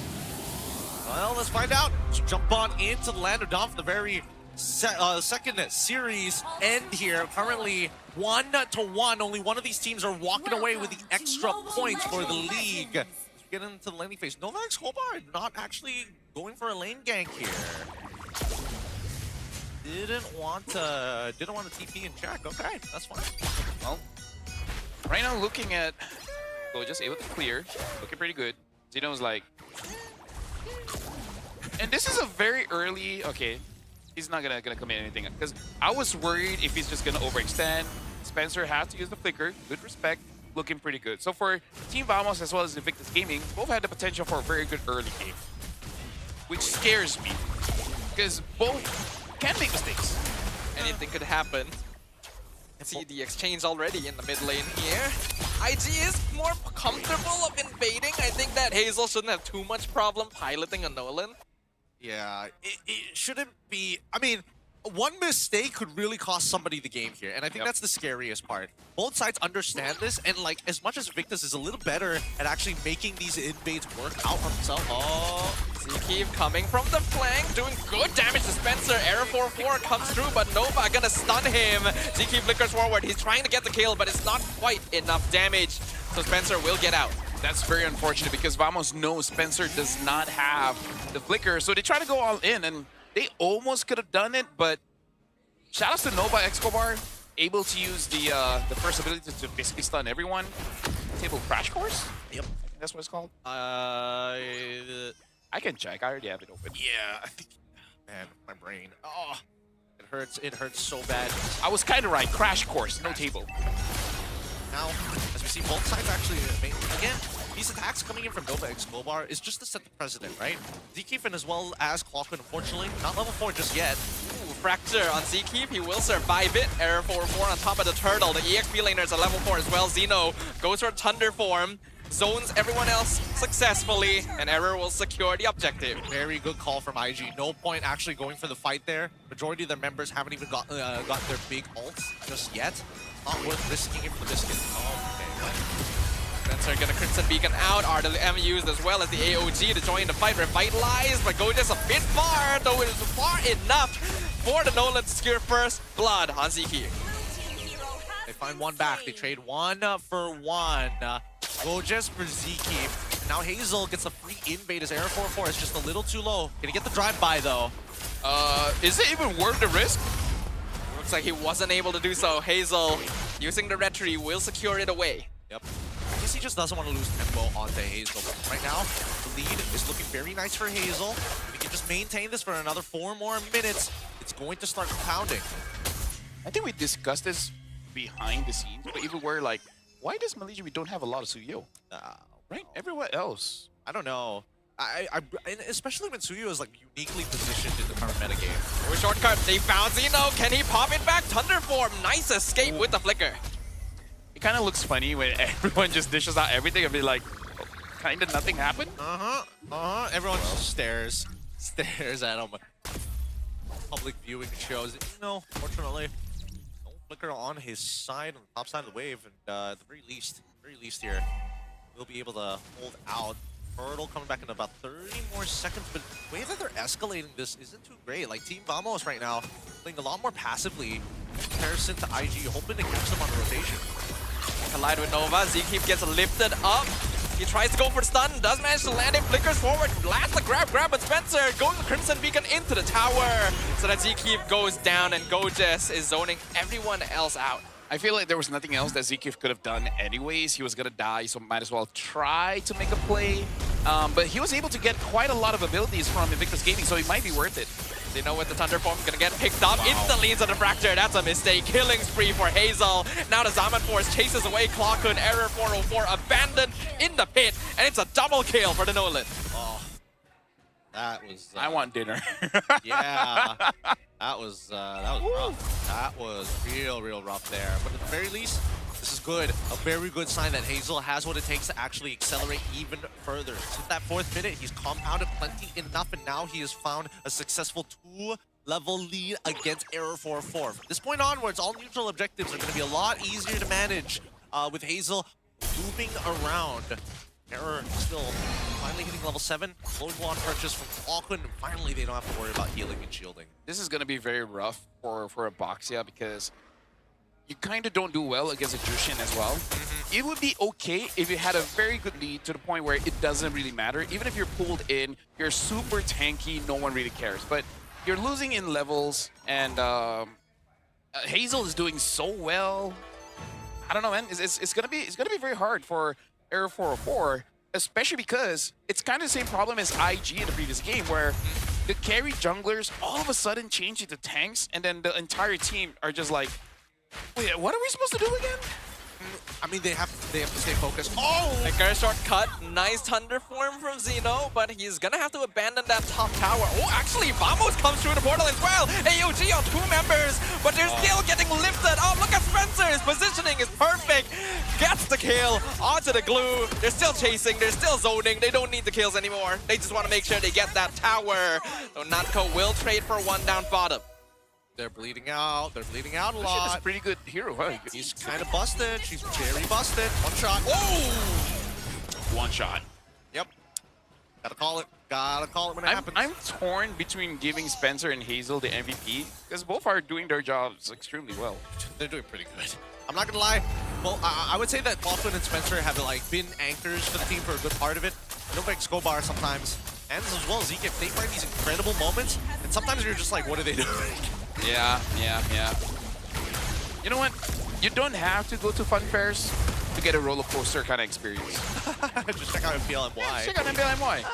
We got food, drinks, and a whole lot of emotional baggage. Oh man. The entire package here. Yep. All the ups and downs. Drop it off. Level 6 Quill City Ball. Yep. There and the loop-de-loops. And the loop-de-loops comes with a straw as well. Oh! Hazel in a tough spot. He's got a lot of dashes, but here comes the Thunder Form. They're surrounding him. Shortcuts to try and save him, but the grabs him, and that's gonna be a shutdown on top of Nolan. But they found Natco as well. RWM comes out. Zeno gonna be next as Mel QT pops the Zaman Force, doing good damage. It's still a 4v3 situation. The rest of Team Vamos tanky enough, but they do not have enough damage because Clockhood is being zoned out by Gojes, and that means Zkeep will get taunted. Killing spree for the Gatot. They don't got know anything? Dude, they don't know when to call it quits. Yeah. Like, when do we say, like, you are overextending? Yes. Yeah. I think that there. He didn't have to. I think Hazel was just being very confident. You know, he's 6-0-2 at that point. Was like, you know, I can go for risky plays. I got a lot of dashes. Bro, I am less critical. I am way less critical than Victus right now compared to like what Natco just did. Flickering forward, knowing that Zeno was already going to intercept. Like, what are we doing here? What are we doing? Maybe he just doesn't trust Zeno. That's probably the reason why they haven't picked up the Sora. Jeez, man. It's possible, actually. Right? Considering how aggressively Natco has been positioning before. I mean, cut the Gojes is like, guys, you like me? Why won't you let me have him? Yeah, Gojes is just like, oh, just be a tank. You're a second roamer. That's the cool thing, Gojes. We're ahead of the curve. We're so ahead of the meta, man. We're the meta creator. With trendsetter. Yes, Queens at 7. Rain Round's getting stronger. I can feel it. Dude. It's own gravitational pull. And we still have one more match after this. I know. Error 404 goes in. in. They both get lifted up. AOG into the backline. Well played from Goja. Zone's out clock couldn't grab on top of the Gatot though. He's gonna get dragged into the tower and finally shut down.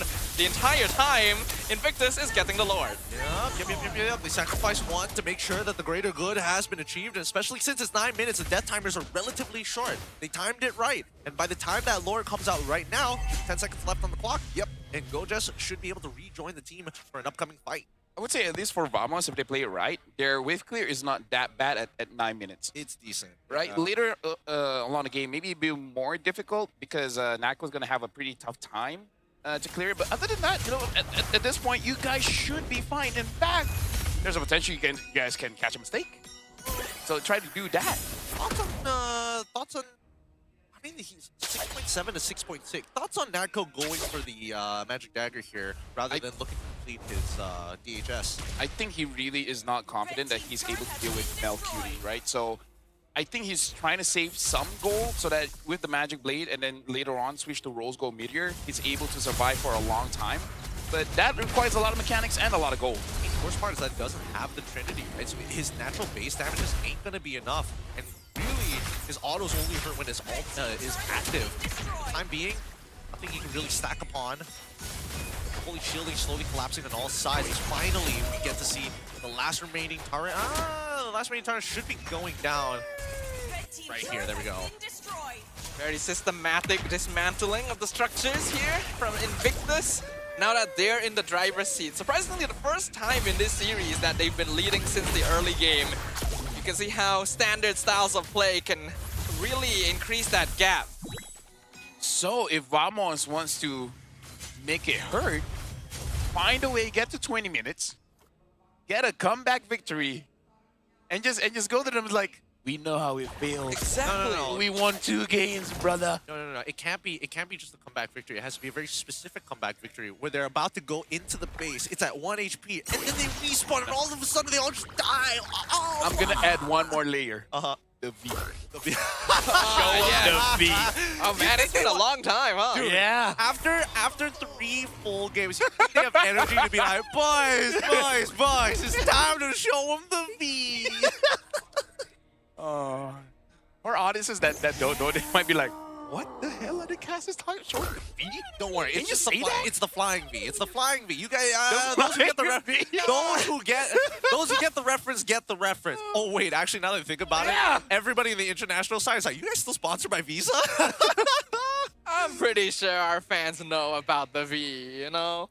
Yeah, but we say that. We probably have some people from Singapore and Philippines. Maybe Singapore knows. I guess so. Dude, how could you be showing V up on cam?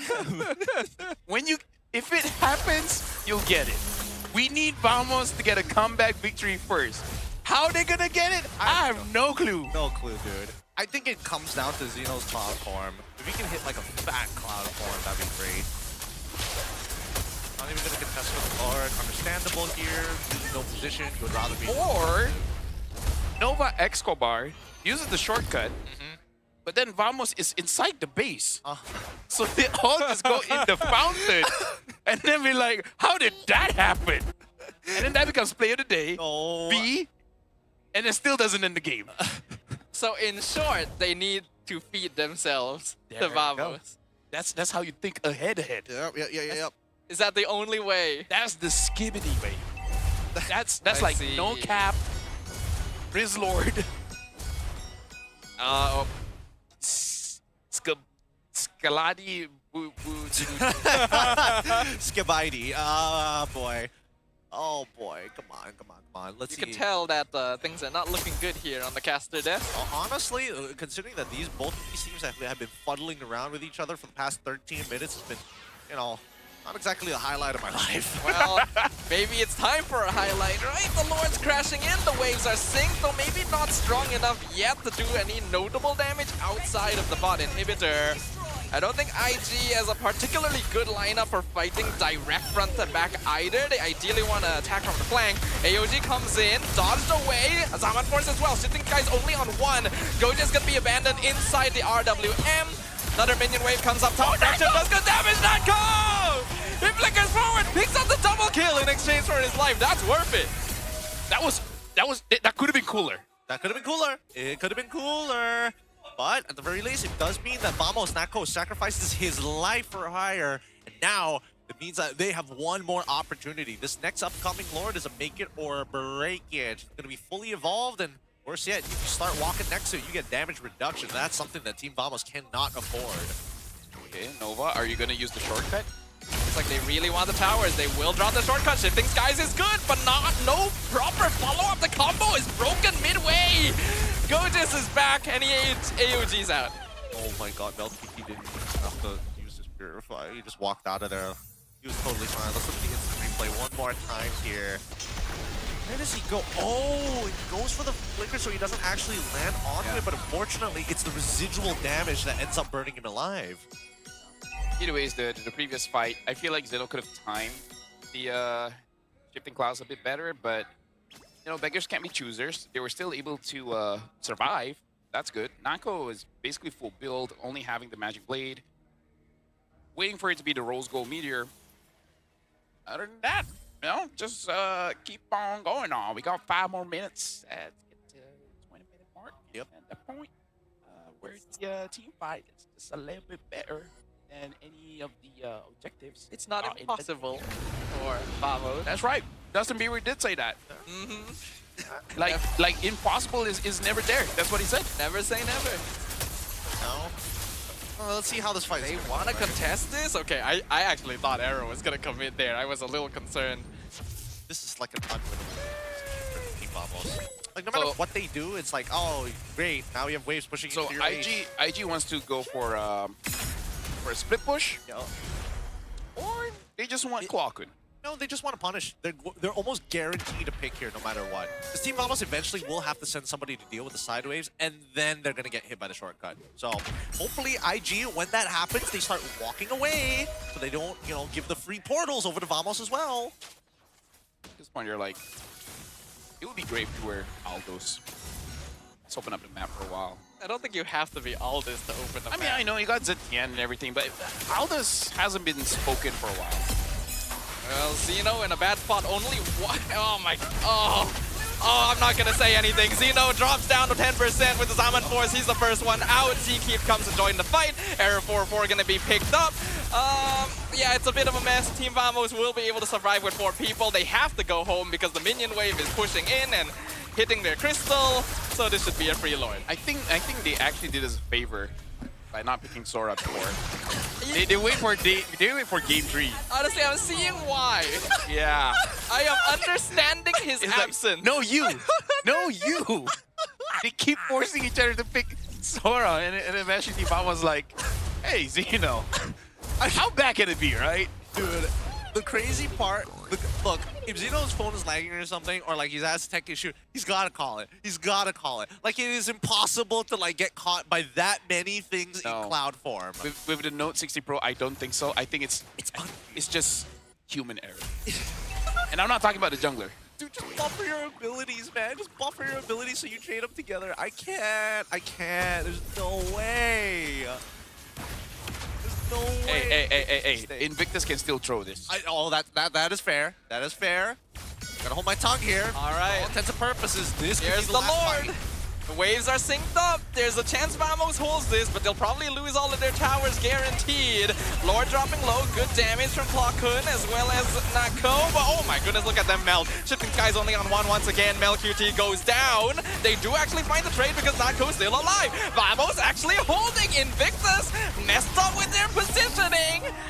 Mel, I gotta say, your job is on the line. Is it okay for me to say that? All right, I mean, at this point, yeah, go ahead. Like, all right. You just okay. Look at the instant replay. He Zaman forces in, and Nako just gave him the business, right? Like, okay, shifting clause. Just like Zeno had a bad game the entire time, and the time he catches someone, it's Mel. How are you, Mel? How are you? It's crazy because there's 2 things. One, there were 2 different forms of CC. The RWM and then, of course, the Shifting Clouds. Mel QT was clearly not taking any damage off the RWM. And then by the time the Shifting Clouds decided to come in, he was like, yeah, now I'll Purify. Now I'll Purify after I got hit by the most key abilities. Why wouldn't you just freaking pure. You knew Xeno didn't have the flicker as well. Why didn't you just purify? Literally just chill in the background for a moment. Literally, yeah, that or just purify out of the RWM and then fight. Like both ways would have net you the win already. Why does this keep happening today? You know, they're paying homage to something. Hey, you know what? I know why. Uh-huh. It's not the 11th April. it's the 1st of April twice. So it's just double April Fools, okay? It's quite. Oh, I thought there were things like double negatives, not for April Fools apparently. It's double April Fools. It's not 11th April. That needs to be a new special occasion. Yep. Let it be known that LaFell is the creator of Double April Fools. You know, considering that Hazel is 8-2-3, 19 minutes into the game, who do you think is going to have the highest GPM after that? Because their value is going down fast every minute. Okay, conceal. Oh, they want to challenge this. Invictus has already slowed it down. I think it's a good call. Okay, good. Good discipline. Well, there's still... Nova still waiting. He's coming in. Not really the person he wanted to find first, though. Will he drop the shortcut? Nako already flickers. The Eve is not here. Invictus. You know what? Maybe recover some HP first. They're fine. I think that, like, Invictus Gaming at this point, they can keep on staying right in front of their faces. Team Vamos is the one that needs to back up here. Like, Nako does not have his flicker. If we see Nova X Cobra just flicker shortcut on top of him, this game is done. Yep. So, Hazel's trying to one-shot someone. He might be able to get Clock on here. No, not the flavor of the day. Oh, grab on top of Spencer, but literally no other members of Vamos around. No, that's a lot. Hold on. Oh, he actually gonna kill him. Hazel finds Clarkhood. He's in the base. Hazel's in the base. They're trying to stop them here as much as possible, but they are going to lose one in exchange. Error for more makes it back in time. He goes back through the portal. He cannot get the back door. You did. You almost called it. Yeah, that was slick. All right. At the very least, a good interception. Oh, a little bit more. Okay. Nice save coming in from Arrow 404, cutting off that wave at the very end. He did have to use his retribution, but who cares? At this point, anything to keep this game going. They want to challenge. It's a 5v3 situation, but Error is pretty tanky. They just gotta find Nako. Shortcut already dropped down. Salmon Force comes out. This time, he will be able to survive. They'll pop the immortality hit. Oh my goodness, Nako's damage! Nako's keeping alive, but he's lost his front lane. It's a 1v4 situation. He's gonna get lifted up. The crystal is open. They go for it. I don't even know what to say, but Invictus Gaming will take the series. Yeah. Spencer, oh man. I'm looking at Spencer. He's so drained. He looked like he just came out of surgery, dude. He's so exhausted after that game. I'm sure that the comms were ridiculous. I'm exhausted. Oh my god. Vote for MVP. Oh, that game. That game. What a day. Hey, shout outs to the home team. Yeah. Both home teams won today. Both home teams won. RQ is the home team. Sure. Is that 2-0.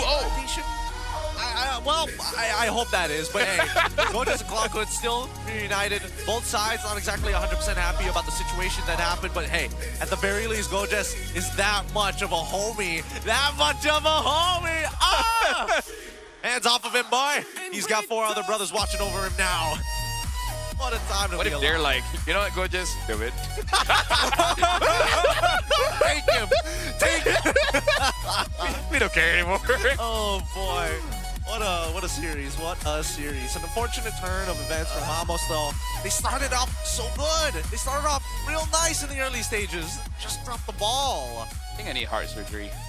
Nah, not yet. This has been such a back and forth experience, and not even the last series can save us.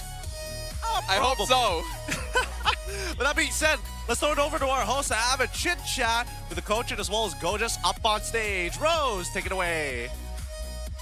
Berjaya bangkit selepas kekalahan semalam, Invictus Gaming wins the match up against Team Vamos. Dan sekarang ni di atas pentas bersama Rose, kita ada Coach Bam dan juga Gojas. Boys, congratulations. Thank you. Gojas, how are you feeling? Rasa lega, rasa happy, selamat sebab tahulah kalau Vamos menang nanti Eri buat apa kan. So dah avoid lah benda tu. Dah avoid. Alright, so kita tengok tadi di game pertama di mana actually Vamos memang dominate the game. Easy to say, it was a one-sided game kan? Ya ke? Di game pertama. You Mana guys ada? struggle kot. Tak, mana ada? Tak ke? Tak. No? Tak. Confident? Confident sangat you guys boleh menang match ni. Kenapa confident sangat? Sebab kita orang percaya Coach Bam.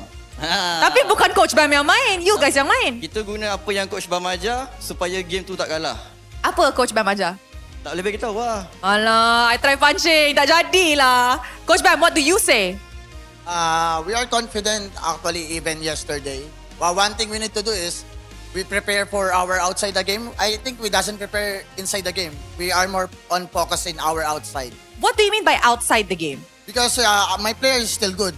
They look at my players like a 8th place, right? But for me, my players can be a champion. We just need to be good in outside game. Our confidence, our discipline and attitude. That's what we fix.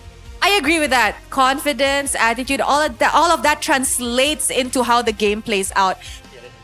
So now, kita nak tanya lagi. Gorgeous, selepas kalah semalam, macam mana you guys actually bangkit untuk perlawanan hari ini? Because kalah tu bukan benda mudah. So, macam mana you guys reset mental, reset in-game, everything? Actually benda tu Coach Bam yang tolong resetkan untuk kita orang. Semalam lepas kalah tu kita orang ada meeting and Coach Bam helps us a lot to reset, to apa lagi dia selesaikan masalah kita orang. Coach Bam ni macam settings dah. Boleh factory reset semua player dia. Yeah. Macam tu? He's the best coach. Wow! Now, Rose nak tanya sebab tadi sebelum match kan kita ada borak-borak backstage. You, me dengan bocil dekat sana, era 4-4. Dia cakap kalau era menang, dia nak taunting Gorgeous atas pentas. So sekarang ni, Gorgeous yang menang. Gorgeous nak sampaikan apa-apa tak kepada bocil kita dekat sana? Untuk era 4-4, rasanya boleh teruskan bermain assassin dengan fighter jungle kot. Sebab tahulah kan, kau punya tank jungle tak macam Chibi. Kalau Chibi boleh main tank jungle.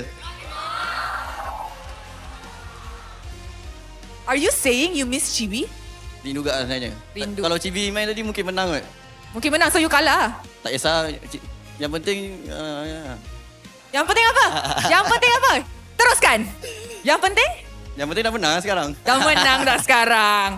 Okay, you know what? Coach Bam, based on IG's performance today and yesterday, it was, I wouldn't say perfect, no? It was rather shaky still, but are you happy with their performance so far?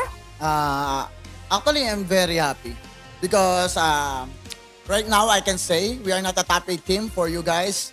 Watch us for next week and next week. We bring a lot of heroes. Wow, a lot of heroes. Now, you mentioned about the 8th place team because coming into the season, ramai orang cakap actually IG ni apa ni macam fill slot je. You guys are just filling up the slots. You guys mungkin keluar awal, tak layak playoffs. You guys won't even enter playoffs. How did you take that as a coach? Because we know that building a team is not easy. So did you use it as a fuel to go further or do you just block out the noise?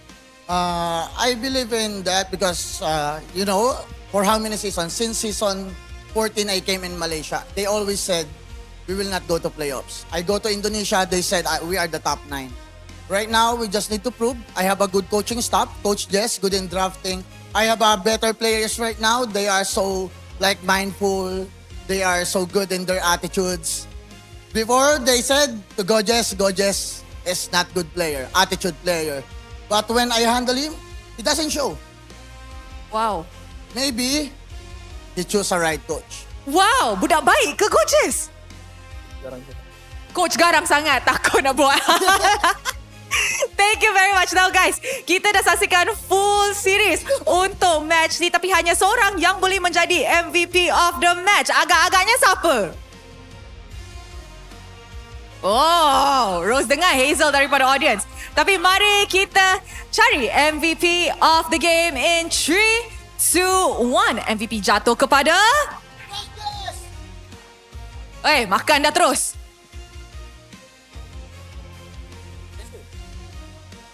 Spencer!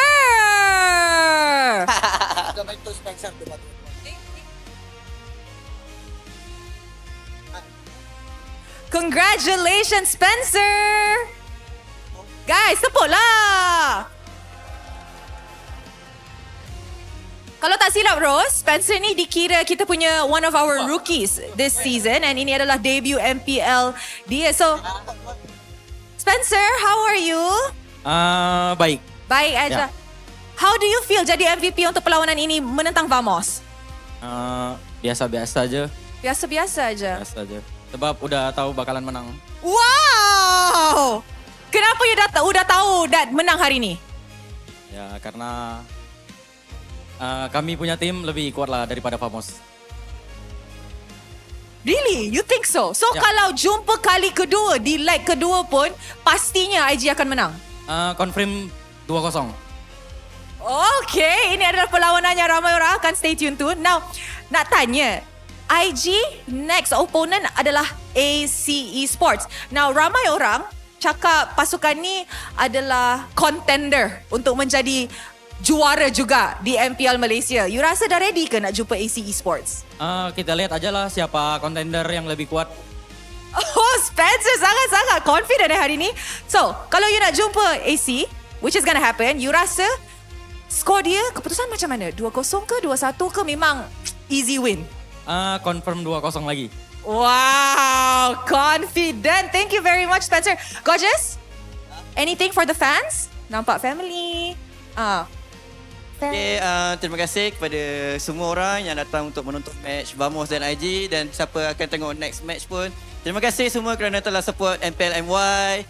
Yang kat rumah tu bolehlah datang, rasakan punya vibe kat sini. Nak cakap juga thank you to my family sebab datang. Thank you to my friend, my girlfriend. And thank you guys semua. Yeah. Alright, boys, congratulations once again for that win. And with that, mari let's throw it back to the casters untuk analyze apa yang terjadi dalam full series ni di match kedua hari ini. Throwing it back to our casters. Thanks so much to the Rose, and also a quick shout out over to Gorgeous as Coach Bam, making our MVP Spencer shine here in our games. Rushin, who would have guessed? What a powerful pick. Yeah, all 3 games led true. I even get to talk to Zora, like literally just here, right? He was like, what was that game 3 draft? I don't even know what to tell you. If your ex-star player is questioning your draft, you're like, something's about to happen. It's like, not only is Error using a tank, which is not his style, but you're letting go of Jushin, Nolan, Chip. Yeah. That's actually, that's a Vamos kind of thing, no? It is a Vamos kind of thing, but at least they got the Sora at the very end. I mean, No, I mean, like, that's like old Vamos draft with Zorn and Chibi, no? Yes, right? yes. Yeah, Nolan. actually. Yeah, right. Damn. Very classic homage to the old Vamos generation, but I don't know. Looking at this game, there's just a lot of things that could have been done way better. How dare you say at least they got Sora? Yeah, at least they got How dare you? What? What kind of human being are you to remind us about that? Well, you know, the kind that watches war documentaries and live footage of Ukraine wars. That's kind. I don't know. I'm just. If you were a surgeon, you would just have a bag of salt just to rub it in. Salt and a butter knife, to be exact. But I don't know. Zeno made Sora look like he wasn't OP. Look, it's. Mistakes were made. Mistakes were made mechanically, unfortunately. Something that he's got to work on. He really has to work on it. There's like Sora is not that hard of a hero to get. Yeah, you wouldn't think so, right? And yet he's somehow missing the follow-up push after the shifting skies every single time. Say even shifting skies, you miss quite a bit. Like, yeah. He's. I feel like Dyron already showed us a good game. So anything below that is like, what are you doing, bro? Yep. I get the feeling that it's pretty obvious from this that Xeno's not comfortable on Sora. That's why both teams ignored it for so long. And in this game, they were just like, I mean, you're not too comfortable on it, but you can pick it because you just have to go cloud form when the chip portal appears. And you gotta give props to Nova. He was very smart with it. He basically never started fights with the chip portal. So Xeno is always in a where do I ult situation. Unironically, I think that Nova X Kobar is like a bit of a hidden gem because he is very similar to Zorn, where he can get a reaction out of most people and his flank angles when it's clear, because again, 2 out of 3 times that we saw them have these big winning fights is when Nova X Kobar either A, finds a pick, or he does his big conceal play to make the big U-turn to get the flank. I guess the saving grace for this one is Yums is number 1. But now we're seeing Zkiv as well as Nova Escobar trying to fight for that number 2. And it's just unfortunate for me that Zkiv had a good game 1. The rest were like okay. Nova didn't have a good game 2, but I guess game 1 and game 2 were okay. Like, the biggest problem is they're not consistent. Yeah. And I don't know if it's their fault, if it's the draft's fault, is it, I don't know, whatever the coaches are doing. I don't know, man. Giving them, I don't want to say false hope, but infatuating them with confidence. And I think, honestly, there is a little bit of a truth to that, especially in your professional play. Doubting means hesitation. Hesitation means being delayed, and you're not making fast, good decisions, which you need as a professional player. Let's look at the final lineup here. Rich Guy going over the Hazel, Spencer being the carry, Arrow 404 as the sandbag, and Nova Escobar as the best wingman. Despite how long that game actually went, Hazel coming up pretty huge with 836 gold per minute. We talked about how important it is for Invictus Gaming to have a good start for Hazel. A lot of their bad starts were because Hazel was getting targeted or he couldn't farm as fast. This time around, he was racking up kills right from the beginning. And it's just such a different atmosphere. Invictus has so much space to play with since they know their jungler can do things. Yeah, and when you know your jungler can do stuff, and more importantly, follow up from like a decent distance, you can already start stirring the pot and eventually finding the big play. And I think that's why Spencer, very huge. Again, don't let the Jushin through. There's so many things in the meta game right now that are just ridiculous to deal with. Yeah, I don't know. I feel like looking at the reactions from the audience, and they're saying what the streamers are saying, even they're a bit baffled when it comes to the drafts, the decision making, all throughout today, actually. So if RRQ finds a way to disappoint us, I'm gonna eat a cake tonight. I feel like some people have been, the reason why today is so weird, not enough people went in their Friday prayers. I feel like they didn't hit the quota. Yeah. And that makes me upset for a couple of reasons. Because if you're getting games like this consistently just because of that, all I can do is just beg, please. Please take it seriously. Dear God. Just a lot of weird positionings, some missed calls on both sides actually, especially from the gold laners, though they're not the only ones. And not only in this series as well. It's been a long day. No, Naku, you tried. Naku. I mean, at least his play bought him a little bit of time. You know, not so much. He's only gonna get one guy here. I don't know. I think these are one of the few series most people would rather forget about. it really is. Like, what are these guys doing half the time? Like, everybody's making these weird plays. I feel like a lot of people feel the same for Game 2 of Ray and this whole Flash. series, dude. This whole entire series is just weird. Yeah, I know. Maybe we just need to wipe this day from our memory. Maybe it's my fault because I said I love my job. Like I cursed it for us. Did you have a 3-hour jam to go through? No, but I came here thinking that there was a jam, so I arrived over an hour early. Good start. So over an hour with 3 hours of sleep, I did nothing. Oh boy. I mean, I played rank, but other than that, Why didn't you just sleep? He was too busy playing rank. Oh, fair enough. Plus, mental problems. I took almost every sleeping medication known to doctors. It only worked one time.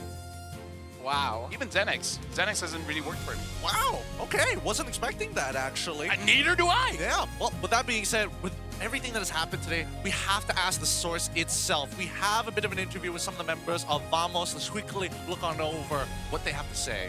What happened? What happened? Hai, saya Riz Piu bersama dengan saya pada tim Vamos, iaitu Coach Valdo. Hai Coach Valdo. Halo. Okay, so kita akan tanya beberapa soalan kepada Coach Valdo. Soalan yang pertama, kalau kita nampak tim Vamos dah pun tertewas 2 match secara berturut-turut lah dan kedua-duanya kalah. Apa masalah sebenarnya yang ada pada tim Vamos sekarang ni? Saya pikir masih sama kayak season-season lepas, maybe because disiplin. Oh, sebabkan disiplin Ya, lah. sebab game 1 kan kita punya game sudah winning, but they blunder. Oh, so sekarang ni untuk tim Vamos disebabkan disiplin dan juga blunder dalam tim mereka sendirilah. Okey, untuk soalan yang kedua dekat sini kita ada apa perancangan akan datang untuk perlawanan-perlawanan selepas ini? Tak ada sih, paling kita tetap main seperti biasa aja dan fokus our game aja and review. Okey, sebab kan kita dah tahu yang tim Vamos pun dah tertewas 2 kali dan untuk sekarang ni tim Vamos mereka masih lagi menjangkakan untuk step up lagi game yang ada untuk pastikan next game mereka boleh dapatkan sekurang-kurangnya mungkin 1 point setelah tertewas 2 kali. Jadi untuk soalan yang seterusnya lah, memandangkan tim Vamos pun dah kalah 2 kali secara berturut-turut.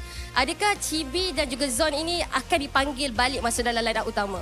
Kalau macam Sorn atau Chibi nak play, aku pikir itu nanti sih. Kita belum tengok lagi, paling nanti aku bisa discuss antara coaching staff. Jadi perlu discuss dulu. Kalau kita nampak dekat sini pun ada beberapa komen dan juga netizen juga pun ada menyebutkan berkaitan dengan Chibi dan Zon untuk ganti. Macam mana tadi coach sendiri cakap, akankah ada perbezaan daripada corak permainan antara Chibi dan Zon dan juga Aero 404 dan juga Zekif? Perbedaan? Ya, perbezaan daripada segi corak permainan. Kalau perbedaan, ya beda jauh sih menurutku. Kalau yang ku tengok itu Error sama Zekif, dia punya gameplay lebih on point lah ke tim. On point dalam arti tak yang selalu agresif like Chibi sama Sorn. Tapi kalau Chibi punya gameplay sama Sorn, they are very agresif.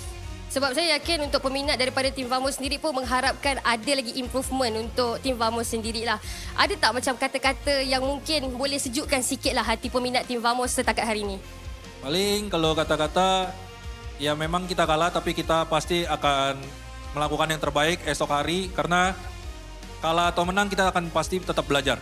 Saya yakin untuk mana-mana tim yang ada dalam MPL M1 pun mereka akan step up sebabkan baru 2 match untuk tim Vamos. Tapi saya harap ini tak menjadi satu benda yang selesa untuk tim Vamos sendiri, memandangkan ramai pasukan ataupun ramai komuniti dekat luar sana yang mengharapkan lagi gameplay yang terbaik daripada tim Vamos. Dan kita sendiri pun nampak pada hari ini ada beberapa momen ataupun setup daripada tim Vamos itu yang tak memuaskan dan ada juga netizen yang mengkritik perkara tersebut. Kayaknya ada kritikan sih daripada komuniti sendiri. Oh, kalau kritik sih ya paling aku tak apa sih. Mungkin ya kan namanya itu fans atau itu kan mereka boleh lah bebas komentar. Cuman ya aku tetap fokus pada timku aja dan memperbaiki kesalahan yang kami buat. Okey. Mungkin ini akan jadi soalan yang terakhir. Untuk coach sendirilah, memandangkan kita pun tahu yang ada banyak kritikan dan sebagainya kepada pemain-pemain tim Vamos. Ada tak apa-apa yang mungkin step daripada coach sendiri untuk mengelakkan daripada pemain-pemain ini rasa macam overwhelm ataupun rasa macam tertekan daripada segi komen yang diberikan oleh netizen sendiri? Kalau menurutku pribadi sih playerku tak ada yang tertekan dengan komentar netizen. Sebab kayak aku selalu bilang ke budak-budak itu, kalian tak usah thinking about komentar netizen, hanya berpikir tentang kalian kesini untuk siapa dan apa tujuan kalian. Seperti datang sudah banyak family yang sudah datang sini untuk support, jadi tak usah risau tentang komentar netizen. Itu adalah sedikit sebanyak kata-kata ataupun orang kata khidmat masyarakat lah daripada coach sendiri kepada pemain mereka. Tetapi itu saja cukup. Terima kasih coach sebab sudi bersama dengan saya pada hari ini. Kita akan terus pergi ke mic check untuk dengar apa yang berlaku dalam perlawanan tadi. Pokok lagi kali TTP. Jom, orang jom. Aku dapat nak. Sabar. Aku dapat klik ya. Aku dapat ni. Go inter. Go cover mail. Mati, jom mati. Go cover mail. Mati not go. Go. Nah, nice. Go mail. To keep. Ya. Kaliannya enggak ada jong. Anyone. Guys, majuin ya guys, majuin. Gak ada joy. Lo, klorunya BMI. Go inter. Nice one. Hero. Jangan lusin. Gol di majuin juga. Ya, gol di belakangnya. Tahu. Gila anjir. Kelas guys. Kelas. Tiba menang. Nanti. Gol di Jazz. Aku ke club. Gol dapat. Balik. Kasih aku make please. Maaf, gua clear mid ya. Terbene. Enggak ada bene tuh. Ya, aku. Apa ya? Jom. Nih. Boleh. Nice. Tuh, break kita. Ranger. Suka pick one. Ayo lagi sama. Tor. Nice guys. Let's go. Careful blue. Aman dong. Blue ada hati lagi, careful. Pegangin itu. Gua angkat dulunya. Gua pegang kaki dia. Aman gua. Blue dulu. Glue boleh ya guys? Glue lagi. Glue. Boleh. Boom. Ambil atas. Bawah ada minion, ayo. TP yo. Suaranya kena, suaranya. Depan. Ini, aku tahu. Bas ya. Tiang kali. Suaranya WN. Nice guys. Go, ke depan. Nice. Bye.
Transform diri anda cuma memerlukan 1 tahun. Sijil kemahiran Malaysia, 3D animation sesuai untuk anda langkah ke industri dengan cepat. Kenali juga dunia AI robotik, game development dan content creation. Perbekalkan pelatih dari industri dan fasiliti canggih dan premium. Kodak Academy dari industri kependidikan. みんな渦巻きナルトが帰ってきたぞ。飛来神の術。俺ってば父ちゃんを越す火影になる。愚かなる弟。子供騙しか。アマテラス。ふっ行くぜ。これが俺たちの力だってばよ。Transform diri anda cuma memerlukan 1 tahun. Sijil kemahiran Malaysia, 3D animation sesuai untuk anda langkah ke industri dengan cepat.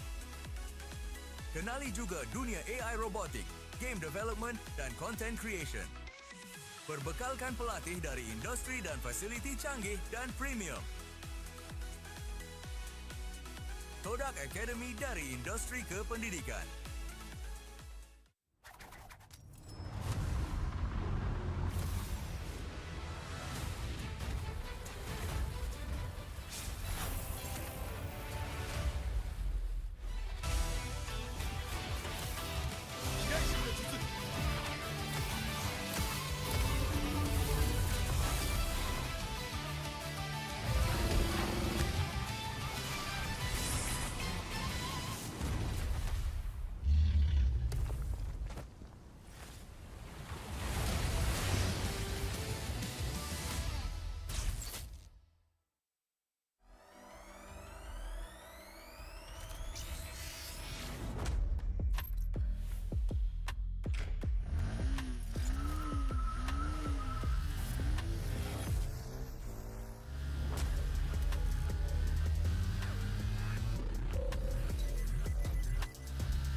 Minna! 渦巻きナルトが帰ってきたぞ。飛来神の術。俺ってば父ちゃんを越す火影になる。愚かなる弟。子供騙しか。アマテラス。ふっ行くぜ。これが俺たちの力だってばよ。Transform diri anda cuma memerlukan 1 tahun. Sijil kemahiran Malaysia, 3D animation sesuai untuk anda langkah ke industri dengan cepat. Kenali juga dunia AI robotik, game development dan content creation. Berbekalkan pelatih dari industri dan fasiliti canggih dan premium. Todak Academy dari industri ke pendidikan. Tonight is movie night. Cerita apa you suka? Contoh macam cerita makan-makan ke, macam dia ambil makanan ni kan? Tengok. Ada rasa pahit coklat. Ada rasa manis susu. Ada rasa pahit manis coklat campur susu. Roti dah nak siap. Sedap pula macam ni. Sedap bang. Inilah masanya. RM2 satu gelas. RM2? Kau dah tahu kau allergic dengan tapai tu, kenapa kau belasah lagi? Sedap, cute. Zon. Sabar je. Aku pun lapar, Zon. Kami faham, Cik. Kami sahut cabaran Cik Man tu untuk menuju ke wawasan tu. Ayuh, kawan.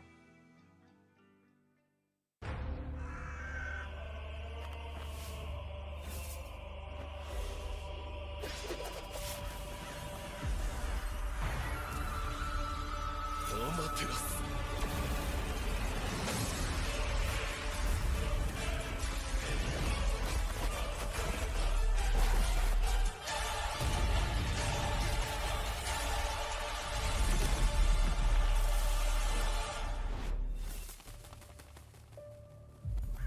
愚かなる弟よ。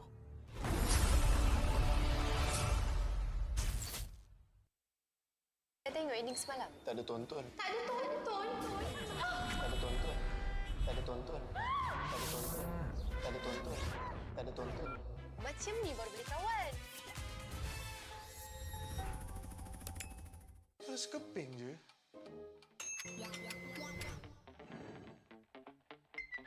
Mesti shopping pun boleh.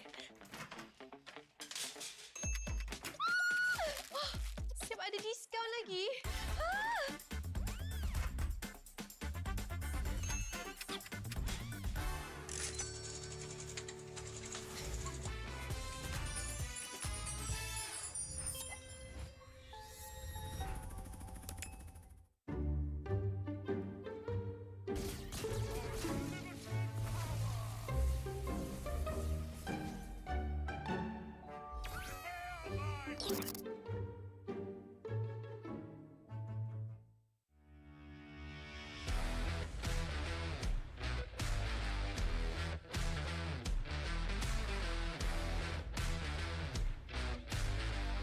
MPL Talk MY dibawakan khas daripada Kodak Gaming. Gimana ngelihat standings yang sesuai ekspektasi? Invictus Gaming, waktu diorang nak secure that second title, diorang dah ready untuk main dengan 1-4. Cultured by Toda.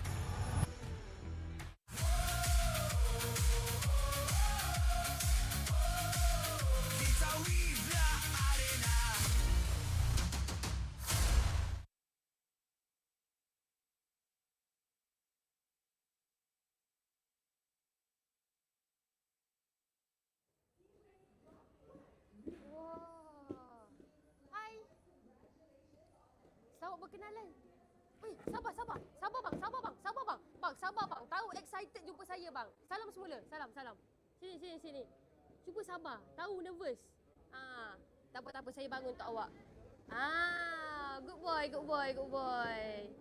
Excited sangat ni. Tiba lepas menang ke? Aduh, tak boleh cakap pula.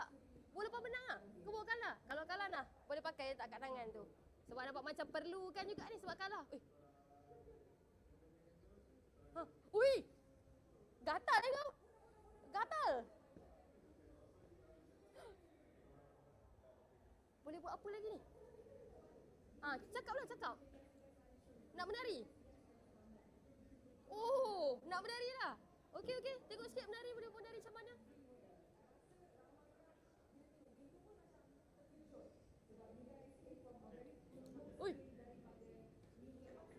Ui dah. Ui.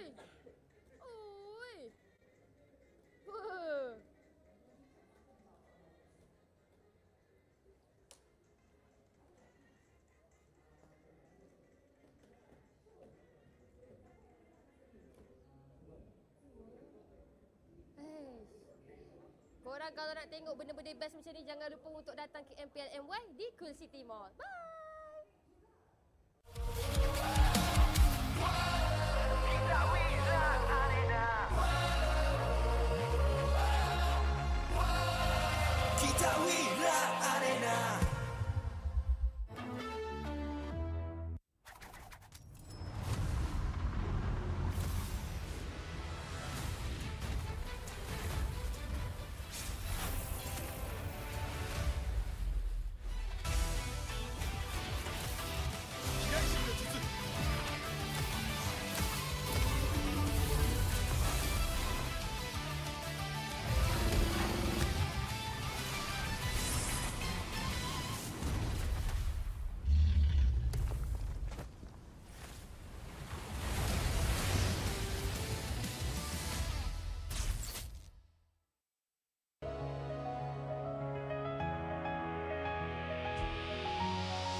愚かなる弟よ。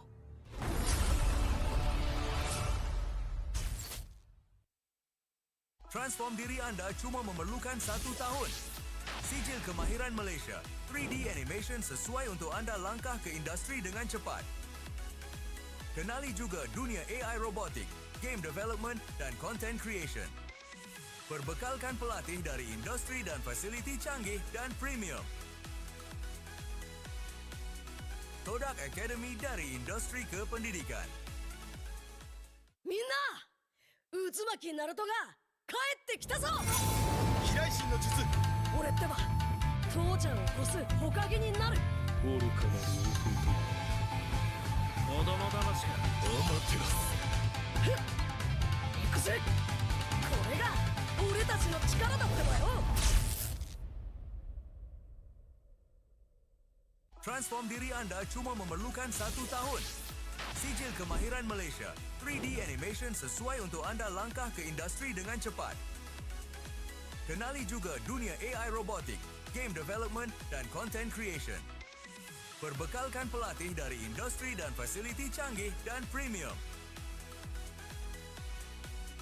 Todak Academy dari industri ke pendidikan.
渦巻きナルトが帰ってきたぞ。飛来神の術。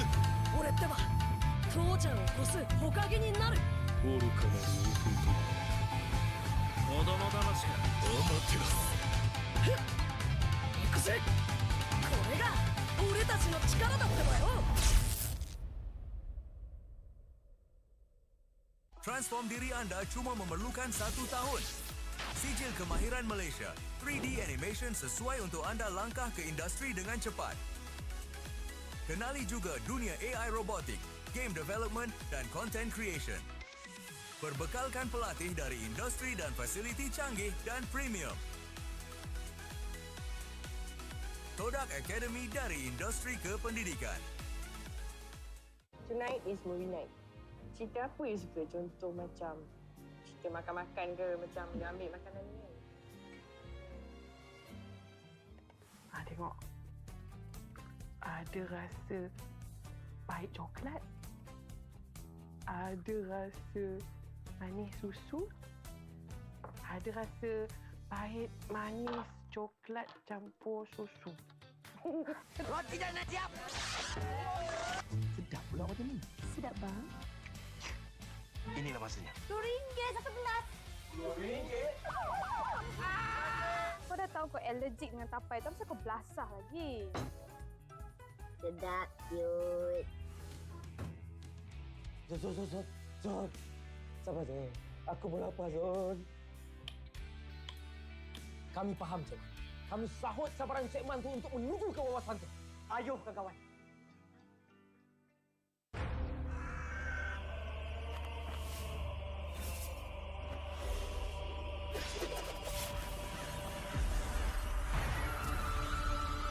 アマテラス。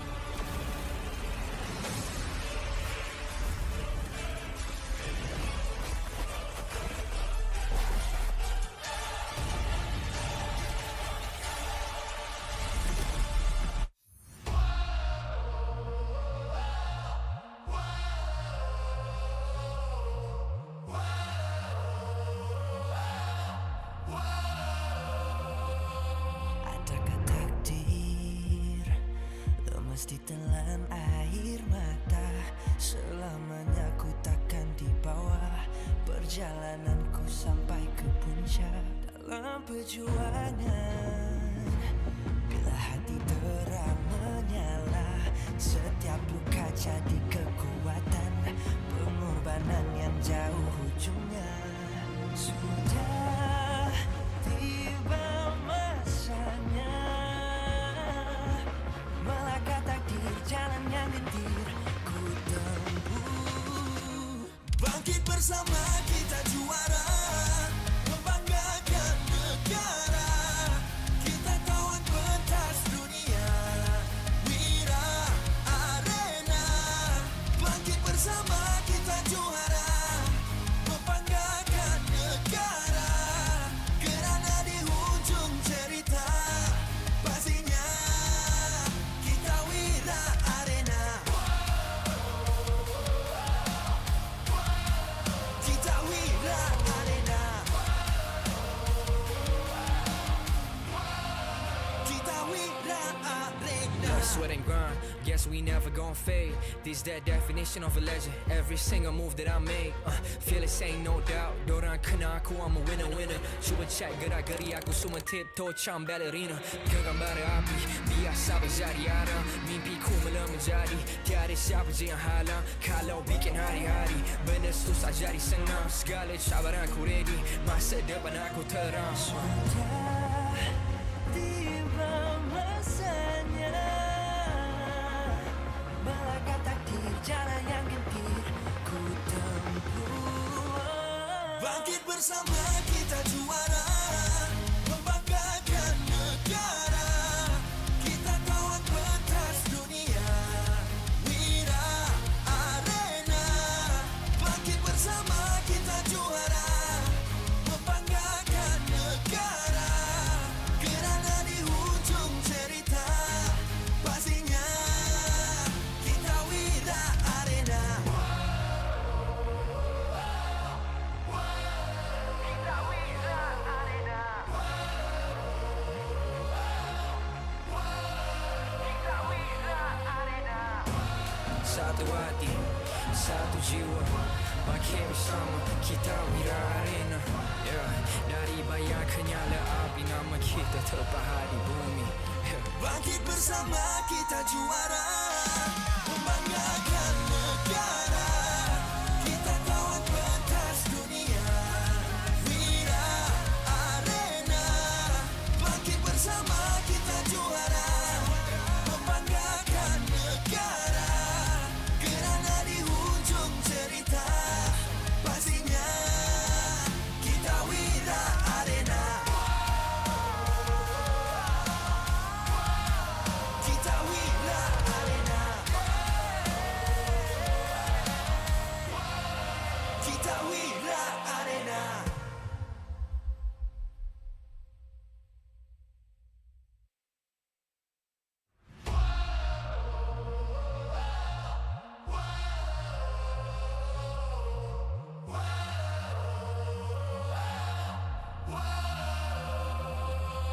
Adakah takdir mesti telan air mata. Selamanya ku takkan di bawah perjalananku sampai ke puncak. Dalam perjuangan, bila hati terang menyala, setiap luka jadi kekuatan. Pengorbanan yang jauh ujungnya. Sudah tiba masanya melangkah takdir, jalan yang gentir ku tempuh. Bangkit bersama kita juara, membanggakan negara. Kita kawan pentas dunia, Wira Arena. Bangkit bersama kita juara, membanggakan negara. Kerana di hujung cerita pastinya kita Wira Arena.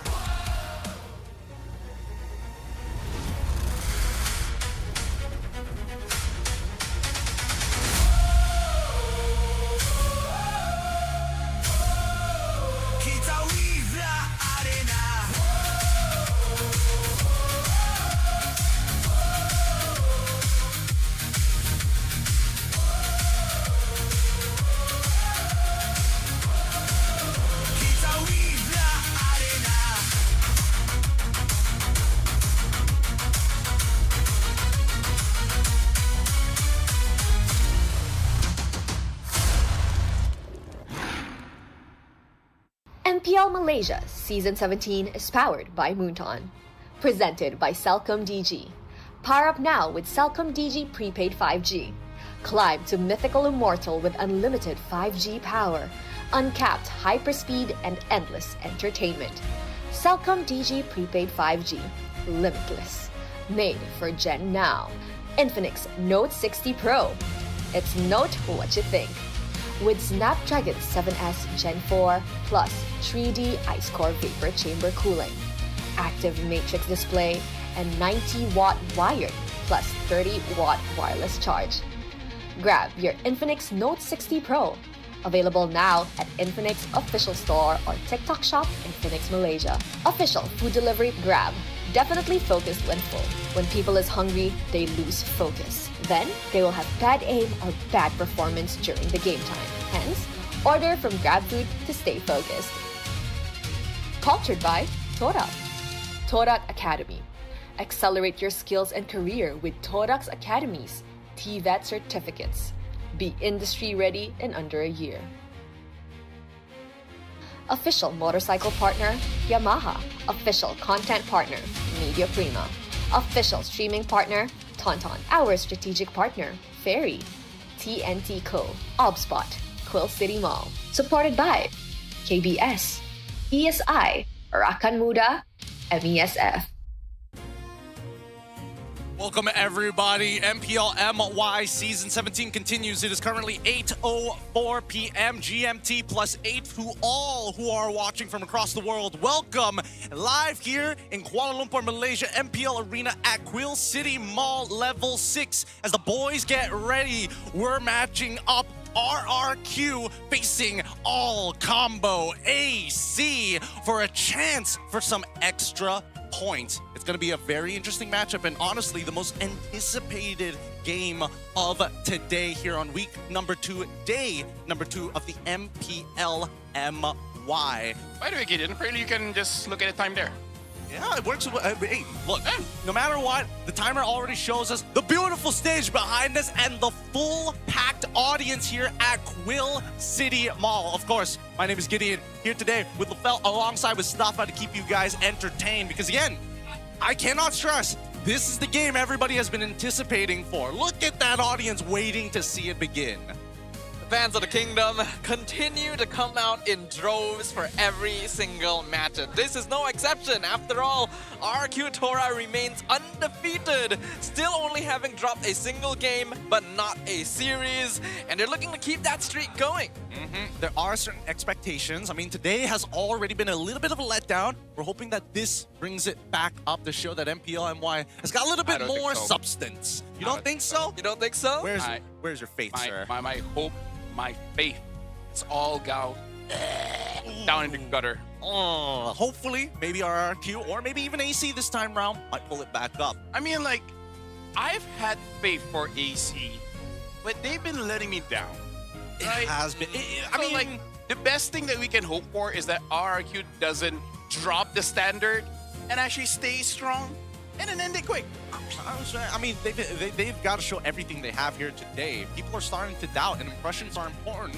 So, if you guys are considering coming over to the MPL Arena, why not? Scan the QR code down below and quickly pick yourself up some in-game rewards. Plenty will be dribbled out and sprinkled out the stream, so please stick around and catch them while you still can. So the redeem code is 7isMeofBao. Did you get that? Did you get that? Hope so. Go back if you need it. Flash out the contenders. Who strikes first? Probably RQ. Probably RQ. What if AC takes game 1? I'll be so proud of my boy, but I now know how it feels like to be Mirko. You're gonna need to provide a little more context. Oh no, he's a BTR boy. Yeah. And they usually don't do well. They don't. But he has a lot of copium, right? Yeah. I see. Okay. I'm having a little bit less, but still, it's like, my boy's there. So, like, you know, I want the best for him. Wait, am I even in their side? Yep, you're on the right side. Yeah, right side. Don't worry. Because you're on the correct side, we also have to show you guys, of course, talk about the Mobile Legends Adventure, which is a relaxing idle RPG, collecting over 100 plus heroes, level up with ease, and enjoy idle rewards anytime. Build your strategy into auto battles, explore endless game modes, and fight players worldwide in global PvP. Download Mobile Legends Adventure and start your idle adventure today. I don't know about you guys, but I feel like, especially between these games, a good time to play MLA, and that way you don't think so much about what happened earlier today. You focus in the now, the present. Yeah, it's a good way for you to relax as well if you've already been on a rank grind, you know, you're a little bit tired, time to take a break with a little bit of idle gameplay. Sounds good to me, especially since you can still experience the universe of MLBB. What I would do is just turn on a shower and then just sit there. Maybe cry a little bit. Just a little bit, but nobody really knows. Yeah, some tear fall, but you can only tell if you taste it. There's a bit more saltiness compared to the normal one. I can't look you dead in the eye and say this. It cracks me up every time. It is my Have you weakness. not It tasted sucks. your tears? Yes, I have. Have you tasted your snot? Yeah, actually, yeah. I mean, who hasn't? There you go. If we find someone who has it, we gotta make him cry. I'm. Sorry. Spots? No. It's the new bully in town. Bully him. That's the same logic that you're giving us. With that being said, though, we do have a very exciting game ahead of us, because we have to look at the clash of contenders. Who strikes first? Kusei and Ruff have been on the opposite sides of different teams for a very long time, and varying results. Ruff is looking amazing. He is? And Kusei is there. He's trying. He's existing. He's existing for now, but we haven't seen that big play coming out of Kusei. We've saw potential, momentary potential, but somebody usually cuts it off. Ruff has more successful sequences. Yeah, there's been different histories for both these gold laners here in MPL MY, where Ruff has always had very aggressive gameplay, a lot of potential, but hasn't been the most consistent. Sometimes had a tendency to throw late game, maybe not so good on marksman, but has really come on into his own this season. Whereas Kusei has been a little bit more stable. He does what is needed of him, but is missing that clutch factor that allows people to think like, hey, this is that guy, right? Okay. He's that guy that just clocks out at 5. Nothing more. 9 to 5, that's all though. you get. 110%. After that, you get nothing. Nothing at all. But speaking of, actually, what are your thoughts about AC so far? Because again, we've heard from LaFell, first week already not looking that great. RIQ Tora as the favorite, understandable, but I don't think AC is completely out of it. I don't think they're completely out of it, but I have to admit, I am a little disappointed. I put them quite high in my rankings. I actually thought they would be easy top 3 material, just based off of the players. And I thought even before the season started, I knew like, okay, this team can go far. I think the only person I'm concerned about is Kusei. I'm glad I'm right, but at the same time, I'm not glad I'm right. Yeah, unfortunately, everybody has to work together, especially not only the players, but the peoples at the back. Did have a little bit of a video to show you guys some insiders about 2 competitors that you may know. Let's have a look. Hai guys, review di sini. Kali ini kita bersama dengan Coach Long daripada AC Esport dan juga Coach Sasa daripada RRQ Tora. Hello Coach Long, 你好吗？很好。现在到底在干嘛呢？现在？现在在干嘛？是的哦。等时间呗。等时间。那你呢？我在等采访。你也是在等 interview。Okay. 这两个都是在等着 interview. So sekarang dua-dua kata mereka sihat dan alhamdulillah dua-dua kata dia tak sabar nak start interview. So the first question is like both of you have worked with each other since MPL MY season 10 with team SMG, then together as coaches in China. What was the main reason you decided to split up this season? Split up? Yeah, split up 就是分开咯，你们不在一起了咯。走不同的路呗，尝试新的东西。Okay, Coach Long kata dia nak try benda baru. Dia dah tak nak try benda yang sama, so new things. And how about you? Me, agree. 这两个真的，我不知道跟他们讲哦。Okay, for the second question is like, do you miss working with each other? No. This is not good. I feel like I'm having a little bit hot here. Okay, for the next question is like, since you all know each other so well, does that make the preparation for this match harder or easier? Let's see. No different. No different. Okay. So for the last questions is final words to each other. I think. What? Kalau have fun lah. Have fun. Okay, so itu saja daripada Coach Long dan juga Coach Sasa. Saya rasa mungkin lepas saya yang kena banyak cakap lagi lah. Okay, kita akan throw back to our casters. Casters, your turn. Thanks so much, Reese Pew Pew. Of course, we love her. Puts the rest of us to shame, especially us, for reasons you don't need to know. At least too I well. can understand. I really needed Riz there, unfortunately. Very interesting. I didn't know she'd be like, yeah, apparently she doesn't want to be between Long and Sasa. And apparently Long and Sasa don't want to be in the same team, which is kind of strange, actually. Long always looks like he's forced to be there, and Sasa always looks unimpressed. He does. It's so true. They're both Asians in different age groups. Basically. It's a scary time to be alive, especially when you have to face this lineup as your opponents. And I think he's got some good boys here with Ruff, Super Yoshi, Kim, Gary, and Dyron. They have shown that they've got what it takes. The question is, where's the ceiling for this team? That is a good question, right? After their initial... Out of? Well, I don't know how many floors we have here. That is the top floor, I think. All right. Actually, are there more? I don't know. It might be another floor. I'm pretty confident there's another floor. They'll probably have to break through the ceiling, and they're gonna do it too, right? RQ Tora has won the hearts of not just the fans of the kingdom here, but of MY fans with their gameplay. Definitely in everyone's considerations to be the team closest to SRG right now, and they want to continue that legacy. In comparison to their opponents on the opposite side, Lung has garnered a lot of respect in China and across the world. Now is helping out with AC Esports with Kusei, Witty, Izanami, Amal, and Momo.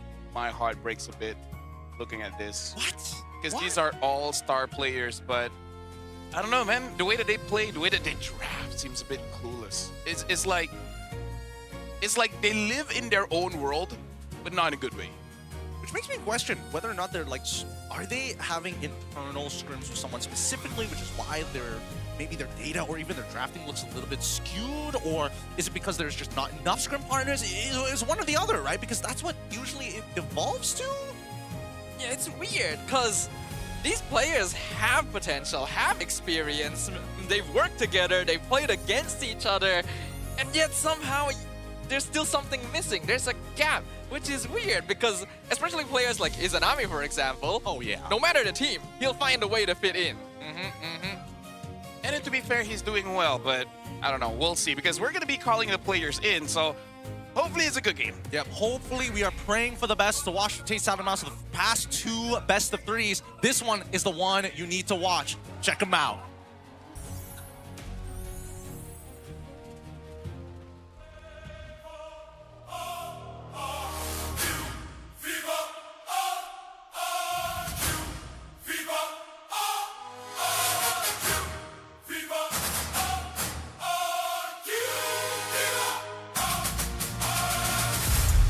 Great start to the season, and they're showing no signs of slowing down. Scary Gary is in terrifying form. A jungler reborn and leading the squad with precision and power. Momentum is theirs. Pressure is rising. Who dares stand in their way? You know what to do. Welcome to team Viva RRQ Tora. The cores, Gary, Ruff, and Dyron are all showing that they can clutch and carry this team. E-C-I-D, we D, ooh, it's AC!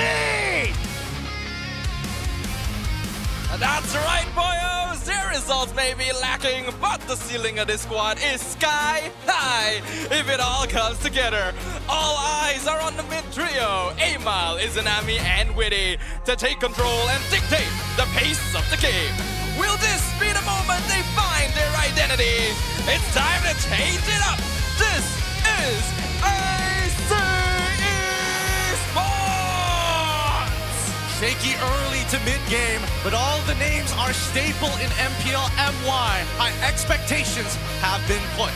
Next, we welcome the coaching staff of both teams, the masterminds behind every match, joined by the head of league, Ops Franklin, who will ensure that every game runs fairly and smoothly. From the side of RRQ Tora, we have head coach Sasa and coach Link as assistant coach. From the side of AC, we have head coach Adi and Lung as assistant coach.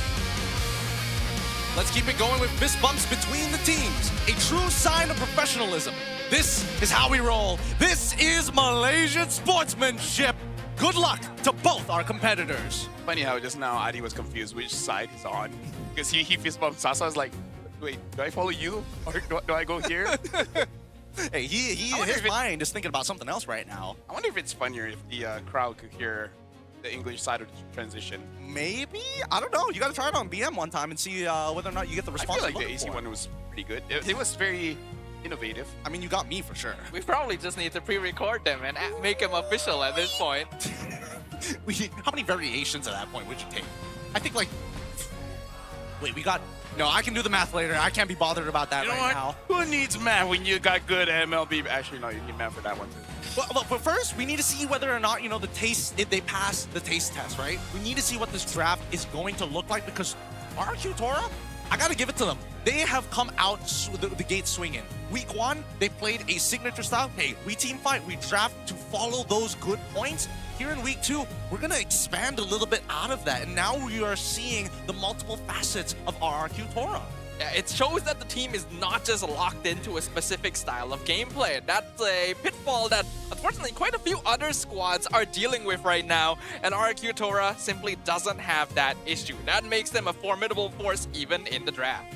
Now, looking at our MPL MY insiders, we contacted Long. What is the difference between working with Sasa and Adi? Sasa's getting involved in this. Compared to Sasa, who transitioned from player to coach, Adi has more international coaching experience. I get to learn a lot from Adi. To Sasa, let's go all out in this match.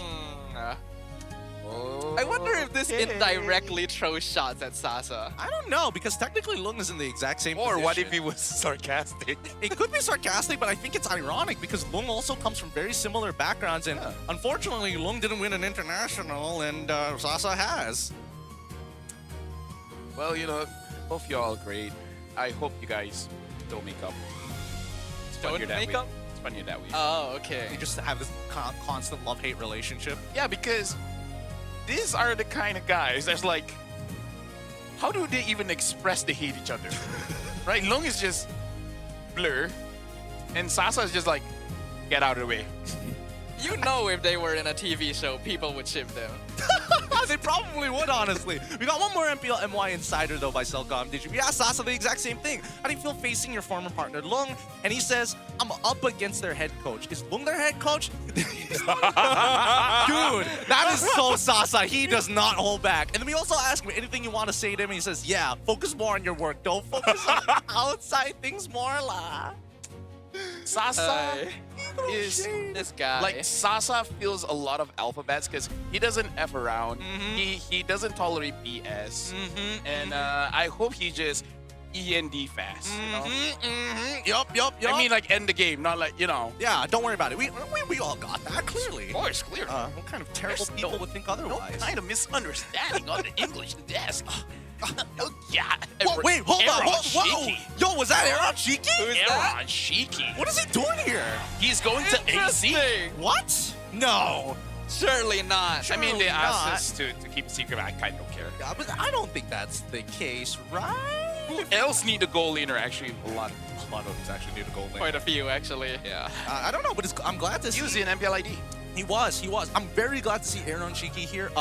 Rather surprised because he was in MPL ID not too long ago, which is why I'm kind of surprised. But hey, hopefully we can put on a game that even he can be like, yeah, this is where I want to be. Maybe it is a sign, right? He could be joining somewhere. We don't know if it's AC. We don't know if it's another team. He could just be here visiting. But it would be nice to dream. Yeah.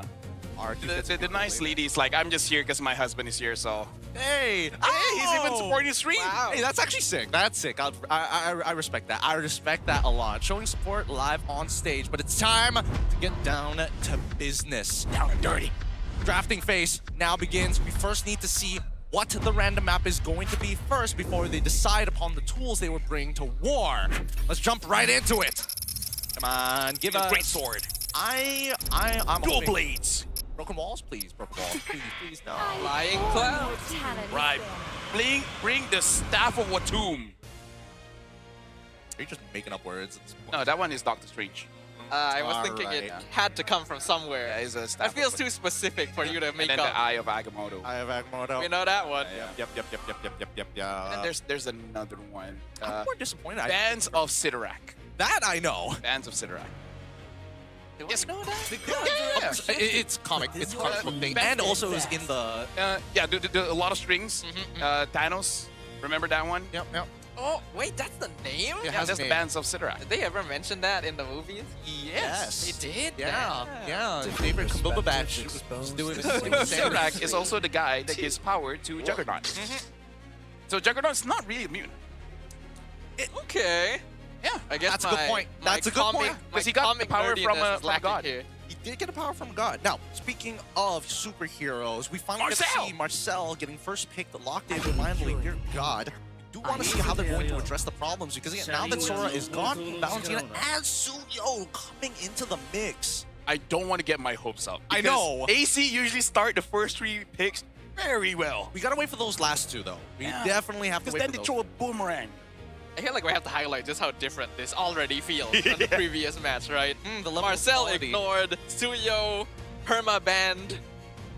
It shows that these teams are operating on a different style entirely. RRQ it's like they're on... mythic.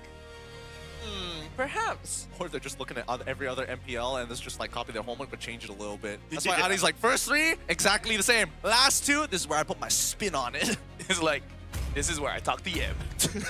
And he said, Valentina and Sir are I. Crowned by heaven's men. Just got a little Discord call on the side.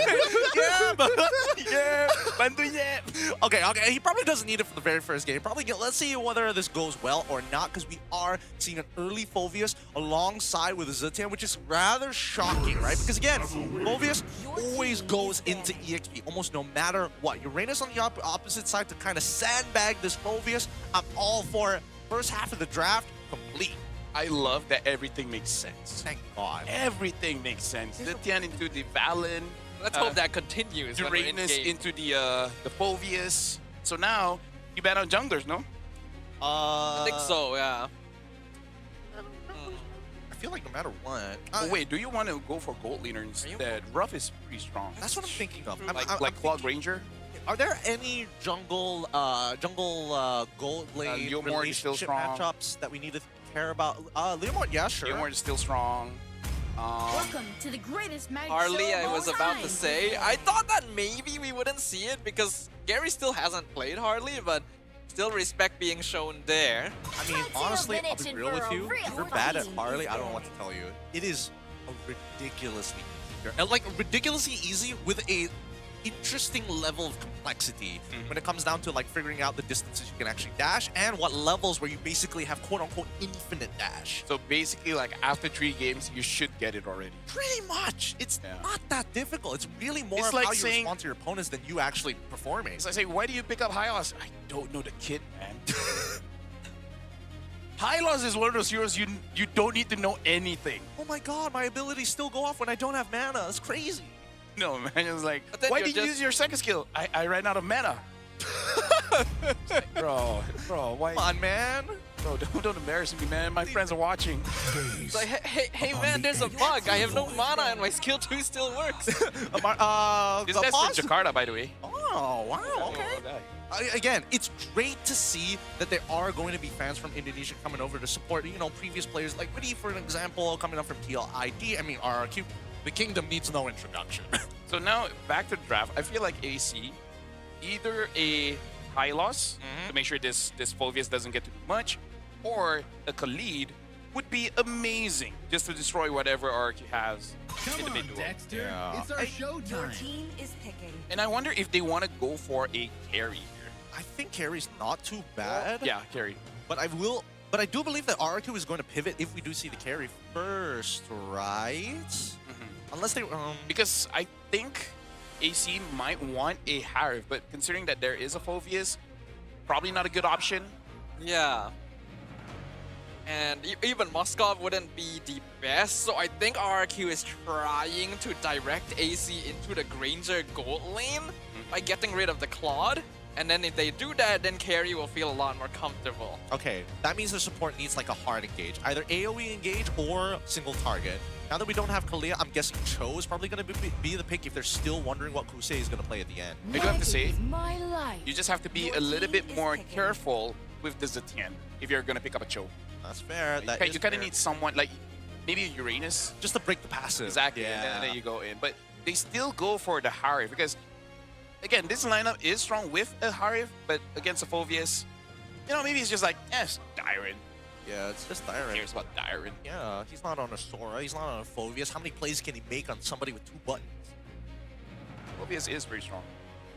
He's deceptively strong, especially when you build him like the full tank build. Yeah. And people are just like, wow, he does a surprising amount of base damage. Yeah. It's true. But now we go into the second half. Honestly, here. if you're greedy and go for either a Thunderbelt or a War Axe, you'll be surprised by how much damage Phoveus does. Assuming that you scale and that the enemy is playing like something like Harith, so you don't have to worry about like the whole that's more starting to lift more. That's why people usually try to gank the Phoveus early before he really starts becoming a problem. But RQ will stick to the basics. They got the Leomord for Gary, and then the Granger. I kind of want a Hylos here. I feel like that's the easiest one, but Khalid is a good second choice. I think they well, there's still Hilda too. You know what? I would say they've already got the Shred here. Hilda's not a bad shout. I think the Khalid also provides the same viability as Hilda. At this stage, the question is whether they want Granger to take Purify or not. I think that's a big question here if you are confident enough to like lock in that Harith. Or they go for something crazy like Chip, right? Chip also works too. I mean, no, into the Marcel? Yeah. Yeah, but it's a Hilda. Okay, so they're going to use Hilda to kind of keep Marcel at bay at the very least. It helps out with the mid lane. Actually, does it help it? No, Yeah, Zetian will still outpush. Yeah, but Marcel finds it annoying if you just keep on staying in his face. Trust me from experience. Because having not a lot of HP really hurts. Something to keep an eye out for, especially maybe the emblem set might help that out. But we'll see. We'll see. What are you boys feeling with the draft so far? I think both sides not bad so far. This is one of Adi's better drafts so far, based on Personally, for me, I feel like besides Marcel, RQ Tora has an easier draft to execute. Easier draft to execute. I think right now it's the stolen golden hour coming in for Izanami that might make the difference. We'll see how they're going to play around it. Whether or not Momo does a good job against Dyron on the opposite end, we'll find out as we head on into the Land of Dawn to kick off our final best of 3 of today. All right, make some noise, ladies and gentlemen. It's time. We are back for the final match of week 2, day 2. We got RQ Tora still undefeated on the blue side versus AC Esports looking for some points on the red. Why is Super Yoshi being aggressive here? What kind of roam boots is he using? I think he knows that he basically can't do anything. He did this yesterday as well, right? When he knows that the mid lane is already compromised, he just wants to max out his HP, don't want to lose too much, and find out information. And that's what they did. They know that Tsuyo is on that purple. They're going to try and contest this.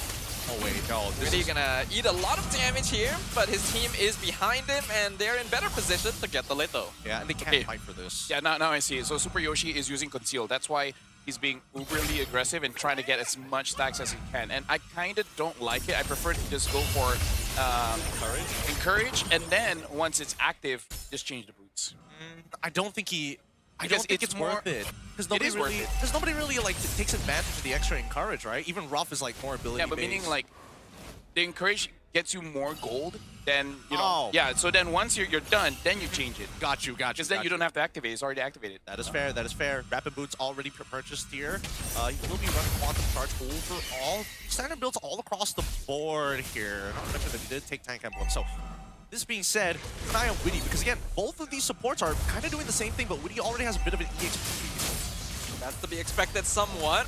Gary's gonna show up just a little bit too late to contest the crab up here, which is gonna give Amal a very slight EXP lead. First turtle up in 10 seconds. Yeah, it looks like Izanami is not having a good time laning against Kim here. Kim does have that advantage. And honestly, even Stormy had a difficult time with the golden hour. So I wonder if Izanami even wants the golden hour, or he just wants Spirit of Phoenix. One or the other, but now the gank on the top side. Lane Phantom Steed comes out. Momo gonna be chased back, has to use the flicker defensively. Both sides gonna transition over to the turtle. Izanami gonna spot out Super Yoshi as well. Fight. They shoot 100. Oh no, he took the Spirit of the Phoenix, alright. Turtle low, Amal secures it. Looks like RQ doesn't want to commit too hard for it. If Izanami was holding something else, if he was holding onto the Phantom Steed, I think they could have gone for an all-in, but instead, now, they're just going to take their time, right? Try to get as much information as possible on the rotations coming in from Gary, and maybe they can press their lead deeper onto Ruff if he makes this mistake. Actually, I feel like they're taking the mistake that SRG did into consideration, because going up against a Marcel, it's kind of like you learn during the game itself on when you should go in and out. Because every single time you feel like it's a good engage, Marcel just stands there and activate his passive, and then in pro play, half a second, it feels like 2 weeks. Yep, it's very small margins, but important margins. Kusei is playing a strong laning phase against Ruff. He has frozen him out of this wave, and if Ruff walks up right now, he dies. Yeah.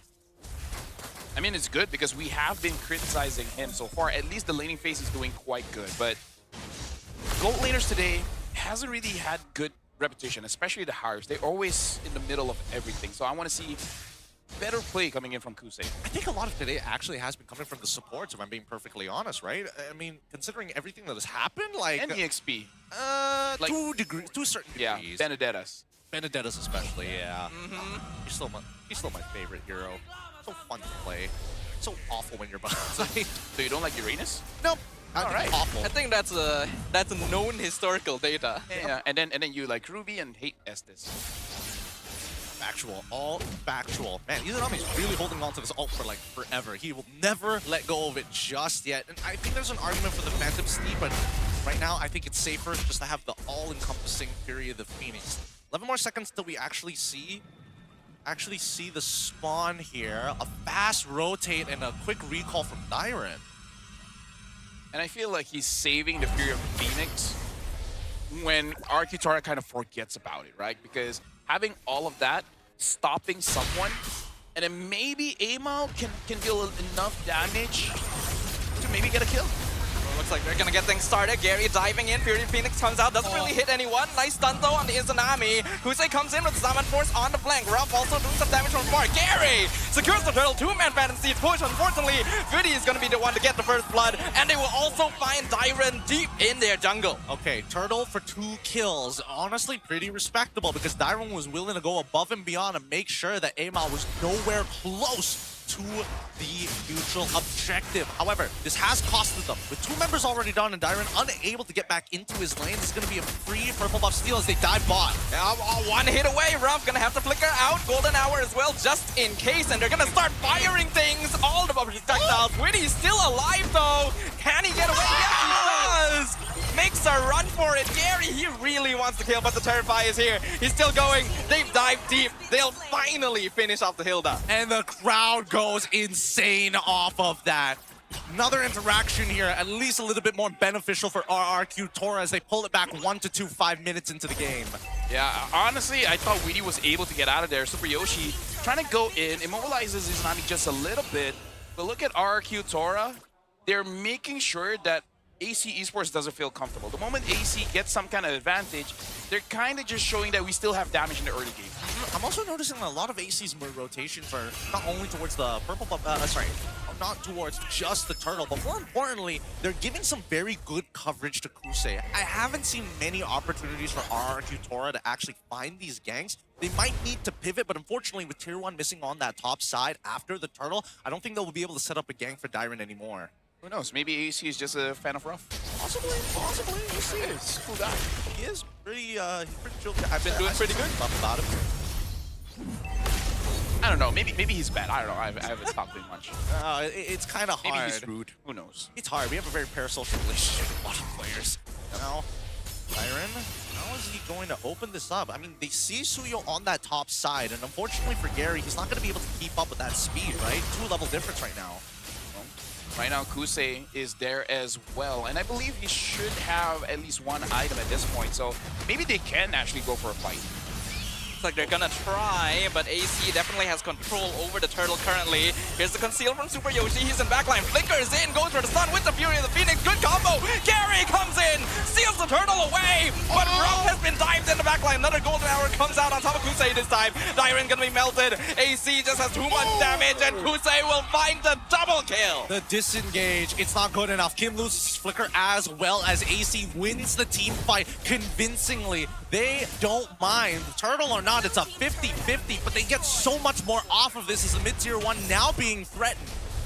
Dude, 7 minutes in, AC is almost 4,000, now 4,000 ahead. This is what happens when you doubt someone. They get better. They're playing kind of sexy right now, I'm not gonna lie. Witty, he's able to tank a lot of damage. Speaking of which, is he running Thunderbolt or is he running the traditional full tank Hilda? It looks like it's okay. Yes, Fury Hammer and then traditional just components. I like this. Very cost efficient. Yeah, Kuse is on 2 items as well, having to start himself as well as the Feather of Heaven. So quite a lot of damage from Kuse, and I like that he's more confident here. Way more confident. I mean, just look at the way that they're playing so far. Really kind of brush things up. Question is, how long can they maintain the lead, right? We've seen 5K leads be thrown away in many different stages of the game. Oh, Momo. Oh, thank goodness, Momo. I thought, Gideon, you were setting it up. I know. I know. Setting it up. I was sweating. You can trust Momo, man. Don't say that. The only time I get nervous saying that is when he's on Arlet specifically. That's when it's like, I don't know. We've seen internationals where he's whiff or hit the most insane final slashes ever. I'm scared. After everything that's happened today, I can't blame you. They're listening. Some way, somehow, they just know. Telepathically. Telepathically. Like, I don't know what's being said, but I know I don't like it. All right, 11 seconds left on the clock before we see the first Lord actually spawn. And with this 5K lead, I'm trying to look at AC Esports. Have they had some big power spikes yet? No Holy Crystal for the side of Kuse. 1 full item for Momo, but he's still buying components. Hasn't completed, doesn't have any other completed items besides his boots and the Oracle. Yeah, looking at Izanami as well, I kind of feel like with the Lightning Truncheon, it's probably enough alongside with the Glowing Wand. They're gonna full commit on Momo. He may have dived too deep, but he does have the flicker. So he's able to get out, and that's a lot of resources used on RRQ Tora. Look at the damage from Izanami too. Very easily funneling out RRQ from the river. And Kim knows what Izanami wants. Izanami wants to get that because not only stun, movement speed, but more importantly, vision. So Weedy knows where to go. So Kim is playing really well, saying like, you know what, Izanami, okay, then Izanami got it. Yep. I mean, at some point, there's just no choice, right? And now we see, oh, whoa, hold on, okay. Trying to go for Gary. They're actually just dashing through the tower here. Looks like they will not pursue that. They want this purple buff instead. Fury the Phoenix already used, doing good damage over the RRQ. They will secure the purple away. Yeah. I don't know if that was on purpose, but they're just putting the pressure just so that they can get a free purple. Maybe it's on purpose. If it is, good on you guys. I think it's, again, very much on purpose, right? When you have a lead like this, just take away everything from them. Never feel like the ground that they walk is going to be owned by them at all. And AC wants to make sure that this mark hurts. Now, with this Lord Empowered Wave, fortunately they're not syncing it as well as I thought it was going to be, but at least Kuse has a Holy Crystal. And honestly, at this point, at 10 minutes of the game, and I feel like RRQ Tora does not have a lot of magic resist, that Hive is going to hurt quite a lot. Oh my god.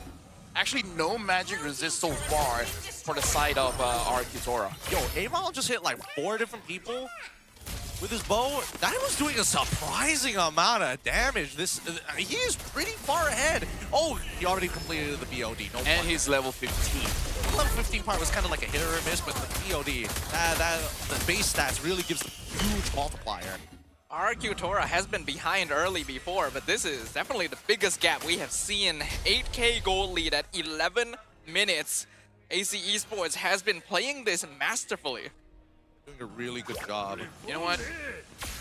At least at week 2 they showed up. You know what? I'll take that. I mean, for now this is only one facet of AC Esports. Who knows? Maybe RRQ Tora realized something in the middle of that match and adjusts for game number 2. It's kind of annoying. And Momo, honestly. Yeah, both of them. Okay. Really taking a good amount, but it's still not enough.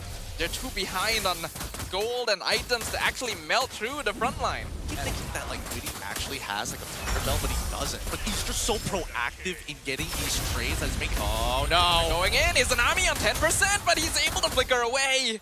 AC keeping good distance. I feel like if I know Sasa, I feel like for the next game, he wants to make sure that Ralph gets a Demon Hunter Sword kind of hero. Right? Because now you can tell that Witty and Momo is going to be a problem. Yeah. And this Granger, not... Oh, hold on. This time Witty surrounded by 5. He still has flicker though. Yeah. Every single time, they just get away. And that's 1v5, by the way. As in, like, Weedy and Momo can tank 5 members of Arcutora. And look at them, they're just starving the entire map. Every bit of movement coming in from RRQ Tora's side is solely based on can we bring enough members to cover for Rough. Now, with 12 stacks already, sorry, 16 stacks already in for the side, at least Tsukuyoshi is tanky, but might not be enough once the Divine Glaives come in. The Heptaseas on Hilda. Rough's got to be careful. Same as Kim, honestly. They're dancing around here. Are they going to take it? Alright, Tyrant is there. He gets a knock-up. Amal secures the Lord Bird. The Phoenix comes out on both sides. It is absolute chaos right now. Complete scattering on both sides. Gary in a bad spot. Ruff being dumped on by Witty, but Tsukuyoshi is there to protect him. Gary not so lucky. It's going to be a killing spree over to the side of AC. The rest of RQ going to need to make a quick disengage. I love that Hilda players, they understand once come late game, you don't play like a row, you play like an EXP. Yes! You just go for those damage dealers and be like, you deal no damage. Exactly, and worse yet for Granger. Doesn't have the lines. Dyron! Full dive under the tower. Dyron will survive, but will the tower? Golden Hour comes out, gets a freeze, but I'm not sure if it's going to be good enough because Momo is just standing there, tanking damage. A free inhib for AC. A little bit of a mistake there. I think Tsukuyoshi should have caught the wave alongside with the turret as well. That would have been the most optimal situation, but now that they're missing the mid inhibitor, what to do? You just got to make the best now. To be able to hold back this Lord. I don't think AC needs to go any further than that. This is already a lot of damage in 14 minutes. Oh my god, the 10k gold lead here. The TLID in Witty is now translating over to AC Esports. This is a very oppressive style. Looking to kind of break the logistic routes, breaking the resupply routes for the side of RRQ. I feel like this must be frustrating from RRQ. Like, maybe they need more penetration. But I gotta look at their items here because they're not taking out Witty or Momo, and that's really hurting them. I mean, Ruff has penetration. Does Kim have penetration? Not yet. Not yet. He's not there. Gary as well. He has the War Axe, but that's it. A little bit, but not enough. Yeah. And no matter what, scaling. You gotta wait for it to stack up. Yeah, it's a pretty difficult position because you can't get a one-item fix-all solution just yet. And I think for RRQ Tora, being this far behind is does unfortunately not do too much. But at the same time, AC has been struggling to close out this game. So from the side of RRQ Tora, as long as they buy themselves an extra 5 minutes each time, they get closer and closer to the endgame goal. I feel like once Kim gets the Divine Glaive, they're closer to be able to actually take down the frontliners here. It looks like he is going to build for that, by the way. I hope he does. Golden Hour on Witty, but the rest of AC is cutting through. Ruff in a very awkward spot. Momo eating a good amount. Neither side willing to full commit. That must be very disappointing. Very anticlimactic. Very anticlimactic. Really can't do much about that. Even so, stalemate is going to continue. The disadvantage still being on the side of RRQ Tora as they slowly try and scrap any little bit of gold they can off the map to hopefully prepare themselves for the upcoming Lord fight in 9 seconds. I hope AC doesn't do a Vamos. Like die right at the crystal as somebody's respawning, or like getting comeback. I mean, like RRQ has the Leo Mort. They could do it. It's possible. It's very possible. Yeah, they have the heroes to come back. Well, I think that it's going to be hard to like chase down AC Esports from afar, like especially if you're looking to catch Amal, right? The only time you can really do that is on these neutrals where he has to show himself. If not, I think it's pretty... Oh, whoa, what is this setup here from AC actually? They're hiding. They're setting for the ambush.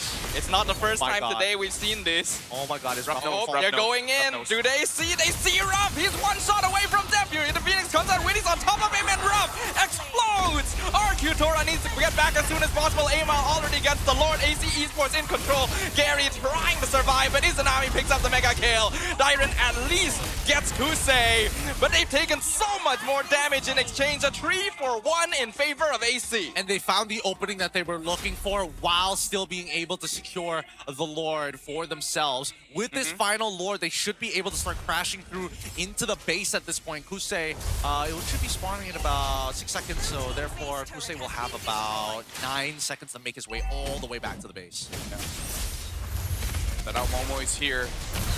Tsukuyoshi is having a pretty hard time of actually locking people down. By the way, this is what I like about roamers. Weedy started with the encourage and then he changed with the conceal. Optimizing wherever he can. Now, unfortunately, the Lord starts crashing into the base, but nobody on the side of AC wants to take that much space just yet. They want the inhibitors. They're waiting for Kusei to rejoin. Looks like the waves are not synced as well as they'd hoped. The Lord is cleared up. They'll only be able to get the bottom inhibitor, but that means that RRQ's base is officially barren. Can they find anyone? Super Yoshi comes in with the Flying Cloud, gets the Golden Hour on top of the Uranus. Here comes Witty from the side with the Conceal. Gonna be blocked away by the Marcel. They're not able to blow up Momo. What made you think that this time they had more damage? I'm not 100% sure. Not 100% Wait, maybe sure. Kim already... Yeah, Kim has the Divine. Maybe that's why you think... I don't know. I don't know. Momo is just really... He's really thick right now. There's no going past him as long as he has Alter.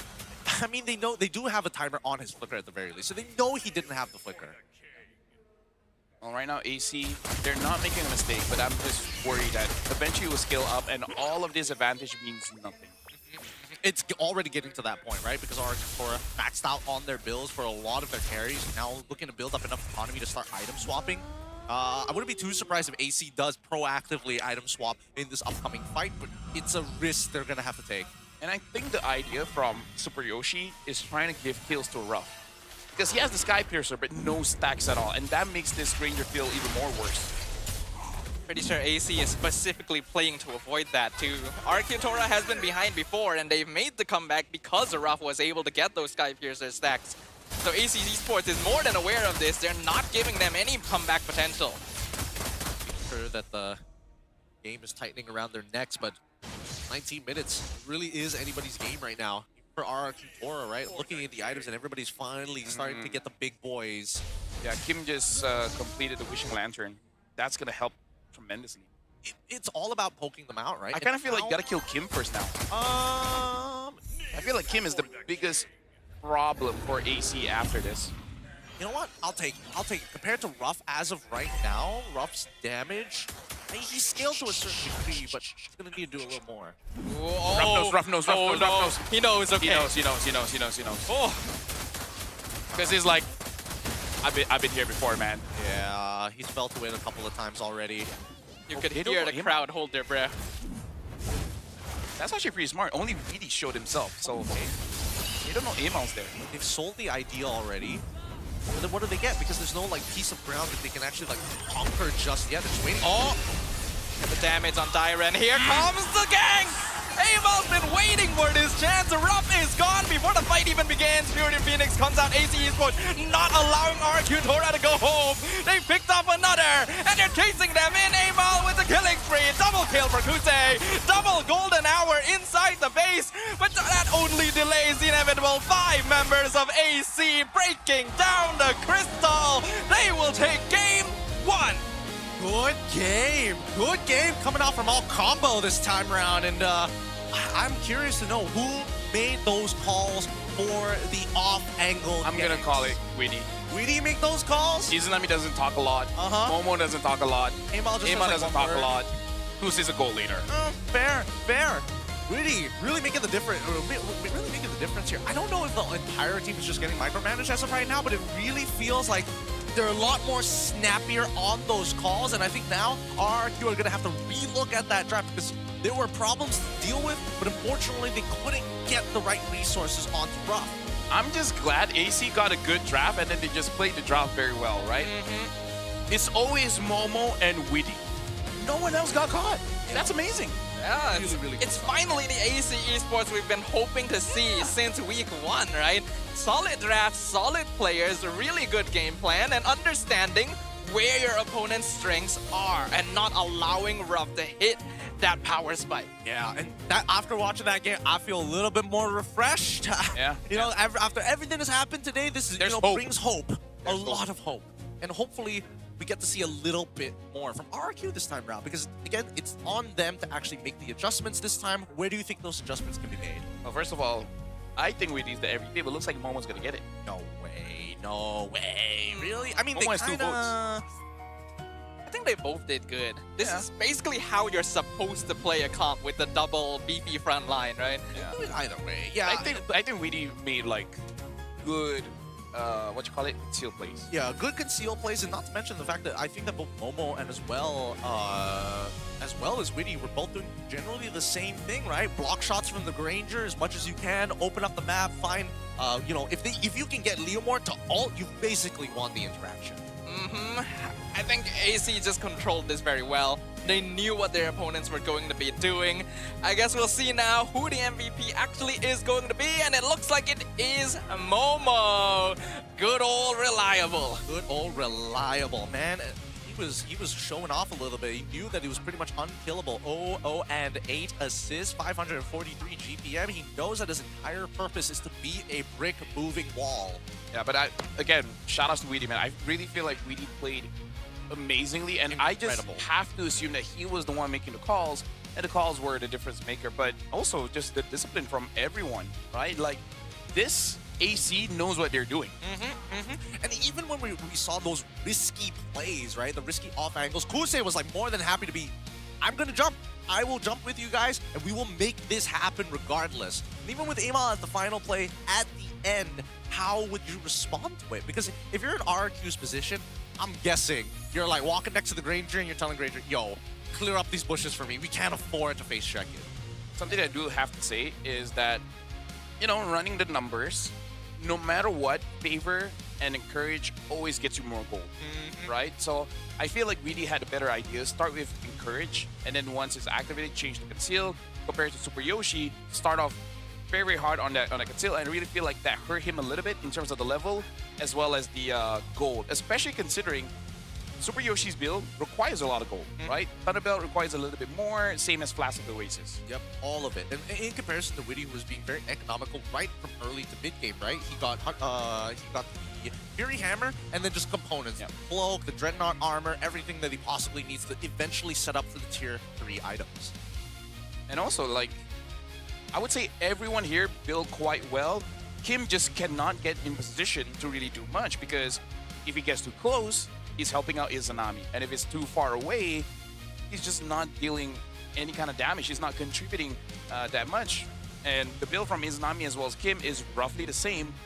It's just that Izanami already has a pretty good foothold to deal the damage. Yeah, I think this at least gives RRQ an idea of what AC is going to try for upcoming neutral objectives. Because every single time they walk up to a neutral objective, what happens? We don't care about the turtle. We're taking as many lives as possible and converting them as soon as we win the fight. And that's something that RRQ must be a little cautious about coming into this next game. A lot of teams as well who have been wanting to pick up the Marcel have often banned the Hilda because it's so easy for this hero to just run straight through. Doesn't matter if I get frozen, I'm still going to take half your HP with me. And we saw it in first glance here. If they're going Marcel again, the Hilda needs to go. I get the feeling RQ will probably lean to a more typical roamer after this one, just to keep it standard. I agree, because Super Yoshi is a good engager. And Marcel is a counter engager, right? It's like Marcel is more passive, even though, yes, you will see highlights of him running very fast, you know, stopping a lot of people, and then eventually golden hour. But that's like not the most optimal way to play Marcel in comparison. If you want to do that, might as well play a Cho, might as well play a Hylos, might as well play a Grog. There's so many other roamers that does that much better. And also just the fact that, like, everybody is thinking that Marcel need to be able to hit multiple people at once. Just staggering them is literally good enough. Like, blocking them for like 0.5 seconds every single time will start to eventually build up a behavior of like, hey, he's going to come into my face. I'll never know whether or not it's going to be a full commitment or whether he has reinforcements behind him. Either way, good game coming in from AC, 13-2 as the final scores. Let's look at our key players here from either side. Looks like Amal is going to be the rich guy, Kim the carry, Momo the sandbag, and Witty the best wingman. So difficult to get through Momo and Witty. I don't even think RQ Tora played particularly badly this game. It's just that the draft did not favor them, especially once they fell behind initially. I really think that a carry might have helped them a bit more compared to a Granger here, because every single time they walk out, they're trying to get a Skypiercer stack on Ruff, and they just can't. They're using all their resources to catch Momo, to catch Witty, and they just cannot finish them off. I really feel like it's just something that Sasa will adjust later on. And now look at Momo here. Basically perfect hitting A00 and 8. He had 9,000 HP and then 210k damage taken. very interesting. Even having the magic as well as physical defense, having more physical defense than magic. I mean, not like base. How much base he has, or no, I feel like that's with the items. Probably because total. There's like Dom Ice that also like kind of stacks. So this is like, is I this think, at maximum stacks, or is it just like a? No, I think Dom Ice. You just take the 40, the base 40. Yeah, the base 40, and not the additional 40. All right, then that makes a lot more sense. All right, fair enough. Hey, it's great to see Momo back on the MVP stage, especially as the sandbag. You don't get to see too many sandbags actually fall into these positions, especially one as cultured by Todak. Uranus continues to be really annoying to deal with, and I'm still wondering if revealing the phobia so early on was the right choice. A lot of teams have been running into issues with this precise counter. Honestly, it's a really good point. Let's look at the highlights, right? Because the good things about Phobius is the fact that he can just keep on micro stunning you, and that is really frustrating as a jungler when you need your timings to be literally perfect. That's what Diamond was all about, right? Getting right in front of the face specifically of Amal to try and make sure that he can't secure this as comfortably as they would like to, yet these fights always end up the same. And honestly, like RQ Tora, I think they're seeing that AC, they're willing to play quite aggressive. Maybe that's also why they want to pick up the Marcel to kind of like counter that aggression. But I saw the face of Super Yoshi after that game, and I feel like he's like, give me the choke. Give me the choke and trust. Trust you'll be easy game. I think it'll be a lot easier to actually manage. But we'll see. We'll see here in just a sec, right? Because how often is Witty going to be on this Hilda? And more importantly so, will he be able to make the same clean decisions without the Fury of the Phoenix being stolen by Izanami? By the way, do you guys want to know the win rate of Phobius so far? Ooh, do tell. So it has been picked up 10 times. Okay. With a 20% win rate. Ooh, yeah. And apparently the lowest win rate is actually Khalid. A bit lesser than that. Oh, interesting. Yeah. I thought that Khalid was pretty okay, but Phobius is a hero that has been having a tough time. You have to use him as a counter pick. You can't pick him first. You want to know Khalid's win rate? What's Khalid's win rate? Okay, so Khalid has been picked up 7 times. Uh-huh. And 4 times. Okay. With a 0% win rate. Oh, really? Yeah. What? Let me give you all the 0% win rate heroes here. Khalid. Okay. Fredrin. I would have imagined Fredrin won at least one of these games. No. Yeah. I'm more surprised that Khalid didn't win a game. Grok. Masha hasn't been picked up. Joy, Hayabusa, Lancelot, Esmeralda, Akai, Gord, Belric, Badang. I'm actually surprised Fredrin hasn't. Yeah, that's the thing. Out of all of those, I remember the games from most of them. The Fredrin one, I'm pretty sure I've seen it win somewhere, or maybe it's just like the year long of just Fredrin Boxia. Or we're watching the wrong MPL. That one or the other. One maybe. or the other. Either ways, though, it has been a fun time here, but there's more fun lined up for you guys. We have a bit of an interview happen courtside. Let's quickly take a look and see what's going on happening on the side of the court. Hey guys! Rose sekarang ni ada special guest. Kita import guest kita di MPL MY. Yes. Segitu hebatlah kita punya production kan? Kita siap import tetamu Rose. How are you Aaron Shiki? Aku baik Kak Rose, baik. Selamat datang ke MPL Malaysia.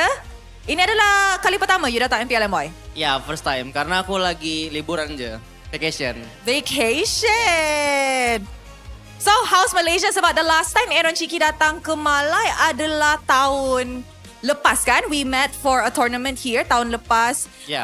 So, how is it like to be back in Malaysia? Tak tahu. Just datang je. Datang je. Okay, tak enjoy tak? Apa? Enjoy tak? Enjoy sangat. Pergi mana sekarang ni? Tak mana-mana, liburan je. Aku liburan, abis dari sini aku nak balik ke hotel, aku nak sleep, aku nak makan, nak jogging. Oh, wow. Nak latihan. Oh. Latihan muscle. Oh, wow. Yes. Tak ada ke pergi macam KLCC ke, shopping ke? Senin. Senin nak ke KLCC. Okay. Rose cuba ya guys, Rose cuba. Now, bagi Aaron Shiki kan, apa yang buat you tertarik dengan MPL Malaysia? Kenapa banyak-banyak MPL yang tengah berlaku you datang sini untuk vacation? Karena aku lepas tu udah pernah ke MPL PH, udah pernah ke MPL Indo. Jadi sekarang aku nak nonton MPL Malaysia secara langsung. Dan aku lihat Rame sih, jujur. Ah. Rame banget. Keren. Nice kan crowd kita dekat sini. And Aaron pun pernah experience crowd masa Aaron main di Axiata Arena during M6 kan? Ya, Crowd Malaysia memang terbaik, betul? setuju. Memang Setuju. terbaik. Now, aside from the crowd, kita nak cakap tentang competitiveness di dalam MPL Malaysia. Sebab kita tahu Aaron daripada MPL ID and of course pernah training sekejap untuk MPL Philippines, betul? Yes. So, in your opinion, adakah MPL MY dengan MPL ID sudah macam same level ataupun MPL ID lagi kuat ke MPL MY lagi kuat? Untuk level sebenarnya menurut aku belum tahu siapa yang lebih bagus, siapa yang nggak bagus. Cuman yang aku lihat setiap seasonnya dari MPL Malaysia, MPL PH Indonesia itu selalu naik lah. Kayak sekarang menurut aku udah cukup balance. Nggak yang SRG terus-terusan yang kuat. Kayak sekarang ada RRQ, ada AC, ada IG, ada banyak tim yang kuat lah. So, every season competitiveness semakin naik lah kan? Yeah. Bukan dominated dengan satu tim sahaja. Benar. Banyak Okay. yang kayak gitu. I nak tanya you, daripada AC dengan RRQ, siapa you sokong hari ini? Kayaknya aku sokong dua-duanya, cuman aku mau beri alasan kayak karena ada dua import, cinta Indonesia dan cinta Malaysia. Di IC ada Widi dan Coach Adi, di RRQ ada Le Dairen. So you sayang siapa lagi? Sayang semuanya lah. Terlalu play safe lah. Okay, mungkin any words ataupun pesan-pesan daripada Aaron Chiki kepada fans TLID, MPL MY and of course your own fans. Buat semua fans, mau dari TLID, mau dari MPL Malaysia, MPL Indo, Philippines, atau fans aku sendiri, tetap support aku dimanapun aku berada, tetap doakan yang terbaik supaya kita bisa balik ke masa jaya lah. Seperti dulu. Thank you. Rose cuba pancing tapi nampaknya percubaan sekarang ni adalah gagal. Terlalu PR train tapi tak apa. Mungkin we can try another time with that. Mari let's throw it back to the casters untuk mulakan game kedua dalam Best of 3 series ini. Thanks so much, Rose. That was Aaron Shiki on the mic live at Zora. Oh my goodness, we are seeing too many people that I recognize and we're not getting enough interviews with them. Yeah, Zora's AC. Interesting. Very interesting. It's like he's helping them or something. And they suddenly look pretty decent today. Coincidence? Hey, Zora is good as a hero and a person. Hey, I think... True. Do you think they would get Sora as a technical coach? I would love it. Or do you prefer him as a drafter? No, technical coach. As a technical coach, okay. Yeah, because sometimes he does get nervous during draft. Understandable. Honestly, I can see it. And honestly, like drafting, you kind of like, I would compare it to kind of like a surgeon, where you have to be very comfortable under pressure. And you also have to adapt on the fly, right? It's not the same surgery every time. Things could go wrong. Technical coach, you're more about before the game and then seeing what wrong happened during the game. So your stress is easier to manage compared to drafters. Okay, that's fair. That's fair. We still have a minute left on the clock, and we were talking about potential adjustments here. First things first, I would only assume that since AC was very confident in taking that second pick here, that RRQ might have to knowing Sasa, I think he's going to go first pick again, and then he's going to basically replay the first half of the draft. Yeah. I feel like Maybe there might be some changes. maybe can adjust. Because if I'm not wrong, I think it was RQ themselves who banned like the glue, the Guinevere. These are power picks for them. I think they really wanted that Marcel first pick. Didn't work out. So I think it's time to open up the safer options. Yeah. And overall, I feel like in terms of like the Valentina into the Marcel, that interaction isn't consistent enough to always go for the and I think this was a pretty good game to like really accentuate that. Fury of First for me, I feel like Valentina against Marcel makes the game more complicated than it has to be. Because you're just delaying the game, because once both ults, both sides don't do anything. Yeah. They just wait. You're not entirely wrong. It's just like it's a useless ult in the sense that you make nothing happen. Like yes, I know, like say Gwyn jumps on you and then your Marcel golden hour so that you don't die. But then that's it. Marcel is a rare hero that slows down a game. Okay, In okay. that sense, I kind of don't like it. I want to get it fast. I would agree with the game being fast, But but the Cho, I like that. this is quite the change here. I like the Cho band. They're like, I think it's not going for Marcel again.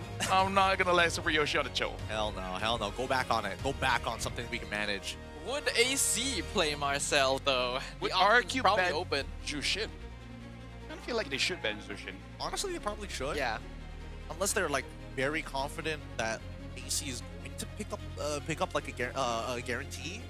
I'm not sure what the guarantor would be. If this is the case, if Jushin ends up getting banned out here, that leaves us with Sora, Valentina, Yisun Shin, if you want to first pick it. I would take Valentina, honestly. I agree. Even Blue even. Yeah, if you want to take Glue and then later on you pick Zetian, it's okay. But no, Valentina. All right, Valentina's their first pick here. Still Sora up in the air. Not 100% sure who it's going to land on, whether it's AC or RQ, but Dairon has shown that he's very capable of playing the Sora. I wonder if they want to pick up this Suyo or Hardy early. Not say now, but the first 3 picks. It is also the glue. I think they gotta go glue. Okay. I was thinking about the Yi Shin as a potential flex pick for that like gold jungle section. I wasn't sure what the other one was going to be, whether it was going to lean into the Marcel or even Blue. Now we come back to AC and see what the response is going to be, right? I wonder if they want to go for Suyo Sora? Suyo Sora. Or they still want this Uranus? I think Sora guaranteed. Suyo, I think they can hold off on it because technically they can also lean to Harley if necessary, but it looks like they went with you. They got the Suyo already. What are they pairing it up with? Clouds are ever shifting. Gotta be Sora, yeah. Dude, it feels like an MPL game again. Oh my god, I'm gaining my brain cells. It's actually insane. Watching this game makes you feel smarter. Honestly, it does. I think Zetian is still okay, honestly. But if you're worried about the ult being stolen, you can pick up a Claude here. Claude here, Do they want to reveal the Yi Sunshin's position so soon, though? That's what I'm thinking. Whether or If not they don't want, then they have to pick up a Uranus. Yeah. Unless they want could go for mid lane. Actually, no, you can go for Phoveus, because now you know it's a Sora. That's true. Yeah, you can actually go Phoveus this time. Show Fove, and then the enemy ends up banning what? Marksman's on your side? Yep. Actually, it doesn't matter because both sides are still missing have the flex from the side of RRQ. Oh, a lot of different variations that this could play. Farsa was something I was thinking about, but I wasn't sure whether they wanted to because there's a lot of ways to deal with it already. Yeah, because in the current meta, Valentina is having slightly worse time against the Farsa just because usually if you take the Feather Estra, you will get punished somehow compared to the other artillery mages. You get hit, but you don't get punished. Yeah. Does mean that at least going to be a bit of contention for the earlier stages of the game because Farsa passive hurts an unnecessary amount with the extra stun. But with the buffs to Valentina, maybe they can keep up with each other. I've been hit by a bird. It hurts. It usually does, yeah. Yeah. What were you doing? Running on a treadmill or something? I'm a Disney princess, okay? You just call them. I don't think they usually hit them, though. Yeah, but they were really fast. I see. They did not stop. It was the bird's fault. I thought I was Itachi. The birds thought so too. So they just keep on hitting me. So is Itachi a Disney princess now? Honestly, Is he not? the more that I Okay. think about it, I think Okay. there's some good evidence for Disney it. princess has birds. Yeah. And Disney princess, some of them, has diseases. That's not usually one of the... Sleeping Beauty? Uh-huh. That's a disease? No, she doesn't Isn't that wake like up from a sleep. curse? Insomnia. Not insomnia, the opposite of that. It's not a coma? Yes! That's the one. That's the one. I love how the justification is coma equivalent to disease. Yeah. COVID, I'm sure, not as bad as a coma. I'm sure there are others if I have time to think about it. I'll let you think about it for now. I'm sure some of them have measles or something. Measles? What? I feel like typically the first thing you'd say is the sad backstory, you know? Not the disease. That's what I was thinking. Honestly, I lean more. Surprisingly, I usually go with you on this one, LaFell. I path towards Stop very quickly. I was on the same pathway with him on that. Now, we do see the Claude as well as the Hound getting banned out. Final ban here as expected. Atlas gets taken out. Very, very happy with this picks and bans from both sides. Let's see what that fourth pick is going to be. I wonder if the... Now you're going up against Sora. It wouldn't hurt that much to go for a Granger, but maybe just to be safe, pick it last. Or I'm thinking whether or not they actually want to go back to the Harris on. Fast. been itching Oh yeah, it's for a been real Kalia. fight. Pretty good pick. Pretty good pick. Okay. Been a while. I don't necessarily agree with this. I think they could have held it off. Now they've already showed where glue is going to go, and they can adjust with this, right? Yeah. But the thing is, Kalia catches anyone, Barca and Yusichin is going to kill him. The only problem is, if Izanami picks it up, he could potentially pick up someone. I just don't know who. They need something to. They need something to disrupt the Farsa. They could go like they can lean into Rock, which was like the traditional way of doing things, or they can lean more. Yep, the Gatot as well, and they also get the carry on top of everything else just to make sure that glue doesn't get that type of space. You know, limits his influence. Even though it's not completed yet, I kind of like Arcatora's draft here. I like what they have against AC. It's much clearer in terms of their ideas, and I think they can also still whip up something interesting. It enables them to go for very quick rotations early, very strong aggression, which is something we know RRQ4. They specifically banned Harif and Claws, so I'm hoping there is a more interesting plan for the gold lane, especially since they saved it all the way for last as well. Granger is possible, but we've already seen the issues it may encounter. And worse yet, we've literally seen Granger for like the past year or so. I think this one is okay because they have Kalia and AC. They're not as tanky as game one. For sure. I would sail Okay, there we go. The lock-in at the very end is going to be Nolan. They're going to leave YSS in the gold. I don't mind this. Yeah, the only reason I don't mind this is because the level 1 for Yishinshin into carry is very Yishinshin favored. So this really is the fight of mid-trio because having the Kalia, Nolan, Farsa so strong, right? I think much stronger than Suyo, Valentina, and Gatot. But if they can somehow outplay that, I think it's GG. I think it's whoever makes that first move. It depends, right? Because the sequence I'm thinking of is that Suyo needs to hit an insane Blade Surge onto Kim specifically. Super Yoshi needs to get in between that, and Gary must not get hit by any CC whatsoever. Something that I do have to say, Arcatoria, they do not have a Purify. So if Izanami takes the Tsunami Slam, he should be able to catch someone. I think it all comes down to who is able to start the fight on their terms and find the gaps in the defenses to be able to truly take apart the team fights. One thing's for sure, sparks are about to fly in the land of dawn as we jump into game number 2. AC Esports on the blue side versus RRQ Tora on the red.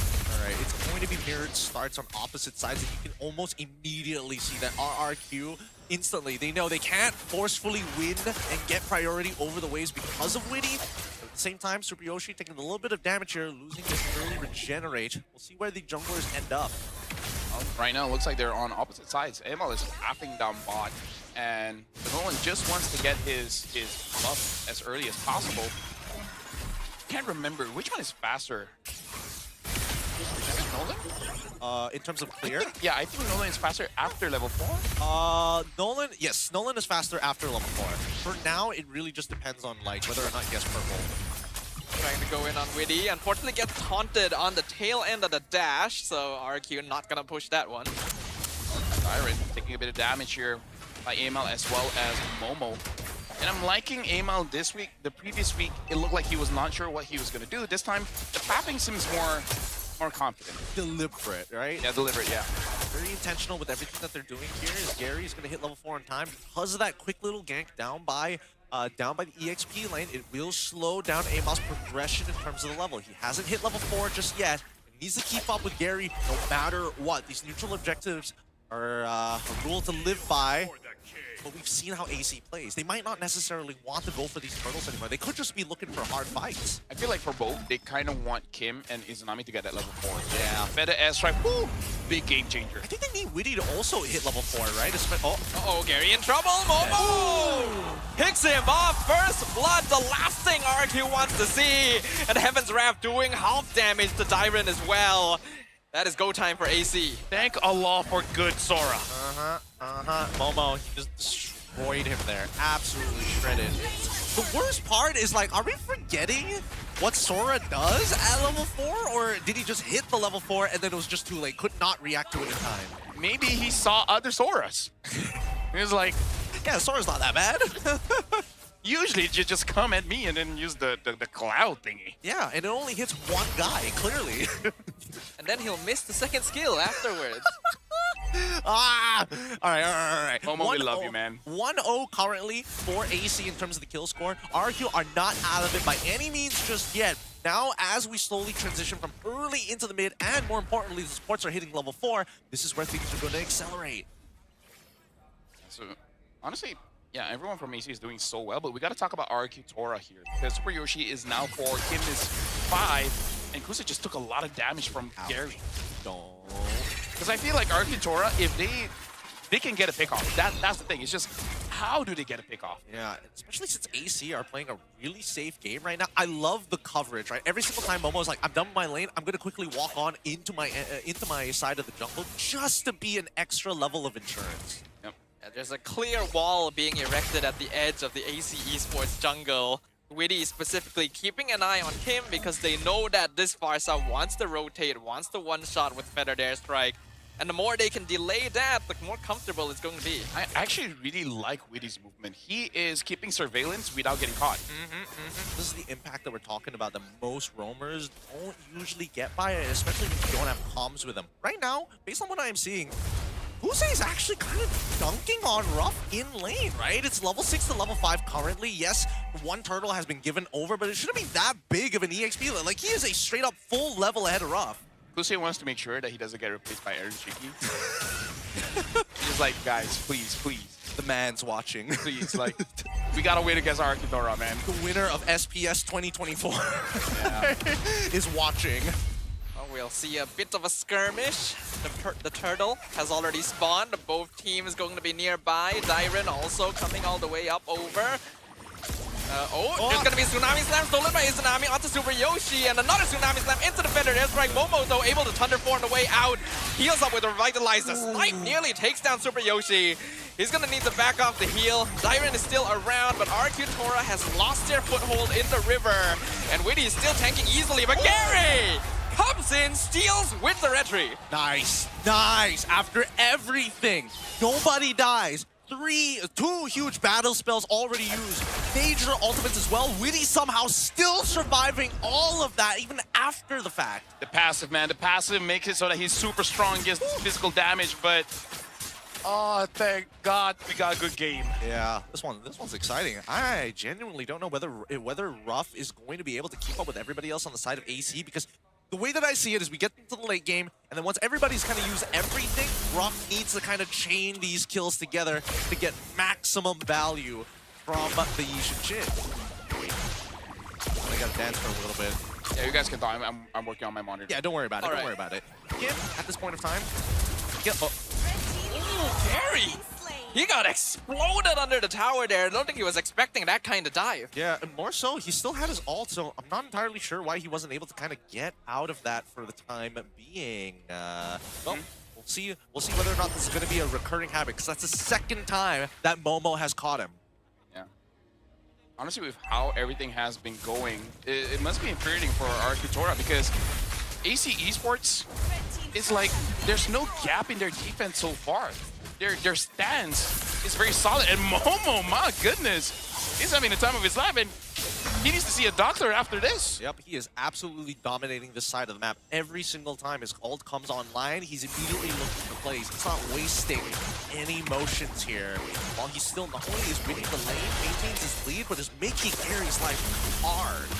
And whatever AC Esports did since the last time we saw them, it has worked very well. This is some of the most solid gameplay we've seen, and it's against RRQ Tora of all teams. Yeah, and usually RRQ Tora has had a lot of space to kind of like, take their time, make decisions about things. AC is continuously providing pressure from multiple angles, not giving RRQ Tora any time to think about it. You gotta respond to us and not the other way around. I think they ate Korean barbecue. Maybe. That could have been the secret here. Some good proteins over at Skillets. Oh, Tsunami Slam onto the Sora. Is it enough though? Momo gonna be able to survive. The flickers cancels the Feathered Airstrike. Doing good damage. Dyren trying to buy time. Super Yoshi gonna flicker away from Izanami, and he will survive. No casualties yet, but the glue will grab Momo. Pull him back on low HP. They'll trade Super Yoshi for the Sora. Yep, they cannot fight this any further. Compromised positions, but at the very least, RQ Tora are punching above their weight as Dyren trying to fight back and wrestle back control over the turtle pit. AC, they back up for now, but they still want to keep going. Yeah. Momo tried his very best to survive, but yeah, RQ Tora gave everything, and now it looks like they're going to be able to get this turtle. Dyren is stopping 3 members from really doing much. He zoned out all 3. That's a free turtle going over to the side of RQ Tora as they finally get one back. 2 to 1 turtle difference. Net worth difference still very minuscule, less than 1,000 as we enter the 8th minute mark, but RQ finally hitting a timing where they can rotate a little bit more aggressively. There is enough damage threat on their cores. Yeah, and right now it looks like for RQ Tora as well as AC Esports, it's really about Izanami and Super Yoshi, I guess, on engaging the fights. Because so far, Weedy, he's doing quite a good job making sure that Super Yoshi does not get a very good angle to catch onto anyone. And Izanami is trying his best to get that Tsunami Slam. And then having more dashes than the Kalia does give him some kind of advantage. But again, he is a mage. He's not a tank. He can't survive if he catches the wrong target. Like, if it's not Kim, Kim could blow him up. Yep. It's a very scary prospect to think about right now because the game is getting later and later. Oh, Nami Slam, they found one and they're keeping him locked down. Witty trying to escape is able to AOG out defensively. RQ starting to be quite painful though. They're still going, but the Shifting Skies catches 2 into the stolen Tsunami Slam. Dyren able to flicker out. You guys can't see me, but I'm 2 thumbs up. Oh. 2 thumbs up from both teams. Dude, this game is so hot. Oh my goodness. I'm so glad. Why can't this is be the whole day? Honestly, yeah, that's what I'm thinking as well, man. The quality that we're getting here is ridiculous. We got the many different layers of it's like being bipolar. What? What? How? What part of it? You have good days, you have bad days, but more extreme. Like anything. It's like bipolar is a bit more extreme. I think that's pretty normal. Really? What about, like... You know what? This could be a deep rabbit hole that I don't want to get into. So I'm going to save myself and look at this upcoming lore in the next 2 seconds. We'll talk about it when there's a bad game. Yeah, we'll get there. We'll get Oh, triggering people on the internet casually on an official MPL broadcast. Now, as we see both teams move around, look at the way that RRQ is actually conquering this space, right? It's itching forward, giving back, pushing and pulling, but making sure that they understand where home base is. Good poke damage onto Witty. They're not gonna full commit. They know it'll take too long to finish off the Gatok, but he is low now. So the Tsunami Slam comes out into better dance like Witty goes down 100 to 0. I guess 50 to 0. He was already poked quite low before that. RQ with a definite numbers advantage. But good on Dyren as well. Dyren was positioning himself in a way that stops any kind of engage. Oh, hold on. Stolen Tsunami Slam this time on Super Yoshi. Okay, both sides have no supports. These teams are dead even right now. They are making some intelligent moves. They are baiting out some important spells, but most importantly, the decision-making, you can't go wrong. The junglers are dueling for the purple. Looks like Gary will give it up. Better dare strike the zone, though, in order to get that tier 1, and they will completely disengage from Momo. Yeah, now they're going back to the wave. Really good stuff, yes. I love it. I love it when a team still has what it takes, and most importantly, remembers their fundamentals. This wave management is kind of key to everything, but right now, RQ Tora, they've given up the position onto this Lord side. They're quickly cleaning up their own jungle and maybe reconsidering holding on to that mid lane. It's getting shoved in pretty hard, actually. Yeah. I'm gonna say Dyren is starting to become a wall, not by using his own body, but just immobilizing AC Esports from moving forward. Witty is a surveillance cam, and Momo is the real one to start the fight. So I like that everyone has a definite role, a definite job on what they're doing, and this keeps them very focused and make sure that they don't make any kind of mistakes. Look at this, the footsies hit you again. Witty, he's got to be careful. The last time he died is because he took much poke damage and then got hit by the Tsunami Slam. Down to 40% HP already. Another Tsunami Slam revitalized. Will he stay alive this time? But the Shifting Skies! Here comes Momo! He sets them up on a silver platter. Kills the first one down. Stormbite on 2 in the backline. Super Yoshi will fall to Izanami, but Izanami has gone too far. He will also be executed by Gary. Double kill, picking up the Sora as well. Kuse gonna get dragged backwards. He still has the glue on top of him. Amal trying to 1v2, but that is not gonna work out for you, sir! 4 members of AC are gone. Genuinely a beautiful fight. I'm waiting for the replay because I have to know What was AML doing in the middle of everything? They got Kim, they got Super Yoshi, but more importantly, why wasn't the immediate target looking towards somebody else like Ruff on Yishin Shin, right? They get in, all 5 get pulled. Lucis gets some damage. Where's AML in all of this? He's walking. I think all of his dashes were on cooldown. And then he tried to protect Kusei. I think Kusei was asking for the help, and he thought that Momo was self-sufficient against Gary as well as Ruff, but I guess not so. Yeah, just wasn't enough. Bad decision being called here by AML. I think AML just needed to dive into the back. If they can take out Ruff, if they can take out at least one, either Gary or Ruff, it would look very different. Now, Lord crashing on to the inhibitors.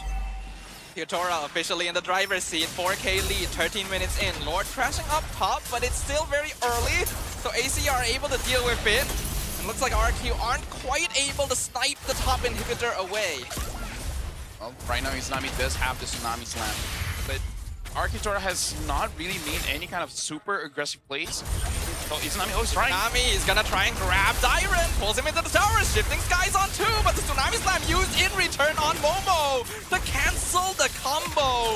Nothing quite working yet. Gary gets taunted, bit unfortunate, but he's able to dash away. Oh my goodness, that was almost dangerous. So many near-miss moments. Like, you're going in, I'm about to try and burst somebody down. You get taunted, you're freaking out, hoping that somebody can buy you that extra 0.5. And right now, RQ and AC are doing the 0.5. Another Feathered Airstrike to zone and make sure they get the top inhibitor. Gary gonna be dropped quite low, not quite able to finish off the mid tower.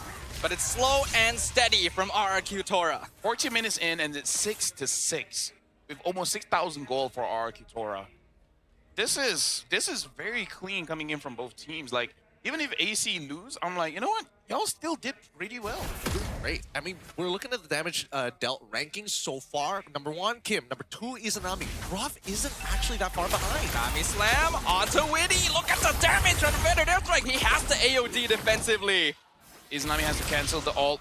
Accidentally took Dyron's. So now I have to wait for a bit before he comes back up. He wanted Super Yoshi. I wonder if he can get in range. Maybe try to get Kim's. That would be a pretty good shot. RQ wants this. Shifting Skies finds Toon. Gonna be able to push them back. Do some good damage with the Storm Vibe. Flickers backwards. Momo sets it up. AC Esports looking for more. Gary comes in from behind Fracture, doing a lot of damage to Izanami. Doesn't pick up the kill, but slows down the pursuit. Ruff trying to turn around, but the Wind of Nature has been forced out. Blade Surge connects with Dyron. RQ gonna be able to get away with everyone left. Oh, that's so smart! That's so smart! Gary, can he find it? Gary with the mega kill! What a call coming in from Gary. Even Witty was predicting he would be ending up on the bottom quadrant of the map. He wasn't expecting it with the last bit of vision that his team would inform him. Go mid. Gary gets taunted. AOG not even needed. Kusei picks up the shutdown. Now the Tsunami Slam onto the Gatot Kacha, pulling him backwards. Do they have enough damage? Doesn't look like it. It's not over just yet. With a missing inhibitor on that top side, Momo has to control these waves and ideally push it out. This mid-tier 1 has been held on for so long and has been the saving grace for RRQ Tora. A clean place to fall behind and protect themselves. Feathered Airstrike already being used as the Lord is contested. Izanami down to 40%. Very dangerous to go for the Tsunami Slam. Even Witty dropping low. Here comes the Thunder form, but RQ is doing such a good job of splitting up. Now Super Yoshi goes back in, gets taunted mid-air. And now comes the Heaven's Wrath. Super Yoshi gets taken down by Momo. Gideon, this game is sexy. This game is sexy. Yo. Every single player here is so appealing. God. Good God, what a game this is. Yo, I need to change my pants. This is something. This is down to the margins. Really down to the micro mechanics. And this is one of the few times in MPL MY where it gets there. Look at this instant replay. Look at Super Yoshi. He jumps in. Oh my God. Catches him mid-air. And then Momo, that damage, bro. That so good. I'm sorry, no analysis. Just vibes. Just vibes, Glazen, and honestly, having a pretty good time of the night now. Could go either way from here. 17 minutes in, only a 2K lead for RRQ. Lord pushing up, this time for AC. I generally don't know who's going to come up on top of this, right? So far, like, Ruff's doing some good damage, too. I'm just saying, man, Gary and Momo, love their plays. Love their plays. So good, so good. it feels for the first time that RQ Tora is really starting to express himself in the game, right? We don't usually see it from such pillar players when they were on the other side. Oh no, they ended up missing up the second wave. They might lose tower. Can they? Don't lose it, I please. think they will. Yeah, they'll keep it alive, just barely. Okay, good enough, good enough. Yeah, but next wave probably is it's gonna be there. Gary is still farming up, although I kind of feel like he should be full build. Let me check for you real quick. He is currently, yes, at full build. You're still gonna need money to do the item swapping though, so keeping yourself topped up is important. I guess money is good. It's kind of nice. It usually is. Gary is opting to not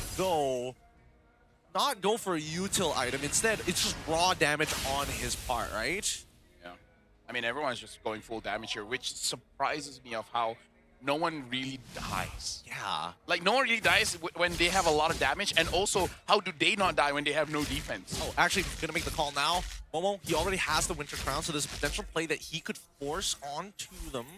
I want to see where that's going to happen. So go Heaven's Wrath and then just freezes midair. Or at the very least, like to try and protect yourself to buy time. Oh no, I'm in Thunder form already. I'm out of position. When am I gonna freeze? Right now, Arkitora does have Seal play. Kim sees him. Good. I was about to say, Arkitora has better positioning because they were able to control the bushes. But now look at Super Yoshi. Super Yoshi is looking for an angle. Okay, Momo sees him. He's not gonna get that angle. Yeah, he spotted him. This is why the game needs wards, man. And that way, you know, at least professional players will be able to fight with him. Oh, Ryoshi walks into the bush. No initiation yet. Everyone is down at the bottom half, even though the Lord is spawning up top. Dyren also gonna be zoned away from chasing the Gatot. I don't think it's a bad idea if they want to pose as if they want to break the long lane inhibitor, just so that they can take this Lord more securely. It's a very important Lord. It is fully evolved at this stage, and it is luminous. It will give damage reduction. So Arkitora, Rough, like his ult timing is going to be very crucial because look at this, Super Yoshi and Gary. They're trying to look for a target. They got to wait on Rough to reveal where everyone is for them to make that decision. But look at how Witty and Izanami are moving. They know something's not right. They don't see Super Yoshi and they don't see Gary. They know what's going on. The worst part is that Suyo has to make a choice here, right? Either I show by the Lord and pretend that I'm still testing for it. Oh, he's just waiting for the thingy. Okay, it reveals them. They know exactly where they are. Good call. Honestly, really good call here from the side of AC. I think they just know Super Yoshi's a tendency because he is a catch kind of. Flickers the things, guys. They got Gary, but Gary's able to dash away. Better airstrike zones them out. Witty now left in the lurch. Meanwhile, Grab has jumped on top of Izanami. He'll be able to buy a lot of time. In fact, he'll even be able to pick off the Valentina. Witty goes down. Look at that fracture damage. Kusei just barely survives thanks to the wind of nature. But they've lost Iron. They've lost Aim out. Double kill for Rough. Gary survives. One hit. They pop the immortality on Kusei. Can they snipe him? Purify comes out. Super Yoshi chasing him down. He gets him. Winter Crown. The last one left is Momo, and he's gone as well. Arcutora with the wipeout once again, ladies and gentlemen. We're going to a game 3. 1-1 the current scoreline, and the Kingdom rejoices as they fight back. AC down to the wire. That's gotta be frustrating. But Dyren, he's already giving it up to this boy Gary. Gary played a hot game there. Dude, this deserves 3 games. Oh my god. This is the only time. You know what? Can we get rid of the 2 BO3s, turn this into a BO7? Yeah. That's what we need right now. Bro. What a guys, vote. Like, I'm saying I'm going for Gary. I'm giving it to Gary, man. Giving it to Gary? I'm giving it to Gary. I mean, like, everyone performed well from both teams, right? You can make arguments for Dyren. Yeah. You can make arguments for Rough even. Super Yoshi. Ooh, I cannot. Oh. I don't know. Gary's too sexy for me, man. I think Gary has done so much in this game. It is actually kind of crazy, especially for Nolan in the later stages of the game. You lose a lot of your relevancy without your purple buff, and even then he was still finding moments to recover bad situations. He gave me serotonin. I don't even think that's an exaggeration. This was such a good game from both these teams. It's like Yeah, it's like the rest of the day never happened. This is what we've been waiting for. Okay, looks like Gary's MVP, man. Oh, yeah. How many is this? Like 6 votes for him already. It's great. It's crazy how much he got away with. We haven't seen this Gary for a while. Yeah, it's great. I love it. I love it so much. Everybody is playing at an extremely high level, and more importantly, just the game IQ here. It feels like both sides have done extensive research on bad habits specifically. Oh, it's Gary, man. If only it was a gold laner, that'd make a lot more sense. I still think he carried with that Nolan. Like, those one-shots. MVP, let's go, Gary. Let's show the MVP here. Gary. Who do you think it's going to be? Because we can almost guarantee you that it's your boy up on the screen. Gary takes the MVP of his game, but it's not over just yet. I'm pretty sure he just noticed that he was the MVP. He's like, whatever, gotta go VOD review. Yeah. You still got a lot of work to do. One more game to determine the winner of the series, but Gary truly living up to the scary title. Finding those flanks, going for the one-shots. In the beginning, it seemed like he was having trouble actually melting people away, but once you got that Malefic, this guy, he knows what he's doing. 92% kill participation, man. He's everywhere. He is absolutely everywhere throughout this game. I really thought once Momo caught him twice in, not only in the lane, well, actually in the lane twice, that probably would have put him out of his misery, right? It was going to be really difficult for him to just go in these 1v1s, but I was completely wrong. He still found angles after a majority of those resources were taken. What can we even say about itemizations here, man? I mean, like, a lot of penetration from Gary. Basically, 3 penetration items, and the Endless Battle just gives 2 damage. Same with Ruff. It looks like this time, where instead of Sasa going for heroes that can have a Demon Hunter Sword, he just goes for a lot of penetration. Both Ruff as well as Gary, and also even Kim. If Kim had the Genius 1, even more penetration. Yeah. So, and I think this solidifies who's built now. It looks like it is Curse Helmet into a Glowing One no matter what. It seems to be the standardized for blue, for the blues. Well, to be fair, I will admit that Dyron does it slightly differently. He doesn't rush one after the other. He does go Curse Helm, Chastise Pauldron, completes the Cursed Helm, and then starts going into everything else. So, again, it really depends. I think there is a bit of flexibility to look around here, but generally speaking, what a game. Yeah, I think the combination of those 2 items make it so that he can actually kill whoever he gets on. It's fair, it's fair. Oh boy, let's have a look at the emblems as well. I don't think it's going to make too much of a difference. Yeah, tank. No surprises there. Yep, everything all standardizes. It's not often that we get games like this where there really wasn't a lot done wrong. It really was an exchange of skill. Ruff is just slightly bit different here, going for Fighter Emblem with the Weapon Master and the Killing Spree, make it so that he skills quite good. And I don't doubt he did a lot of damage, but this is just an amazing game, man. It really is. It really was. Down to the wire, and so many little interactions that mattered so much, like Witty catching Super Yoshi in the middle of the thumb. So many moments like that. And even, I think, arguably, Izanami probably shouldn't have died there had Gusei not autoed him like 8 times. Yeah. Looking at damage here. 73,000, not bad! No, honestly, look at the spread. Look at how balanced the damage numbers are for both teams. 73, 76, 63 for RRQ. For AC, 56, 66, 52. Amal couldn't do a lot of damage, but Momo kind of like backed them up there. But I like that we have an even spread of damage from both sources. Yeah. On both teams, I mean. I mean, it's great. It's great to see. Really, a battle, as Sadafa mentioned, battle skill. Adjustments still need to be made, right? How do we make this like ever so slightly easier for either one of these teams to take the win? Because it's 1-1 now. It's anybody's game. I think they underestimated how well Super Yoshi could pilot on this Kalea, because Katot Kacha is supposed to be a traditional counter to the hero. He's typically tanky enough that even if you do grab him with the Tsunami Slam, he's not gonna go down. But it's very smart of RRQ to whittle him before the fight starts, and if he continues to walk up, then yeah, then they can one-shot, no longer a front line to work with. I think the Suyo Amal also had a very tough time this game, as evidenced by the lack of damage, because there's so much magic, so much long-range burst that there's no safe way to enter. These Blues gotta go.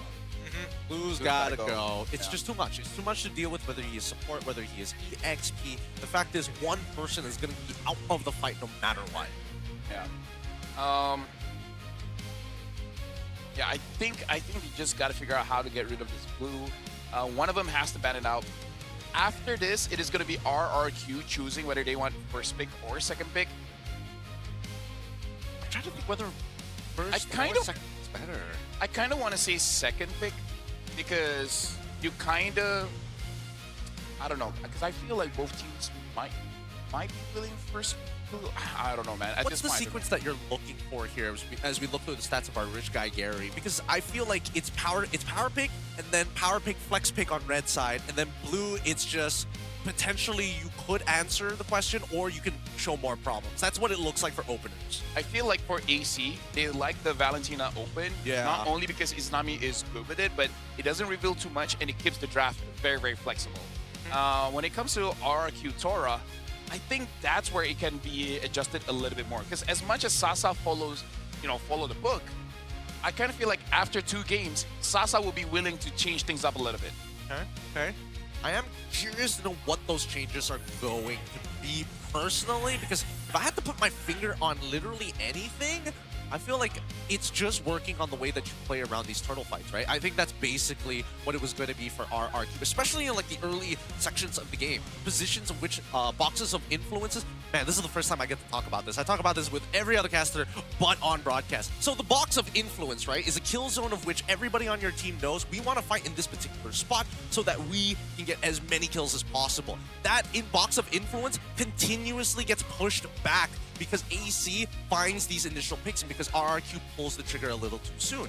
I think if they were a little more picky on the spots that they can maintain in their box, for example, not fighting in chokeholds, making sure that they can abuse the fact that multiple walls allows Kim to have multiple different barriers before somebody can actually close the distance to him. Yeah. There's a priority, actually. I feel like RRQ Tora will prioritize Kim. Because I feel like Kim is one of those guys that says, nothing counters me. I think that's fair. Or if nothing counters here, wouldn't that incentivize RRQ to ban out Valentina? I think that could be an angle we could take. And now Sora suddenly shoots up in priority. Same goes for Kalia. Forces the opponent to first pick, but that's kind of a thing if they want to be second pick. Which, I don't know, I kind of feel like I'm favoring second pick just a little bit more here. I think for in do I prefer like RQ or AC better at the second pick? I feel like both really wants that second pick because that combination, you know? Yeah, I think so too. The hero pools on both teams are more than sufficient enough to be able to play counter picks, in which case red side is going to have slightly more advantage. I think in this game as well, being able to reveal the Nolan last and actually say, hey, Yi Sun-shin was gold this whole time, probably played a major role in not allowing for AC to prepare as much. And AC won when they were second pick, when they could counter draft the EXP. Right? So I feel like both really like that. For AC is like for the EXP, they make sure that Momo wins. And for RRQ Tora, it really is just throwing a curveball because they had 2 power picks. The Yi Sun-shin as well as the glue. Both can be flexed during that time. With that being said, there's a lot to talk about. We're going to talk about it, but first we're going to throw you guys to a video. Ang late game mo go sumpah. Try to do something. Jangan tunggu di base sampai mati. Sumpah. Ini berjalan gula. Boleh kan? Okay. Don't just try to can combo. Just go combo. Okay. Don't just like doing nothing at the base. Oh, let them get the lot like that. I don't want like this, guys. We lose, it's okay. Okay. Okay, good. Okay. Let me reset everything. Okay, interesting. Yeah. Just do something. Just do it. Just do it at the end of the day. That's interesting. I wasn't expecting the comms to sound like that specifically from Sasa, but apparently it's working to a degree, I suppose. I think it's just because he knows how they think. So it's like, don't be passive. Yep. Just go for it. It's just that the word changed, right? I don't want you guys to do it to sit at the base and do nothing. Maybe that's like a trigger word for them. It's like base. We gotta move forward. I think it's also important to highlight that he said it's okay to lose. So there's a heavier priority on getting something done rather than just trying to play as safely as possible. He's more willing for the players to lose because they attempted something and it didn't work than just waiting for something to happen. It's about that attempt. That's so important for both of these teams. With that being said, though, we're going to quickly throw it over to a courtside interview. Not sure who the guest is going to be, but we'll find out as we throw it over right now. Hai guys, saya Riz Piu Piu. Bersama dengan saya ada dua orang peminat. Satu daripada AC Sports, satu lagi daripada RRQ Tora. Apa khabar untuk kedua-dua peminat kita? Sebelum tu, nama siapa? Nama saya Kip. Okey, yang ini pula? Nama saya Adam. Okey, nama Adam. Okey, so confirm lah. Ni dah nampak dia memang confirm minat RRQ. Yang ini dah confirm lah minat AC Sport. Okey, so first of all Adam, kenapa minat RRQ Tora? Saya minat RRQ sebab sejak dari ada RRQ Yoshi, saya minat daripada RRQ. Okey, untuk Kip pula, kenapa minat AC Esports? Saya minat AC sebab ada aura-aura lama. Oh, aura lama okey, nampak tu, nampak dia punya minat dekat AC Sport tu lah. Okey. Tadi saya dah tanya, ada tak player team ataupun dalam player AC Sport sendiri lah, ada tak player yang awak minat? Ada? Siapa? Emal. Emal. Okey, kenapa Emal? Kenapa minat sangat dengan Emal? Sebab jungler dia padu. Jungler dia padu, okey. Retry on point tak? Retry on point. Oh, retry on point. Konsisten, okey. Ada lagi tak tambahan nak bagi tahu kenapa minat Emal? Tak ada. Okey. Untuk awak pula, pemain mana yang awak minat daripada RRQ Tora? Dalam RRQ Tora, saya minat Gary. Oh, minat Gary. Okey, kenapa minat Gary? Oh, duduk minat jungler kat sini? Sebab saya ni inspirasi dengan cara Gary bermain jungle. So, saya boleh belajar daripada dia cara nak dapatkan retry on point, cara jungle lebih cepat. So, maksudnya kat sini korang berdua duduk pemain jungler ke ataupun just minat pemain jungler daripada kedua pasukan? Saya memang player jungle. Untuk Kip pun sama juga? Saya goal lane. Oh, goal lane. Minat jungler. Okey. Okey, sekarang ni kita tahu yang skor untuk kedua-dua pasukan dah satu sama kan? Cuba bagi sikitlah kelebihan yang ada dekat tim AC Esport. Kenapa Kip rasa yang diorang boleh menang match ni? Saya rasa apa kelebihan? Kelebihan bagi tahulah apa yang best selain daripada nak bagi tahu yang Emal, you suka Emal, and then kenapa lagi yang ada dekat AC Sports? Sebab diorang konsisten lah. Sebab dia konsisten. So confirm boleh menang tak ni? Confident. So confident dan confirm. Okey. Confident tu penting. Itu daripada awak lah. Okey, untuk Adam pula. Bagi saya RRQ ni dia ada satu cara yang unik untuk memenangkan game. Dia berdasarkan draft daripada coach sebenarnya. So diorang perlu adaptasi daripada draft coach dan diorang boleh menangkan game tu. Okey. So sebelum kita nak tutup lebih jauh, ada tak pesanan apa-apa untuk AC Sports? Untuk AC buat yang terbaik, kasih faham diorang. Kasih faham, okey. Untuk RRQ Tora pula, ada tak apa-apa pesanan yang awak nak bagi dekat player-player RRQ Tora? Baiklah, RRQ Tora, inilah masanya untuk kita bersinar. Viva RRQ! Oh, awak tak terpancing ke dengan orang sebelah? Tak ada semangat sikit nak bagi kat AC Sports? Ada? Apa? Yeah. Tarik nafas. Boleh. Cakap semua? Boleh. Saya cakap AC di mana, korang cakap AC di sini Boleh? AC di mana? Nampak menarik. Okey, kita dah rasa dah bahang daripada peminat kita kedua-dua pasukan. Jadi kita tak nak buang masa lagi, kita akan panggil kita punya caster-caster untuk teruskan tugasan mereka. Casters, giliran anda. Thanks, Riz Pew Pew. Of course, another great courtside interview with the fans. You can see how packed it is already as they wait with bated breath for this final game. And honestly, I genuinely don't know who's going to be coming up on top. And both sides are trying to come with creative solutions to bring to the table. I'm happy for the blessings. Good draft. Good game.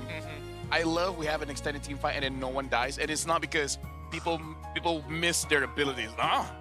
They're actually being, like, even if they hit, someone's backing up or someone has a good dodge, whatever, like, this is MLB. It's genuinely good gameplay, right? Every single fight there was a work of art, actually. Every single player had good micro, they knew where they needed to be, very, very minuscule mistakes, and oftentimes because it was forced out. Picasso would be like, gasp. I've never seen art like this before. I don't know how Picasso talks, so that's as close as I can get. Hey, It's a good approximation. Hey, Picasso. Picasso. That's all I can come up with. I love people who do these signs of like predicted outcome. It doesn't happen. Cross it out real quick. You know who the real winners are? The people who decided to come for this match. Or the people that got the tickets. Because I think this is one of those sold out tickets, or like, not everyone gets to be here. What are we, the Malaysian Professional League or something? That's crazy. Or are we the Mobile Legends Professional League? I can't remember what the M stands for now. Mobile Legends. Mobile Legends. I'll say the M just to shorten it down. I didn't know that actually. You gotta know these things. All right, let's get into the draft. We're going off topic. Forgive him, stop us new. That's true. That's true. He's new every season. It's my first day here. Every day. Rookie of the season, baby. Hey, it could be like Leone. Oh, that's true. That's true. Anyways, glue gone good. What Okay. else? What else? What else? Do they want to challenge the delicate Valentina Sora balance? I think. AC before this they banned the Sora. I don't know if they want to do it again. Yeah. Ban Uranus. I do like that.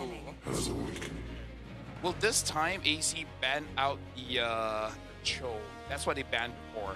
The clouds are ever shifting. And Sora. His Okay. heart remains steadfast. Down for it. I'm down for banning Sora at this stage of the game. Which means that they're going to open up, what? Denial? Are we going to see denial, or are we immediately going to see, I want you to play this Valentina no matter what? Yeah, Forgot about I was thinking about that. Your divine Fine. retribution is at hand. Valentina, as expected. Looking for trouble? Ask my fists first. Ooh, Nice. there's the dough. Nice. Take it away. Take it away. Very good pairing and a good denial at the same time. Multi-layered so far. Very quick opening draw. You could tell the coaches were already prepared for multiple permutations of these first couple of picks just by how quickly they locked in. Now is where the thinking really begins. So I feel like Zetian is good, or Farsight, either or. Good. I kind of want Zetian just a little bit more. Why? Why Zetian? Why Zetian over everything else? Because at the end of the day, it is almost guaranteed that your ult is going to get taken at some point in the game. You know what? You're right. Yeah. Compared to, like, as you mentioned, feathered airstrike, you're stuck there. Somebody's going to have to get you eventually. Because I was thinking more about the vision, but maybe they could take Yisun Shin Farsa. That's a good point. But What? Arlo? Oh, Yo. this is already spicy. Hey, This is already spicy, man. Dyron Arlet. Bro. Okay. Phobius? All right. I think Phobius probably would be necessary. Phobius or Terizla? Magic is my Would I life. prefer the Rizzler here? No. Actually, you know, the Rizzler makes a little bit. It can at least cancel the Blazing Thread. I'll take that. But Harith is going to be the final lock-in of this very first phase. Now, we need to start talking about the second phase. Because right now, I'm looking at the draft from RRQ, and all I'm thinking is just like, they just need more CC, more ways to give procs to Arlen. Although I would say, yeah, this is why, like, Zetian, Farsa, both are good. Both does give stun, especially the Zetian. not the only one But down. a Valentina at this point would rather face a Zetian than a Farsa. So I would roll that. I would ban Farsa, actually. You ban Farsa? Now that I think about it, I think it's a good time. I would ban Farsa. Okay, and we're looking towards AC's side here because this is their final man. They've already gotten rid of Palia, which is smart. Phobius on the opposite side, which was expected. These last bans matter so much here. Wondering if they'd want to continue banning roamers or not. You guys have already highlighted the mid laners, the Farsa. The Eve is also still open, but if RQ locks that in, RWM can be stolen, and I don't know if they want to play around with that. I wonder if RQ will respect Momo's Yuzong, because Yuzong can have a good time against the Arlet as well. That one's a little bit of a skill matchup, being perfectly honest, but knowing Momo, he will always take Clicker rather than the Petrify, so I think it's still Yuzong favored at the end of it. Finally, Marcel gets banned out at the very end. It feels like a little bit of an afterthought. Like, I mean, there's a lot of things to ban out. We might as well just get rid of the OP hero. Plus, I think AC might want to go for an all-in kind of draft. It already is shaping that way. If that's the case, maybe even just a simple Lapu. Yeah, simple Lapu can do the trick. Let them play the hero. Yep. They respect the Yuzong. This world desperately Fair enough. Big dive as well. Honestly, this is gonna be a very bloody game. What if Amal just goes for a Fred or a Boxia and let Momo deal damage? I don't know if that's like changing the script too much. I think Fred into Guinevere Arlet is a bit too risky. I got it. You throw Gwen. Oh man, but that means no matter what, there's no flexibility for this Arlet. Arlet has to go into the EXP now, and I think they put Gwen into the support. They get Fredrin right now, and they have an enabler, a double enabler for Arlet, while still having some peel. And both Zetian as well as Farsa is still open. It's looking pretty good. Maybe that's why they pick up the Lapu, to kind of make it so that it's harder for the Farsa. Yeah. It's easier for the Zetian. It's now pick and choose. We know exactly what these picks are going to start looking like, but the question is whether or not they're going to double up on this, Guinevere jungle, or is it going into the support section? If they are going Fredrin, Kimmy is actually not impossible. Yeah, there you go. Go for full late game. Yep, Kimmy with the high-lows. Ready to engage. I think it's still pretty solid because it's one of the heroes that has a revitalize, making it very difficult for AC to burst them down. Not to say they have a lot of burst anyways. Well, yes, but at the same time, the battle spells matter so much here. If Kimmy doesn't have Flicker, there are moments where you could get caught, but if you take Purify, that means Lapu Lapu gets the Flicker on you free, right? So 2 layers of CC is something that Kimmy cannot deal with, and I would have preferred the Fredrin only because you can get multiple resets at least for the Arlet. High loss only gives you 1. However, that Glorious Pathway is a game changer. This is going to be very important because even I'm drawing a blank. What is the perfect? I kind of want to go for Nolan. Try to speed things up. Need no protection. They go for the box, yeah. So yeah, they are going for the tank jungle. I don't know about you guys. This high loss might make it or break it for the team because I'm realizing that Valentina can actually steal it and make Kimmy's life real difficult. Like, you can almost guarantee the thruster packs being activated. I feel like RQ has a bigger wombo combo, which we heard the comms from Sasa. He likes that. And from AC, we saw Baxia today. The moment you have a bad 2 minutes in the game, the entire team suffers. Well, let's see whether this team is going to suffer or we're going to see a tapestry of art as we head on into the land of Dawn. Purify onto Rupp, Purify onto Kusei. Good luck to our competitors. Only one of them is walking away with a 2-1 victory as we jump right into the game. We officially draw the curtain upon the final game of the day here. A full series for the final time and one of the best matches we've seen since the start of the season. Of course. A very anticlimactic beginning. Of course. After 9 games. Yeah, only after 9 and the games. Very last one. Yeah, it's like we got nothing to do back at home, am I right?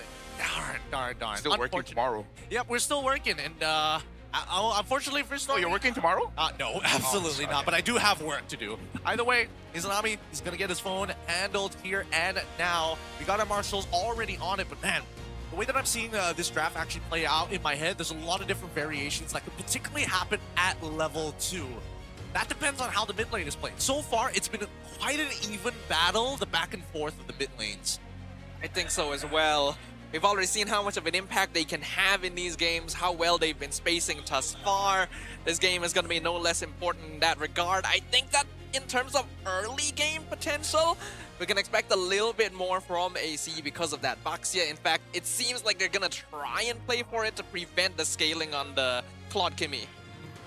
I think that would be the most ideal, but here's the thing, right? I feel like Kimmy has a really awkward power spike now that Baxia is on the opposite end. Yep. No matter what, you're going to start struggling as soon as Baxia gets like the blade armor on top of getting the radiant armor, right? Once he's got both of those, kind of do negative damage to him and you're hurting yourself a majority of that time. The Divine Glaive only comes in as a potential third item. It really depends right after the glowing wand, what he opts for. By the way, Baxia has only won 1 game. Not the greatest in the world, but it's fine.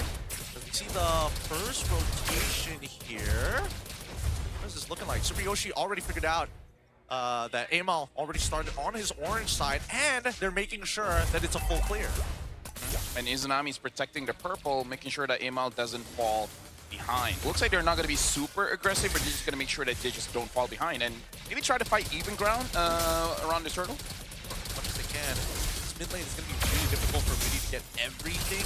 Super Yoshi has to make sure that he taxes Witty for standing in his space to allow Kim to breathe. He doesn't mind taking like a little bit of damage, but he's got the lowest health pool amongst them all. Oh, Momo actually having a tough time against Iron here. Witty also gonna be chased down, so RQ doing a good job of maintaining prio in the bottom half of the map. But I think we can expect around the neutral objective timings, RQ won't be attempting to force the fights too much. It is a double marksman comp, so their damage will be a little lacking in comparison early on. Yeah, unless they find an advantage somehow. Because Kim is right now controlling the lane extremely well. Just needs to maintain his life total, then he can start making other plays on the map. Unluckily, don't get the EXP crap this time. In terms of the gold lane, I feel like Kusei and Ruff has been oddly even. Like sometimes you see that Kusei is absolutely dumpstering. The other time of the past 2 games, I think this is one of the more even games for Ruff at the bare minimum. And it's a good thing Momo was able to survive his laning phase, still able to get the farm, but look at the positioning of Gary there. He's waiting for Momo. And I think Momo knows about this, which is why he's standing right underneath his turret, not even walking up. He's zoned off for 2 minions at the very least, but this should fall into the hands of Tora. Yeah. Tsunami gonna steal a final slash. Witty doesn't have kick yet. Wow, that damage from Kim! First blood to the Kimmy! Landshaker only hits 1, and it's actually Gary's clone, so not ideal. Violet Requiem used defensively. Nice traction pulse, but the damage from AC is really starting to build up. But look at Tyron! Tyron is still going, Kim is still going! They're melting them down! The rest of AC Esports is gone! And Amal is just being slowly whittled apart, but it's a bit too greedy. Witty is back. Kim gonna be punished for overstaying. He deserved to die there. He deserved it. I'm not gonna lie. You're going up against Abaxia. You should know better. Out of all 3 games, this is the first time that we really see teams making that mistake, but at least it's entertaining. Yeah. It's not like too tilting. Yeah, a slight overextension, but also a pretty big mistake coming in from AC Esports. They cannot fight the way that Tora can fight. Tora can fight for days, decades even. AC must revolve around their cooldowns. They really should have waited for Witty's level 4, and now that he's got it, the Violet Requiem locks him down, and the Cho is gone again. Yeah. Darwin is going to be quite a problem as well. Kim now having the glowing wand. AC Esports, this is the thing about a Boxia kind of draft. The moment you don't do well for the first, maybe even the second turtle, it's hard for it to really get back into the game unless you have a really reliable mid as well as gold. Well, I mean, we say that, but usually after a jungler loses their first turtle, the second turtle almost guaranteed goes over to the same side. It's the third turtle is which we're expecting the biggest contention, where it starts to even out, where Arcutora has already got the item, it hasn't hit the second item, but AC is like already at the first item, no components. Well, Greedy has been caught quite a few times. He has to be careful in that one. And right now, it looks like they find Yoshi. Oh! Don't think it's going to be worth it. Stun timing from Super Yoshi. He knew exactly when Witty wanted the kick. But even so, I don't think he's going to commit to any of these kicks just yet. They don't have enough damage to get through him, and Amal needs a lot more distance to kind of run him down. If he's too close for the turret, then nothing you can do about it, right? Yeah.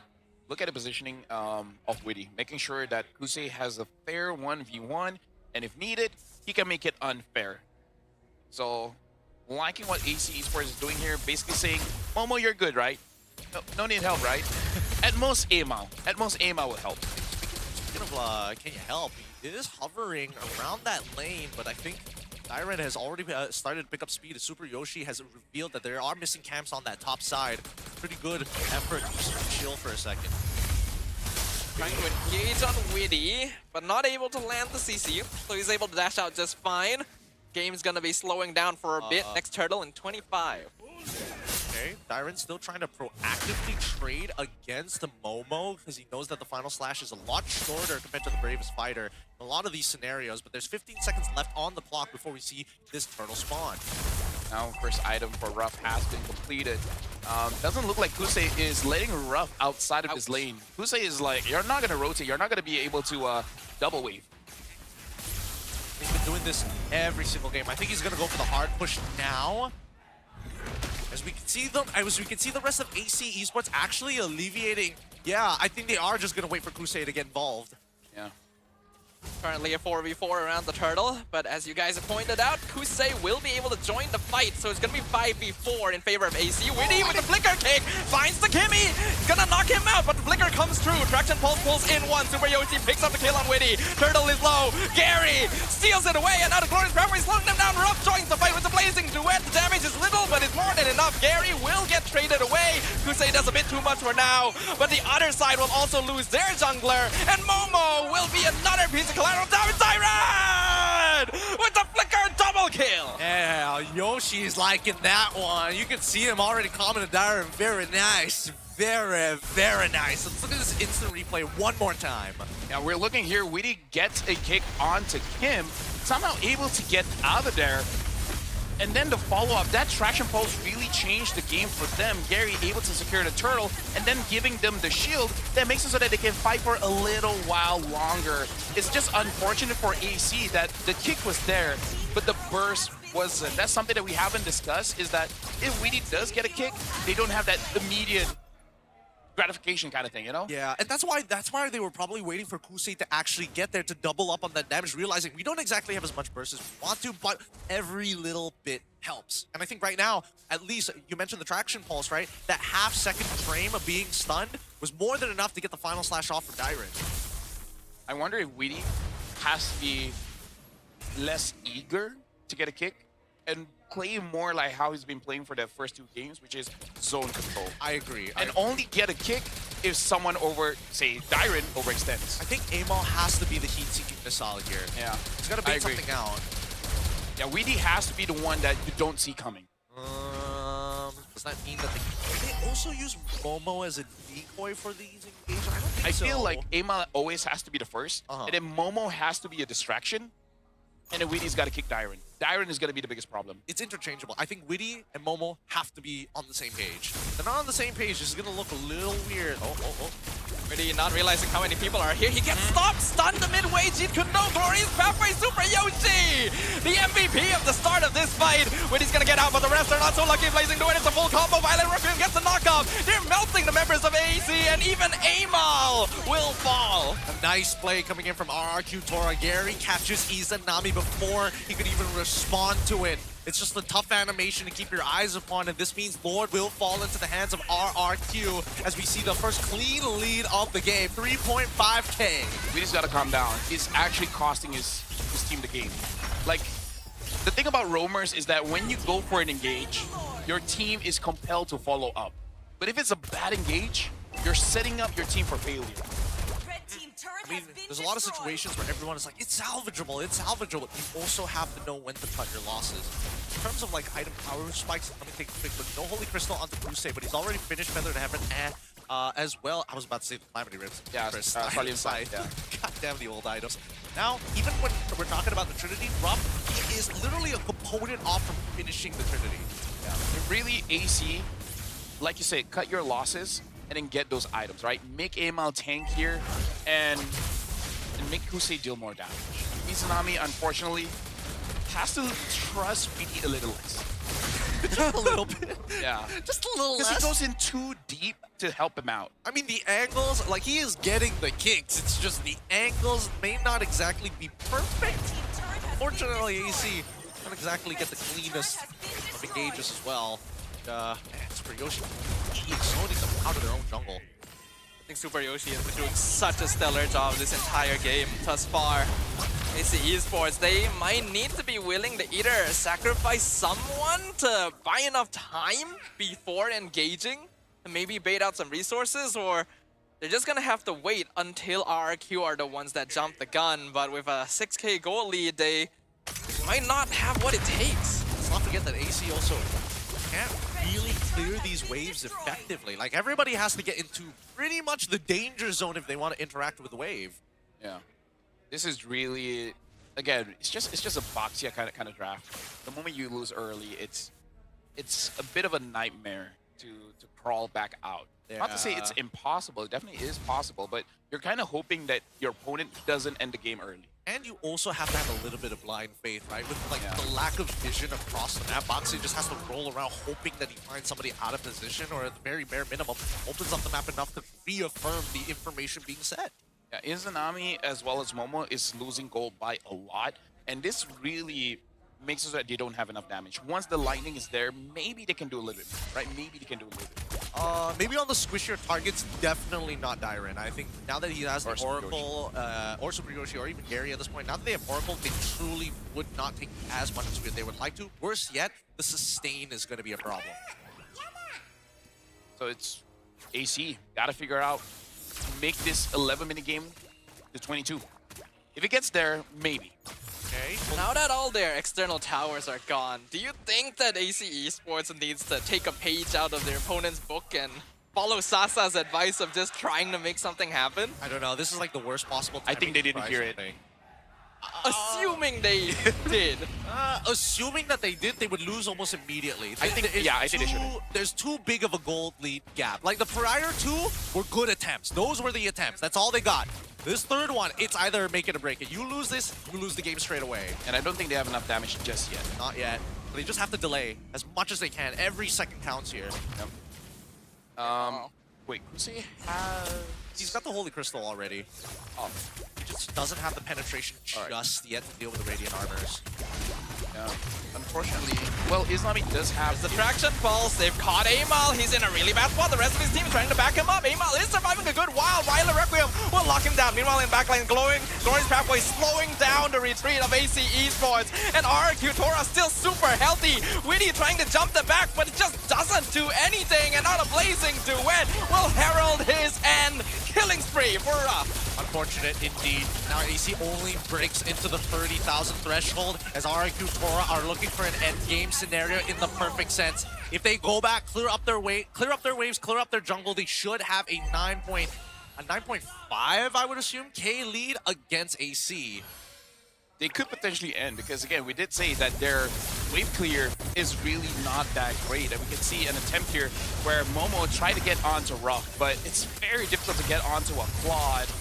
And Izanami does not have enough damage, does not have any penetration to deal with anyone, any frontline from Arctora. Yeah, and not to mention that Izanami broke away from the kite as they now have to defend the base. They've caught them once again. That's a good kick, but Gary is more than tanky enough. Final slash gonna land beautifully.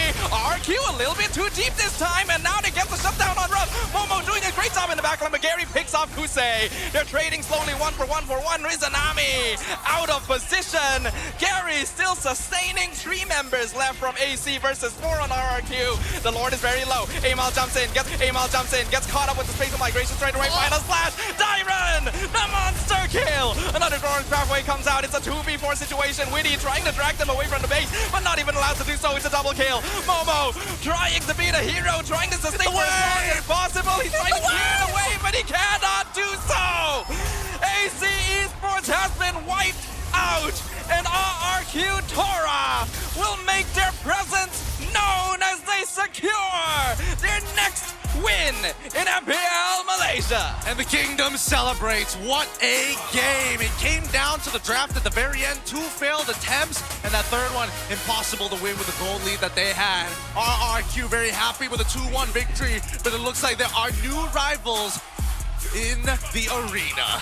I gotta say, even though AC lost, I'm okay with this. Yeah. The last game not that great, but they improved. They improved so much. That will give a lot of AC fans plenty of hope for the rest of the season. And I think this is even more support to the opinion that RRQ Tora may be top 2 material for real. The mechanics, the flexibility, all top tier. The best part about them is the fact that we've seen many of the different facets of them. They continue to improve, and this team hasn't backed down just yet. I will have to say, at the very least, best game so far of this season. We still have plenty, 6 more weeks to go to see whether or not something can beat this particular series. This is the benchmark. With that being said, though, with all things said and done, let's throw it over to our host up on stage to have a chat with RQ Tora.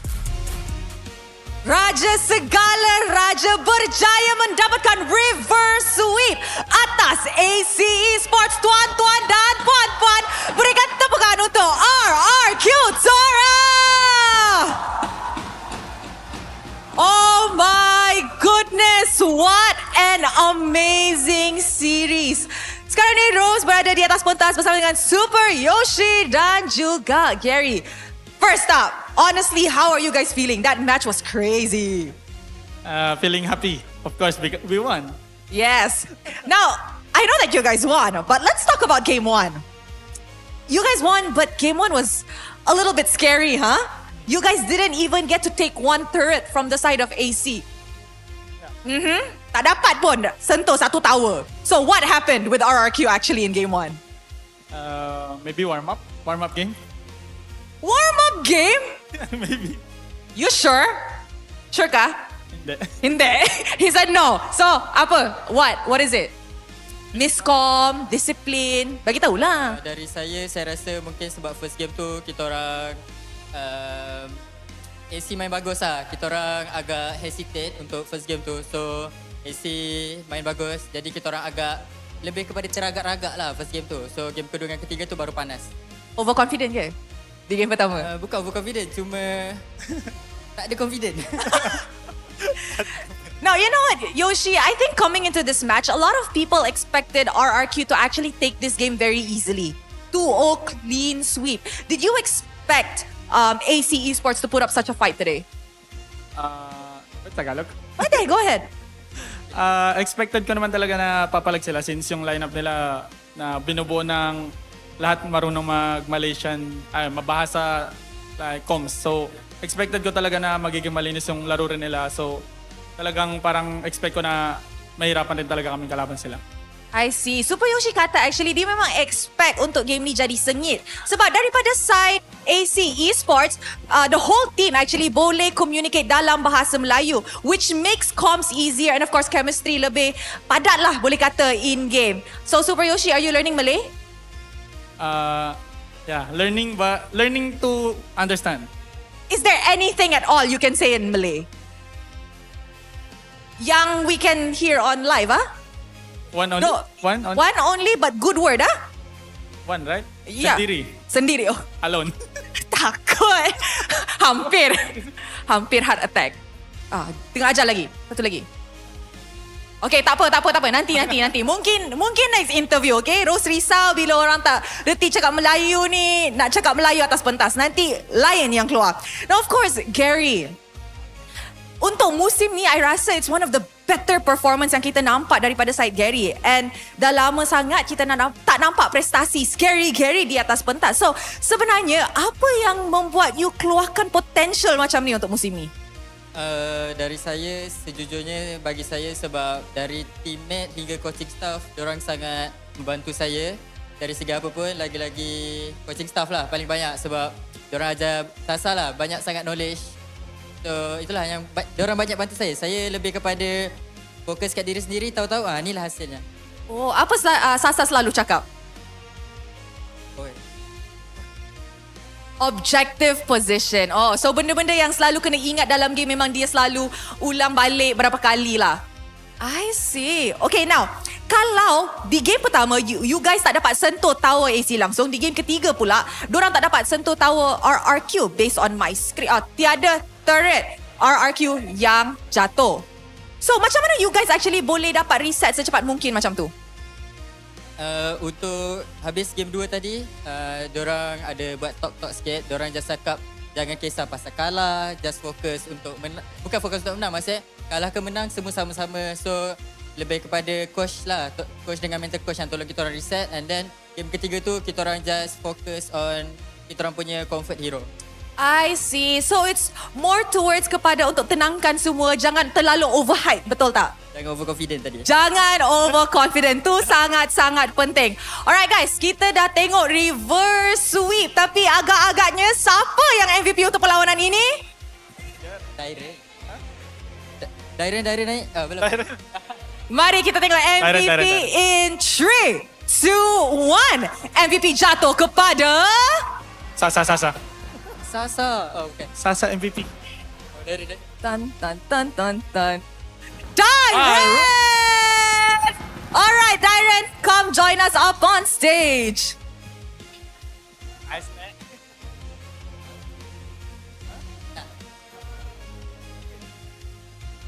Hi, Dairen.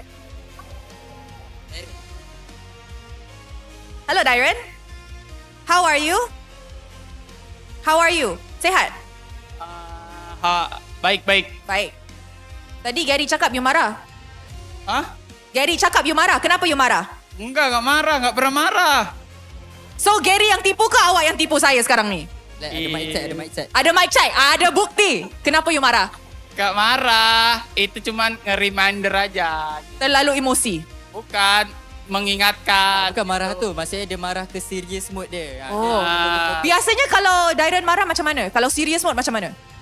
Dia just macam jadi biasa, just lagi fokus lah. Dia macam kita boleh lah. Dia macam lebih bersemangat. I see. Jadi leader figure dalam team, betul? Biar mereka semangat aja, tak boleh main-main lah. Alright. I think semua team perlukan seorang yang boleh jadi guide team ke arah yang betul. Betul.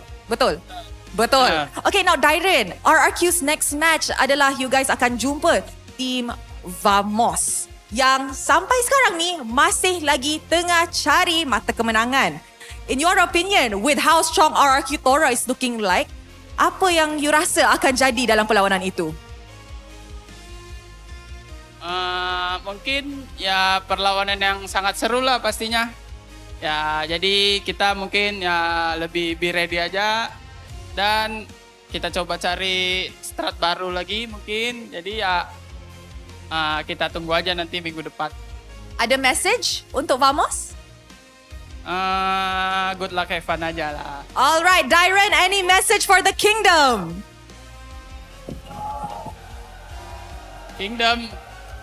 Buat Kingdom, terima kasih yang udah datang di sini nonton. Dan terima kasih juga yang udah nonton kita online lah, dimanapun berada lah kalian. Kalian luar biasa lah. Memang fans Kingdom luar biasa. Terima kasih and once again congratulations.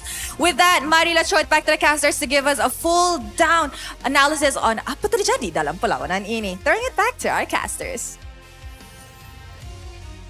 Thanks, Rose. Let's give it up for our MVP of the series, Dairen, coming up big time. 7-0-8, consistent, mechanically sound, but God, he has been finding some mega final slashes in those last few sequences.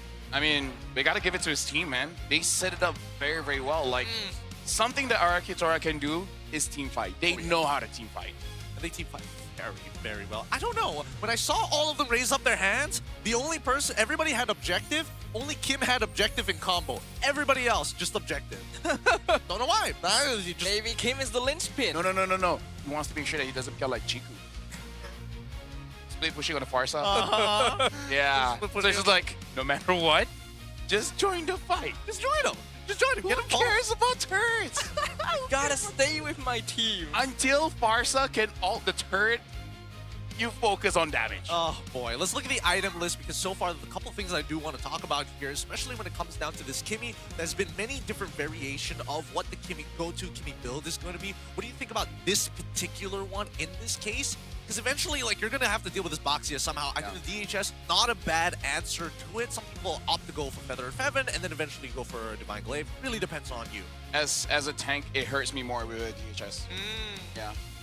Like, among all the items, I really feel like you just need one penetration. Usually it's Divine. Yeah. Sometimes I see some people cheeky enough go for Genius. But yeah, DHS actually really hurts the tanks. Okay. Considering everything that's been played so far, it worked out well. The biggest problem that we saw was, unfortunately, the draft just did not have enough. Oh, this is crucial as well. Came with the weakness finder, making it so that they're slowed.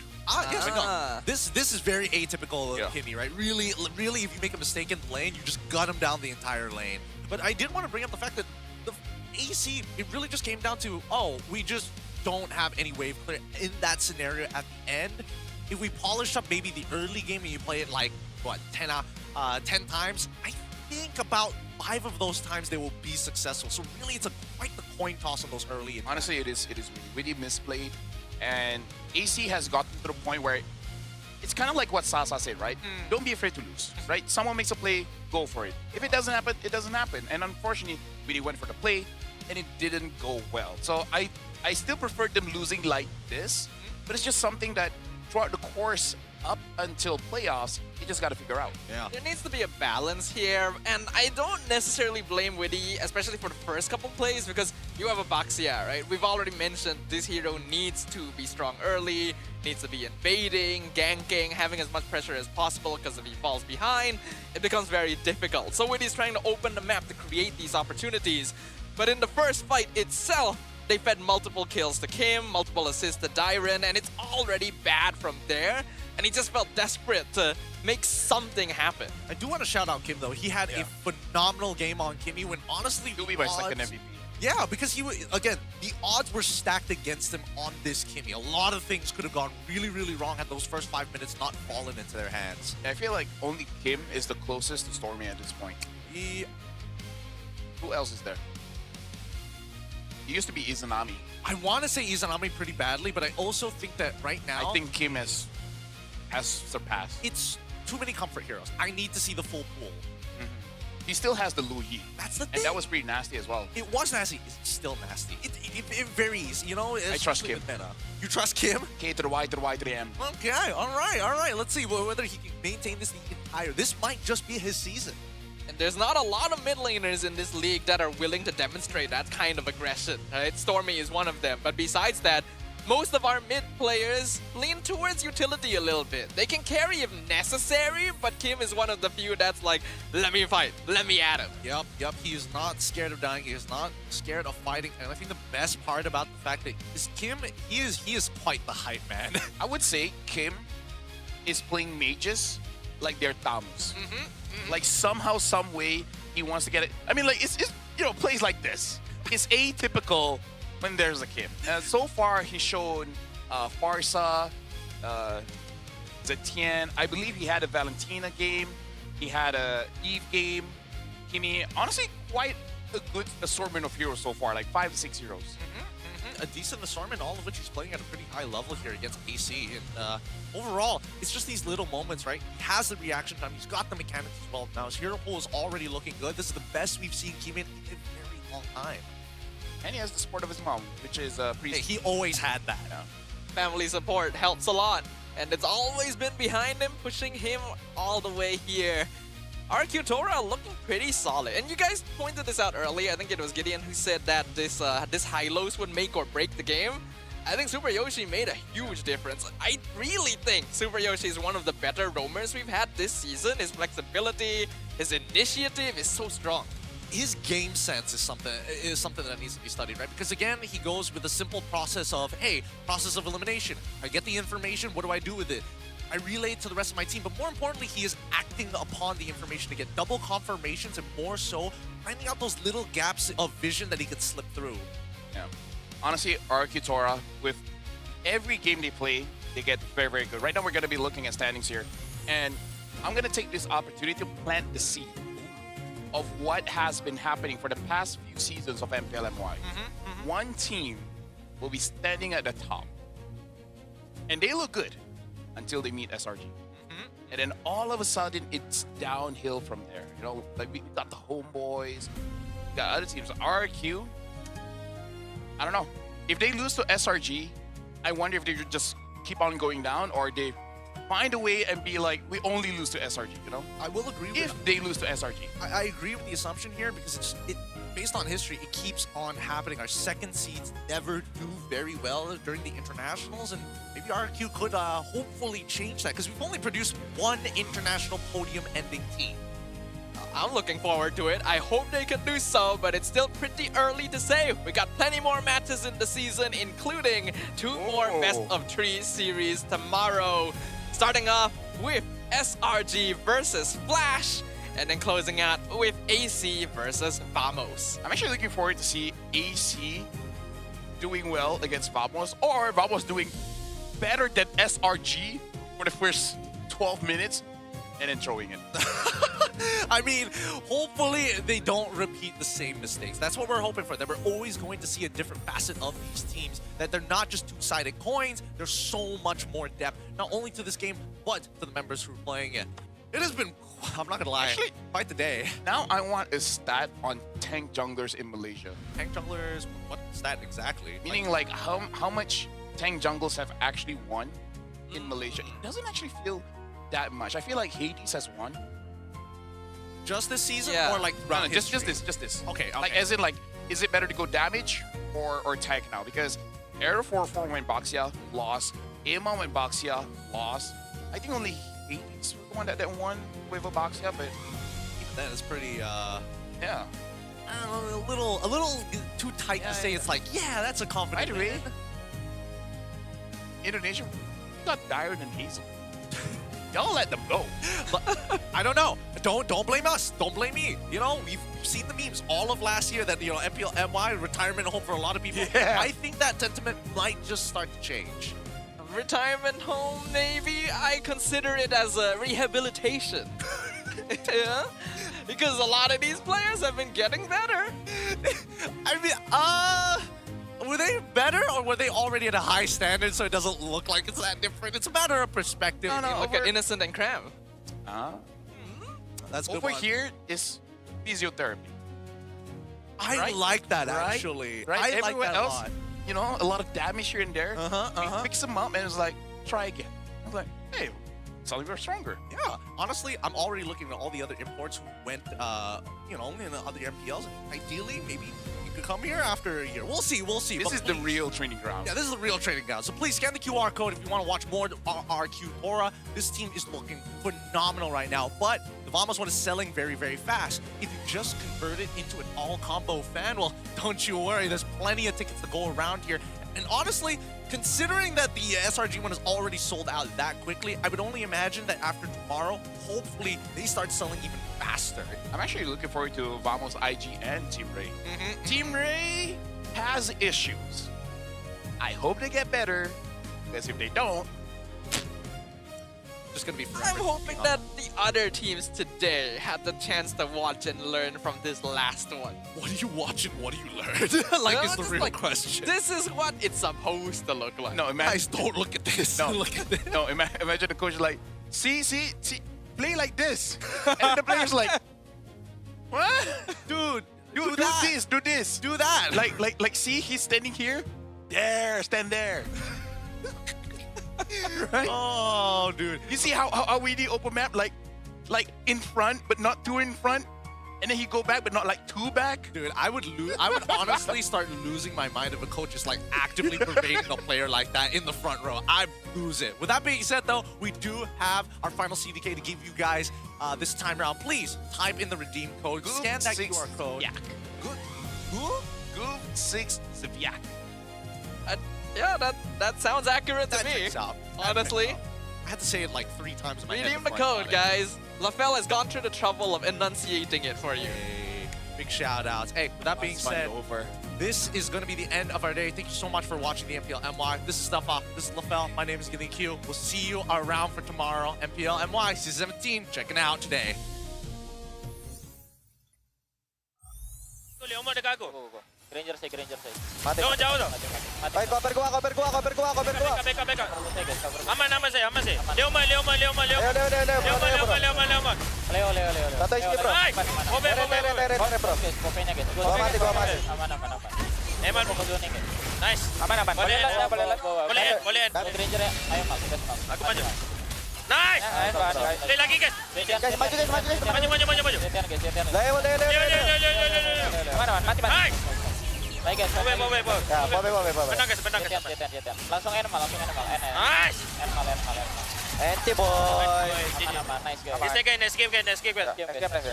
Nice disiplin guys. Nice score. Keep it up guys. Lu mau enggak? Ya. Ayo.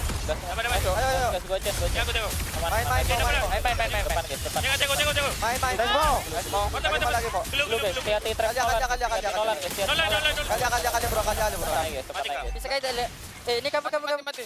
Nice lah. Aman. Nice one. Let's go guys. Kali lo. Ikut sini.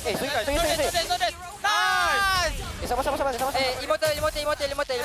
Lihat roh. Ya sih. Rose goal. Go. Masuk. Terus bareng-bareng aja guys kita guys. Fokus ya.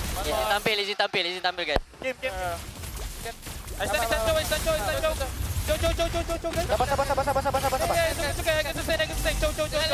Let's go. Kena. Main.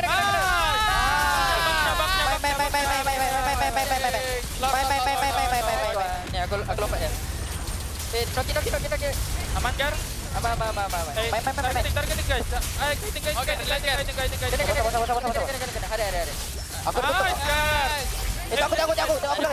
Balik. Balik tak ada apa-apa. Balik tak ada apa-apa. Kamir. Bulan. Go. Kalem. Baik. Jangan. Imut aku. 1, 2, 3. Alhamdulillah ya. Alhamdulillah ya Allah. Alhamdulillah. Abdul sini, Pak.